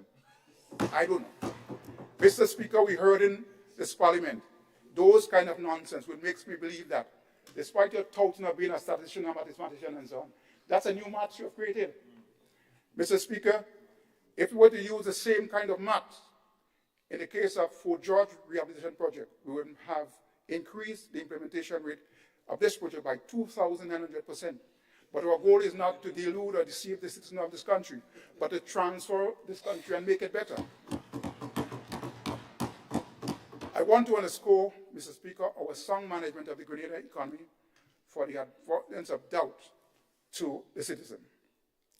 Mr. Speaker, we saved £16.4 million sterling after the total of £22 million that was lost under the former administration under the Caribbean Infrastructure and Partnership Facility, UKC, for the South St. George Water and Sewage Expansion Project and the Western Mineral Corridor due to poor implementation. Mr. Speaker, we have letters on our files from the British authorities clearly stating that the main reason for the uncertainty and eventual loss of the funds were due to poor implementation by the former administration. Mr. Speaker, this is hard evidence, not wild, unsubstantiated comments to deceive. Mr. Speaker, will make this evidence publicly available to the public at an appropriate time. So let not continue to deceive the people. We'll let them know in due course. The contracting of US $100 million from the Saudi Development Fund for the Climate Smart Infrastructure Project. The other side is trying to throw cold water on a significant achievement. Again, this loan is highly concessional. A 1.5% interest, 7 years grace period, 25 years repayment, and so far, through a prudent approach, we have been able to secure the most favorable terms and conditions in the region. Furthermore, Mr. Speaker, we are able to negotiate inclusion of a hurricane and pandemic clause in the agreement. In other words, Grenada has the benefit of suspending payments for a reasonable period of time to allow the economy to recover in the event of disruption from a natural disaster, pandemic, without the loan going to default. Mr. Speaker, this is not like the 100 million international bond issued in 2002, whereby the previous administration had an interest rate of 9.75% for recurrent purposes, not capital purposes. Mr. Speaker, it's no secret that close to 100% of the $2 billion debt on our books today were contracted under the former administration. There are situations where government ministers, not the Minister of Finance, went out and borrowed on behalf of the state without cabinet or parliamentary approval. The public servants only found out when the creditors started demanding their repayment. Mr. Speaker, prior administration has, a long time ago, lost the moral authority, credibility, and respect to talk about debt and borrowing in this country, given the poor record of debt management. This administration successfully negotiated $30 million in budgetary support from the World Bank in July of this year, with 0 interest, 10 years grace period, and 40 years to repay, based on satisfactory completion of a suite of structural reform. Mr. Speaker, this concessional facility was given based on our record of solid economic management. Instead, Mr. Speaker, they were told that if they voted this particular government, the NDC, the international community would stop giving concessional loans and grants to Grenada. How shameful is that? Mr. Speaker, I want to say a little bit more about the finances of this country. I want to underscore that our fiscal strategy is one that seeks to facilitate the implementation of our transformative agenda, while ensuring fiscal and debt sustainability. A key element of this building buffer for rainy days. So while recognizing that there are risks on the horizon, we are actively preparing to deal with various risks should they materialize. In other words, we are confident that the finances will remain stable for the foreseeable future. Mr. Speaker, I want to basically try to correct a number of issues that were raised in this parliament and maybe also on the street outside there regarding a number of issues. I'll start with the first one. It has been touted here over and over and over that when this administration came into office, we took $2,000 increase in our salary. I wish to debunk that nonsense for once and for all. We did not receive an increase in salary of $2,000. We received $2,000 in travel allowance to allow ministers to go about doing their work in the constituency and so on. We did not opt to take the option of going to the fire station and the gas station to fill up our many vehicles and friends' vehicles and our concubines' vehicles as the time go on and so on. And Mr. Speaker, I have no remorse for saying what I've said. This what is to go on, and I will not have been part and parcel of such a situation. Mr. Speaker, you have heard me present the budget speech here on Monday of last. And in that budget speech, I did not mention anything about a bonus to public servants, and it was deliberate because at the time I was doing the budget speech, I did not have the consent from the entire cabinet to go ahead and announce this. In fact, we only announced the decision after we had met in cabinet the following day. And therefore, to tout outside in the public that the budget presentation was solely poorly done, that we had to appease the population by giving them that 25% bonus on the salary.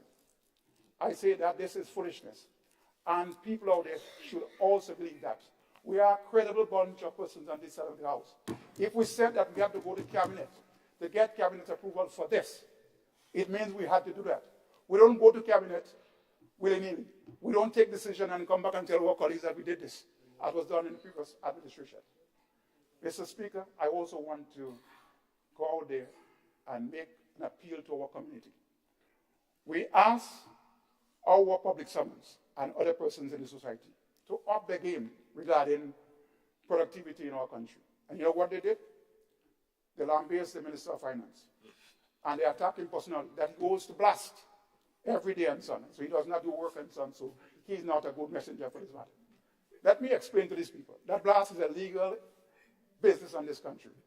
And I have a right to go wherever I want in Grenada. You know, I don't have any remorse for saying that, right?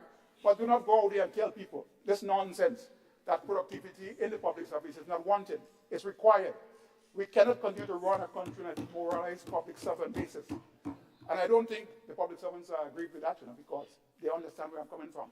When you walk in your office at 9 o'clock in the morning all year, and you don't have your staff there to basically carry on the functions of the work of government, this is not right. When you hear people on the outside approaching you, that public servants live and work 2 o'clock in the day and do what they want. Yes, I've heard this story. And sometimes I try to justify it because of the conditions in the buildings in which you are working.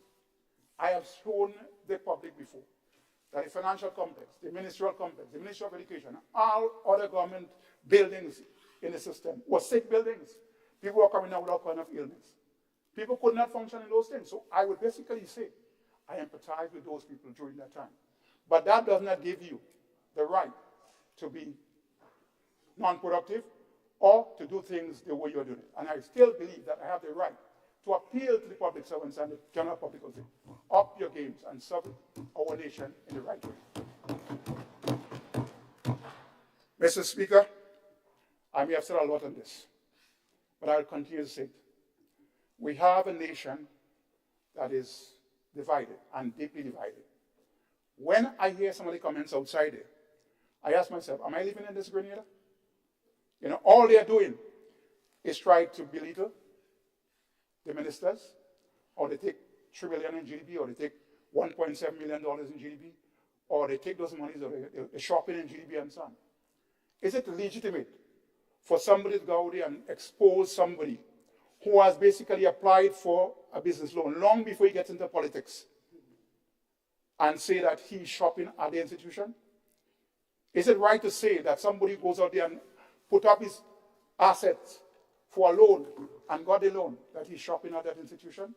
They can say what they want, but the reality is that they could never stop real people from making real decisions, right? And I believe, Mr. Speaker, this is something that we have to maintain in this country.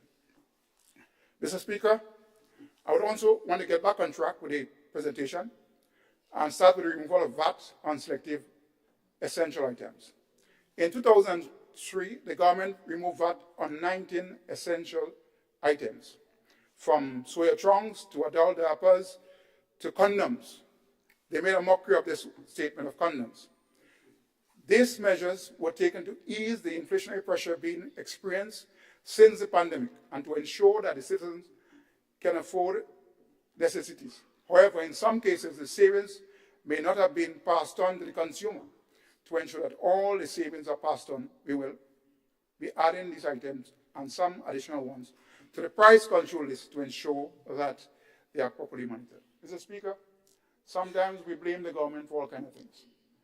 Even if the government takes steps to lower the cost of food and other items and so on, if the businessman did not transfer that benefit to the customers, and we don't have any way of policing it or managing this and so on, don't blame the government. Blame those persons who are delinquent businessmen in doing those things. Because at the end of the day, our people are the ones who suffer. The reduction of petrol tax and the management of fuel prices under the $17 per gallon threshold. The Ministry of Finance has been actively monitoring fuel prices, which are largely influenced by global market trends. This government took a policy decision to reduce the petrol tax from $5.50 to $3.50 per gallon effective January 2023. For every change in gas price this year, and prices have reached a little over $15 per gallon this year, with fluctuation in between, under the previous regime, gas would have been at an average over $17 per gallon. The reduction in petrol tax resulted in a direct revenue loss of approximately $18.8 million to the government in 2023. This is money we have put back into the pockets of vehicle owners and operations nationwide. Additionally, government has took the decision to allow petrol price to fluctuate based on an established formula up to a maximum of $17. Thankfully, prices remain under the threshold for most of the year. However, in October, the prices of diesel was slightly above the $17 threshold. We therefore implemented a cap and reduced the price of petrol tax on diesel to offset the difference. This we have done and will continue to do as a caring government. Implementation of electricity subsidy.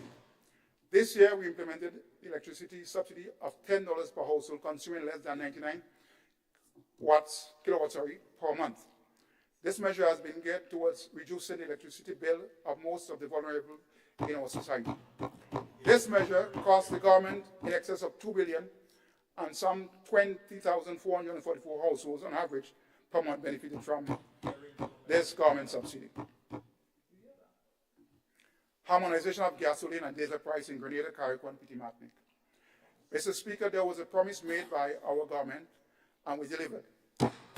There is now one price for gasoline and for diesel in Grenada, Carriacou, and Petit Martinique, unlike previously where the price of gasoline in Grenada was vastly different to what was obtained in Carriacou.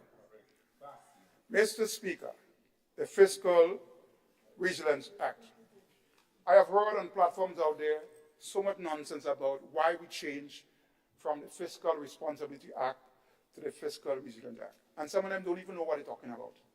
It's sad when I hear some of the nonsense that they talk about it. The Fiscal Responsibility Act was amended in this House and passed in this House for a number of reasons. One, we wanted to make sure that the rule-based system that was established under the former administration for 8 years plus achieved some good, but at the same time, it restricted the government then in a number of ways. They had a 9% assigned to the wage bill. They had a 60 or 65% attached to the debt to GDP ratio. They also had matters of matters in there that was not too clear. So what we decided to do with the Fiscal Resilience Act is to remove all ambiguity that existed in the Fiscal Responsibility Act and to ensure that it becomes simpler, easier to manage. We even had the blessings from the International Monetary Fund for what we have done in that case. And today, even though we have replaced and repealed the Fiscal Responsibility Act, we have subject ourselves to a rule-based act that ensures that we are more flexible and be able to manage what we are doing. Not what is being said on the street that we are trying to improve or increase it to 13% for salaries to allow ministers of government to get the $5,000 increase. And while we're on that, Mr. Speaker, I would like to make a point out there which I heard here in the House and also here outside. The $5,000 proposed as parliamentarian salary, whether you're on the government side or on the opposition side, will be taxed. It is subject to income tax, and not what they are saying outside it. We did not only implement the personal income tax on public servants. It will be applicable to the members of parliament. That should be clear as crystal outside.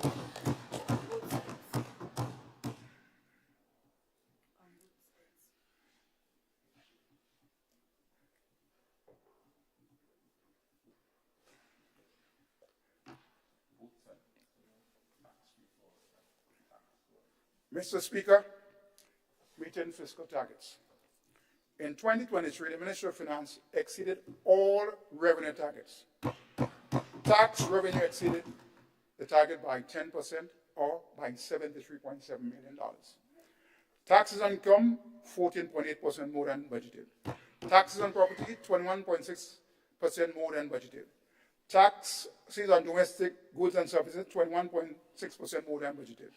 Tax on international trade and transaction, 6.3% more than budgeted. Grants, however, was 18.6% lower than budgeted.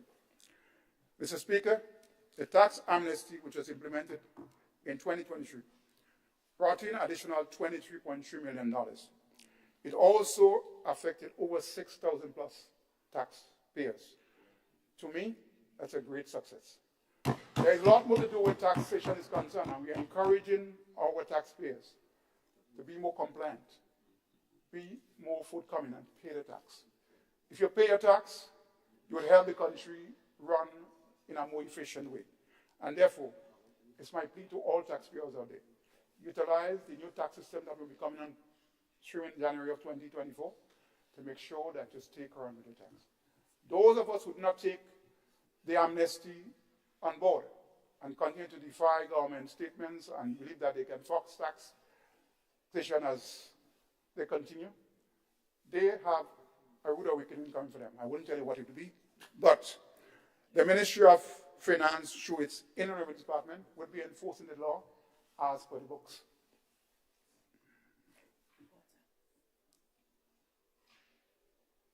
Mr. Speaker, I'm not seeing how much time I have. I'm not too sure if I've exceeded my time. But, Mr. Speaker, addressing occupational health and safety issue. It's no secret that this administration inherited a sick government buildings when it came into office. As I said before, the financial complex, which houses most of the units and departments in the Ministry of Finance, is one such building. The issuance of related molds, poor ventilation, malfunction of air conditioning units have caused the Inland Revenue Department and the Accountant General to be displaced for over a year. The AC units in the administration building that house the Minister of Finance, the Deputy PSAs, and staff is not functional. We were told that the technicians that the units are beyond repair. Air conditioning units in other departments have since followed suit. The Budget Department, the Department of Trade, Macroeconomic Policy Unit, the Debt Management Unit, the Procurement Unit, and some other sections of the RRD have no air conditioning at the moment. The government will address the issues at the financial complex historically. A piecemeal approach is not enough. We will not simply patch an issue here and fix the problem there and wait for another crisis to occur. We are moving to renovate the entire building, making it green building as far as possible. The Caribbean Efficient and Green Energy Building Project, funded by the World Bank, will support investments in every energy efficient measures and distributed solar photovoltaic system installed on rooftops or in public places throughout Grenada. The financial complex will be one of the buildings forming part of the project. An amount of $2 million is allocated in 2024 for this venture. In the interim, we have moved to relocate the various departments in the Ministry of Finance to rented premises, which is costing us an arm and a leg. The renovations will take place between 18 and 24 months. The decision to withdraw fully from the building while work is being done was taken with the best interest of our staff in mind. The Accountant General Division has already relocated to the Locust Street, while the Inland Revenue Department will be at the Julian's Building opposite Courts in the coming weeks. The rest of the ministry will be moved to location in the first quarter of 2024. More details will be given on this matter. At this point, I will have to express my gratitude to the hard-working staff of the Ministry of Finance for your patience as we address the various issues related to your work environment. Rest assured, we are working to resolve all these issues and ensure that you have a safe and comfortable environment to operate. Achievements of state bodies. Mr. Speaker, the Grenada Investment Development Corporation continues to play a pivotal role in advancing economic development in Grenada through its proactive promotion and facilitation of business and investment activities. The following highlights are key efforts and accomplishment of the GIDC. Increased investment application, November 2023. GID experienced an increase in investment application for incentives with a total of 61 applicants were received. The majority of these applications, 90%, originate locally, emphasizing strong interest and active involvement in domestic investors. The remaining 10% are from foreign applications, indicating international interest in Grenada's business and investment opportunities. This shows confidence in the Grenadian economy. Approved projects in 2023. GIDC approved 56 projects for investment incentives in 2023. The approved projects were from various sectors, including 17% in tourism accommodation, 44% in manufacturing and agribusiness, 15% in construction service, and 5% in health and ICT service, and 19% in other services. So again, Mr. Speaker, whereas we were saying that the approved projects were mainly in tourism, here we have taken steps to basically diversify and include other sectors in the mix. Economic impact of approved projects. This proposed investment, for the approved projects in 2023 exceeds 300 million EC dollars. These projects have the potential to generate over 3,000 jobs and contribute substantially to the employment opportunities in Grenada. In conclusion, Mr. Speaker, no amount of idle talk will diminish the significance of the budget for 2024. Again, I wish to reiterate, this is a budget for the people and by the people.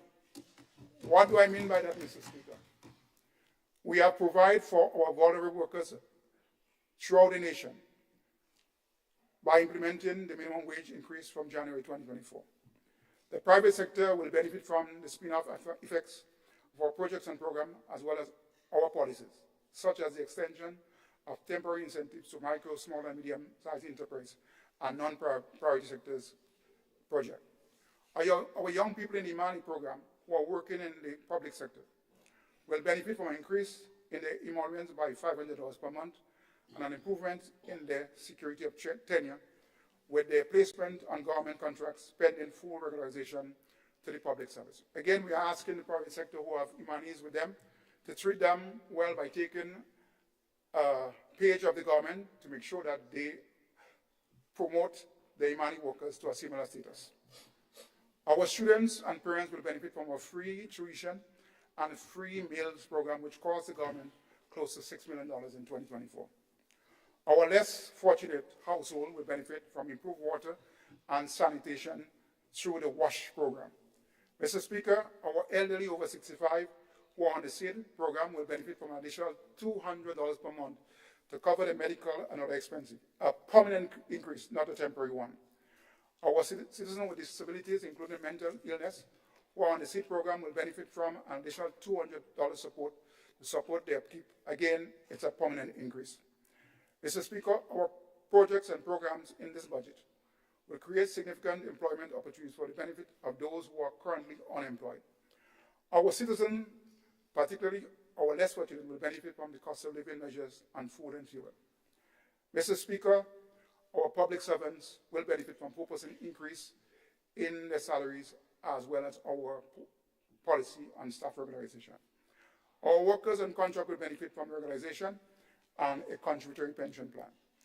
Mr. Speaker, I want to address some of the feedback on the token appreciation by the administration by granting a 25% of the basic paid to all government workers, including contracts and imanis. Mr. Speaker, we heard it. It was a backlash because our policies were not announcing the budget effectively. How far is that from the truth? I even heard, for example, that the police were making comments that ministers got X amount, imanis get X amount, personnel gets X amount, but zero for the police.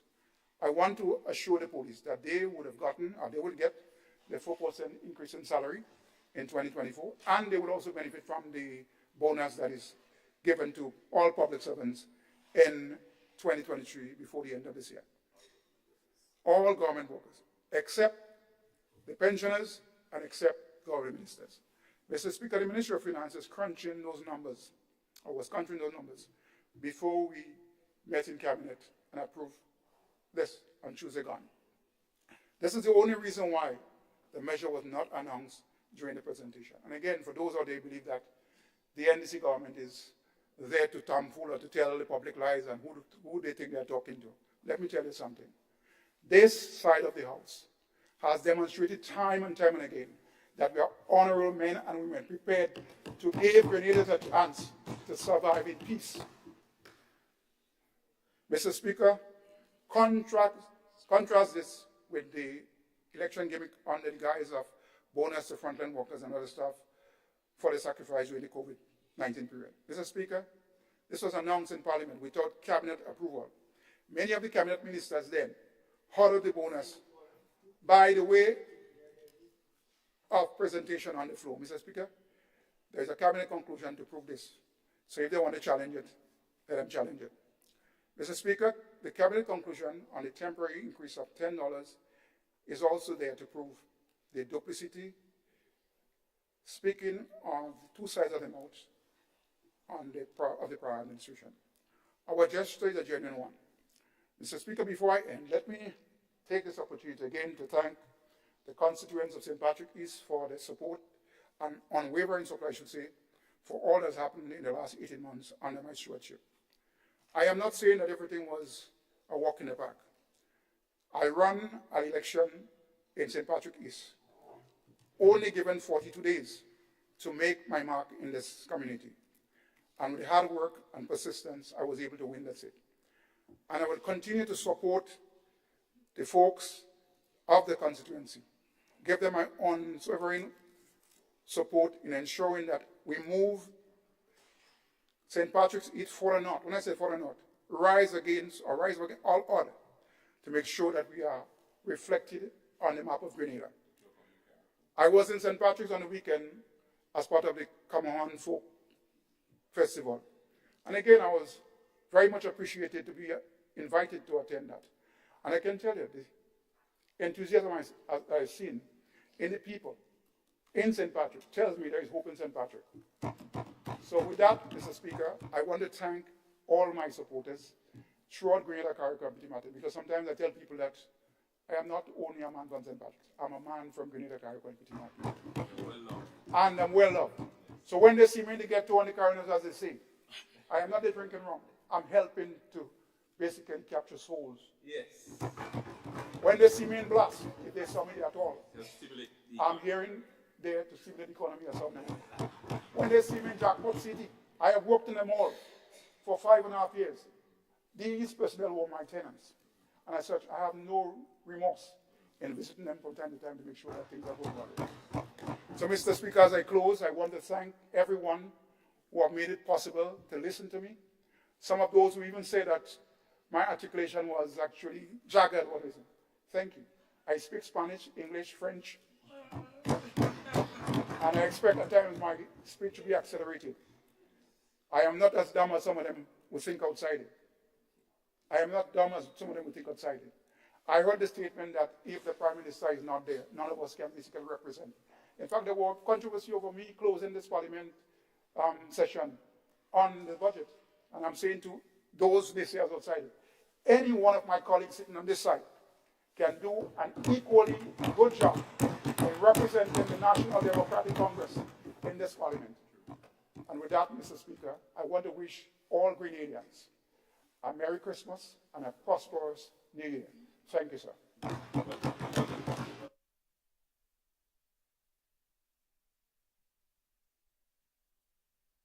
Thank you very much.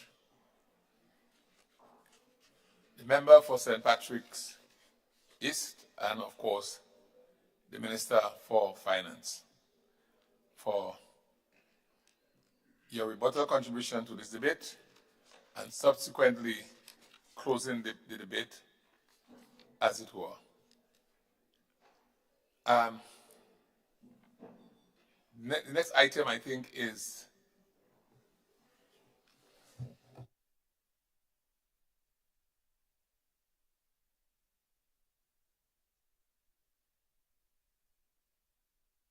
just hold, Minister of Finance.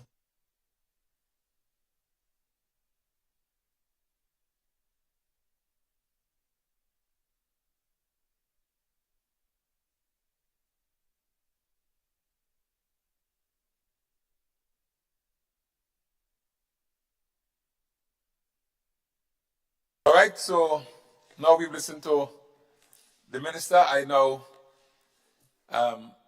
bring the question to the floor. The minister did move motion A before he presented his budget. So now the question is, whereas it is necessary to provide for the services of the state of Grenada for the year 2024 by means of an appropriation act, be it resolved that the estimate of revenue and expenditure for the fiscal year 1st January 2024 31st December 2024 be approved.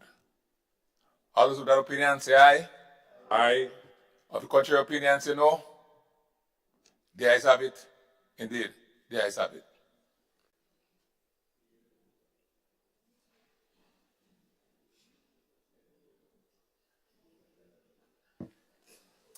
Minister for Finance. Thank you, Mr. Speaker.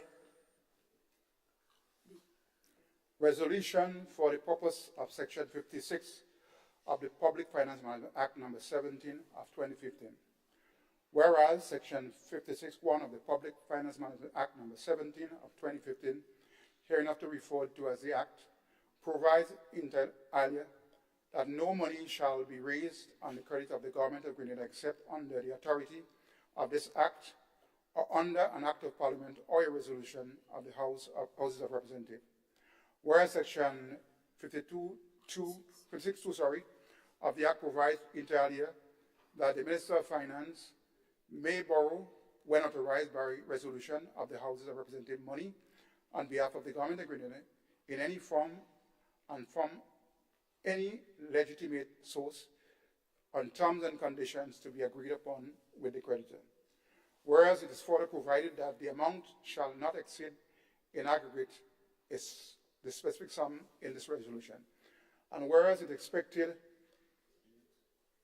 the Minister of Finance be authorized by a resolution of the House of Representatives to borrow on behalf of the Government of Grenada money to an amount not exceeding in aggregate the sum of 375 million Eastern Caribbean dollars to meet current expenditure requirements. Now, therefore, be it resolved that the Houses of Representatives hereby authorize the Minister of Finance to borrow on behalf of the Government of Grenada money to an amount not exceeding in the aggregate, the sum of $375 million for the period January 4th to December 31st, 2024. Honourable members, the question is, whereas Section 56, subsection 1 of the Public Finance Management Act No. 17 of 2015, hereinafter referred to as the Act, provides inter alia that no money shall be raised on the credit of the Government of Grenada except under the authority of the Act or under an Act of Parliament or a resolution of the House of Representatives. And whereas Section 56(2) of the Act provides inter alia that the Minister of Finance may borrow, when authorized by resolution of the House of Representatives, money on behalf of the Government of Grenada in any form and from any legitimate source, but on terms and conditions to be agreed with the creditor.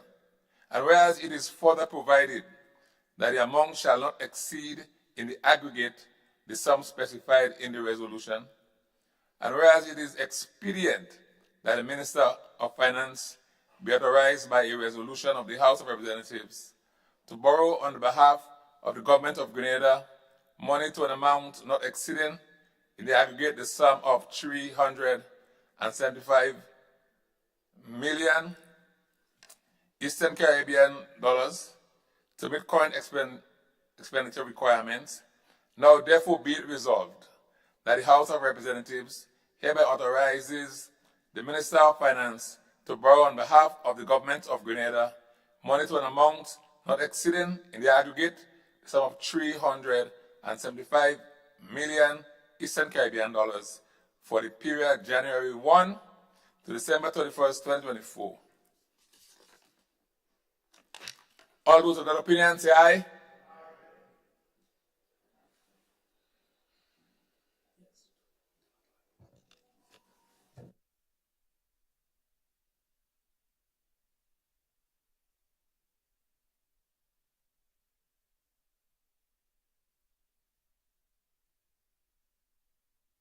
All right. I now invite the Honorable Minister of Finance to comment if you wish before we take the vote. It is customary for any government in the passage of its appropriation bill, that's a budget for the ensuing year, to put before the Parliament a resolution for the purpose of borrowing monies to enable the government to function throughout the year. And this resolution, which I read earlier on, basically gave government the okay to go ahead and borrow these monies.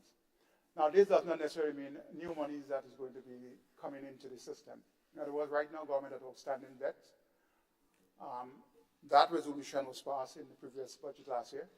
And again, we are asking that the same $375 million be approved to allow us to basically deal with things like rollover of treasury bills and bonds and so on that may exist in the system that we will require to ensure that the government operates smoothly without any difficulty during the financial year.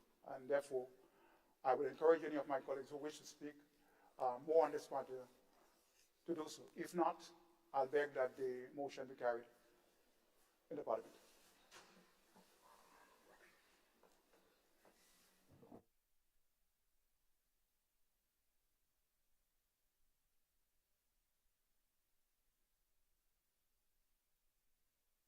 All right, the Minister for Finance has commented, and I see no other light, so I now put the question to the vote.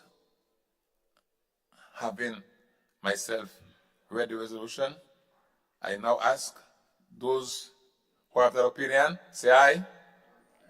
Of the contrary opinion, say no. The ayes have it. Indeed, the ayes have it. Minister for Finance. Item C of the motion that I would like to present here again.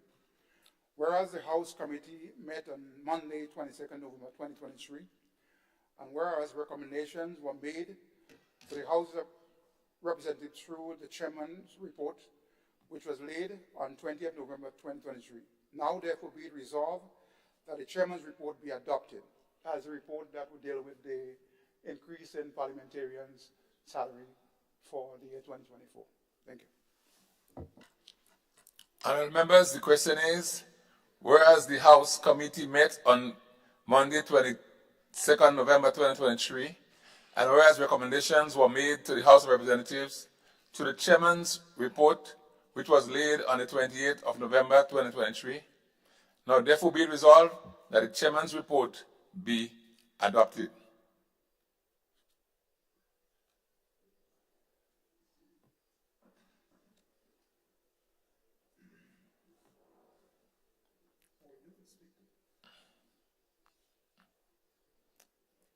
Honourable Minister of Finance.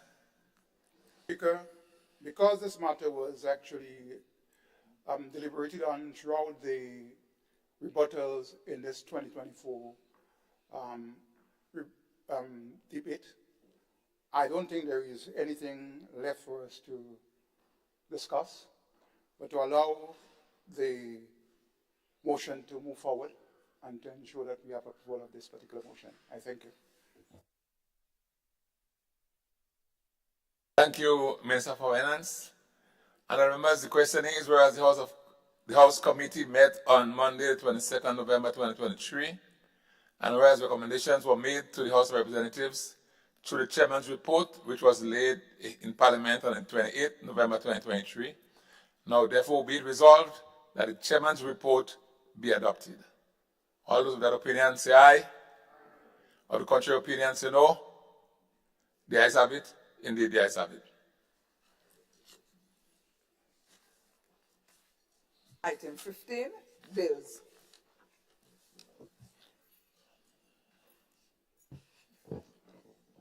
Honorable MP for St. George North East.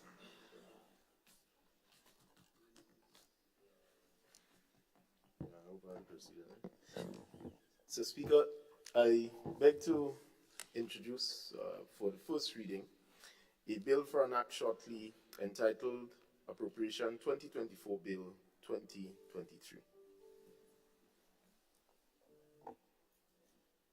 Bill which seeks to make provisions for the appropriation of a sum not exceeding $1,656,356,499 Eastern Caribbean dollars to the service of the state of Grenada for the period January 1st to December 31st, 2024, shortly entitled Appropriation 2024 Bill 2023. Honorable Member for St. George North East. Mr. Speaker, I beg to move that the relevant standing order of the House be suspended. Be suspended to enable the bill to be taken through all its stages at this sitting.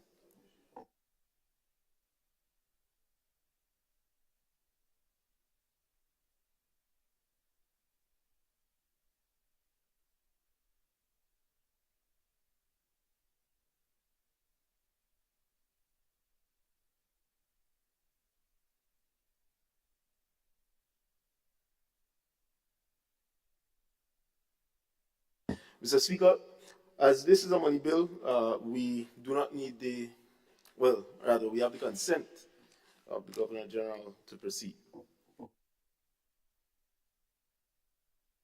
Thank you. Thank you, Honorable MP for St. George North East. Right. Thank you, Mr. Speaker. So, Mr. Speaker, the Appropriation 2024 Bill 2023 seeks to make provision for the appropriation of a sum not exceeding $1,656,356,499 to service the state of Grenada for the period January 1st to December 31st, 2024. The bill, Mr. Speaker, contains two clauses and one schedule. Clause 1, the short title, and Clause 2, Mr. Speaker, the appropriation.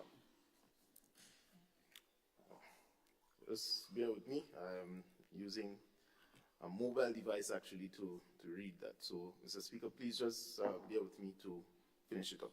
Right. So, appropriation Clause 2, Mr. Speaker, subsection 1 makes provision for amounts to be issued from the Consolidated Fund and applied to the service of the state of Grenada for the period January 1st to December 31st in the sum, as mentioned, of $1,656,356,499. Subsection 2 allows for the sum mentioned in subsection 1 to be appropriated for the purpose specified in the schedule. Mr. Speaker, the schedule captures a summary of the allocations for the period January to December 2024 according to the votes and classified between recurrent and capital expenditure. Thank you.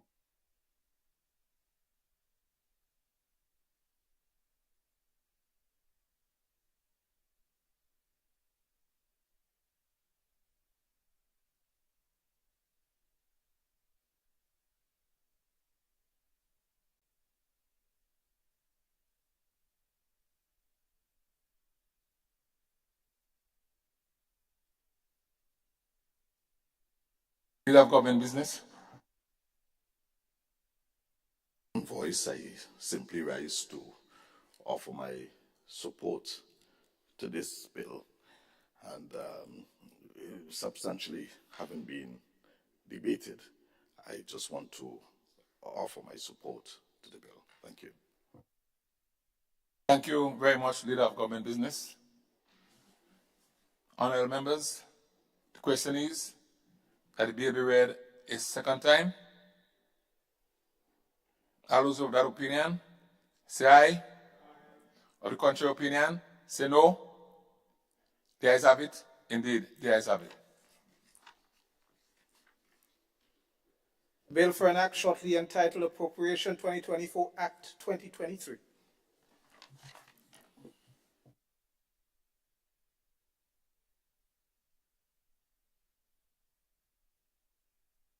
Honorable MP for St. George North East.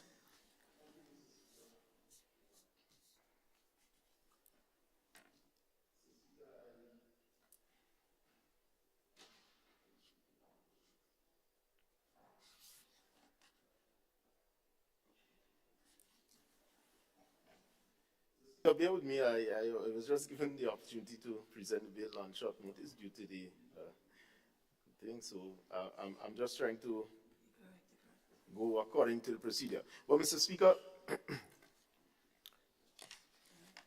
I beg introduce. I think it's the same process. Mr. Speaker, I beg to move that the second reading. I beg to move the second reading of the bill. And the bill is gone. I beg it from the top. From the top.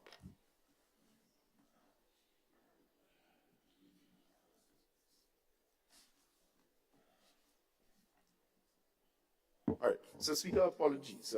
So I beg to move that the House resolves itself into a committee of the whole House to consider the bill clause by clause or part by part.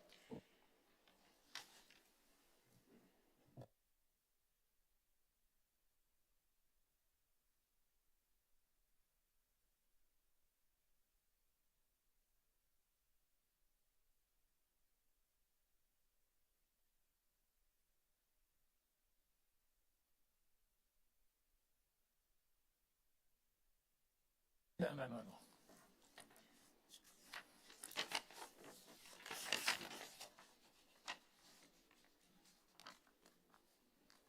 Honorable members, the question is that this Honorable House resolve itself into a committee of the whole House to consider the bill clause by clause.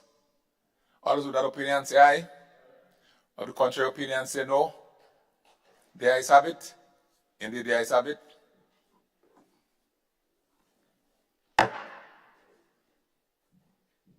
This Honorable House is now in committee.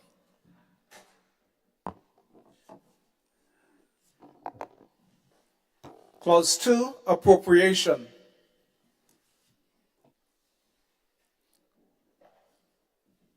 Honorable members, the question is that Clause 2, Appropriation, forms part of the bill. All those of that opinion say aye. Of the contrary opinion say no. The ayes have it. Clause 1, Clause Schedule. Honorable members, the question is that schedule forms part of the bill. All those of that opinion say aye. Say aye. Or the contrary opinion say no. The ayes have it. Indeed, the ayes have it. Clause 1, short title. Honorable members, the question is that Clause 1, short title, forms part of the bill. Those of that opinion say aye. Or the contrary opinion say no. The ayes have it. Indeed, the ayes have it.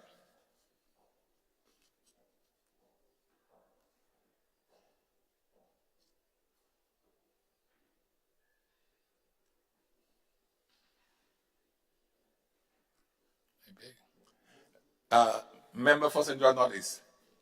I beg to move that the House resumes and the chairman of the committee reports the progress on the bill.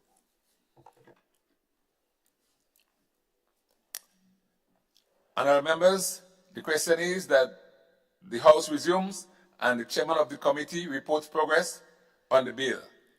As many as that opinion say aye, or the contrary opinion say no, The ayes have it. Indeed, the ayes have it.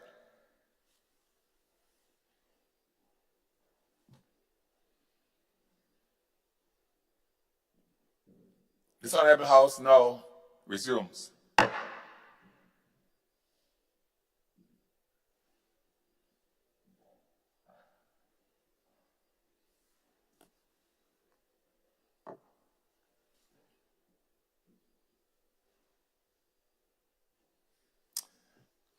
Honourable members, I have to report that the bill was considered by a committee of the whole House and passed without amendment.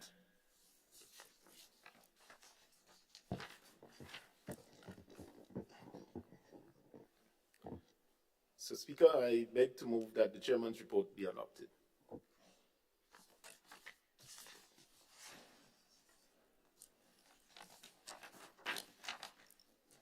Honourable members, the question is that the chairman's report be adopted. Those of that opinion say aye. Of the contrary opinion say no. The ayes have it. Indeed, the ayes have it. MP for St. George North East. Mr. Speaker, I beg to move the third reading of the bill. Honourable members, the question is that the bill be read a third time. Honourable members, the question is that the bill be read a third time and pass. Those of that opinion say aye. Of the contrary opinion say no. The ayes have it. Indeed, the ayes have it. Bill for an act shortly entitled Appropriation 2024 Bill 2023.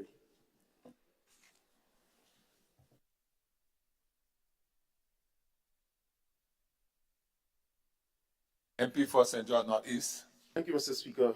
Mr. Speaker, I beg to introduce for the first reading a bill for an act shortly entitled 2024 Budget Loan Authorization Bill 2023.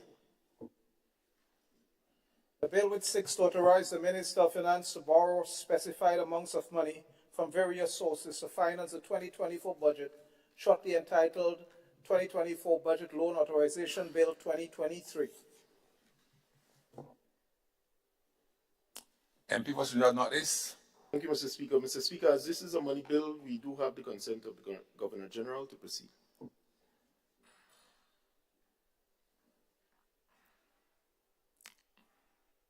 Honourable member, you may proceed. Mr. Speaker, this bill seeks to authorize the Minister of Finance to borrow specified amounts of money from various sources to finance the 2024 budget. The bill contains two clauses and one schedule. Clause 1, short title of the bill, and Clause 2, the authority to raise loan or to raise the loan. Part 1 authorizes the Minister of Finance to borrow the sum of 375,000 EC dollars for the purpose of financing the 2024 budget from various sources. And Part 2 empowers the Minister of Finance to borrow under certain terms and conditions as specified in the schedule. Now, the schedule, Mr. Speaker, sets out the following conditions which are subject to negotiations. And please permit me to read. 1, type of financial instruments allowed for borrowing. 2, the purpose. 3, the currency. 4, potential lenders. 5, interest rates. 6, terms of repayment.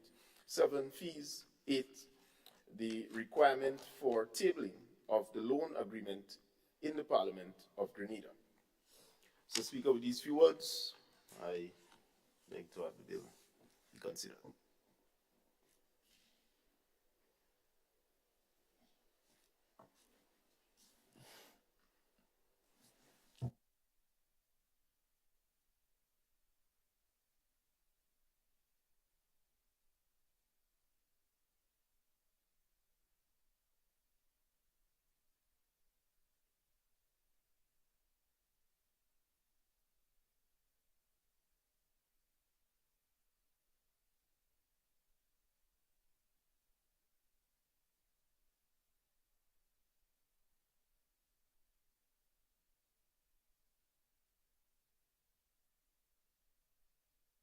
Right, Honourable.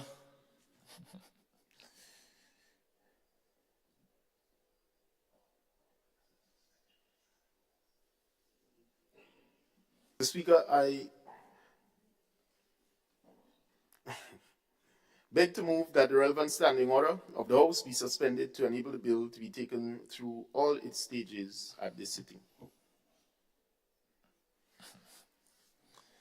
Honourable members, the question is that relevant standing orders of the House be suspended to enable the bill to be taken through all stages at this sitting. Those of that opinion say aye. Of the contrary opinion say no. The ayes have it. Indeed, the ayes have it.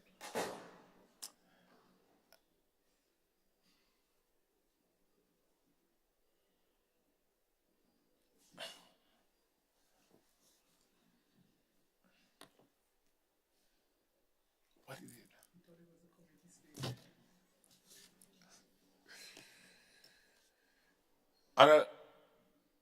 Honourable MP for St. George North East. Mr. Speaker, I beg to move the second reading of the bill.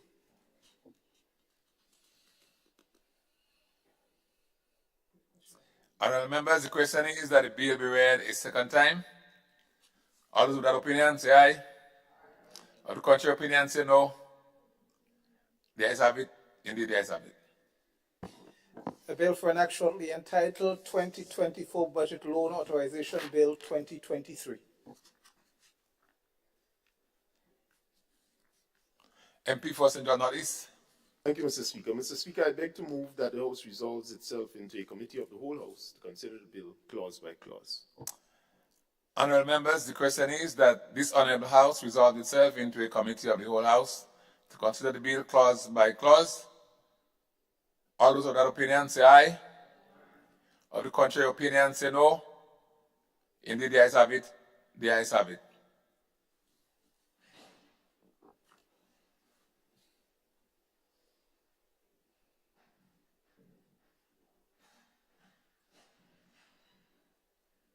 Honourable members, this House is now in committee. Clause 2, authority to raise loan. Honourable members, the question is that clause 2 forms part of the bill. All those of that opinion say aye. Of the contrary opinion say no. The ayes have it. Indeed, the ayes have it. Schedule. Honourable members, the question is that schedule forms part of the bill. Those of that opinion say aye. Of the contrary opinion say no. The ayes have it. Indeed, the ayes have it. Clause 1, short title. Honourable members, the question is that clause 1, short title, forms part of the bill.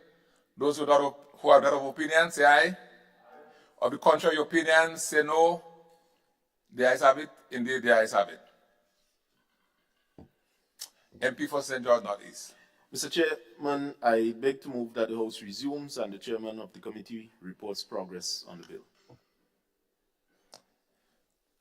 Honourable members, the question is that the House resumes and the chairman of the committee reports progress on the bill. Those of that opinion say aye. Of the contrary opinion say no. The ayes have it. Indeed, the ayes have it.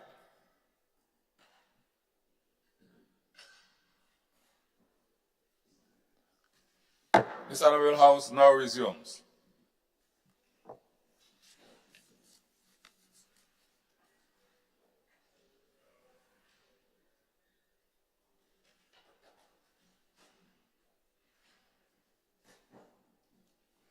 Honourable members, I have to report that the bill was considered by a committee of the whole House and passed without amendment.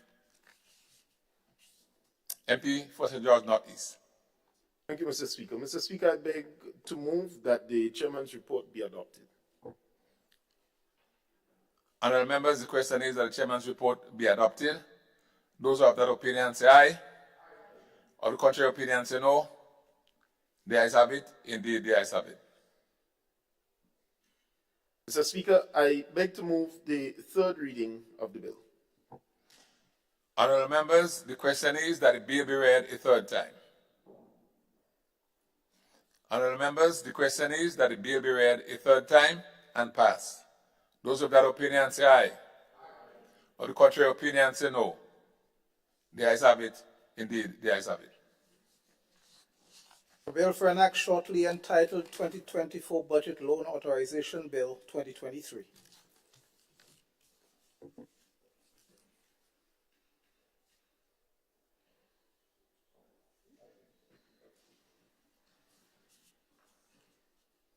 Item 16, request for leave to move the adjournment of the House on matters of public importance. Leader of government business. That this honorable House be adjourned, sine die.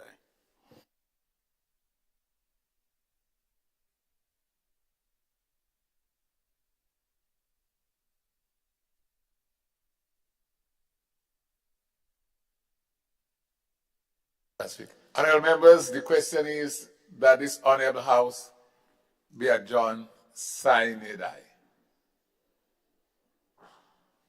Those who have that opinion, say aye.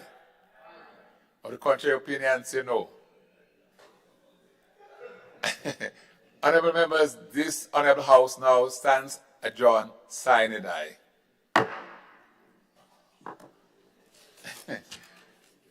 I'm waiting to see them.